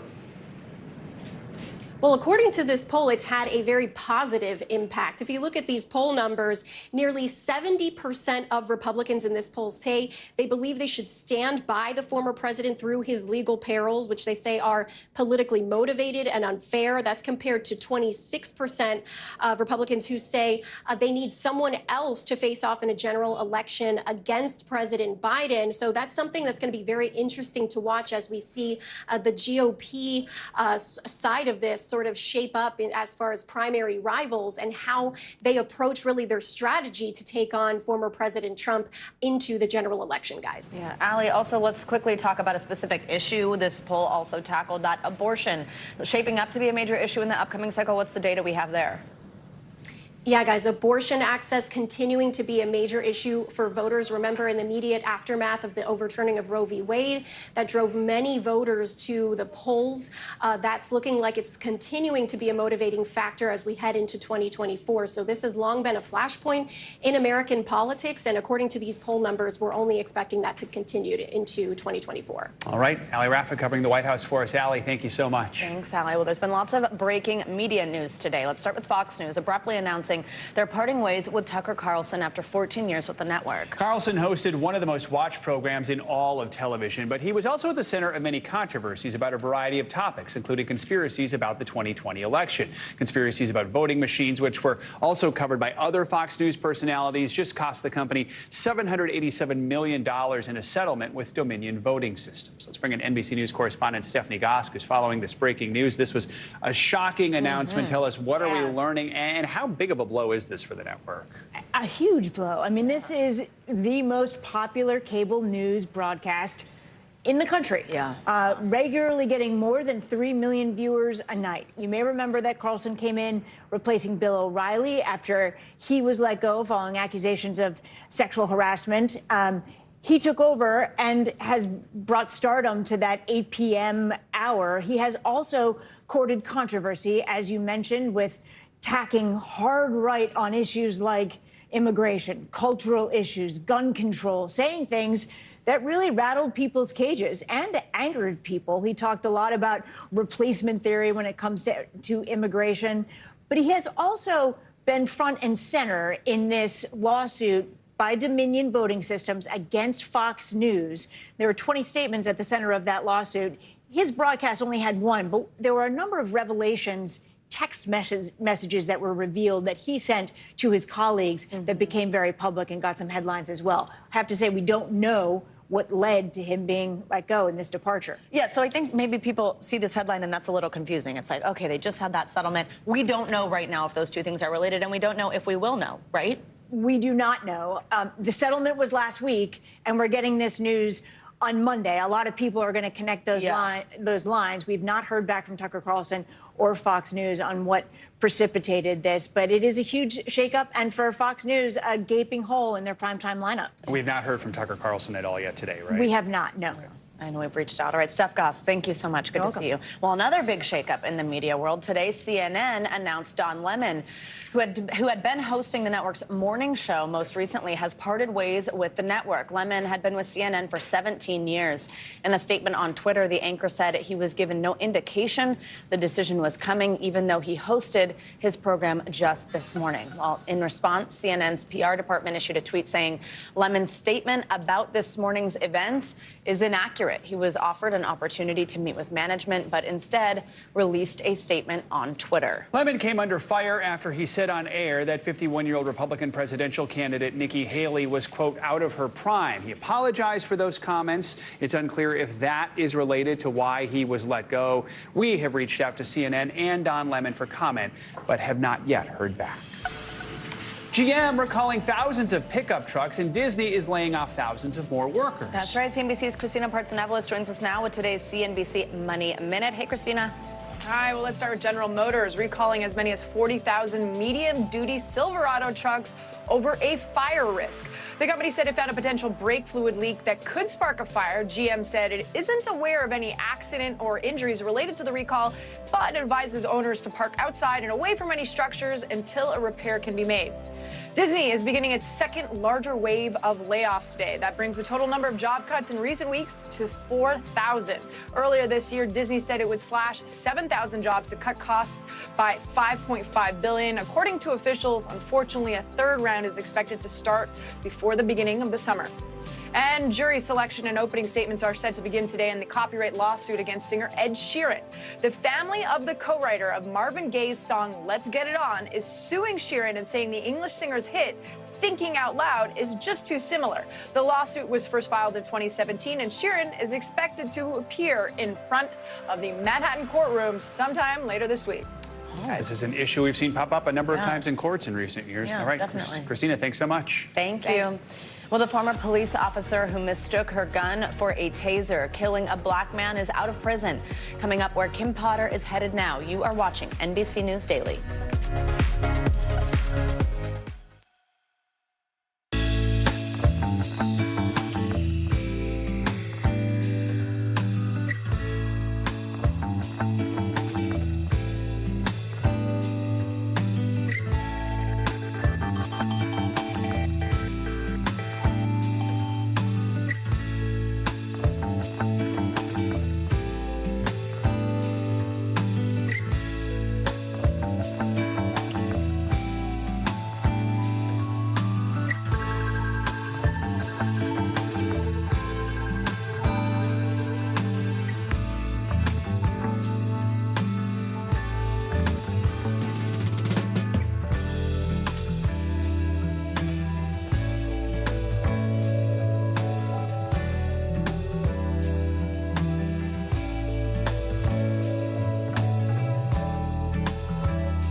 podcast fans, ready to unlock our true crime mysteries? Try Dateline Premium on Apple Podcasts. You'll get early access to originals, plus bonus content, and everything is ad-free. So head to Apple Podcasts now to subscribe.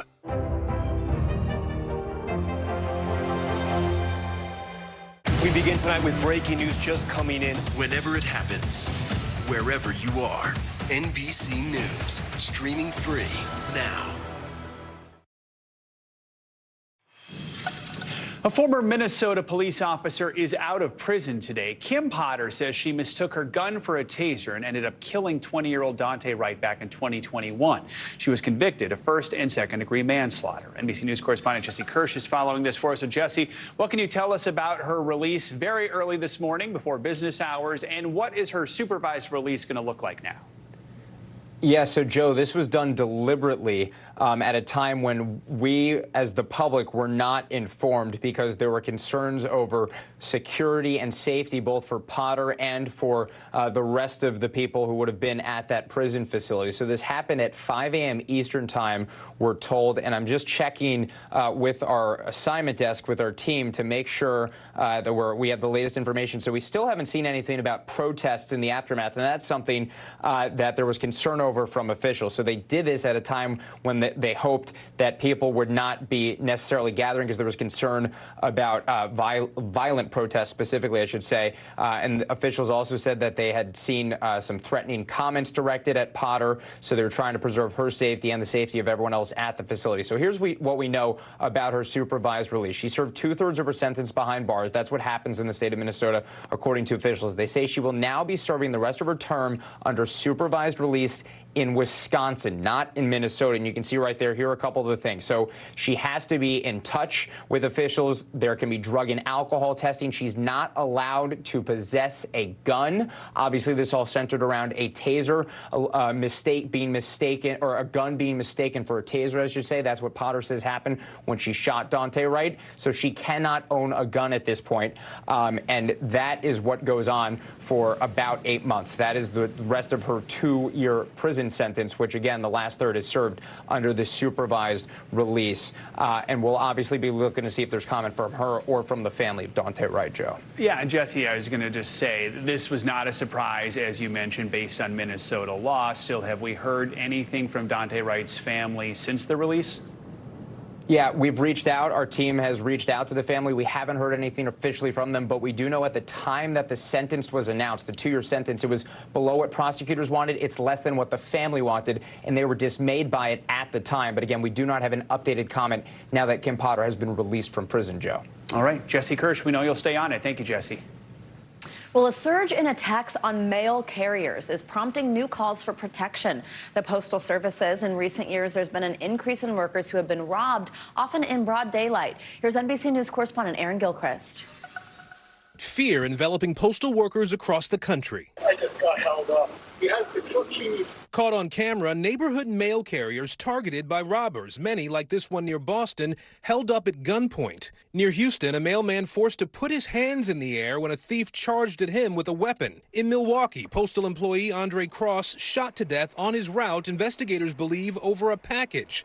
And the crime wave perhaps worst in Chicago. Police there issuing an alert after a string of postal worker robberies, more than 24 since the beginning of the year. Mail carriers are very frightened, more so than ever, because of the ongoing armed robberies. We've never seen anything like this before. Patrick Gibbons is a USPS mail handler in Chicago and says the growing number of assaults is all he and his colleagues can talk about. The postal workers I work with, they love what they do. They enjoy what they do.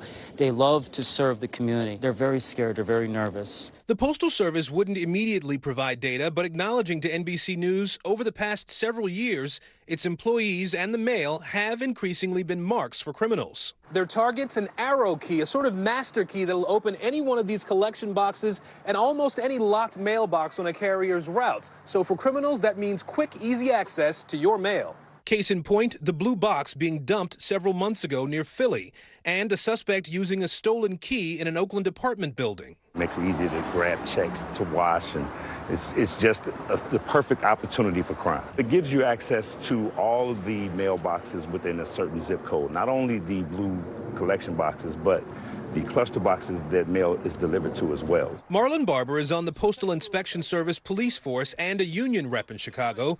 He believes crooks have simply realized mail carriers can be easy targets. In 2020, our agency grounded us, so we were not able to do carrier protection patrols anymore. And since then, postal crime waves against carriers have skyrocketed. The Postal Service telling NBC News it's been working to harden collection boxes and to enhance key technology nationwide.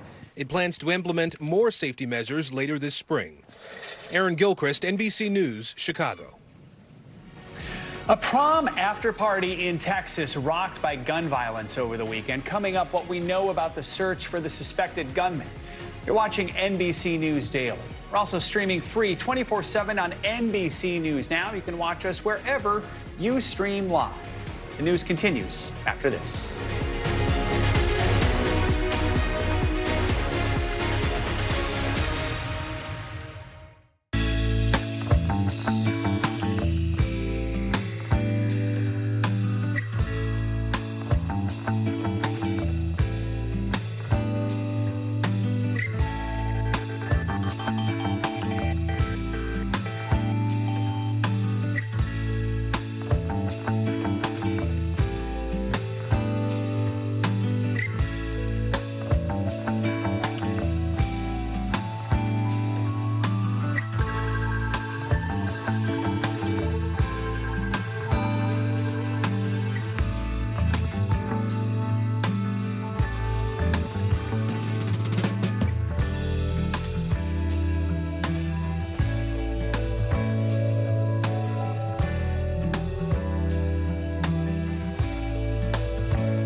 Podcast fans, ready to unlock our true crime mysteries? Try Dateline Premium on Apple Podcasts. You'll get early access to originals, plus bonus content, and everything is ad-free. So head to Apple Podcasts now to subscribe. This is what it looks and feels What's the latest, Phil? A bigger piece to the puzzle. Here's some of the stories we're watching tonight. How much water ultimately will be forced inland? Whenever it happens, wherever you are, NBC News, streaming free now.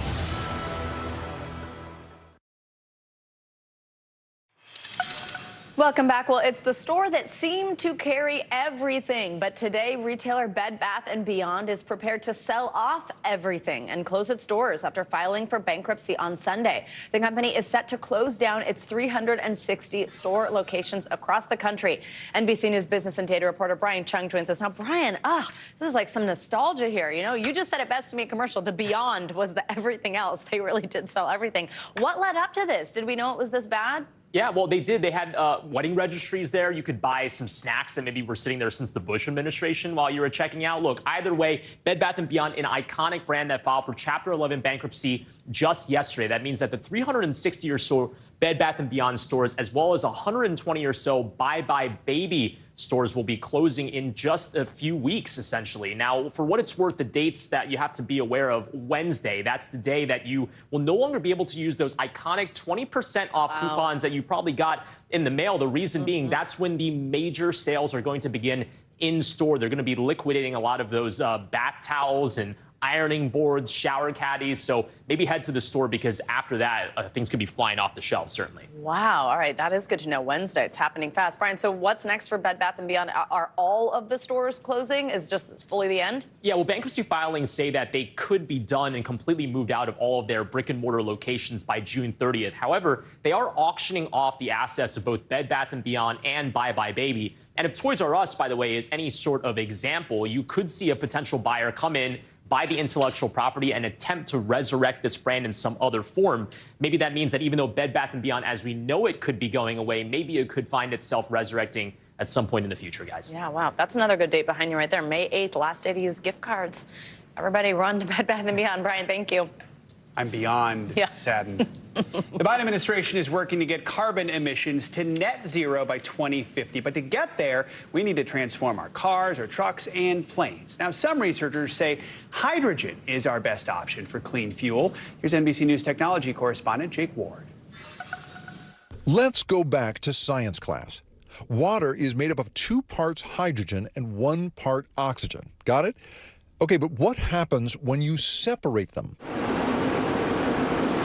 Well, you actually get an alternative carbon-free fuel source. Think of this as the equivalent of sticking a tube down in the ground to get oil. At the Department of Energy's National Renewable Energy Lab, or NREL in Colorado, Keith Whipke spearheads hydrogen research. This is where you make the hydrogen. Because you're turning electricity into oxygen and hydrogen, and then from there, hydrogen would wind up going on to power something. Exactly. Right. And it can be stored, transported, liquefied, and used later. Right now, it's about 2 to 4 times more expensive to create hydrogen using only renewable energy, according to the Department of Energy.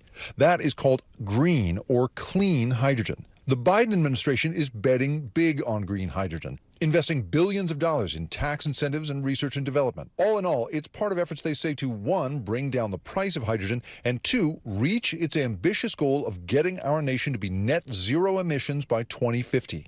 A recent blueprint released by the administration shows green hydrogen is a priority for larger vehicles, including planes, ships, ferries, and large trucks, which is exactly what they're developing at NREL. So this is the fueling station. The black tanks behind it are the truck. Exactly. Companies, too, are leaning into hydrogen on the ground and in the skies. In March, aviation company Universal Hydrogen successfully flew a 40-passenger regional jet using 1 regular engine and 1 engine that runs using hydrogen. In Brooklyn, Air Company uses green hydrogen to power planes by combining it with carbon dioxide it captures to create actual jet fuel. But this is not a quick fix. It's one thing to use hydrogen to fuel a small passenger vehicle like this, but it's another thing to do it at scale and only using renewable energy. Yeah, so there's all kinds of end uses of applications that make sense then. You can make green steel, green ammonia, you can make power for small communities or even the power grid. No pun intended here. Are we there yet? No. But the future of green hydrogen seems like less of a pledge and more like a promise. Jake Ward, NBC News.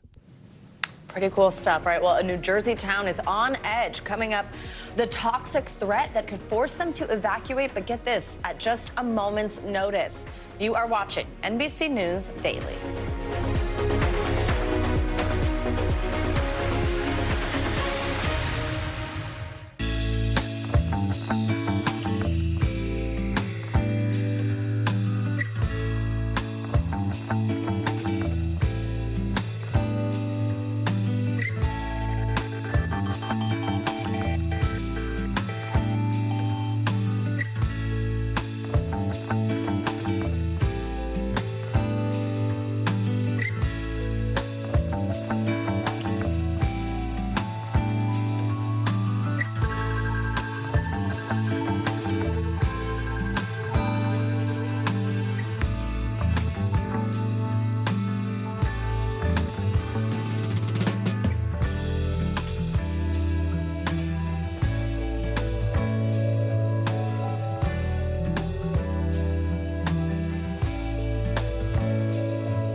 It was the end of the story, but it was also just the beginning.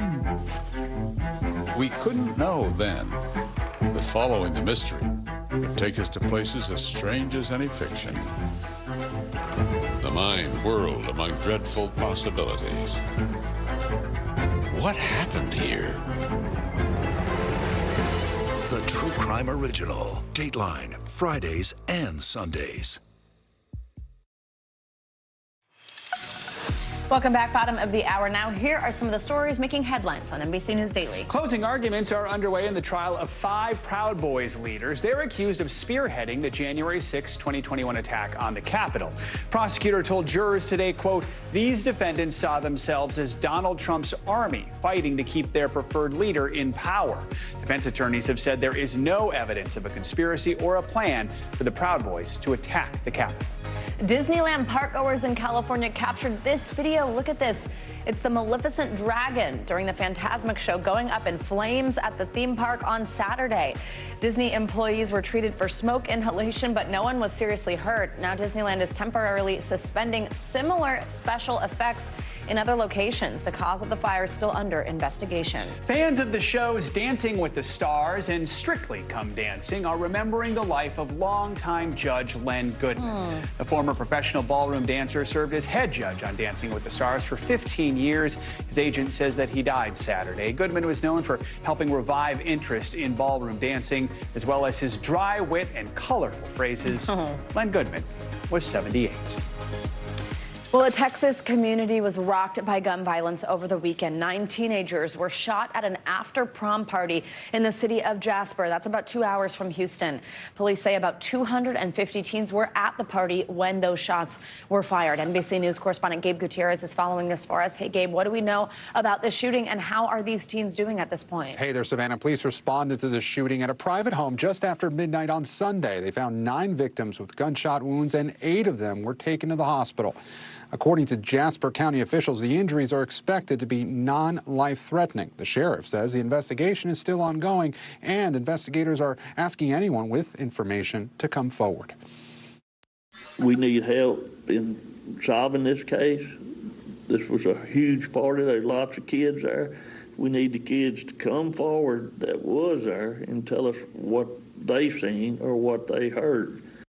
The Jasper School District released a statement saying Jasper County ISD is working with law enforcement, and there will be a much larger law enforcement presence this week to ensure student safety, as well as counselors on hand. Savannah. Now, Gabe, I understand there was a second shooting that happened the same night in Jasper. What are police saying about a possible link between the two? Well, police say the second shooting happened shortly after the first. No injuries were reported there, but a connection between the 2 incidents is being investigated. Police say no motive has been established at present. However, several witnesses and persons of interest are being interviewed, so certainly the investigation ongoing. Savannah. Absolutely. All right, Gabe Gutierrez, thank you so much.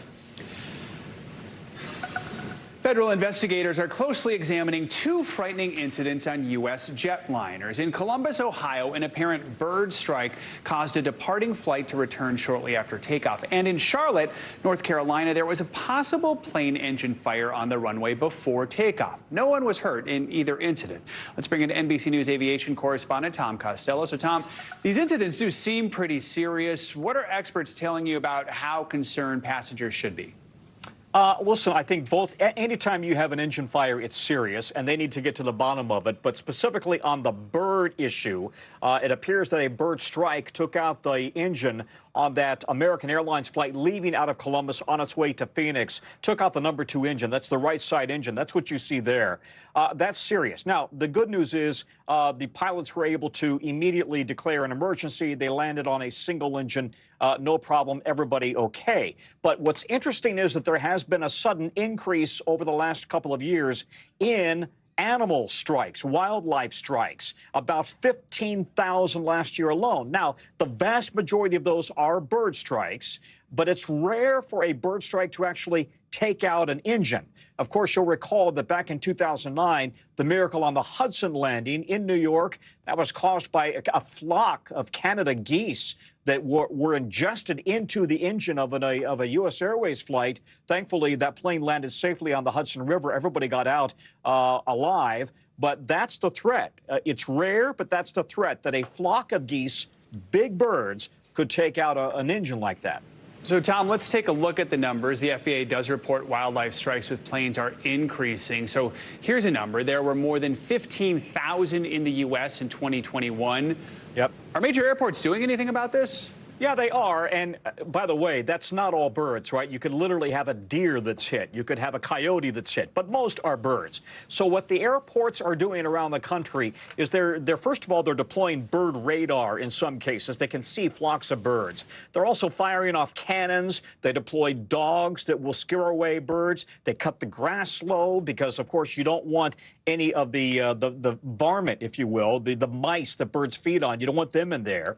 And then in addition to that, they'll work on any other mitigation efforts, for example, filling in wetlands that might keep birds away. It's a constant problem because the vast majority of bird strikes occur on takeoff or landing.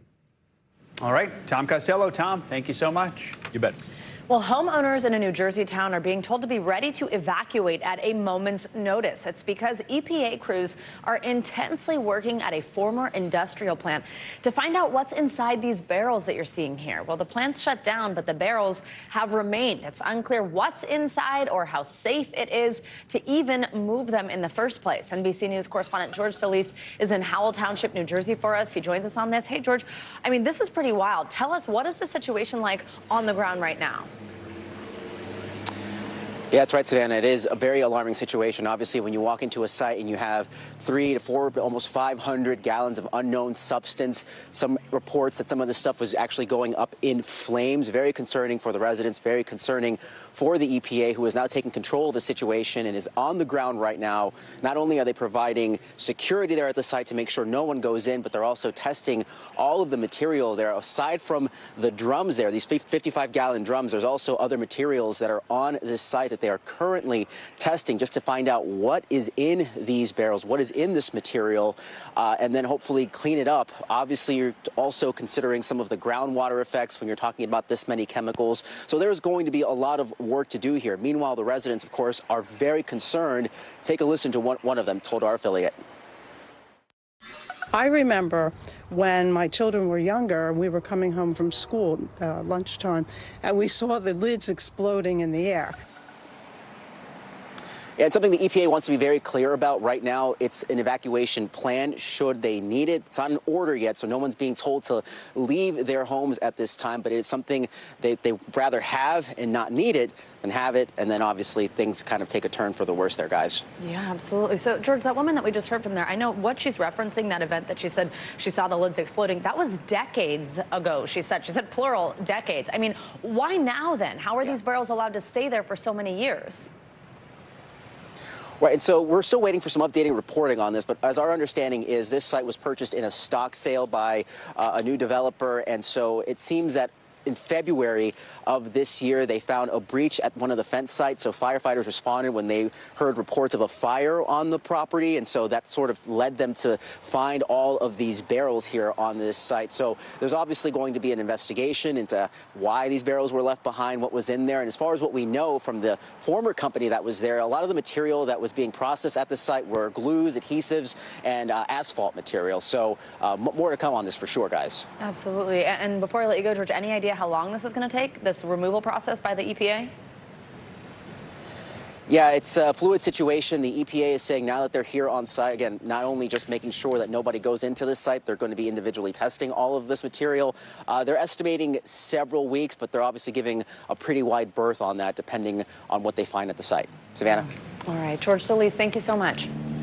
The Supreme Court says the abortion pill mifepristone will remain broadly available for now. And the legal questions surrounding the drug are far from over. It's because it's become the latest flashpoint in the battle over abortion since the Supreme Court overturned Roe versus Wade last summer. NBC News senior legal correspondent Laura Jarrett has been walking us through this. She's back. Hi, Laura. Hi. So tell us what about the Supreme Court's action here. What does this now mean? What happens now? So now the case will actually go back down to a federal appeals court. It tends to lean conservative. The Fifth Circuit has something like 6 judges that were actually actually appointed by the former President Donald Trump.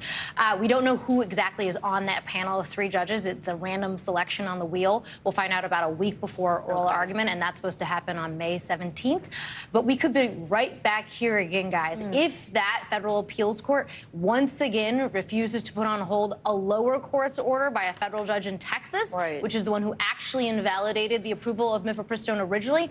If the federal appeals court doesn't put that on hold, then we're going to be right back at the Supreme Court. So we may be doing this all over again pretty soon. For those of us who aren't fully remembering our political science classes back in the day, remind us, it goes back to the Fifth Circuit. What does this process look like? Yeah, so it bounces all around. Remember, all of this is happening really fast because what the judge did has never been done before. And so the reason it went up to the Supreme Court in the first place is because the Justice Department said, wait a minute, you just invalidated a drug that's been on the market for 23 years. So that's why it skipped over the Fifth Circuit and went to the Supreme Court. But usually it would go through each of those individual courts before going to the Supreme Court. So now it has to go back down for a hearing on the actual merits, on this issue, whether the FDA had approval to begin with. So that's why it's going back down to the Fifth, and why, once again, it could come back up to the Supreme Court. So, of course, Roe versus Wade has been this big, flashpoint. It gave us a little bit of a peek into the Supreme Court handling a case that dealt with abortion. And at the time, what was sort of said was essentially, this goes back to the states. So now this was not a question about the moral argument over abortion. It was the FDA's approval. But does what the Supreme Court just did give us any indication how they might handle something? Is it that back to the states? I don't know that you can read this as a sort of an indication of how they would ultimately rule on the merits. I think the way that this was teed up, an emergency appeal, so there were some questions about whether the group that brought it had standing in the first place. The justices may have just decided, you know what, let's just slow things down, maintain the status quo, keep everything on hold, let it go back to the Fifth, and then we'll take another look at it. But remember, even though a majority of the justices decided to put it on hold, they don't actually all say how they would have voted. You only see 2 dissents. That doesn't mean all of the rest of them were okay with this. It just means they weren't willing to go on record with a dissent. You only need 5 for a stay. So we don't know exactly how all the other justices would have actually come out on the issue. Does it feel inevitable that we are eventually going to learn? Oh, yeah. This is coming back up. It's just a matter of time and just a matter of when. This is definitely coming back to the Supreme Court. Then we will know. All right. Laura, Jared, thank you so much. We appreciate it. Thank you. Well, actor Jamie Foxx on the mend, but still hospitalized. Coming up, the new information we're learning about his recovery. But first, time for today's Daily Snapshot. We take you to Indonesia for this spectacular sight. Mount Merapi. It's one of the most active volcanoes in that country. It erupted several times today. That is a fairly common occurrence. The volcano erupts every 2 to 5 years. I'm guessing not a lot of people own homes around it. Yeah. More NBC News Daily right after this. It's a gorgeous picture.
This is what it looks and feels. From the storm zone. The bigger piece to the puzzle. Here's some of the stories we're watching tonight. Good evening. We begin tonight with breaking news just coming in. We begin this hour with the latest developments. We're coming on the air with some shakeups big time on Capitol Hill. How much water ultimately will be forced inland? Whenever it happens, wherever you are, NBC News, streaming free now. Watch NBC Nightly News with Lester Holt or listen wherever you get your podcasts. Welcome back. The young and the restless star Eric Braeden has revealed he's been diagnosed with cancer. In an emotional video posted to social media, Braeden told his fans that he received the diagnosis after experiencing prostate issues. The 82-year-old actor is currently undergoing immunotherapy treatment. We're getting a new update on the health of actor Jamie Foxx. He was rushed to the hospital last week while on a film set. Now, little has been released about Foxx's medical issue, but sources confirmed to People magazine that he is doing well. Here's NBC News correspondent Blaine Alexander. He's been one of Hollywood's brightest stars for decades. Now, this morning, an encouraging update on Academy Award-winning actor Jamie Foxx, who has spent nearly 2 weeks in an Atlanta hospital.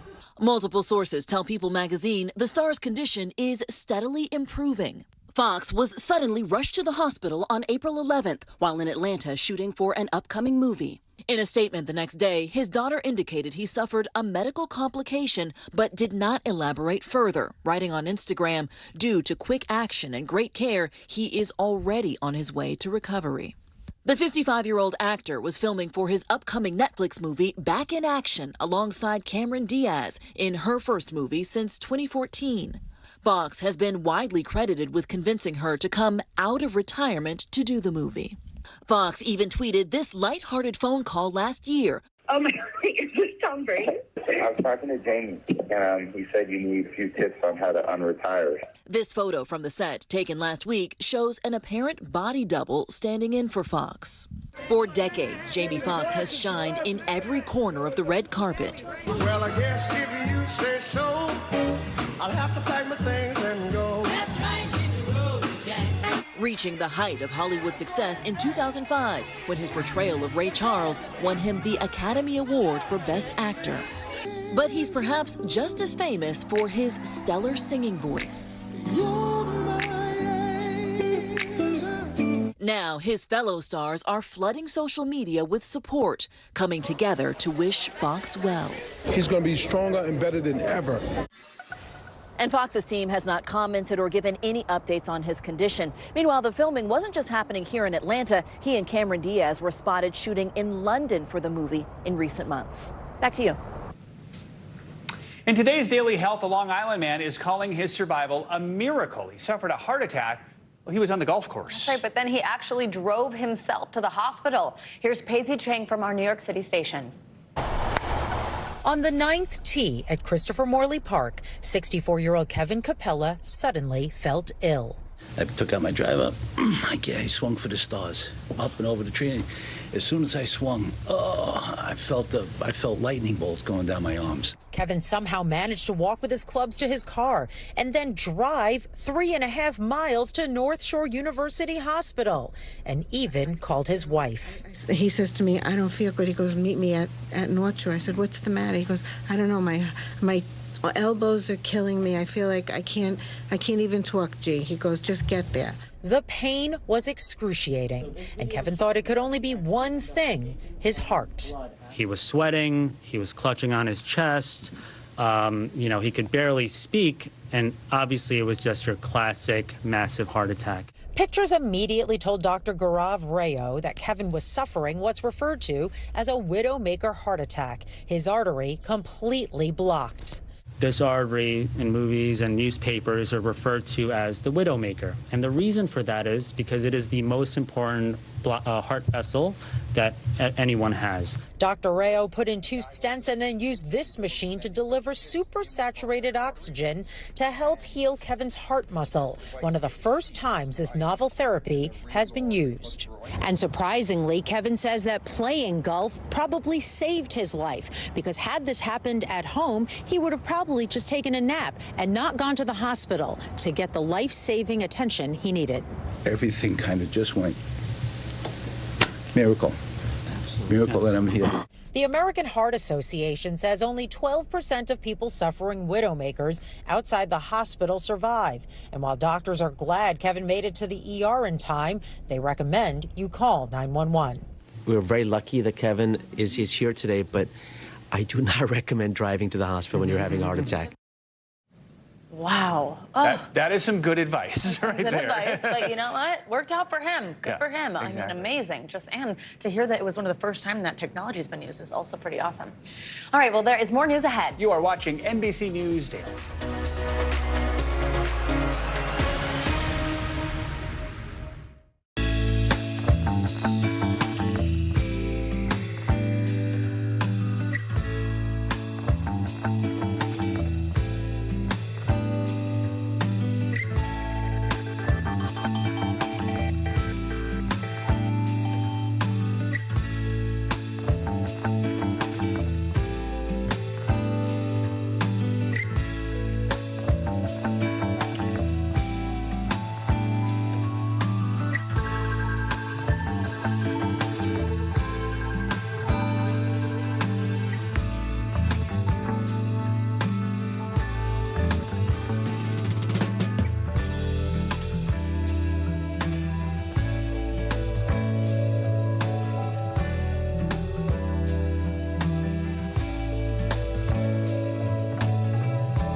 The day's biggest political stories with trusted insight and expert analysis. A daily look at the politics behind the headlines. Meet the Press Now, streaming weekdays at 4 p.m. on NBC News Now. What is going to happen now? Going back and forth because Go ahead. This is it, right?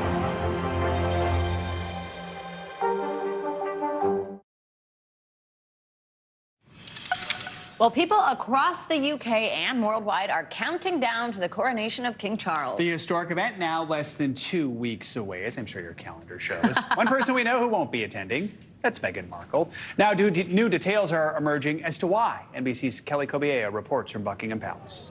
The royal family keeping busy as the king's coronation date closes in and scrutiny of Prince Harry's visit ramps up. Catherine, the Princess of Wales, visiting a childcare center and giving a British TV host hints about what she'll wear. I said, I feel like you're going to wear blue. And she was like, there is a hint of blue. The royal family releasing birthday photos. This new picture of William and Kate's youngest son, Prince Louis, who turned 5 on Saturday.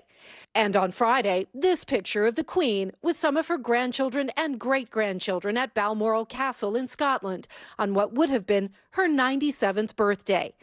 King Charles and Camilla, the Queen consort, spent the weekend at Queen Elizabeth's favorite retreat in Scotland, surprising the locals. A fan taking this video of the royal couple stepping out to visit a new restaurant.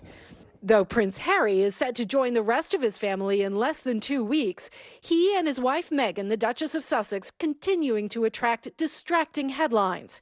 Meghan, who is not attending the May 6th coronation, now publicly responding to an article that claimed after that bombshell Oprah interview 2 years ago, she had an exchange of letters with King Charles that left her unhappy about some of her allegations of unconscious bias in the royal family.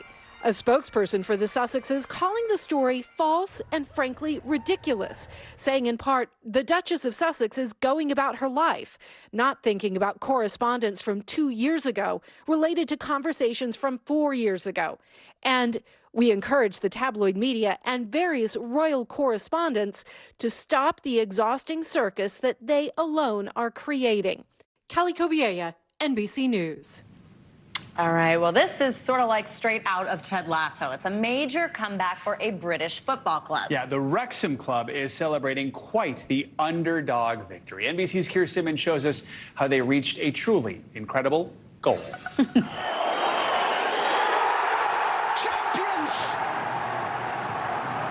Wrexham are promoted! It's the underdog victory fit for Hollywood. Their Football League exile is over! Wales Wrexham Football Club promoted to the English Football League after 15 years of playing in the lowest professional soccer class. Saturday night's win punctuated by a wave of fans descending on the pitch and a stream of tears from the team's famous owners, Rob McElhenney and Ryan Reynolds, who FaceTimed his wife, Blake Lively, and their kids after the final whistle. A sprinkling of Hollywood stardust that has helped make this possible. Even fans in McElhenney's hometown of Philadelphia were cheering from across the pond. We are Goldust! We are Goldust! As people said at the beginning, why Wrexham? Why Wrexham? This is exactly why Wrexham. Happening right now is why. This North American invasion on Britain's soccer scene, a real-life Ted Lasso tale. Expectations for us are as low as a rattlesnake's belly button, huh? Now it seems the world can believe in Wrexham. The comeback story started just 2 seasons ago when the actors decided to purchase the team, as documented in the FX docuseries, Welcome to Wrexham. The town reminds me of Philadelphia. It's a working class town. I feel like I know those people, and I grew up with those people. I am one of those people. Their celebrity ownership has made the 159-year-old club Hollywood's team, with some of their famous friends like Will Ferrell and Paul Rudd often seen cheering on the Red Dragons. After the championship win, McElhenney and Reynolds seen soaking in every moment. Give me your jersey. Can't say no to the owner, can I? Are you putting that on eBay, Ryan, or what's going on? Listen, I work in show business. We fall on hard times. The guaranteed promotion will likely bring the team more fans, exposure, and of course, money. It literally drives an entire community, and that's what football does over in the UK. And these are this huge windfall for these football clubs. Keir Simmons, NBC News. You're a Ted Lasso fan. It just feels like you're watching it happen in real life. Are you a soccer fan? Yeah, I like soccer. Yeah. So it's cool. You will be if you watch it. All right, I'm Joe Pryor. And I'm Savannah Sellers, and you are watching NBC News Daily.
feel at this age, this stage, where you are right now? I'm feeling quite liberated. We all know that that's what makes the world go round for all of us as women, our girlfriends, our friends. Hi! Hi, family!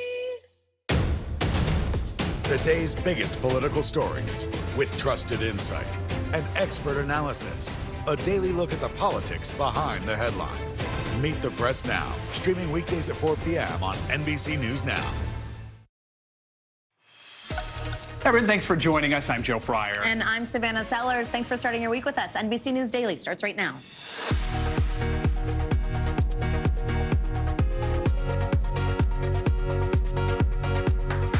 Today is Monday, April 24th, 2023. Fleeing Sudan. Special Forces' daring mission pulling Americans out of an active war zone.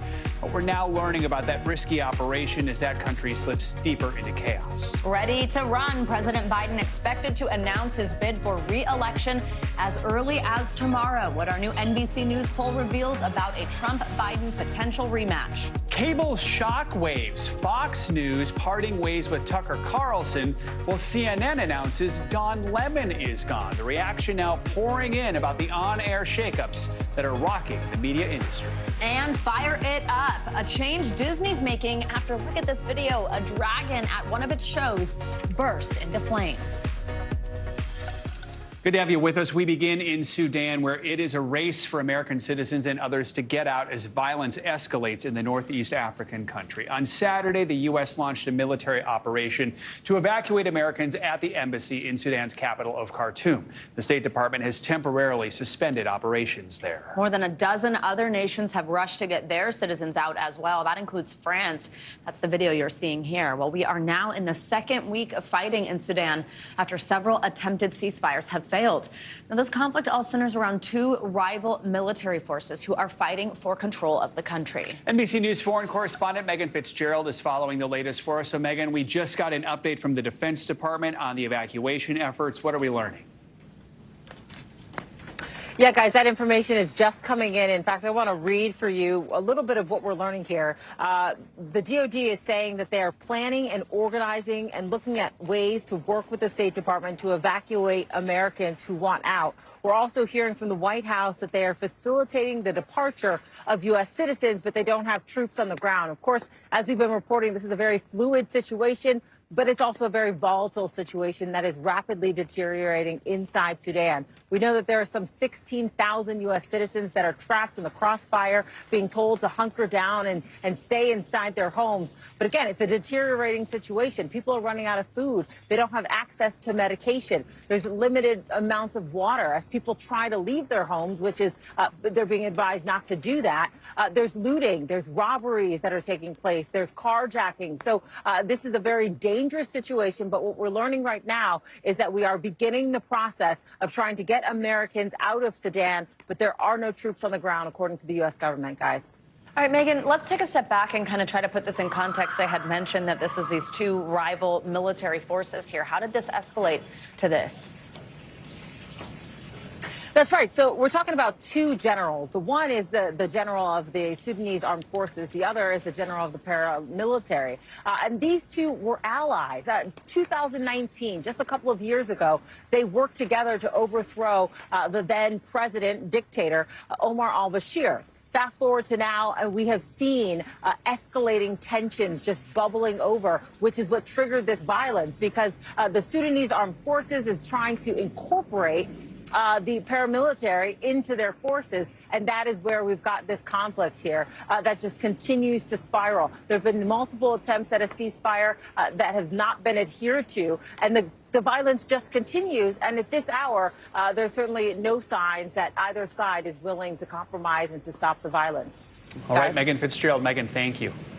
Well, anticipation is building towards the launch of President Biden's re-election campaign, which could happen as early as tomorrow. So 3 sources tell NBC News the announcement might come in the form of a video message posted online. Now, tomorrow's date does have some significance for the president. It's the anniversary of Biden's 2020 campaign announcement. Let's bring in NBC News White House correspondent Ali Rafa. Hey, Ali, good to see you again. So we've just heard from the president about his re-election. What did he say? And what do the numbers tell us right now in this poll that we've got about how voters feel about him possibly running again? Yeah, Savannah, we just heard from the president as he wrapped up his comments giving the 2023 Teacher of the Year awards. He responded to a shouted question by our own Monica Alba about 2024 plans. And he said, quote, "I've told you I'm planning on running and you'll know real soon." As you mentioned, our sources say that, quote, soon could be as soon as tomorrow, when we expect the president to launch his campaign in the form of a really low-key video announcement similar to what he did in 2019. But Savannah, these new NBC poll numbers are really not ideal for an incumbent president running again in 2024. They not only show a low approval rating for the president, but it also shows how much voters are concerned about his age. As we know, the president is the oldest serving president in history. At the end of a second term, if he does win again, he'd be 86 years old. But this is an argument that the White House is used to countering. They did it throughout his 2020 campaign. They've done it throughout the first half of his first term as president. And they argue that his age is an asset, that he brings to the table a lot of wisdom, a lot of experience, and that only helps him in this job as president. So expect to hear more of the same with that argument as we head into 2024, Savannah. So, Allie, right now, this same polling that we're referencing, it's showing former President Trump in the lead for the Republican nomination. But, of course, there's a lot going on here. He's got several state and federal investigations he's dealing with. So 2 questions. Have those investigations, the indictment we saw happen in New York here, any impact on Trump's support? And then also, I mean, how do people feel about essentially the potential of a rematch of President Biden versus former President Trump yet again? Yeah, I'll answer the second question first. It looks like people are really not too excited about the chances that this is going to be a rematch between the former president and the current one. And as far as what those legal perils have done for the former president, they've only really strengthened his standing in the polls. Nearly 70% of Republicans in this poll say they believe they should stand by former President Trump through these legal woes, because they say that they believe they're politically motivated and unfair. And that's compared to 26% of Republicans who say they need to find someone else to lead their party in the general election against President Biden. And that's going to be something that's very interesting to watch as we see the field of GOP primary candidates take shape, and we sort of see how their strategies differ in how they're countering the former president. Savannah. And Allie, what about, let's talk about a specific issue, abortion. What's our poll tell us about that and how it's going to factor in here? Yeah, that's right. So this was an issue that really came to the center of the midterms when we saw the overturning of Roe v. Wade last summer. That drove so many voters to the polls that were motivated by that decision. And we are seeing much of the same in this poll. This continues to be a flashpoint in American politics, and we expect more of the same as we continue into 2024. Absolutely. Already kicking off in early 2023. Allie Rafa, thank you so much.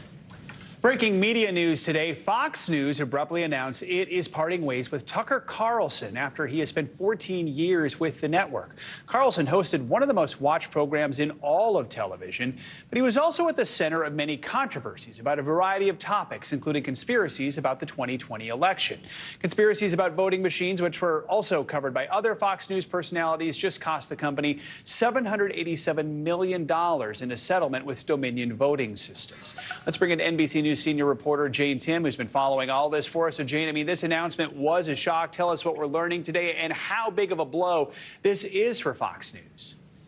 Yeah, the announcement appears to have been quite a surprise. There is no statement from Tucker Carlson indicating anything to the contrary. This came as a surprise to, I think, a lot of people, perhaps including him.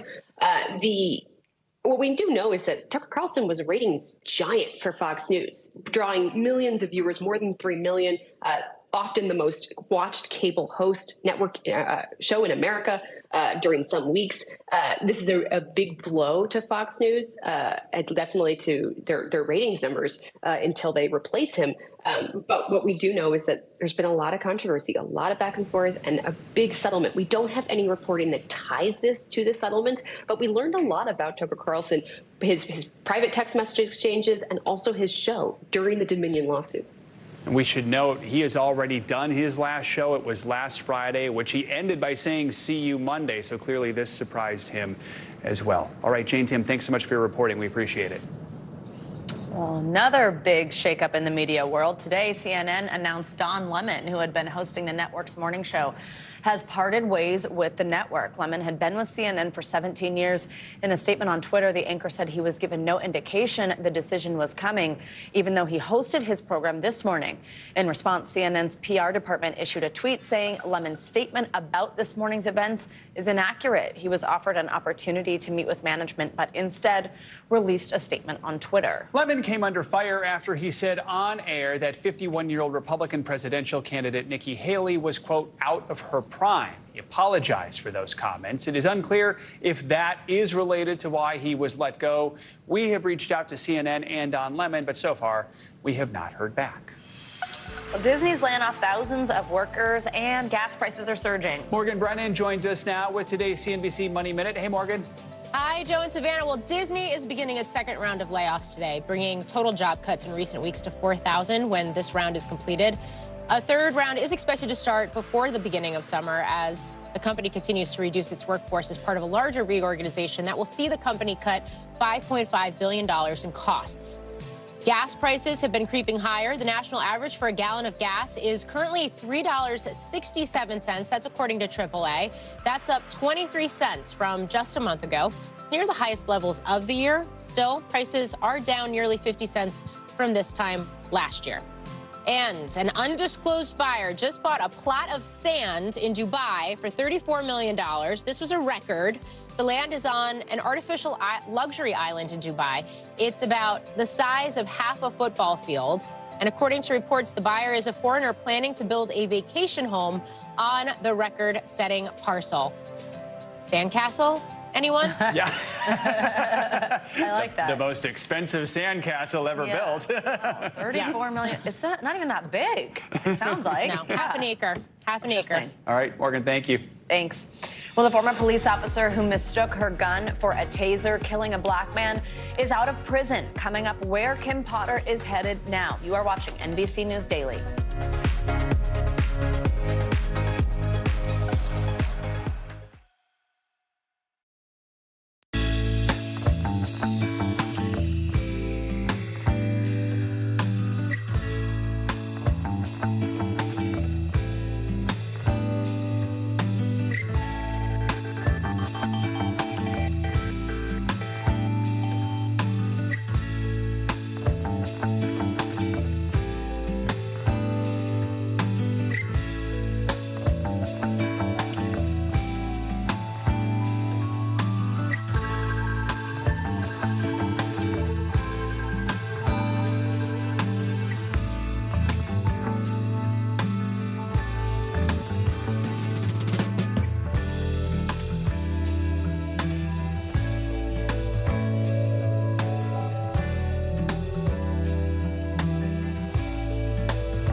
happen now. Going back and forth because they... Oh, yeah, this is it.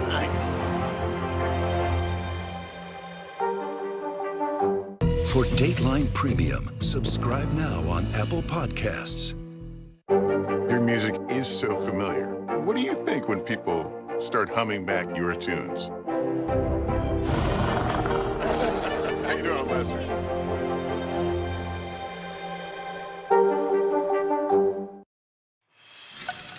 A former Minnesota police officer is out of prison today. Kim Potter says she mistook her gun for a taser and ended up killing 20-year-old Dante Wright. That was back in 2021. She was convicted of first and second-degree manslaughter.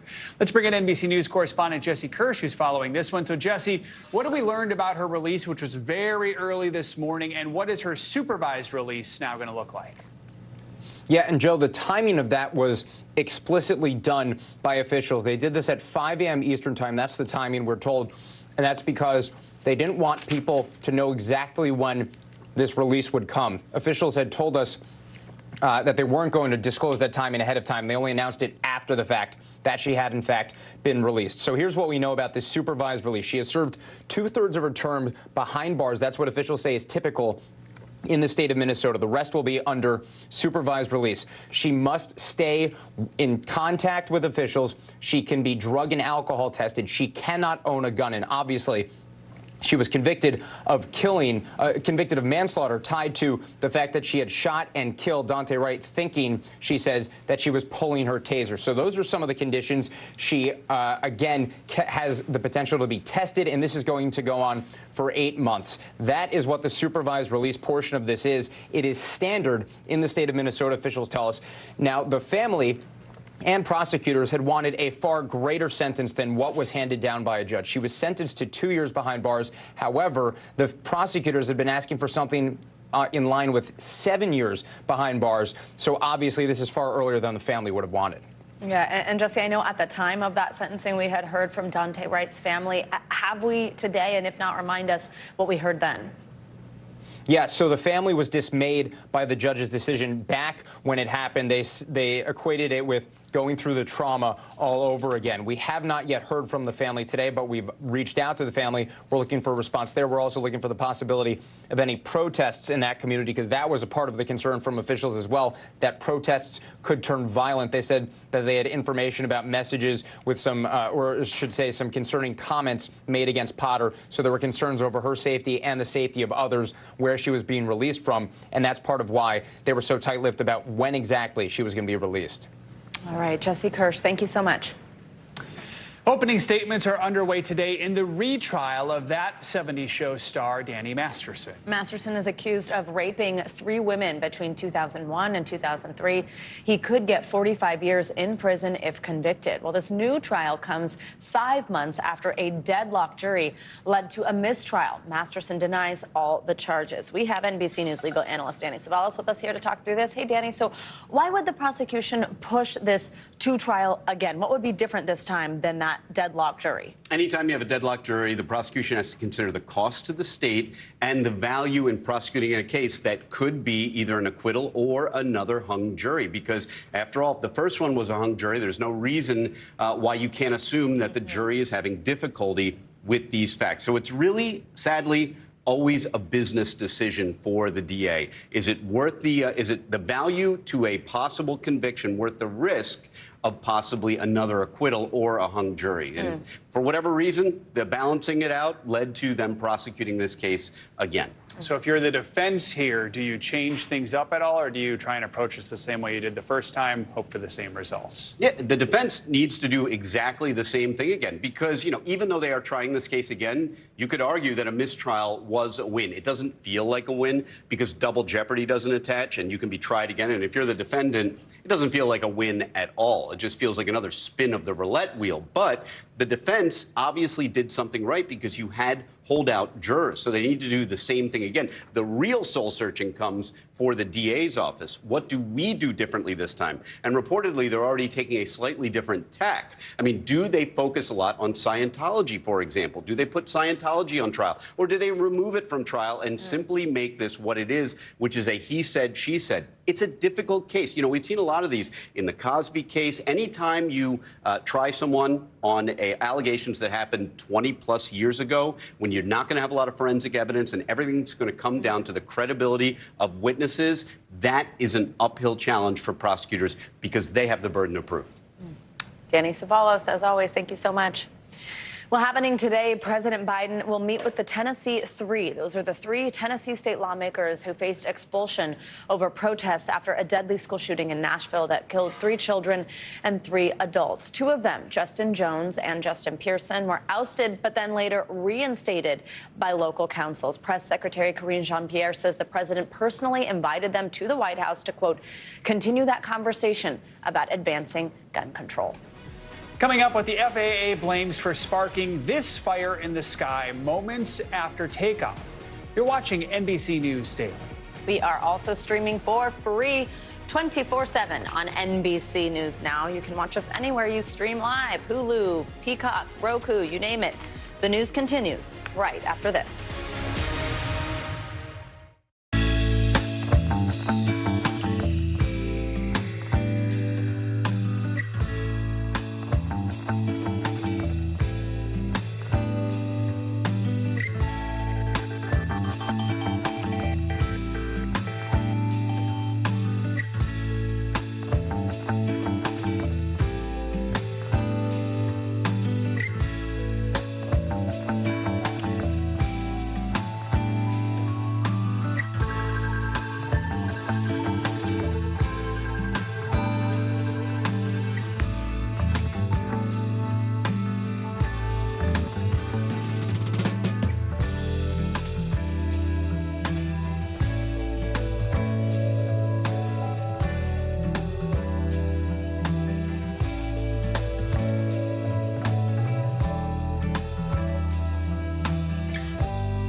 The day's biggest political stories with trusted insight and expert analysis. A daily look at the politics behind the headlines. Meet the Press Now, streaming weekdays at 4 p.m. on NBC News Now.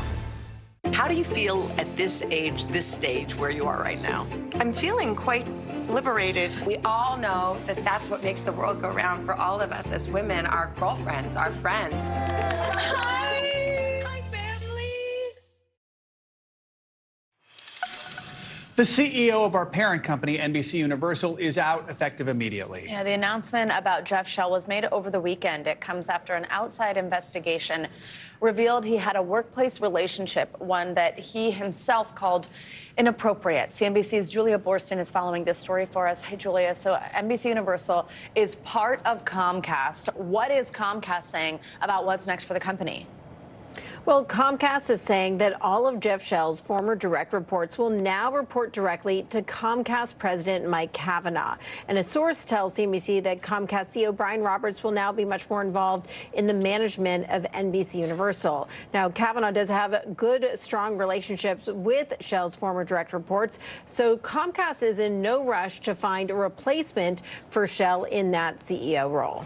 So, Julia, in just the last hour, we've learned an NBC Universal employee has come forward with more on what led to Shell's ouster. What is she saying?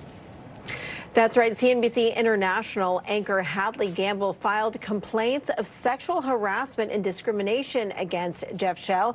This is according to her attorney, who shared this statement saying, quote, the investigation into Mr. Shell arose from a complaint by my client of sexual harassment and sex discrimination. Given these circumstances, it is very disappointing that my client's name has been released and her privacy violated. Also, just in the last hour, Comcast issued a filing with the SEC saying that that the complaint against Jeff Shell that he engaged in inappropriate conduct with a female employee, including allegations of sexual harassment. After that, Comcast retained outside counsel to investigate the allegations, and that during the investigation, evidence was uncovered that corroborated the allegations. So that's all just out in the last hour. So we'll have to see if we learn more from the company. Comcast does report its quarterly earnings on Thursday. Guys. All right, Julia Borston, thank you so much. Thank you. It is the store that seemed to carry everything you need for your bed, your bath, and your beyond. But today, retailer Bed Bath & Beyond is preparing to sell off everything and close its doors after filing for bankruptcy on Sunday. What's your beyond, Joe? What are those what other things isn't my beyond? Do you buy the snacks there? Well, if I was hungry, 100%. The company is set to close down its 360 store locations across the country. NBC News business and data reporter Brian Chung joins us now on this. Brian, who I know is very skeptical of the snacks in that Beyond part. Tell us what led to this move. Yeah, I don't really know. The Beyond for me was, by the way, getting a shower caddy for college, which I know is a very visceral memory. That's in the bath. That's the bad. bath. That's not Beyond. Okay, whatever. By the way, Bed Bath & Beyond is set to go bankrupt. They had a filing yesterday for Chapter 11. What that means is that those 360 Bed Bath & Beyond locations will start to liquidate later on this week. And by the way, that also includes about 120 Bye Bye Baby locations as well. Those sales are set to start on Wednesday. That's the point in time when those 20% off coupons that you're used to accumulating through the mail will no longer work, because they'll be essentially selling perhaps even beyond 20% those goods that are remaining on the shelves. So you might have to act relatively quick. For those, by the way, that have store credits or any sort of gift cards, you can only use those through the middle of May. And also remember that if you have a wedding registry associated with either Bed Bath & Beyond or Bye Bye Baby, those registries cannot have any items bought into it anymore. However, Bed Bath & Beyond says that they will be transferring that registry to somewhere else, so your registry isn't just lost to the ether, guys. Are the candles Beyond, or are they both bed and bath? You got me good about that shower Bed and bath. My Beyond, I guess, would be all the kitchen stuff, and I need an air fryer. There you well, go. I don't know if I need it, but everybody says I should. Maybe I should get it on sale. You need an air fryer. Yeah. Brian, what do shoppers need to know as Bed Bath & Beyond starts to sell everything off, including perhaps air fryers? Yeah, well, again, as I mentioned, there are some key deadlines. You're going to have to move relatively quickly because the liquidation could be happening soon. May 8th, again, is the last day to use your gift card. May 15th for any merchandise credits. And again, as I mentioned, for the registry, they will transfer it to another platform. We don't know what that's going to be, but the bankruptcy disclosure essentially says that they could be moved out of all of their locations by June 30th. So it's going to be a relatively quick process. And again, if you want to go get perhaps some of those snacks or maybe some soap, you might have to move relatively quickly. Yeah, there's like sale Doritos. We don't know. I don't know. What's next, Brian? Are all the stores closing? Are they all going away? Yeah, well, I mean, look, for right now, the plan is that they could be completely out the door by the end of June, but they are going to auction off the name Bed Bath & Beyond. It's possible that maybe a buyer comes in, like Toys R Us, you'll recall, actually, a buyer came in, bought Jeffrey the Giraffe, and then brought it back in the form of a pop-up at Macy's. Gosh. Didn't ultimately stick, but maybe something similar can happen with Bed Bath & Beyond as well. Brian Chung, thank you. More NBC News Daily after this.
The day's biggest political stories with trusted insight and expert analysis. A daily look at the politics behind the headlines. Meet the Press Now, streaming weekdays at 4 p.m. on NBC News Now. We're back now from Las Vegas. From Seattle, Guatemala City. From Wilmington. I was in space in Texas. From Normandy, From France. Surfside, Florida. Thank you for watching, everyone. For Dateline Premium, subscribe now on Apple Podcasts. Bottom of the hour now. Here are some of the stories making headlines here on NBC News Daily. Closing arguments are underway in the trial of 5 Proud Boys leaders. They're accused of spearheading the January 6th attack on the Capitol. A prosecutor told jurors today, quote, these defendants saw themselves as Donald Trump's army fighting to keep their preferred leader in power. Defense attorneys have said there is no evidence of a conspiracy or a plan for the Proud Boys to attack the Capitol. Jury selection has started in the trial of the Pennsylvania man charged in the 2018 Pittsburgh synagogue massacre. 50-year-old Robert Bowers is accused of killing 11 people and wounding 2 others at the Tree of Life synagogue. The shooting remains the deadliest anti-Semitic attack in U.S. history. If convicted, Bowers could be eligible for the death penalty. And take a look at this dazzling burst of color. Look at that. Beautiful. The Northern Lights lit up a wide swath of North America and Europe Sunday night and into early this morning. Although viewing is expected to diminish tonight, there is a chance they may be visible again tonight in the northernmost parts of some of the states. But I guess we're talking about that a day too late. Federal investigators are closely examining 2 frightening incidents on U.S. jetliners. First, in Columbus, Ohio, an apparent bird strike caused a departing flight to return shortly after takeoff. And in Charlotte, North Carolina, there was a possible plane engine fire on the runway before takeoff.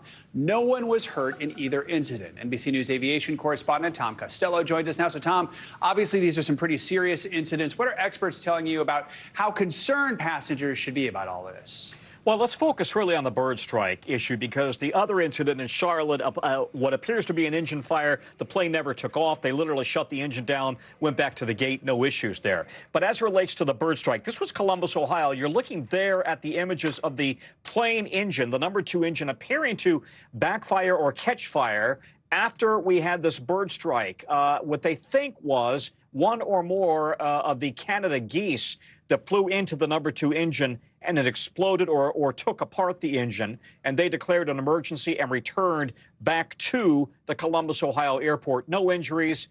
However, this is serious, right? I mean, any time that you have a bird strike, it becomes a serious issue. The good news is that planes are designed to fly on a single engine. You don't want to fly on a single engine, but designed to fly on a single engine in the event of a catastrophic failure like this.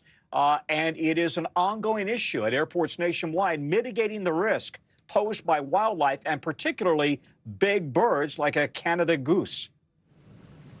Tom, as you know quite well, the FAA reports wildlife strikes with planes are going up. So take a look at this. There were more than 15,000 in the U.S. in 2021. So what is it airports, especially the big airports, doing about it?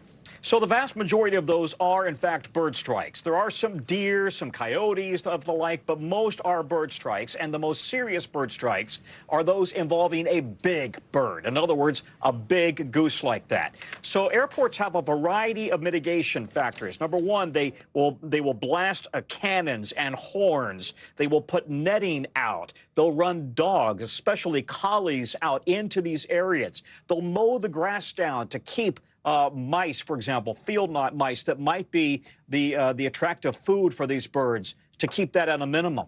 All of that is designed to essentially take away the habitat that these birds are drawn to. If they can do that, reduce the habitat or reduce the food base for the birds, hopefully they won't be hanging around airports. And almost all of these serious incidents involving bird strikes happen as a plane is either taking off or coming in for a landing, not at altitude, not at 30,000 feet. Birds don't fly that high. It's really about what happens when you take off and land.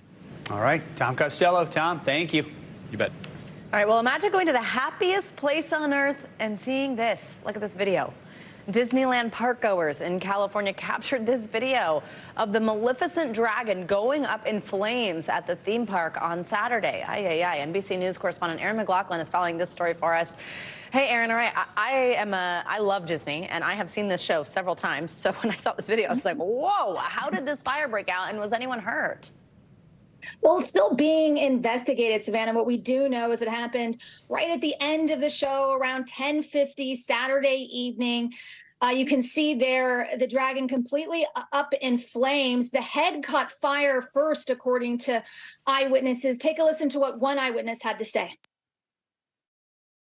Show was going fantastic. Just about 5 till 11, the dragon head caught on fire. And my sister and I, we thought it was part of the show. So did Mickey win in the end? In the end, I believe Mickey did win. Yeah. And I did see Mickey later in the night. So Mickey did, he did make it through the fire. So Mickey was okay. So was everyone else. According to Anaheim Fire Department, they did treat a couple of employees for smoke inhalation at the scene, but otherwise everyone is okay. They managed to quickly put that fire out. Savannah. Yeah, wow. I was wondering exactly what he told you there. I wonder if anybody just thought it was part of the show and then was like, okay, this was a little intense. So it's good to hear everybody was okay. Was anything else impacted at Disneyland? Other attractions? Anything? I mean, the fire just looks pretty large.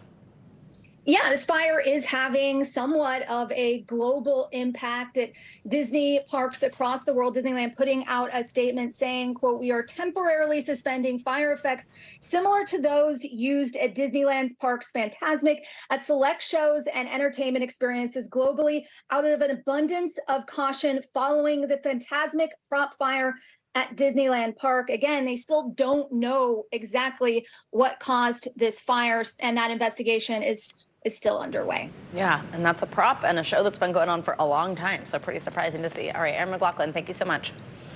Homeowners in a New Jersey town are being told they should be ready to evacuate at a moment's notice. That's because EPA crews are intensely working at a former industrial plant to find out what is inside these barrels you see here. The plant is shut down, but the barrels have remained, and it's unclear what's inside or how safe it is to even move them. NBC News correspondent George Solis is in Farmingdale, New York, with more on this. So, George, first of all, what's the situation there on the ground right now?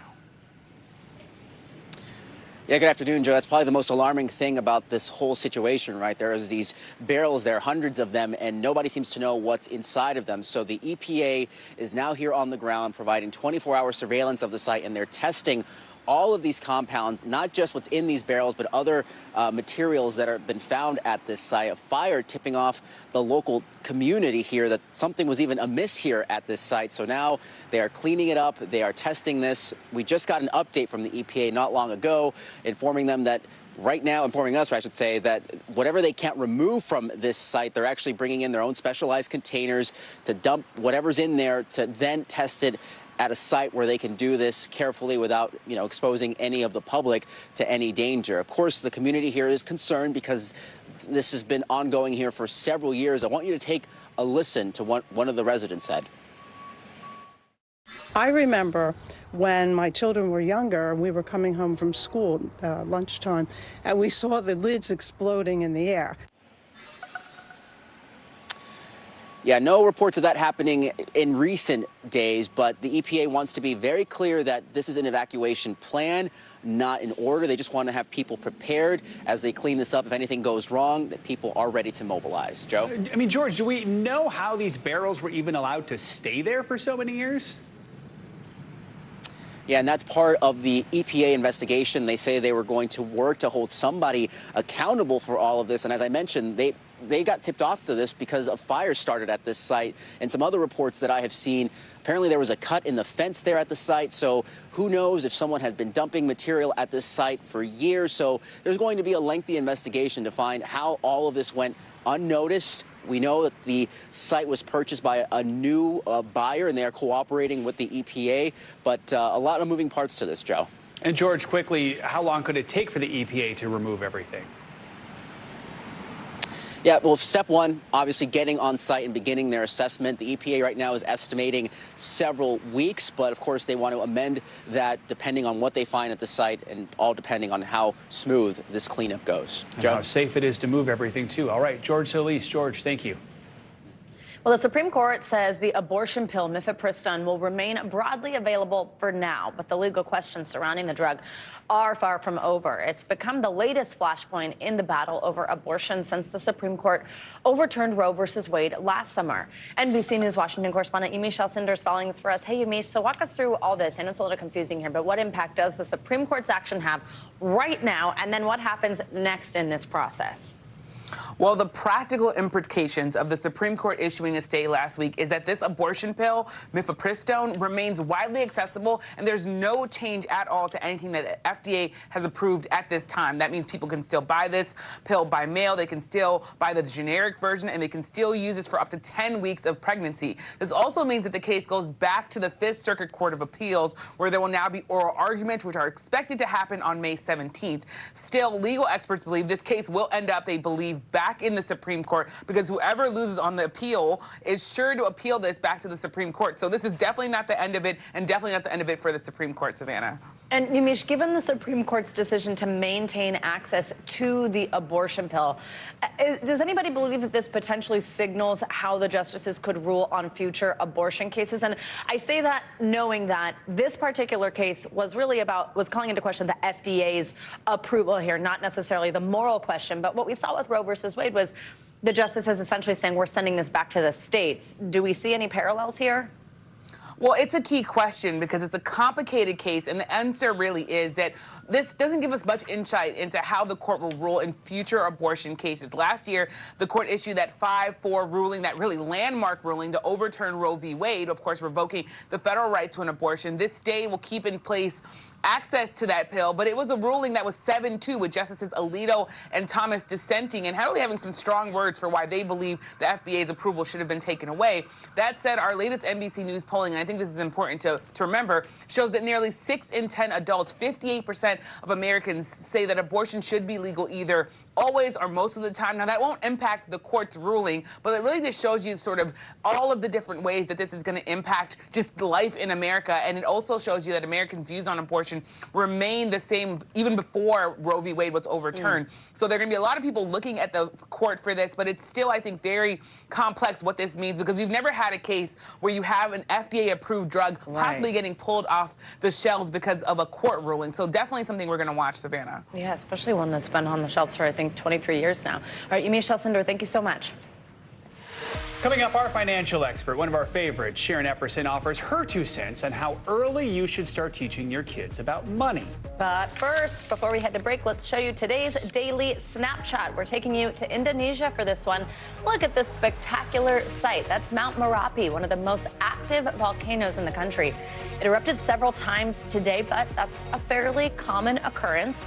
The volcano actually erupts every 2 to 5 years, giving us a gorgeous picture like that. There's more NBC News Daily right after this.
happen now? Going back and forth because they... Oh, yeah, this is it, right?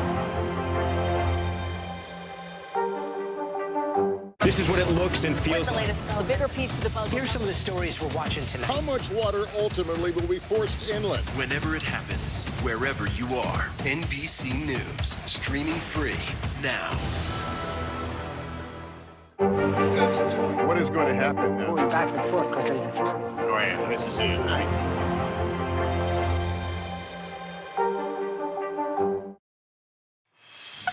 In today's modern parenting, money can be a tough subject of conversation, especially for parents who want to start teaching their kids about money. Yeah, some states actually require high school students to take personal finance classes, and that's even a newer thing in the states where it is. But some experts say it's important to start money conversations much earlier than high school. Joining us now on this is CNBC personal finance correspondent Sharon Epperson. Hi, Sharon. Great to see you. So Great how to be here. young should parents start talking to kids about money, and how do you start that conversation?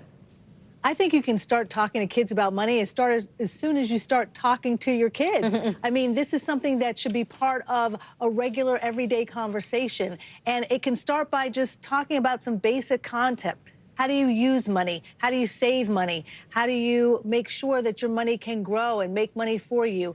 Maybe an easy way to look at it is to choose a money word, something like earn, save, spend, and use that in a part of an everyday conversation. I remember taking my son to a grocery store when he was younger than a toddler and explaining to him why I was choosing something that was less expensive than something else, trying to save money. So you can make it part of an everyday conversation to make it comfortable, because so many people are afraid of talking about money.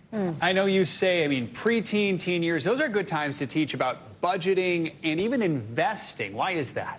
Well, it's really important to start with letting your kids know about how you have the income to invest. So discuss ways to earn. Make sure that they understand that if you're giving them an allowance or paying for them, it's for doing something. They're earning that money by doing a certain chore. Then you can show them how to budget for some of their favorite items. Maybe you take them to the grocery store and you give them a budget for the things you know that they like to get, but they only have a certain amount, and so they can't go over that. And then when you get to the checkout line, say, can I get this? No. You had a budget, you spent it already. I think it's very important very early also to help your children figure out how to give back and pick a charity together, something that they believe in, something that will be meaningful to them, so that they can give, whether it's money or whether it is their time or some type of donation that you come up with from the house. Absolutely. Another thing that is important in terms of investing is making sure that as they're interested in various brands, they think about the companies that own those brands. Buying stock is really key here,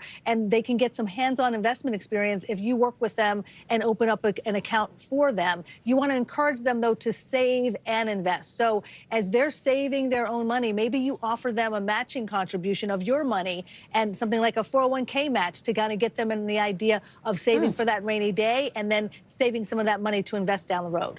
All right, let's talk about that next step up. You're 18, you're supposed to be financially independent. Though there's been a lot of studies recently that are saying that's not at all the age when kids are becoming financially independent. But what are the best ways to teach that?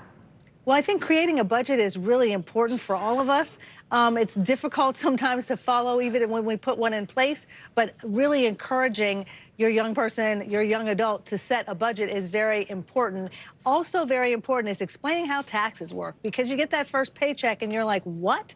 I thought they'd said I was going to make this amount. Why is it so much less? So that's very important.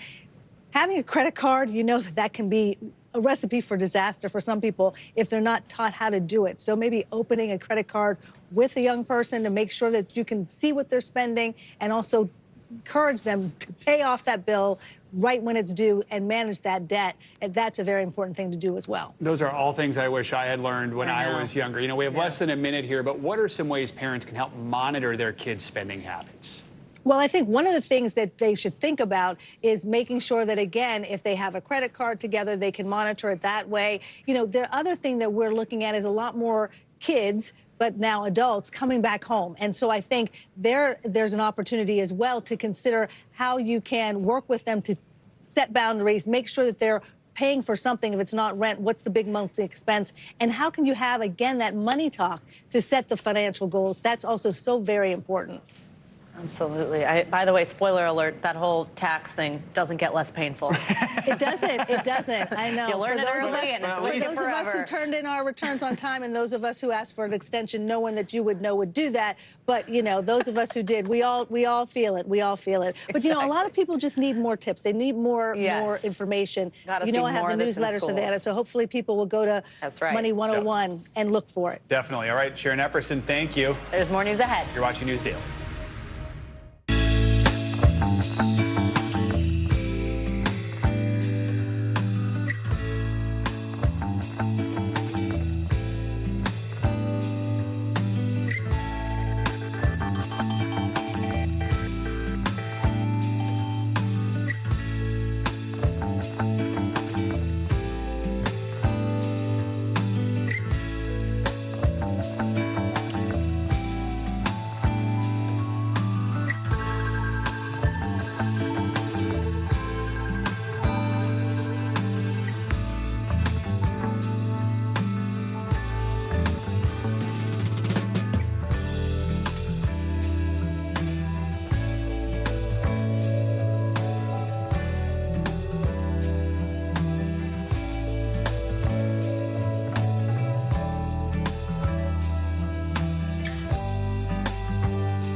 It was the end of the story, but it was also just the beginning.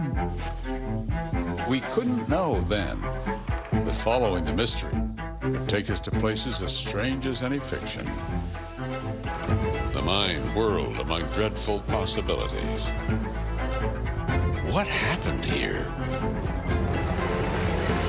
The True Crime Original. Dateline, Fridays and Sundays. The Young and the Restless star Eric Braeden has revealed he's been diagnosed with cancer. In an emotional video posted to social media, Braeden told his fans that he received the diagnosis after experiencing prostate issues. The 82-year-old actor is currently undergoing immunotherapy treatment. We're getting a new update on the health of actor Jamie Foxx. He was rushed to the hospital 2 weeks ago while on a film set. Little has been released about Foxx's medical issue, but sources confirmed to People magazine that his condition is steadily improving. Foxx's daughter posted this message on Instagram saying, in part, luckily due to quick action and great care, he is already on his way to recovery. We know how beloved he is and appreciate your prayers. The family asked for privacy during this time. Well, fans of Dancing with the Stars and Strictly Come Dancing are remembering the life of Len Goodman. Goodman died over the weekend. He was well known for his role as a judge on both of those hit shows, but before that, he spent decades in the ballroom. Today's show's Chanel Jones takes a look back at his life in dance. Hey there. For nearly 2 decades, Len Goodman was the head judge on Dancing with the Stars, critiquing more than 3,000 routines on the show. After suffering from bone cancer, Goodman died peacefully over the weekend and is now being remembered by family, friends, and fans for his upbeat nature and sense of humor. Fans are celebrating the remarkable life of Len Goodman, the beloved Dancing with the Stars judge, who passed away over the weekend at age 78. Goodman's agent confirmed the news, saying that he had died at a hospice on Saturday peacefully, surrounded by his family.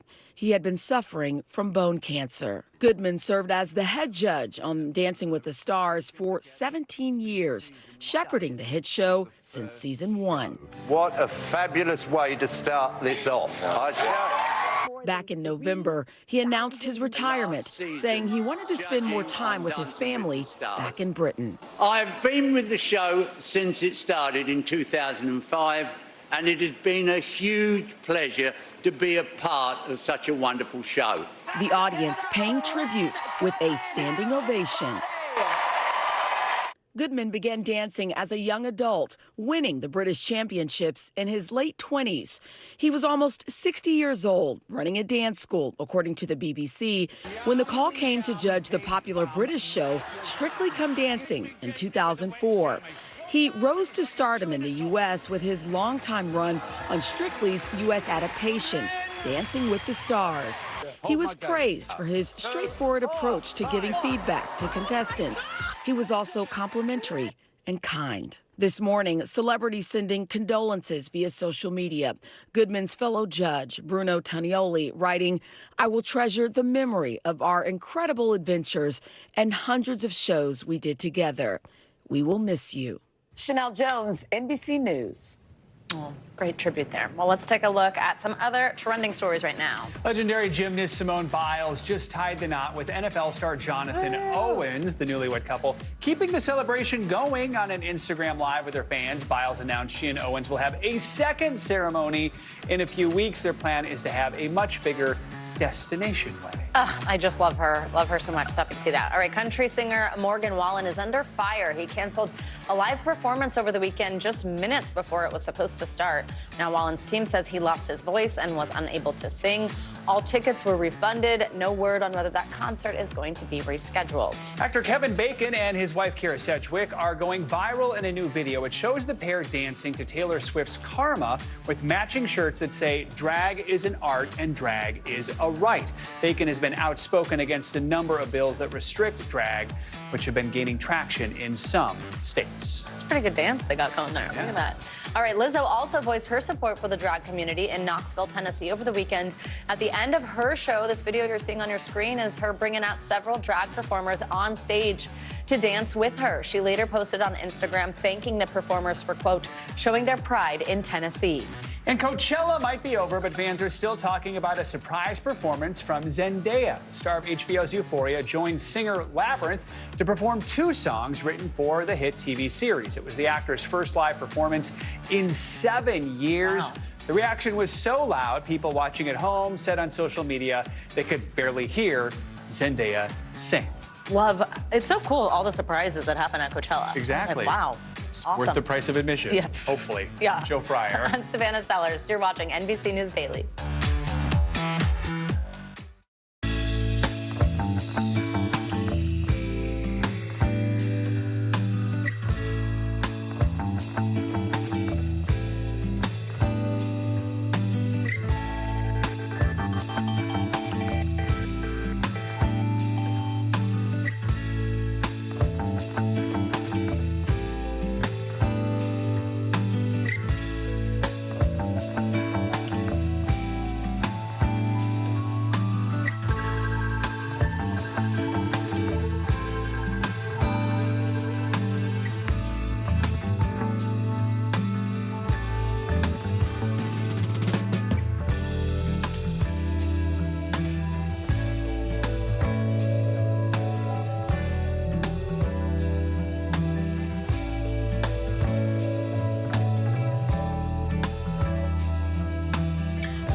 Houston from the storm zone. bigger piece to the puzzle. Here's some of the stories we're watching tonight.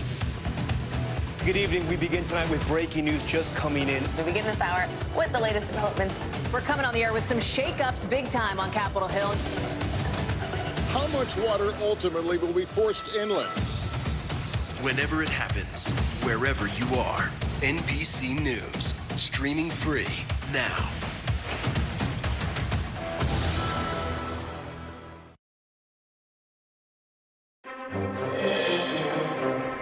Today, President Biden gears up to launch a re-election bid as soon as tomorrow, as new NBC News polling reveals a majority of voters don't want either Biden or Trump to run again.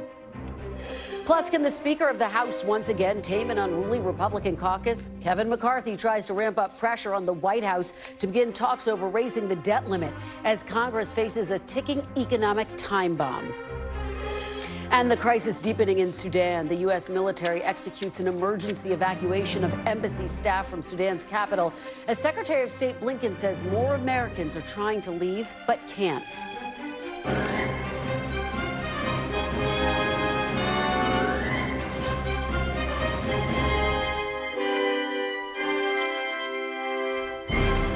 Welcome to Meet the Press Now. I'm Kristen Welker in Washington, where we're expecting President Biden to officially announce he's seeking re-election as soon as tomorrow. NBC's White House team reporting that President Biden filmed portions of his re-election announcement video last weekend in Delaware.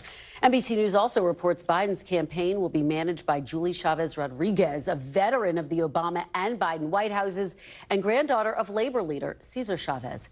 President Biden hinted at an upcoming announcement this afternoon at the White House. Are you ready to run again, Mr. President? And just moments ago, he told reporters at the White House once again to, quote, stay tuned. But our new NBC News poll shows a tough road ahead for the president's re-election bid. His presidential job approval is sitting at just 41%. That's the lowest we've measured for him since May. And only a quarter of Americans say he should run for a second term, compared to 70% who say he should not.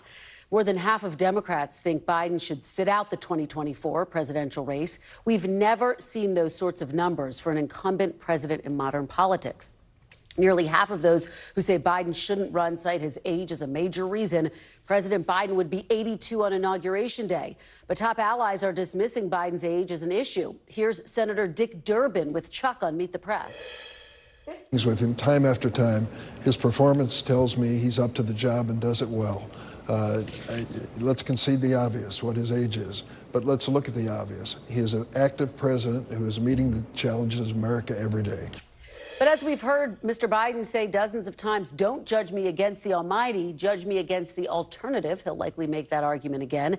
And a majority of respondents don't want to see the former president run again either in 2024. Neither Mr. Biden nor Mr. Trump have high favorability numbers, but the president does have a clear, if small, advantage. He also doesn't have any notable primary challengers.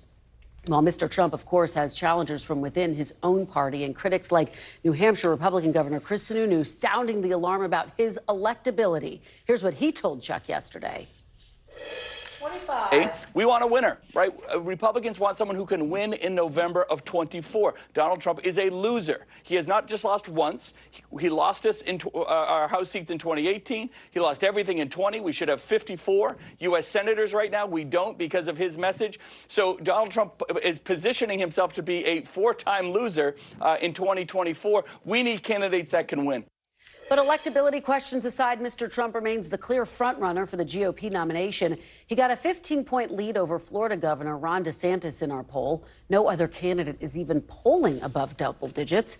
And the Republican Party is largely rallying around him amid his ongoing legal struggles.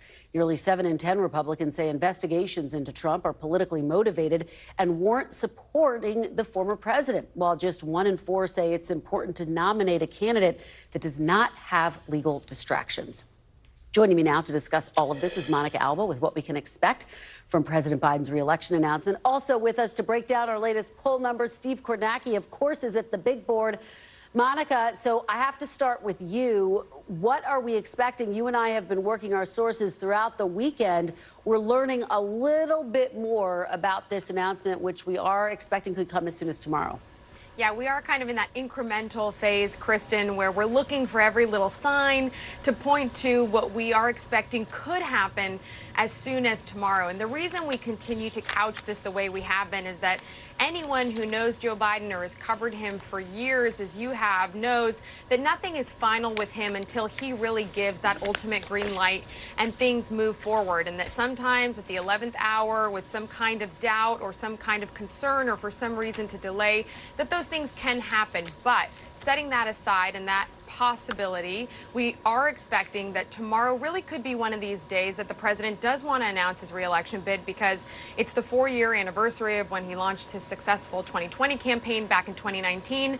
And he is someone who has always looked at that kind of symmetry and symbolism as something that he appreciates. Now, tomorrow, he's also scheduled in his official capacity as president to speak to a key union here in Washington, D.C. at their legislative conference, which is something that would mirror also what he did back in 2019 after announcing which one of his first stops was to go to a Pittsburgh union hall. So I think we can look at these parallels, and that's why aides point to this as a possibility on the calendar. It's something that they've debated for some weeks in terms of when the right time to announce is when you're an incumbent president. But also there are these matters of fundraising, and once he does jump into the race, formally kicking some of those things off, he will be bringing dozens of donors to Washington later this week to talk about a bit of a strategy. And so that's also why we expect this likely will happen, but it will be in a more low-key fashion than your typical rollout, with a video that you did mention in the intro he has already taped some portions of, and that we'll likely see perhaps as early as tomorrow, Kristen. We are staying tuned and staying close to our phones, Monica. There's no doubt about that. Steve Kornacki, let me turn to you. I mean, what can you tell us about the people who don't want President Biden and former President Trump, respectively, to run for president? A majority of Americans say they just don't want to see a rematch between these two. Yeah, I mean, there are a lot of them. That's putting it mildly. I mean, you can see here among all voters here, Americans, Biden, it's basically barely a quarter who say they want to see him run for re-election. A full 70% who don't want to see him run for Trump. Barely a third want to see him run again. A big majority there, 60%, don't want to see him run again. Take a look at this. Break it down by party. What you're seeing here are the percent in each for each candidate who don't want to see them running. And you had mentioned this. It is actually a majority of Democrats. When you ask this question, 51% of Democrats say they don't want to see Biden running. There's a lot of Republicans who don't want to see Trump running, but the number for Trump in his own party is lower than the number is for Biden in his own party. You see 51%, 32%. There also is a difference among independents. It's basically 3 out of 4 independents who say they don't want to see Biden running again, and it's just under 60% who don't want to see Trump running. So there are big majorities who don't want to see either one of them running. The numbers are a little bit higher there for Biden, although, and we can get into this, that doesn't necessarily indicate that this is Biden losing ground to Trump if it were to come to a head-to-head matchup between them. Yeah, the numbers are just stunning. Monica, let me go back to you and get you to weigh in on this, because obviously one of the big concerns has to do with the president's age. What is the White House saying? What is their strategy to counter some of these tough numbers that Steve is just laying out for us? Yeah, age certainly a top concern in that NBC News poll that we have just been diving into. And the White House and even the president, when he's asked about this, has what they call a very simple response, which is just watch him. Watch the president. Look at the hours he clocks. Look at the trips and the travel that he does. Yes, he is 80 years old, something that he cannot change, that no one can alter. But the fact that they say he keeps as busy a schedule as he does while governing and accomplishing major legislative achievements, they say that should show you that he is up to the job, which is something you heard echoed from his Democratic allies over the weekend, who were also asked about this and were quick to dismiss any of this potential criticism. But I think you also really have to look at this as something that the White House will have to acknowledge head on. The fact that he is the oldest president ever to serve in history, the fact that he would be 82 if he were elected to another term, and 86 at the end of that. That is just a reality that means that for the Democratic Party, there's also just major questions about the next generation, and is that someone like Vice President Kamala Harris automatically, or are there others in the conversation? That is something that is certainly confronted here and can't be ignored when you do talk about the president's age, as he continues to do and hold a very, very busy schedule, they'd say. You're no doubt about that, Monica. I think we're going to see a lot of focus on the vice president this election cycle from both Democrats and Republicans. Steve, let me go back to you and talk about the broader Republican field, because it's starting to take shape. We're obviously still waiting to hear from some potential candidates. Ron DeSantis, for example, hasn't announced that he's running officially yet, but all signs are pointing to him getting into the race. Dig into those numbers for us. Where does the 2024 field stand right now? Yeah, so I mean, here you could see you got Trump, the announced candidate, running at 46% in our poll. And now you've got some announced, some prospective. As you say, DeSantis not announced yet, but DeSantis, the only one here, including Trump's former vice president, who's really getting meaningful traction in polling with Donald Trump. There have been a number of national polls that have come out over the last couple months here.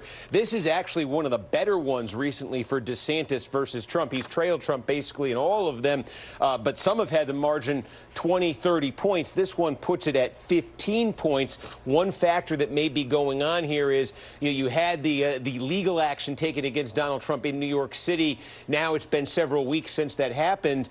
Did Trump get a bump in some of the earlier polls that came out a week or two ago that might be receding a bit that we're seeing here? Because it was interesting.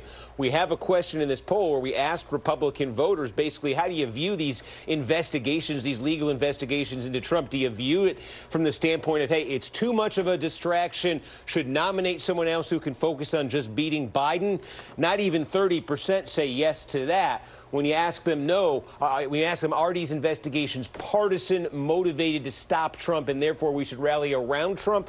Close to 70% say yes to that. So I think that's a number, that's a question worth keeping in mind as this year plays out, because the likelihood is you'll continue to have these sort of eruptions throughout the year of legal drama around Trump.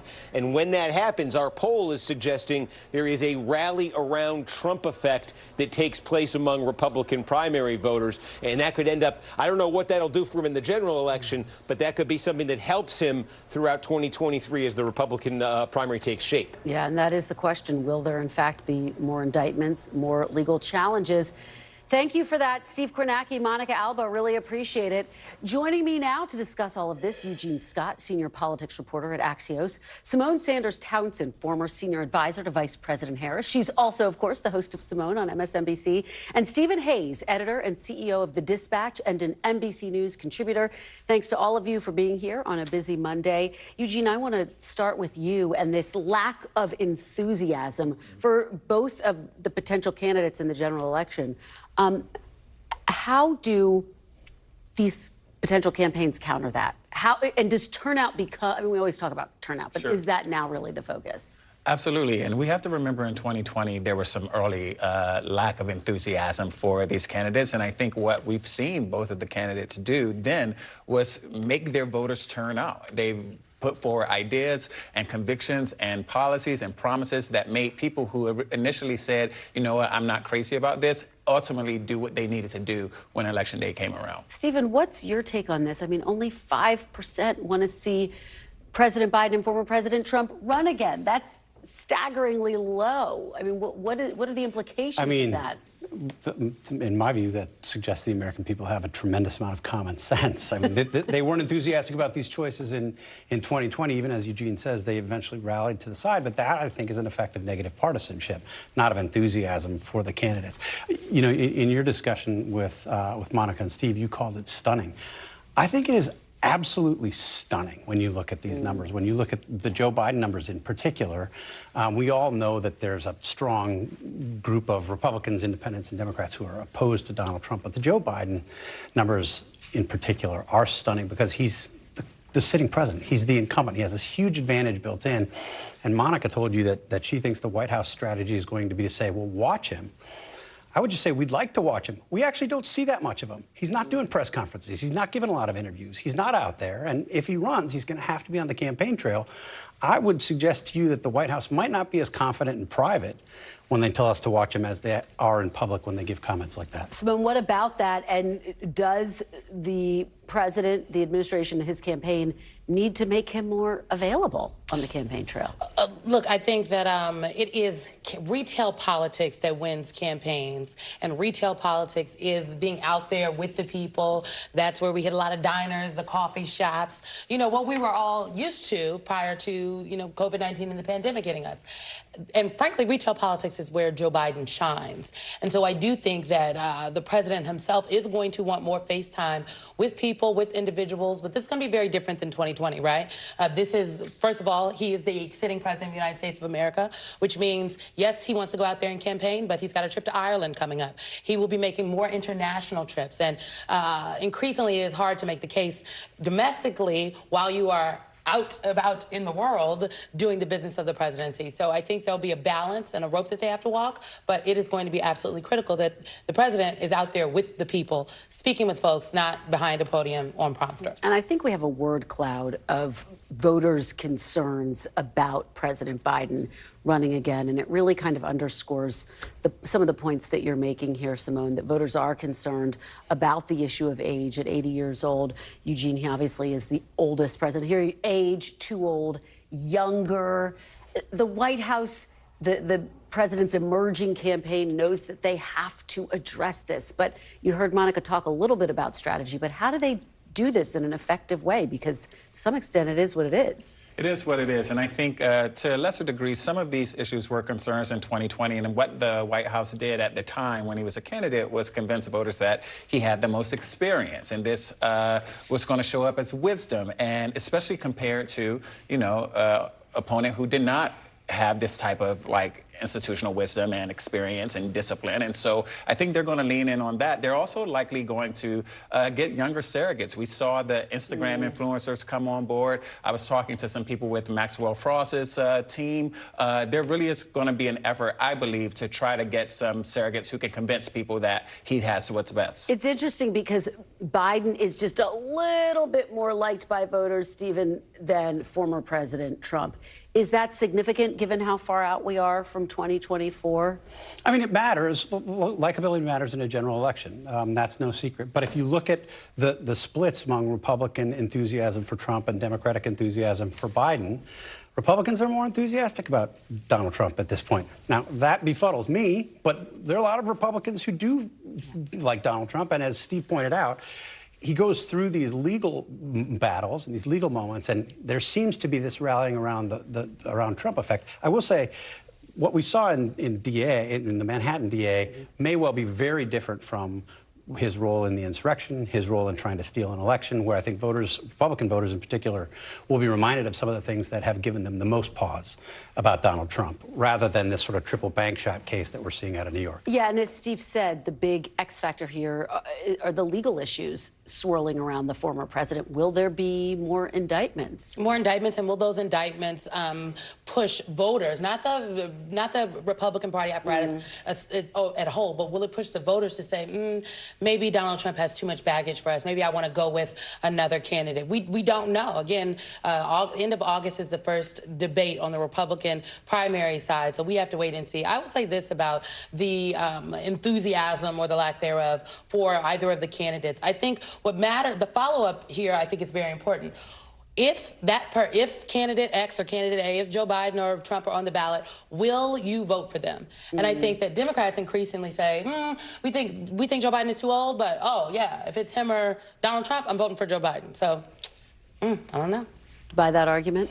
I mean, yeah, I can see that. I think Republicans are nervous about going head-to-head with Donald Trump against Joe Biden. Clearly, even with the country expressing what we've seen in this poll, I think Republicans are nervous. Let's talk about Republicans writ large in the emerging field. And Trump is leading DeSantis by double digits. Again, it's still so incredibly early, but Eugene, what do you make of this? And Simone's talking about the first debate. I mean, do the knives need to come out at that debate so that a Ron DeSantis, a Mike Pence, who is not yet officially announced, can actually start carving out their own lane? It's going to have to be. I mean, this has been Trump's party for a while, and the people who've entered into the race right now have not been very critical of the president. They're trying to figure out a way to run alongside him without, like, attacking him so they don't alienate voters, but show that they're somehow different from him, but have the same worldview as him. It's really confusing, and people know Trump and the GOP, and they said, that's what I like. I don't know what you're doing, and that's why they're backing him. It'll be interesting to see what Chris Christie does, who is trying to carve a lane at someone who will run while criticizing Trump. Yeah, Stephen? Yeah, I mean, it makes you wonder, is there room for other people that we're not polling, other people that we're not spending a lot of time talking about getting? Glenn Youngkin just got a major contribution from a donor who had given to Ron DeSantis and had previously been a Donald Trump supporter. You hear talk about Brian Kemp, who seems, at least among Republican primary voters I talked to have handled the Trump situation pretty well, come out ahead. And I think as Ron DeSantis looks weaker than people would have expected him, he's not the only Trump alternative.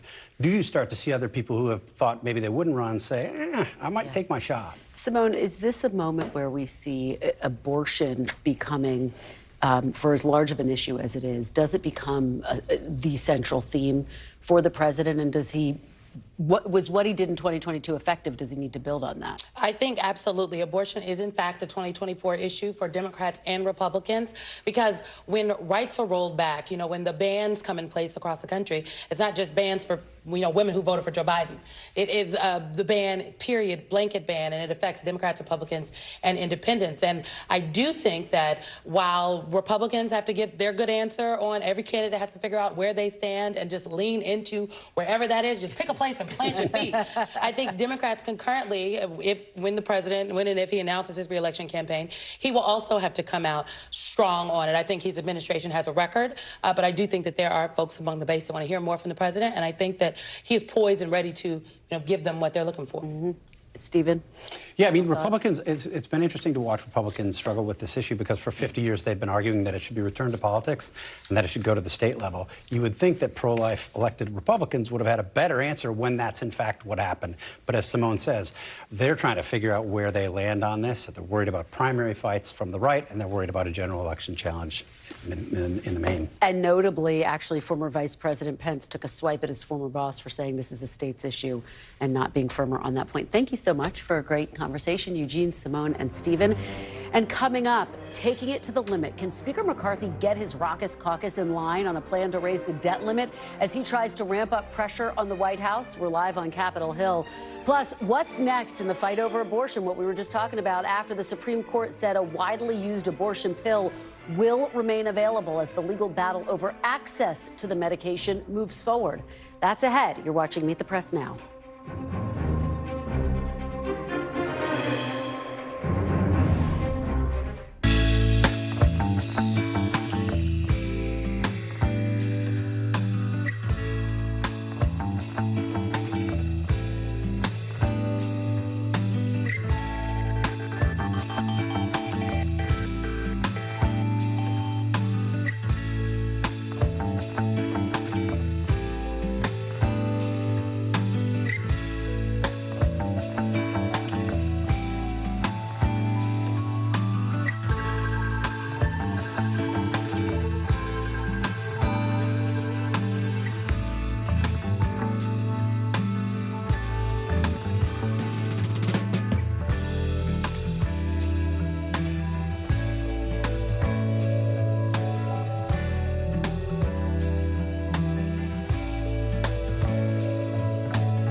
do you feel at this age, this stage, where you are right now?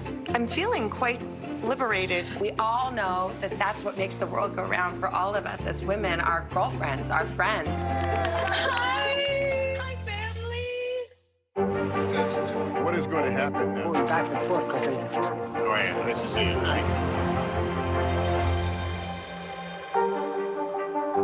NBC News, streaming free now.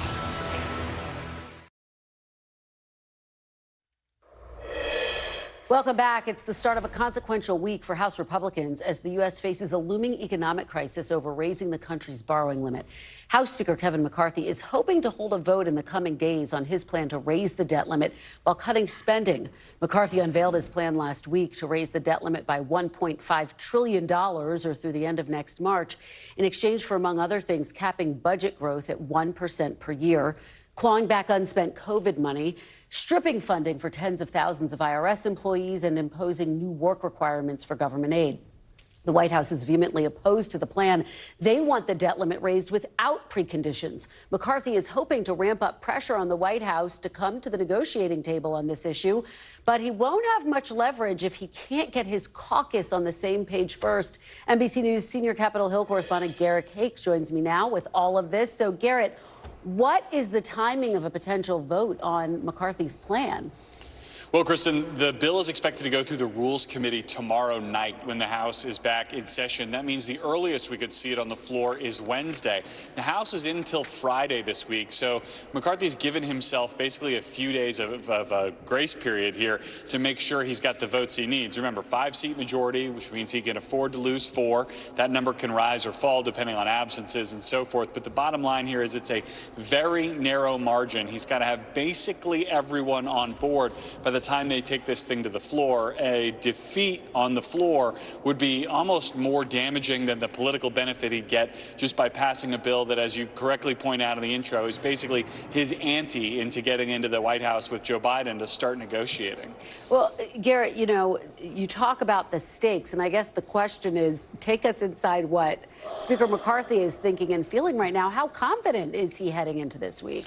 Look, Kristen, we knew this was going to be an issue back in January when McCarthy won the Speaker's gavel, that this debt limit fight was coming, that the majority of members of the Republican conference haven't voted for a clean debt limit hike, at least not one when Joe Biden was president. They don't want to vote for these kinds of measures, but they're going to be stuck holding the bag here, and they've got to prove they can pass something. And so what they've got is basically a conservative Christmas tree. I mean, there's a lot in this bill for the far-right members to like. If McCarthy can't get this through, I think you'll start to see questions about his leadership once again, the idea of whether he is the man to corral this conference.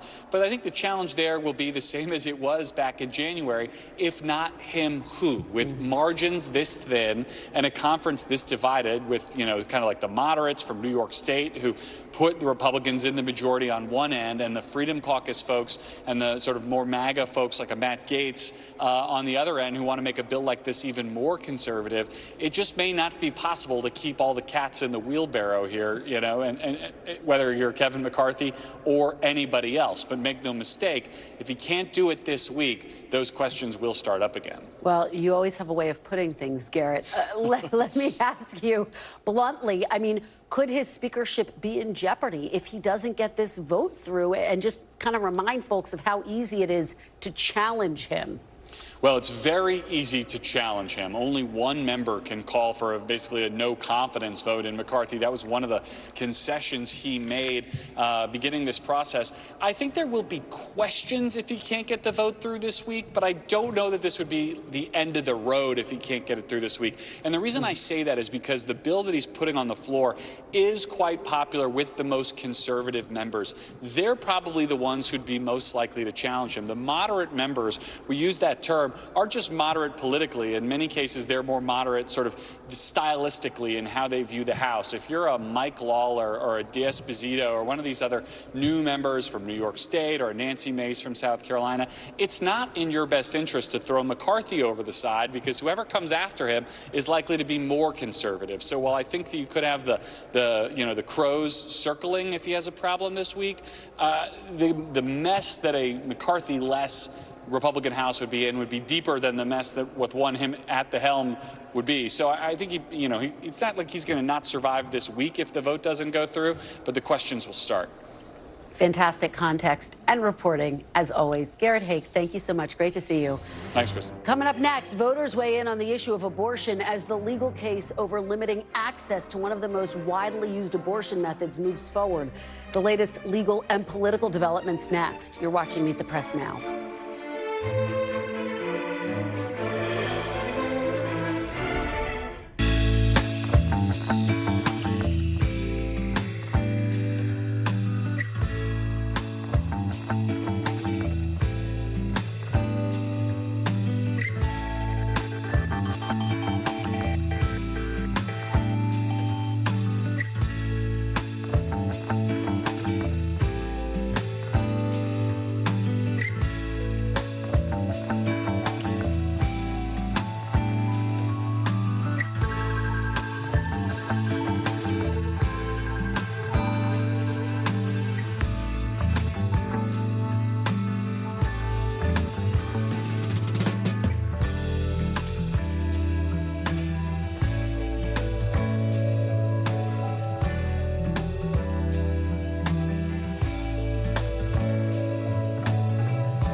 Hey, I'm Hallie. It's good to be with you tonight. The debt ceiling. Here's why this matters. Please, please don't have your eyeballs glaze over. Here's why this matters. Talk to us about what we're supposed to call this. Is it a bailout? Is it a backstop? There's a difference because it matters whose money is being used to prop up these banks. We think we're getting close to this news conference. I will be honest with people. This is like an awkward moment where we think we're like right there. You're going to have to like tap dance with us maybe a little bit. I do have my tap dancing shoes on, not to worry. Welcome back. We've got new NBC polling on the issue of abortion amid the intensifying legal battle over access to a common abortion drug. According to our new poll, nearly 6 in 10 adults say abortion should be legal always or most of the time. 38% say it should be always or mostly illegal. That's essentially unchanged since last May. Now, these new numbers come as the Supreme Court temporarily preserved access to the abortion pill mifepristone. Late Friday, the High Court granted the Department of Justice a stay, pausing a decision by a federal judge in Texas that would have taken the pill completely off the market. Joining me now is NBC Washington correspondent Yamiche Alcindor to discuss all of this. So, Yamiche, bring us up to speed here. Obviously, we had that ruling Friday night. What are you watching for next? One, I think we almost have to continue to underscore that this means that this pill, mifepristone, is as accessible as it was before this case began. Women can still get it if they want to get it by mail. They can get a generic version. They can also use it now up to 10 weeks of pregnancy. All of that happens, but the Supreme Court did issue this stay, which means it goes back to the lower court, which is the Fifth Circuit of Appeals. But legal experts say it's going to end up likely back at the Supreme Court, which is sort of head-spinning because whoever loses at the appeals court whenever they have oral arguments in May is likely going to appeal to the Supreme Court. So what I'm watching out for is what are these oral arguments going to be? What is it going to sound like? What is it going to look like? And then what are these judges, whatever the ruling is, what is their thinking as they go back to the Supreme Court? And, Yamiche, I guess the question is, when you look at the polling, just big picture, it's very consistent with the polling that we saw over Dobbs, which is that a majority of Americans support abortion remaining legal. What are the implications of that? Obviously, you and you're covering the legal aspects of all of this, but the politics, too. There's a lot of politics to this. Think about it, the fact that there's this huge public opinion, something like 60% of Americans saying, I want some sort of access to abortion, and I think that it should be legal in some way. But the courts continuing in some ways to say that's not going to be the case, while ballot referendums, you think of ruby red Kansas or blue states in Maryland and other places, places, they're all voting for measures that continue to protect abortion access. But it really just shows you that there's really a conflict between the courts and public opinion. And I want to pull out one other number from the polling that I pulled that really stuck out to me. And it's 43% of Americans say abortion is extremely important to them. And the overwhelming majority of people who are saying that abortion is extremely important to them are Democrats, which means that this is going to be a continuingly issue that Democrats are going to galvanize around. They're going to mobilize around. So whenever President Biden says he's running for re-election, which we might think might be this week, we think that this is going to be, reporters and myself think this is absolutely going to be something that is going to be a key issue that is going to make Democrats want to go to the polls. Yeah, really great reporting, Yamiche. Thank you so much. Appreciate it. Set us up very well for our next conversation, which is with Katie Daniel, State Policy Director for SBA, a Pro-Life America. Thank you so much, Katie, for joining me. I really appreciate it. Thank you. I want to get your reaction to our new poll numbers off the bat. 58% of Americans say they believe abortion should remain legal. 38% said they believe it should be illegal. The overwhelming majority of those who say it should be illegal say there should be exceptions. Just give me your reaction to these numbers. Well, when we look at any poll, we really need to dig into the specifics. We've been polling on the current FDA policies. 75% of Americans say the FDA should have tested these drugs on minors. They should have done research on the difference between minors and adult women. They didn't.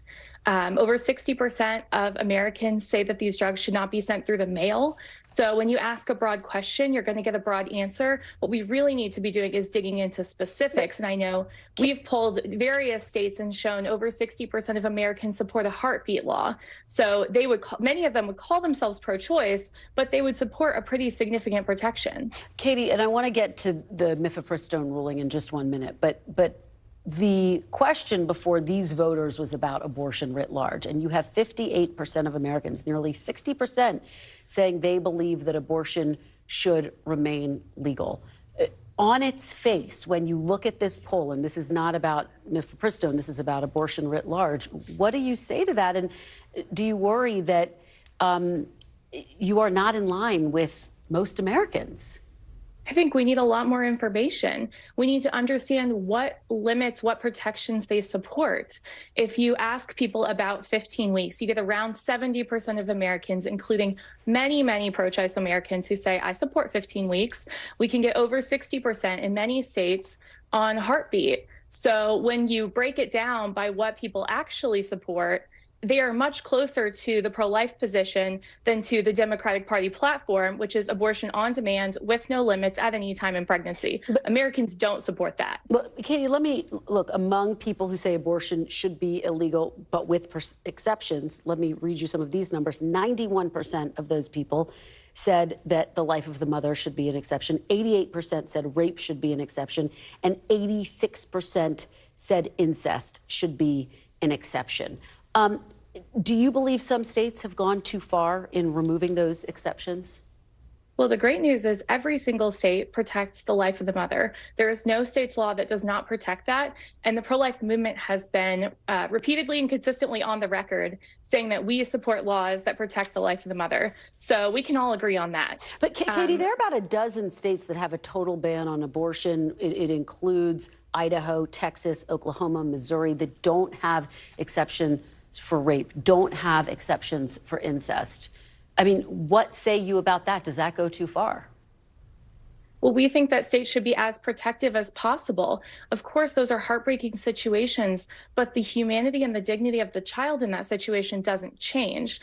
We need to be supporting women, protecting them. We need to be prosecuting men who commit violent crimes. That's where our focus is. It's on supporting women, helping them become parents or adopt whatever their plan is, but not punishing the child for the father's crimes. But just to put a fine point on it, you don't think those states that don't have exceptions for things like rape and incest have gone too far?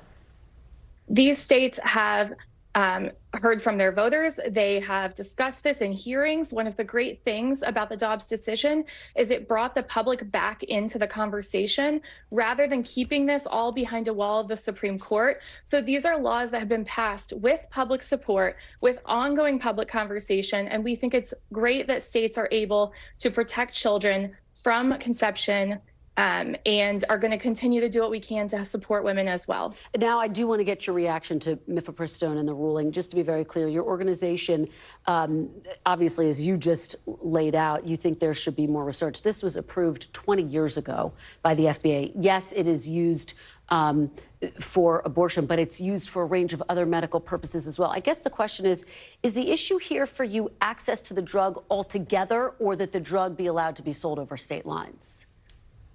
Our issue is that the FDA's decision to bring these drugs to market was political, and it was fundamentally flawed. They didn't do the research they needed to do. They certainly haven't done it since. And so far, 2 courts have agreed with that assessment. So our issue is that there is a federal agency whose job is to determine safety and efficacy of medications that it brings to market, and it didn't do that in this case. I do have to, the FDA would argue that they did do that, and that this is a drug that has been used for 20 years. And has been proven to be safe and effective. And there are a number of medical organizations that would bolster that as well. Let me ask you about this, though. Your organization had a pretty strong response to former President Trump's comments last week when he said the decision of abortion should be left up to the states. If Mr. Trump wins the nomination, and as you know, he has said that he is a pro-life candidate, would you then support him, or would you not be able to support him because of his stance that abortion should be left up to the states? Well, he's had some clarifying comments over the weekend, but we've been very clear that we're going to support a pro-life candidate who supports a federal minimum standard of 15 weeks or more protective. That's in line with where the American people are at. And we encourage him to run on his record. In many ways, he was the most pro-life president we've ever had. And so he should really lean into that and go run on the policies that he supported as president the first time. But, you know, we're going to be evaluating every single candidate on the same playing field and waiting to hear what their pro-life vision is in a post-Dobbs world. So very, very quickly, I don't hear an answer there. If he doesn't wholeheartedly embrace a 15-week ban, it sounds like you're withholding your support at this point. We're going to hear from every candidate, and we're going to decide who has the best pro-life vision. And if that is President Trump, then that's great. And if that's somebody else, then, you know, we encourage him to listen to the others and to run on his record and continue to run as the pro-life champion that he was in 2016 and that he was through his presidency. All right. Katie Daniel, thank you so much for joining us with your perspective today. We really appreciate it. After the break, what's next for the crisis in Sudan and the dozens of Americans trying to get out after the U.S. evacuated its embassy over the weekend? You're watching Meet the Press Now.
going to happen now? Going back and forth because they... Oh, yeah, nice to see you.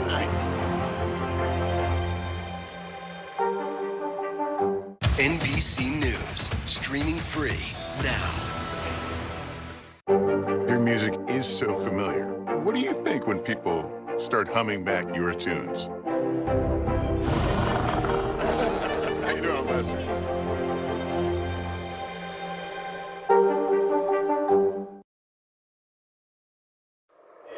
A decision to suspend operations at the embassy, remove our personnel from their assigned posts, is among the most difficult that any secretary has to make.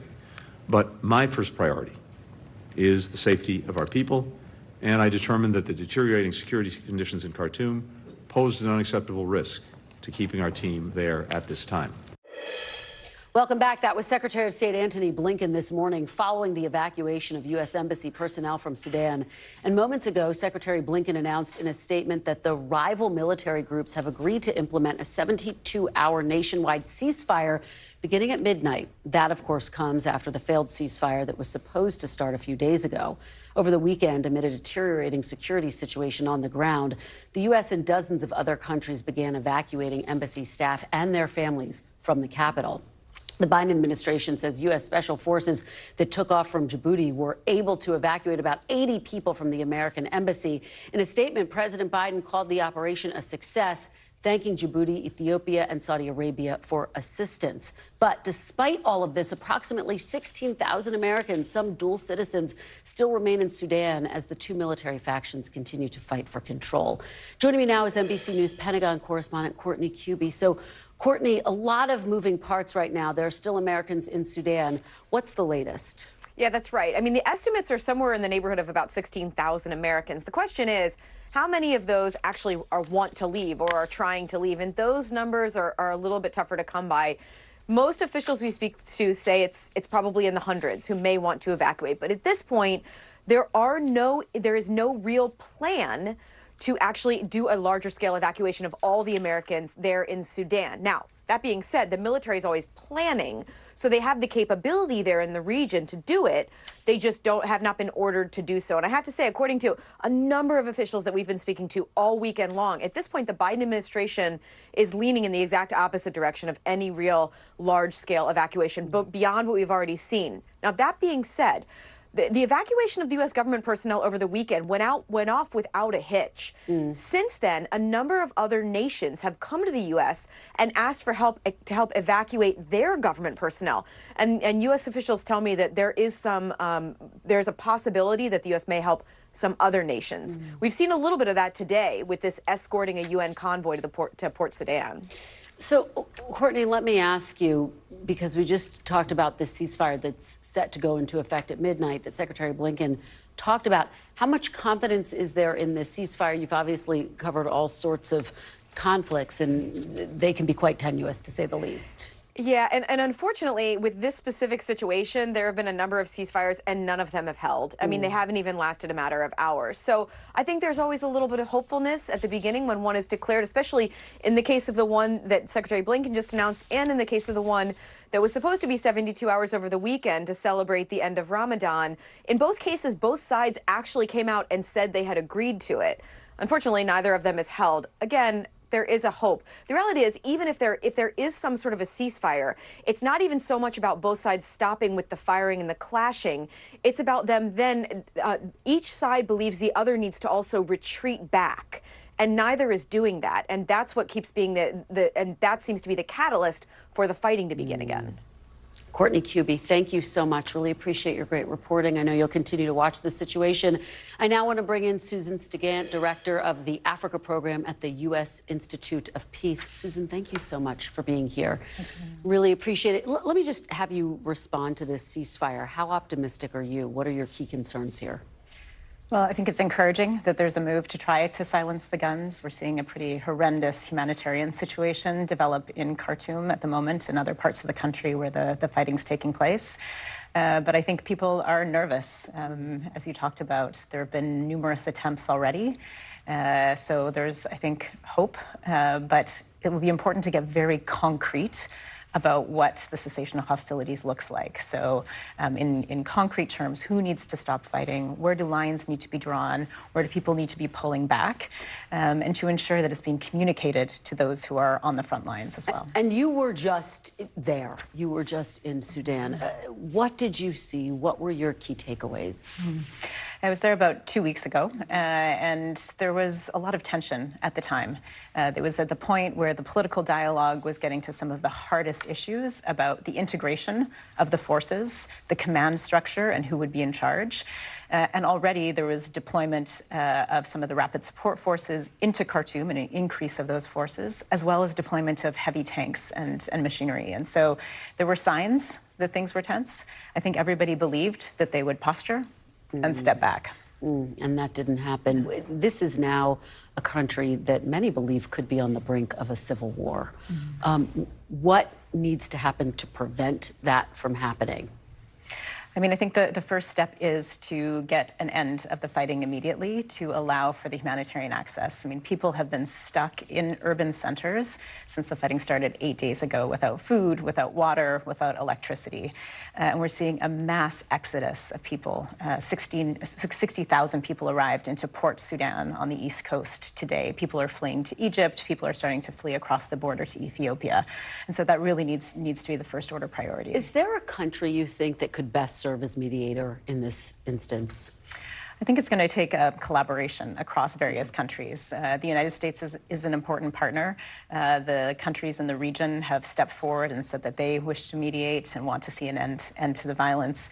Countries in the Gulf have significant influence over the respective parties. It's going to take a coherent push by all of those. Obviously, there was the evacuation of embassy staff, but there are still Americans who are in Sudan. How much concern do you have for their safety and their security?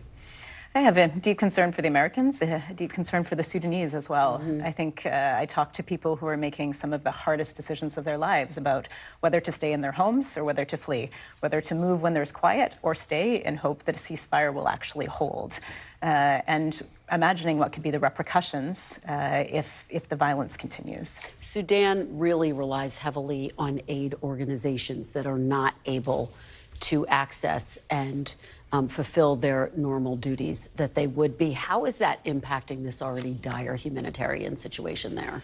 Yeah, I think that's one of the main concerns is in the moment where you have a major crisis and it seems that people are pulling back, there needs to be a push to get assistance into the areas where civilians are fleeing. I will say, there is a tremendous capacity, and we see communities that are organizing with great generosity to move water to people who need it, to help people along the way as they're evacuating out, to really protect their own communities. And I think that's the foundation that we saw in Sudan's peaceful revolution in 2019. That's the hope for what the country will be in the future. How do you assess the job that President Biden and the Biden administration's response so far? Have they been reactive enough? What would your message be to them? Well, I think that we should be taking this with the greatest degree of seriousness. And so having President Biden involved, talking regularly to leaders across the world, messaging the importance of playing a helpful role, but also making sure that nobody is fueling the conflict by providing resources to any of those who are fighting, and then holding the space for the civilians. Civilians are caught up in the fighting right now, but they have to be part of the solution going ahead. Yeah, okay, wonderful. Thank you so much for being here. Thank you for your perspective. We really appreciate it.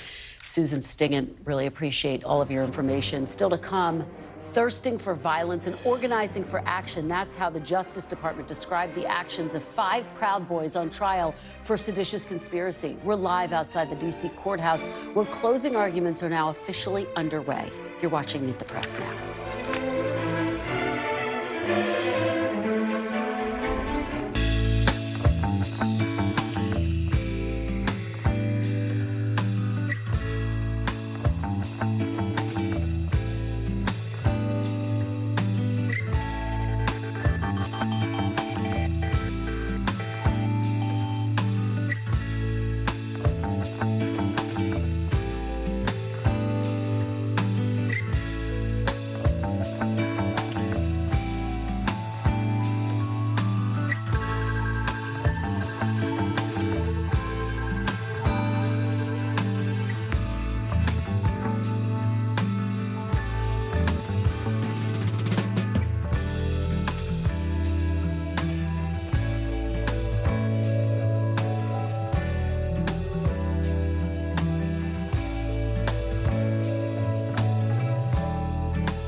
so familiar?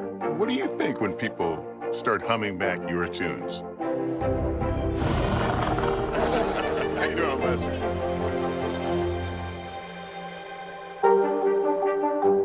For Dateline Premium, subscribe now on Apple Podcasts.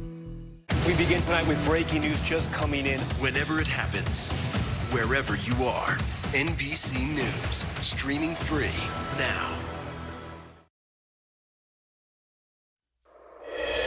Welcome back. The trial of 5 Proud Boys leaders charged with seditious conspiracy in connection with the attack on the Capitol is winding down.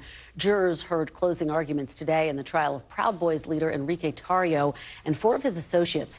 Prosecutors told the jury the defendants were thirsting for violence leading up to January 6th and that the Proud Boys saw themselves as fighting force for then President Trump.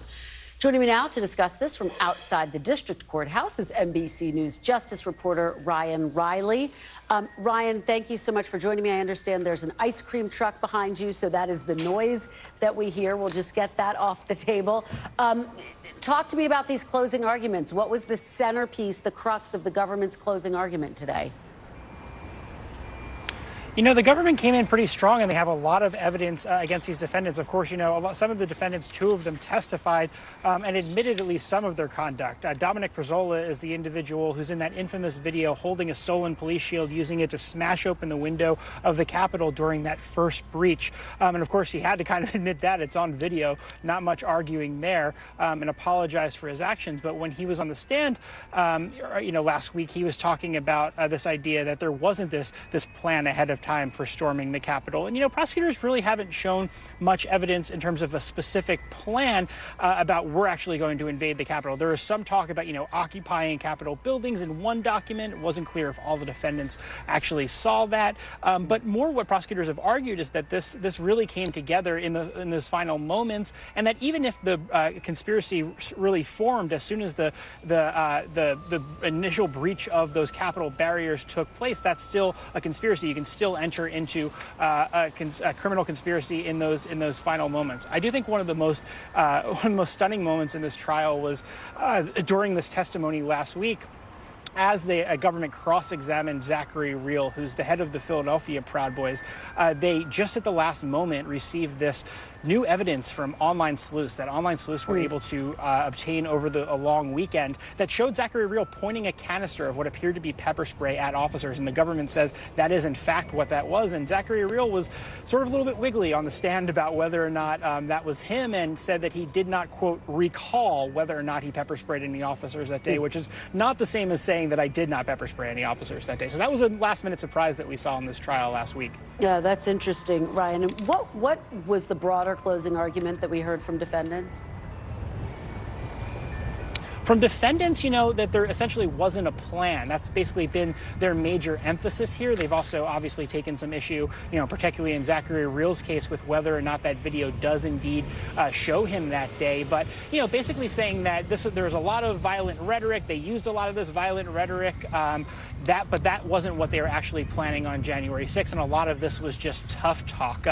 But, you know, there's this famous phrase that we heard a lot of in this trial, which is FAFO, FAFO, and then it means F around, find out. And, you know, what we're really getting to here is the find out stage of this Proud Boys trial, because the jury's going to be getting this case very soon, and there's a lot of evidence against them. And, you know, these defendants have already been kept in custody for 2 years, and we're going to end up finding out exactly what the jurors thought of the evidence that the government presented, and whether or not the defenses that the Proud Boys presented held any water. Ryan, very quickly, will the outcome of this trial have an impact on other January 6th trials?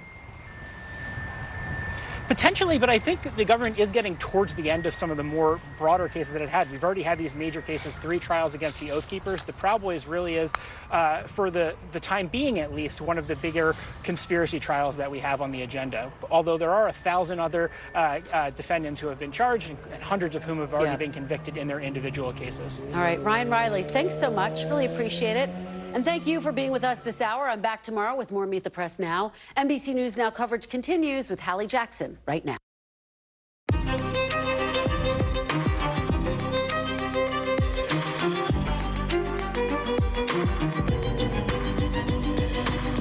We are coming on the air with a ceasefire announced literally in just the last couple of minutes in Sudan, with the new scramble to get Americans out. The Pentagon just now saying they'll move ships into the area to speed things up. Ahead, we've got more on the push to avoid an Afghanistan 2.0. Plus, a huge cable primetime shakeup. Tucker Carlson is out at Fox News. Why? We'd love to know. The cable shocker there and at CNN and what it says about the bigger media and cultural landscape right now. And in tonight's original, U.S. News and World Report will not release its annual list of top law schools and top med schools tomorrow because some of those schools are boycotting. Our look at why some elite programs say they're opting out. Plus, in our American Dream series, is that manager title really worth it? Why some folks tell us tonight they're turning it down in the latest flashpoint between workers and the companies they work for. And you ever get that vibe when two songs sound a lot alike? How about two of the most popular songs, like, ever? That's what a jury's going to have to figure out in a case involving two of the world's biggest artists. We'll explain later in the show. Hey there, I'm Hallie, and we start tonight with a new ceasefire in Sudan announced literally as we were walking to the studio by Secretary of State Tony Blinken. It starts tonight at midnight. It'll be 72 hours long if it holds, as the situation there is getting so dangerous. The head of the UN says it risks catastrophic conflagration. Did you hear that? Catastrophic conflagration. In plain English, it is a BFD. And right now, countries are scrambling to get their people out fast, including the thousands of Americans stuck there. Look at this. These are some videos we're getting in from defense teams in France, Spain, the Netherlands, Italy, people arriving to safety from Sudan. We know the U.S. has done its own rescue mission, sending 3 helicopters about 800 miles from Djibouti to Khartoum under the cover of darkness. They're getting dozens of government workers back to safety, with Secretary Blinken saying, listen, he basically had no other choice. Watch. My first priority is the safety of our people, and I determined that the deteriorating security conditions in Khartoum posed an unacceptable risk to keeping our team there at this time. The big question, what now? Because there's something like 16,000 Americans still in Sudan. Secretary Blinken says dozens of people have reached out to the embassy saying, yeah, they want to leave. And we're just learning in the last couple hours, the Pentagon will send a couple of ships to Port Sudan to get people out. But no matter which official you hear from right now, the message is the same. This is super challenging right now because of black clouds of smoke, like what you see here. That is the norm. That is like a regular thing in Khartoum. It's not even clear who's in charge of Sudan right now, as the World Health Organization says more than 400 people have been killed in this fighting. Courtney Kuby joins us now. And Courtney, I want to start with that news of a ceasefire now, 72 hours set to go into effect. This is not the first ceasefire that we've seen try to go into place in Sudan. The others have failed. Why should this one be any different? Yeah, it's not even the first 72-hour one. They literally just finished a 72-hour ceasefire yesterday. That it didn't, as one American in Khartoum said to me last week, it didn't even last 72 minutes. So, look, every time there's an agreement that both sides publicly say they have agreed to, there is some hopeful optimism that maybe it will hold, at least hold long enough so that some more civilians can be evacuated out of the city. But the reality is there is a realism here that these previous ceasefires, a number of them in just this short 10 days or so since the fighting began, that haven't held. Talk to me about these new plans then to move ships to Port Sudan, right? Walk us through what that looks like, what the logistics would be, timeline, et cetera. So there's already one that's pretty close by in the Red Sea. That's the USS Truxtun. It's a destroyer. There's another one that's heading in, the USS Puller. So basically, they would serve two purposes. Number one, if there is a call for a large-scale evacuation, you mentioned 16,000 Americans. It's not really clear how many of them may actually want to leave, but U.S. officials continue to say it's somewhere in the hundreds, maybe even the low thousands, for people who may ultimately want to be evacuated if they have given the opportunity. That would be a very quick way to get a lot of people out quickly. You would move them onto a U.S. Navy ship. That's one thing. But the second thing is, let's be real here. U.S. military ships, large ships like this, they do have somewhat of a security presence value, right? They are somewhat of a deterrent, just having that presence there. But according to the Pentagon, the main mission would be if, in fact, there is a large-scale evacuation, they would be there to take on Americans. The idea being, right, one of the ideas here being to avoid an Afghanistan 2.0, something like what we saw in Afghanistan when that country was evacuated. The National Security Advisor says extractions like that would be the exception, not the rule. I want to play what he had to say. We will go to great lengths to support and facilitate their departure from difficult circumstances, that we will try to protect them from harm as best as we possibly can, but that there should not be a broad expectation of a massive military operation. And candidly, Court, from the Pentagon's perspective, I can imagine the last thing they want would be a repeat of scenes like what we saw at Kabul. Right. So if in fact there were some sort of a large-scale evacuation that was anything like what we saw in Kabul, which would mean taking them out of a commercial airport, that would most likely mean the airport in Khartoum, well, it's closed down. That's been the center of a lot of the fighting over the last week or two. So the U.S., if there was the U.S. military was brought in, it would include, they would have to bring in a lot of military people. They would have to essentially bring in their own ability to have air traffic control. I mean, it would be an enormous undertaking. Don't forget that the U.S. had a small, but it had a military presence already in Kabul when that began, and they still had to bring more military in for that. So I have to say, I'm not hearing any incentive at this point for any kind of a large-scale evacuation of Americans. In fact, I think what we'll most likely see instead is the evacuation of the government personnel over the weekend was seen as going off without a hitch. And other U.S. other governments, other allies from around the world have come to the U.S. and said, can you help us get some of our personnel out? I could see more of a mission going forward for the U.S. military, helping other governments before being part of any kind of a large-scale evacuation. That being said, we talked about the ships. There's thousands of U.S. military nearby in Djibouti. There's a big base there. They would have the ability to carry it on if ordered to do so, Hallie. Courtney Kube live for us at the Pentagon with these minute-by-minute developments. Courtney, we're going to check back in with you, I know, in just a little bit. Appreciate it. We are also getting tonight to these shockwaves reverberating throughout cable news after two of the biggest names in the business lost their jobs in a matter of a few hours. You see them here. CNN's Don Lemon and Fox's Tucker Carlson, who was one of the highest-rated anchors in all of cable news, right? A shock not just for the industry, but apparently for the hosts themselves. As of this morning, Fox was promoting an interview set to air tonight on Carlson's show with one of the Republican presidential candidates. He, of course, is a fixture not just in media, but, you know, culture for his right-wing rhetoric and more recently for his apparent hypocrisy, backing Donald Trump publicly, but dumping on him privately. In these texts we saw that came out during that knockdown legal fight between Fox and Dominion voting systems. You see Carlson, for example, writing about how much he hates Donald Trump passionately, saying, I can't handle much more of this. The timing of his departure here, it's raising some questions about whether that mega lawsuit settled for some $700 million and the next one on the docket could have anything to do with it all. But Fox, feeling the business heat big time. Look at this market dip. Do you see? You could probably tell from looking at that line where the Carlson news came out. It's that drop, monster drop, with Fox ending the day down nearly 3%. Then there's Don Lemon, right, perceived to be on the other end of the political spectrum, also seeming to be shocked, saying he was informed this morning by his agent that he was done at CNN with nobody at management having, in his words, the decency to tell me directly. Now, CNN's PR arm is pushing back on that. They say that's not accurate, that Lemon refused a meeting with management. Keep in mind, he's come under fire in just the last few months. You remember when he said women in their 50s were, I'm quoting him here, were past their prime? Google it, everybody at home. When is a woman in her prime? It says 20s, 30s, and 40s. And I'm just saying Nikki Haley should be careful about saying that politicians are not in their prime and they need to be in their prime when they serve, because she wouldn't be in her prime according to Google, Google or whatever it is.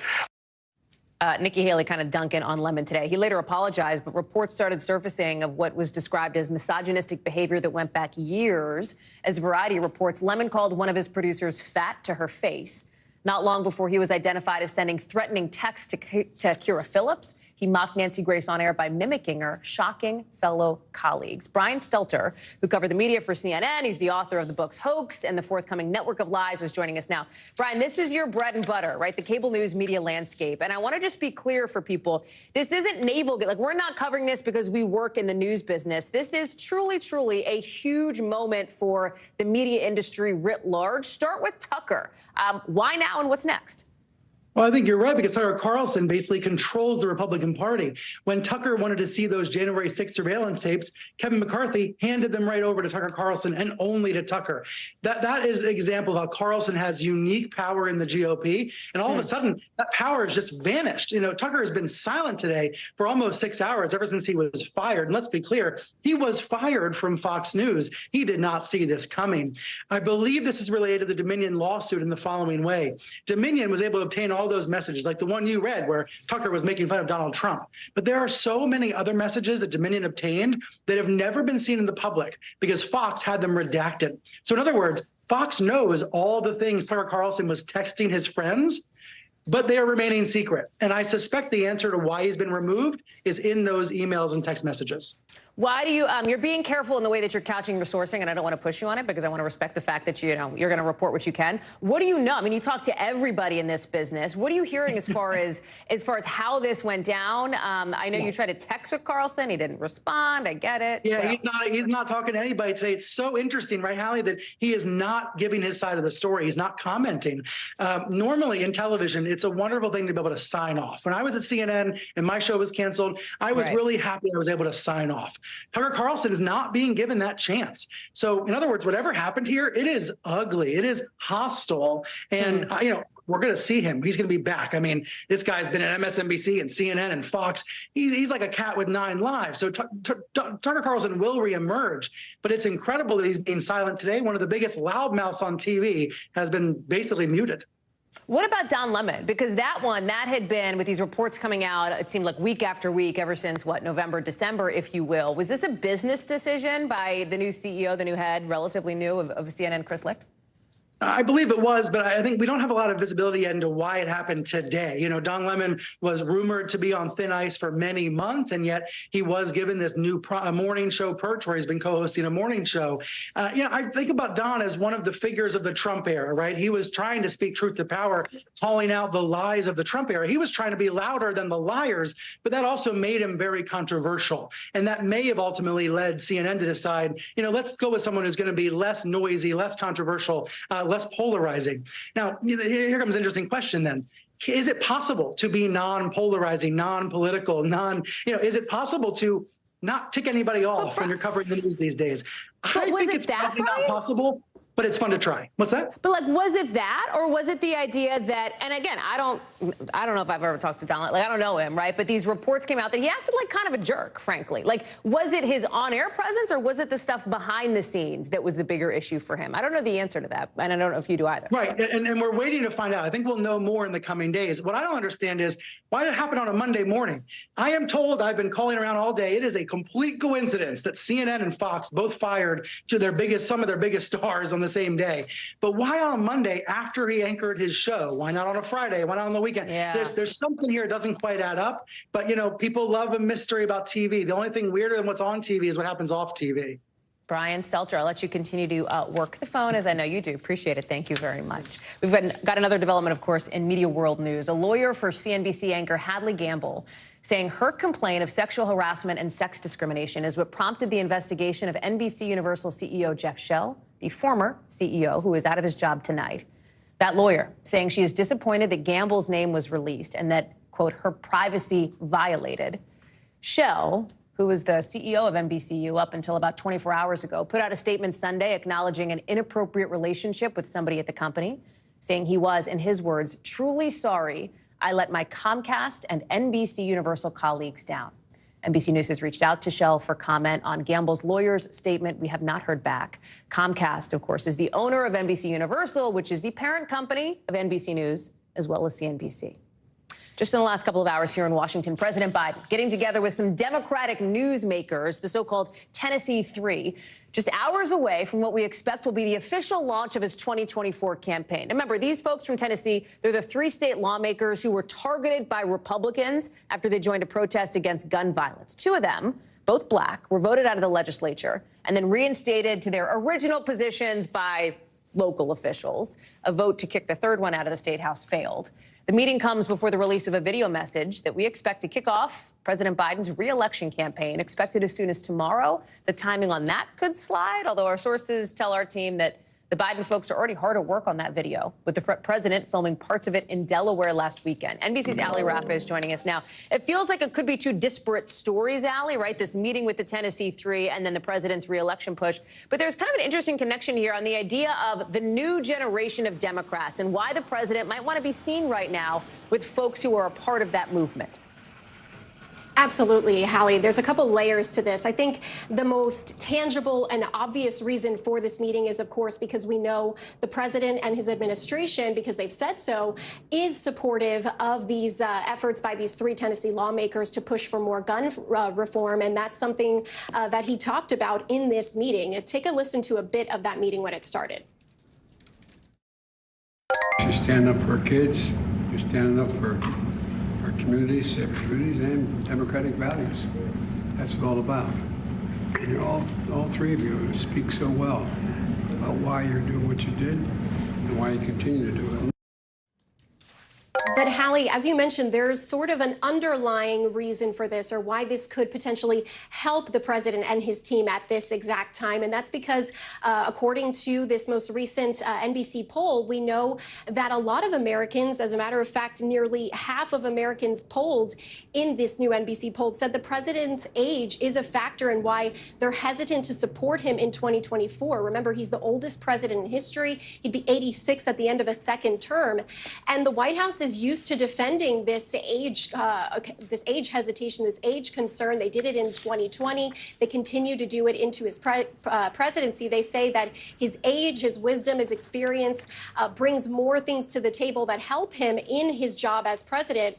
But you can be sure that behind the scenes, they're looking for ways to strengthen that argument as we head into 2024. Does this mean potentially bringing young surrogates, potentially these three Tennessee lawmakers, onto the trail as surrogates in 2024? We saw him do that so often in 2020. And so it's going to be interesting to see how this new team handles the differences between 2020 and this upcoming election in 2024, Hallie.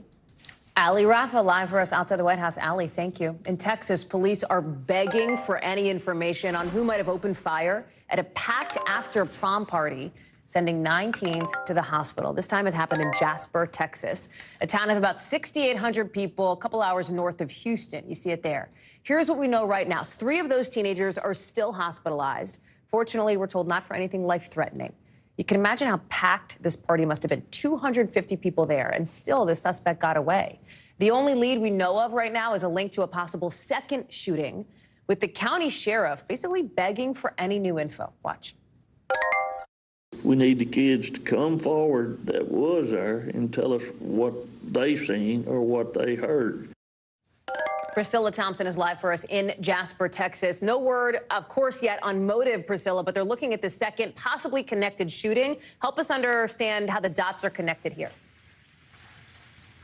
Yeah, Hallie. So late Saturday night, really early Sunday morning, just after midnight, this first shooting happened at the prom night party. And then shortly after that, there was a second shooting in which there were cars involved. And they were able to link these two cases potentially because the cars that were at the second incident were also seen at the prom night party. And so we know that the sheriff's department here says they are interviewing, quote, persons of interest, and they are following those leads to see what exactly they can get on that. We just spoke with a spokeswoman for the sheriff's department, and she says that it has been a very active day here in terms of the investigation, and they do expect that they will have a number of new developments to report out tomorrow. But in the meantime, as they continue to work this investigation, the community and specifically the students, those some 250 students who were at that party, are still grappling with all of this.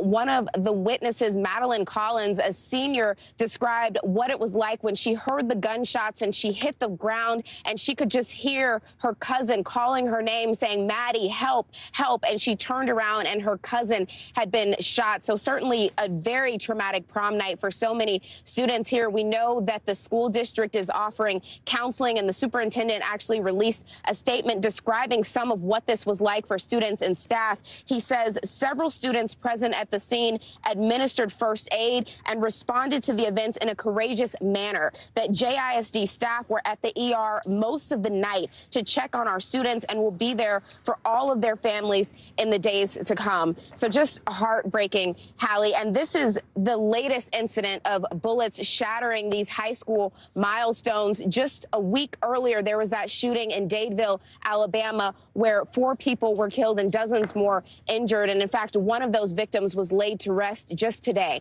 Hallie? Priscilla Thompson, thank you so much for that reporting. Obviously, we're going to follow up with any new details as we get them. New questions tonight about whether Florida's Stand Your Ground law protects a man who shot at a couple who allegedly accidentally drove onto the wrong property while trying to make a late-night Instacart delivery. Conflicting reports from the people involved about what happened, according to police, but it all went down just before 10 p.m. near Fort Lauderdale. Now, this was about a week and a half ago or so. It's coming to light now because of the question of what happened after the couple drove onto that property. Who threatened who? That's at issue. We do know that in the end, shots got fired, right? Nobody was hurt. But that hasn't been the case in other similar scenarios recently. You see them here. Peyton Washington, shot for approaching the wrong car. Kaylin Gillis, 20 years old, killed for pulling into the wrong driveway. And then, of course, Ralph Yarl shot twice for ringing the wrong doorbell. Guad Venegas is following this story out of Florida for us. The conclusion of this police report, Guad, is that each party appeared justified in their actions based on the circumstances. But there's this question of stand your ground and whether or how that comes into play. Explain that. Hallie, there's so many factors here. So, as you mentioned, this happened 10 days ago. Our local affiliate in Miami were the first to report on it. They spoke to the couple that was delivering Instacart. That's when we got the first account. And then we saw that police report with more details. And essentially, you have 2 sides with 2 completely different stories. We began reporting on this on Friday, and we reached out to local law enforcement to get more details. Now, the state attorney's office that has now began their investigation says that they were informed about the story because a local media reporter ask them about it. So that's how they began looking into the story. That investigator, the local news investigator that you mentioned that says both parties seem to be justified in what they said. I'm going to read you another part of his report that says, based on my investigation, I was unable to determine if a criminal act was committed by either party, right? Because both sides have completely different stories. Now, you mentioned the Stand Your Ground law. Let's look at what that law says. That's the law that exists in Florida, essentially, that can justify a person when using deadly force. Now, that law says a person who is threatened has no duty to retreat, and it also says that the person can use deadly force if he or she is reasonably believes that it is necessary to prevent imminent death or great bodily harm. So now we have to look into whether that will justify the homeowner from using that gun. Now, in a lot of these cases, as you mentioned, people have been killed, right? Now, this is different because the shots were fired, but we do have an account of what happened from the person that received those gunshots or that the gunshots were headed towards. Now we have this couple that they gave their account of the story, which is very different. So we're going to have to wait and see where this investigation goes and to see what new details might arise. And also, it's interesting to see if this Stand Your Ground law will justify that homeowner using the gun when he says he was threatened. Guad Venegas, keeping an eye on all of it for us, live from Miami there. Guad, thank you very much. Demonstrators tonight showing up in northern Kentucky to protest the hiring of the Louisville police officer who shot and killed Breonna Taylor in March 2020.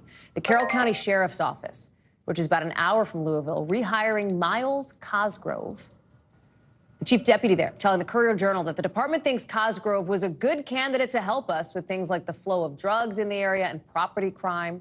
Remember, investigators said Cosgrove fired 16 rounds into Taylor's apartment after her front door was breached during a narcotics raid.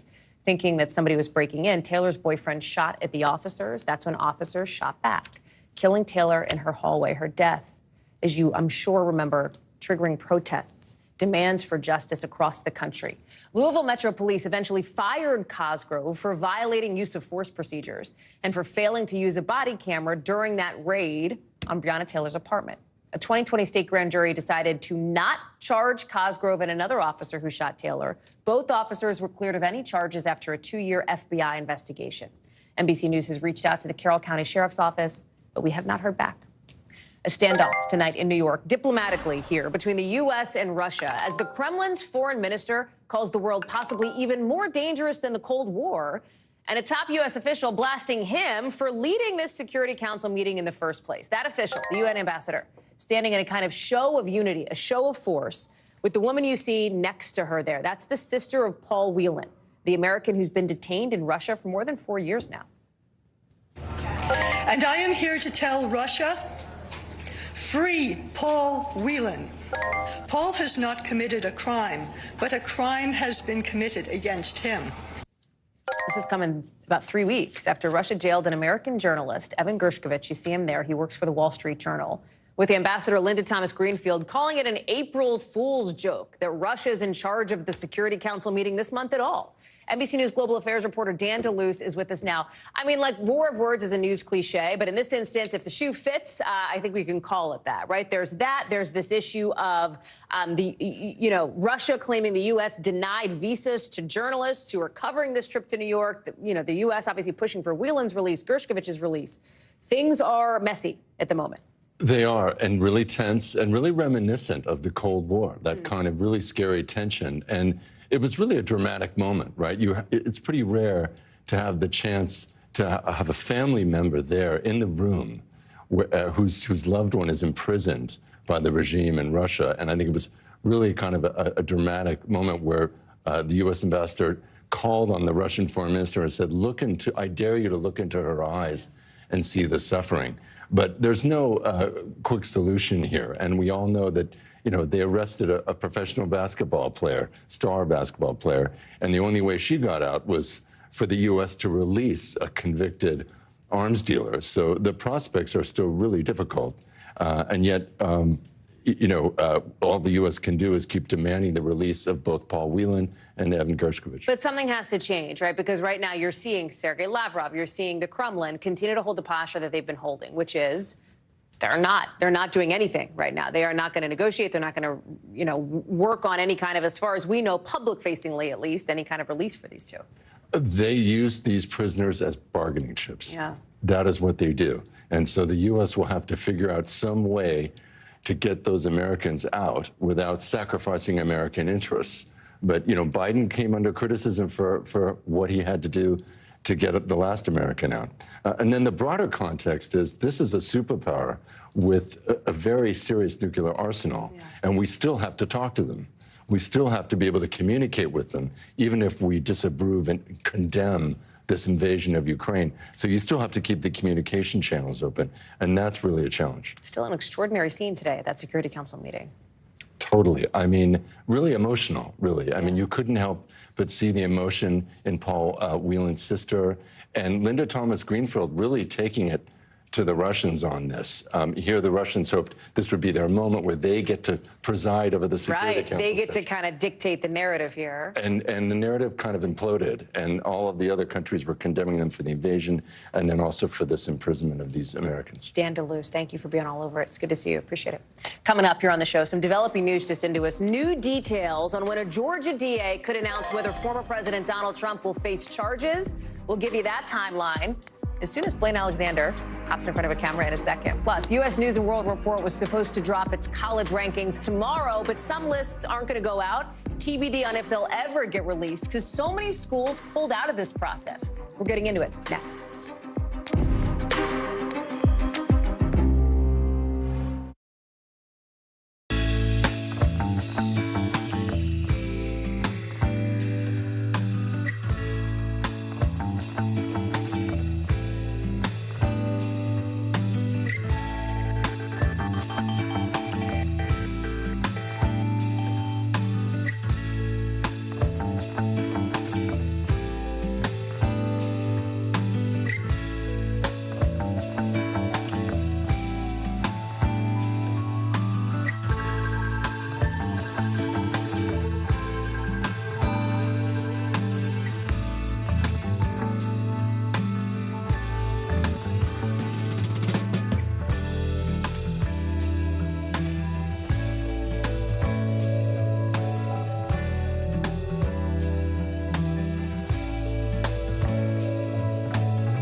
music is so familiar. What do you think when people start humming back your tunes? How you doing, Lester?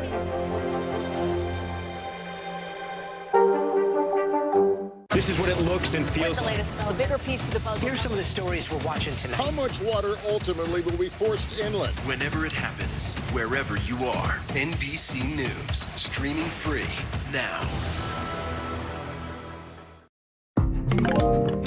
The last time this person did carpool karaoke, it went viral. Now they're going to be doing the very last one. James Corden's final guest coming up in our 5 things.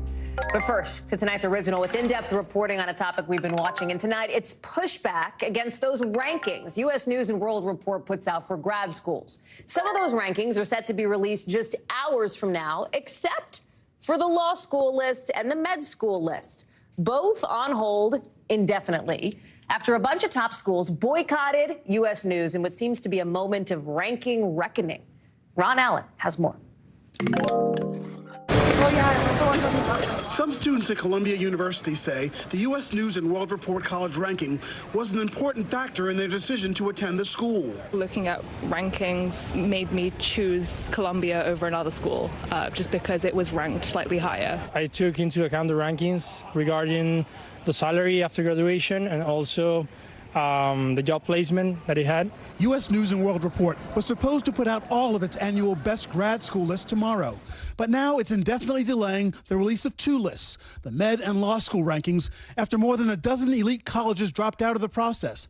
That includes these law schools in black, 12 of the 14 highest ranked ones. My concern, which I've expressed for a long time, is that the rankings are flawed, that it looks at things that are irrelevant to legal education. Bill Traynor is the dean of Georgetown Law School, one of the schools that pulled out. When I met with him a decade ago, I said, you shouldn't be measuring spending per student. It doesn't measure how good the school is, how good the students are, how good the legal education is. Several med schools also pulled out of the rankings, including the University of Chicago, where Vineet Arora is the dean. We are very concerned about bias with the metrics that are used, particularly around raw MCAT score, which itself carries a measure of racial bias. Last month, Education Secretary Miguel Cardona addressed some of the concerns around the ranking system live on Hallie Jackson Now. The U.S. News and World Report rankings. Yes. More and more colleges are dropping on it. Yeah. Dropping out of it. They don't want to do it. The ranking system. Do you think that's good? How big of a deal? I favor inclusivity and social mobility. Show me how you can do that for your community. That's how you should be ranked highly. U.S. News says it is trying to address schools' concerns, but will keep publishing its rankings. For this year, we have refined our rankings to include more outcome measurements. I.e., you are going to school, like law school, to become a lawyer, and therefore we wanted to make sure to measure what are the outcomes related to the education that you're receiving. But for some deans, questions about the ranking system remain. In any time when you are trying to measure quality, we have to first agree on the metrics, right? And so we can do a lot of work to basically standardize and agree on what those metrics should look like.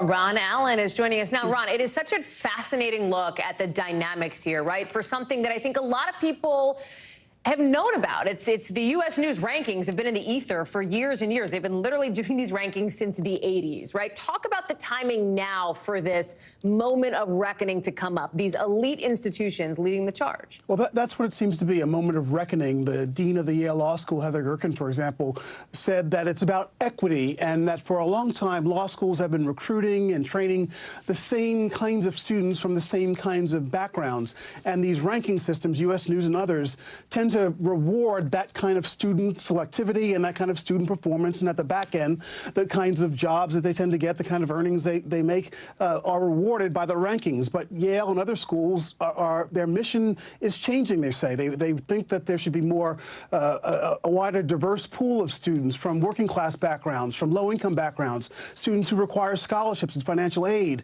And the rankings don't reward that, they would say. Similarly, at the back end, they encourage students to go back to their communities to work in law, public interest law, or in community hospitals. And they also say that U.S. News just doesn't quite understand law schools and med schools these days, and that's why they're not participating. U.S. News says that they are trying, it's about accountability, that they're trying to help families and students understand what's really going on in these schools and peel back the curtain somewhat. And so the debate continues. The med and the law school rankings are on hold indefinitely. And yes, there's a lot of talk about what this all means. They're very important because, as you heard, students and families rely on these things. It's kind of simplistic, but if you want to go to a top-ranked school, that's a metric that you can really get your head around. But by the same token, it does oversimplify the process. Some more and more schools are saying. Ron Allen, we will see how this one develops, not over the course of days, but weeks, months, maybe longer. Thank you. Let's get you over to the 5 things our team thinks you should know about tonight. Number 1, the Minnesota police officer who killed Dante Wright during a traffic stop in 2021, after apparently mistaking her gun for a taser, has just been released from prison. Officials say Kim Potter was let out really early this morning out of what they're calling an abundance of caution regarding the timing there. She served 16 months of a 2-year sentence on first and second-degree manslaughter charges. Number 2, military spending around the world went up for the 8th year in a row to an all-time high of nearly $2.25 trillion last year. That's according to a new report from a Swedish watchdog group. The report found a pretty big spike in Europe, mostly because of Russia's war in Ukraine. Together, the U.S., Russia, and China make up more than half the total spending. Number 3, Disney doing another round of layoffs today. The company says the second of these 3 rounds of cuts will focus mostly on Disney Entertainment, ESPN, and the Parks division. All in all, the company plans to cut 7,000 jobs by the start of summer to save like $5+ billion. Number 4, Stanley Black & Decker is recalling more than 2 million sledgehammers. This is it. It is a sledgehammer. Apparently, the heavy metal head, like the business end of it, can get loose and fly off when it's being used, according to safety officials. They've gotten like 200 reports that this has happened, including 2 people who say they were hit in the face and the head. Number 5, CBS says Adele will be on the final episode of The Late Late Show with James Corden. The last Late Late Show will feature both her and Corden singing her hits in carpool karaoke. You know that is destined to go viral. Adele already went viral on this segment back in 2016. It became the show's most watched clip on YouTube, 260 million views. I think 250 million of them were mine. When we come back, Aaron Rodgers going green and not with Green Bay. What we're just learning officially about the 4-time MVP's big move. Stay with us.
So, some breaking news out of the world of sports. Aaron Rodgers is going from Green Bay to gangrene. After months of back and forth, the NFL is announcing the 4-time league MVP is now a Jet.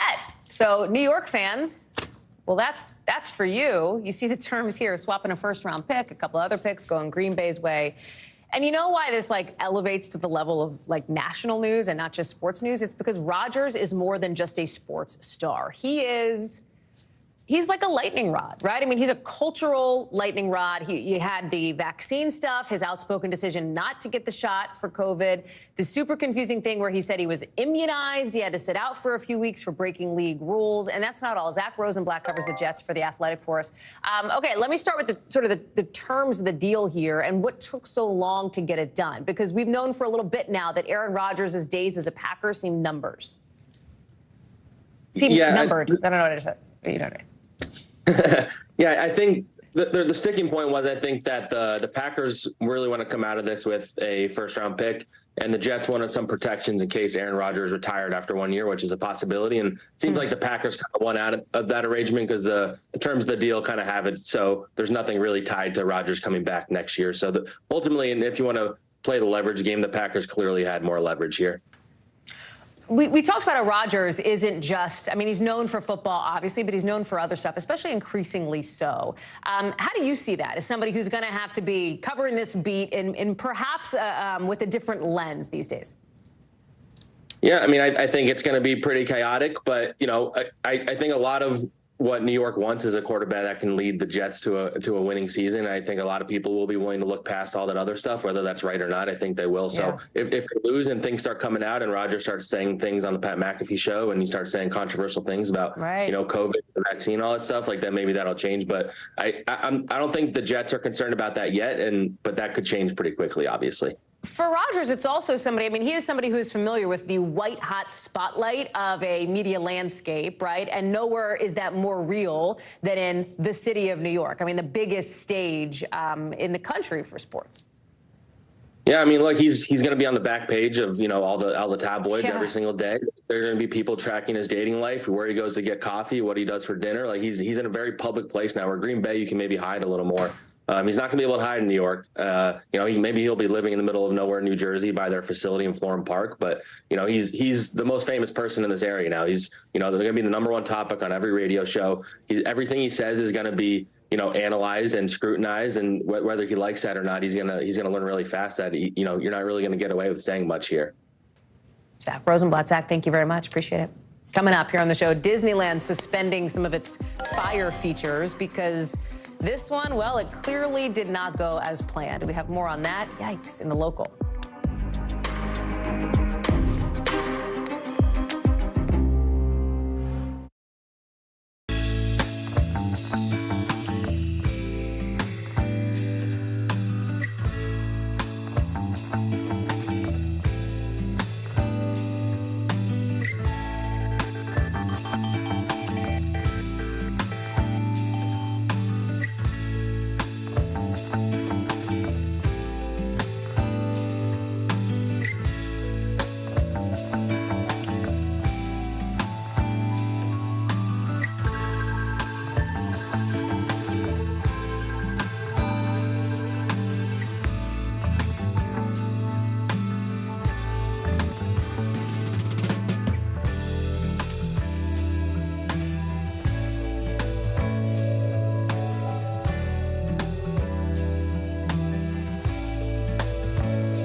Hey, I'm Hallie. It's good to be with you tonight.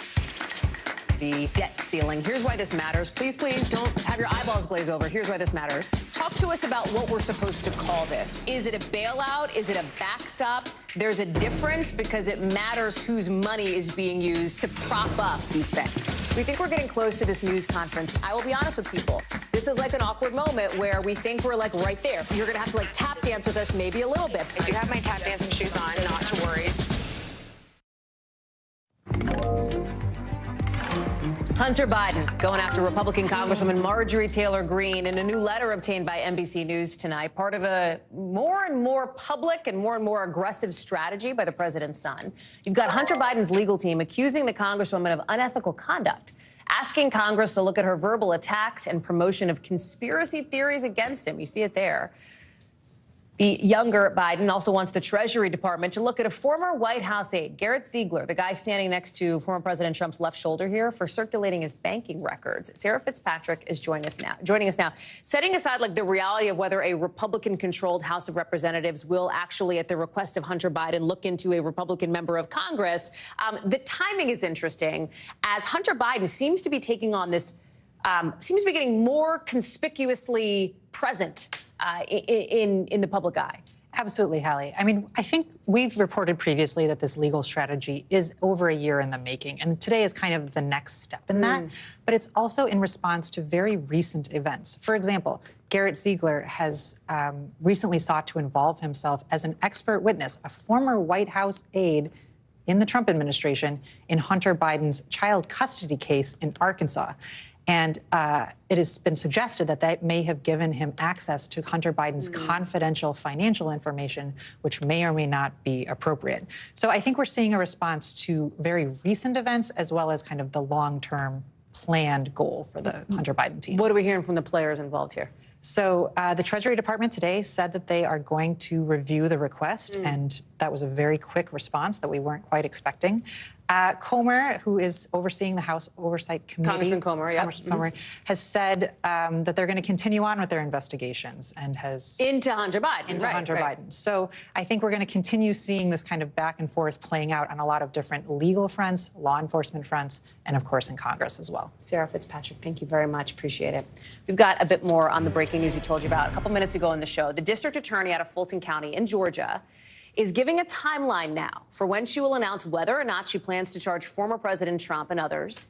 It is as soon as this summer. I want to bring in Garrett Hake, who is live for us on the Hill. He covers all things Donald Trump and beyond. And Garrett, I don't want to give it all away in the intro. It is summertime, right? And the reason why this is so interesting is we should know, I think by Labor Day, whether or not a presidential candidate, right, running to win the White House will have 2 indictments against them or just 1. And frankly, he could have more than that, since we know almost nothing about the timeline of the 2 federal investigations into Donald Trump. But yes, we now know what Fani Willis meant by imminent when she said back in January that charging decisions would be imminent. For her, it meant summer. She's now saying in a letter to the local sheriff's department there in Fulton County, yes, I'm going to make an announcement sometime between July 11th and September 1st. And based on what she called open source intelligence, presumably watching programs like this one during the New York City indictment of Donald Trump, she says she believes could be need for additional security. Now, she doesn't come right out and say there would be an indictment, and presumably there could be a need for additional security even in the buildup if she chooses not to indict the former president and perhaps indicts others or no one at all in her probe of the election interference down in Georgia. But we have that window. It's going to be a hot summer in Georgia. It's going to be a hot time in Atlanta. And Hallie, by the way, August is also when we're expected to see the first Republican primary debate. Right. So, I mean, you could have all of this coming to a head at the exact same time with all the candidates expected to be in the race by then. Remember, Mike Pence said over the weekend, end of June is his deadline. So it could all be coming to a head for early summer this year. And what's so funny is August is typically such a sleepy time in this town of Washington, Garrett. Not this year, it seems. Let me ask you, and I just want to remind people, right, of the multiple, we'll throw this up as we can, that sort of spiderweb graphic that we have of Donald Trump and the investigations he faces. One is obviously the issue that he faces with the Manhattan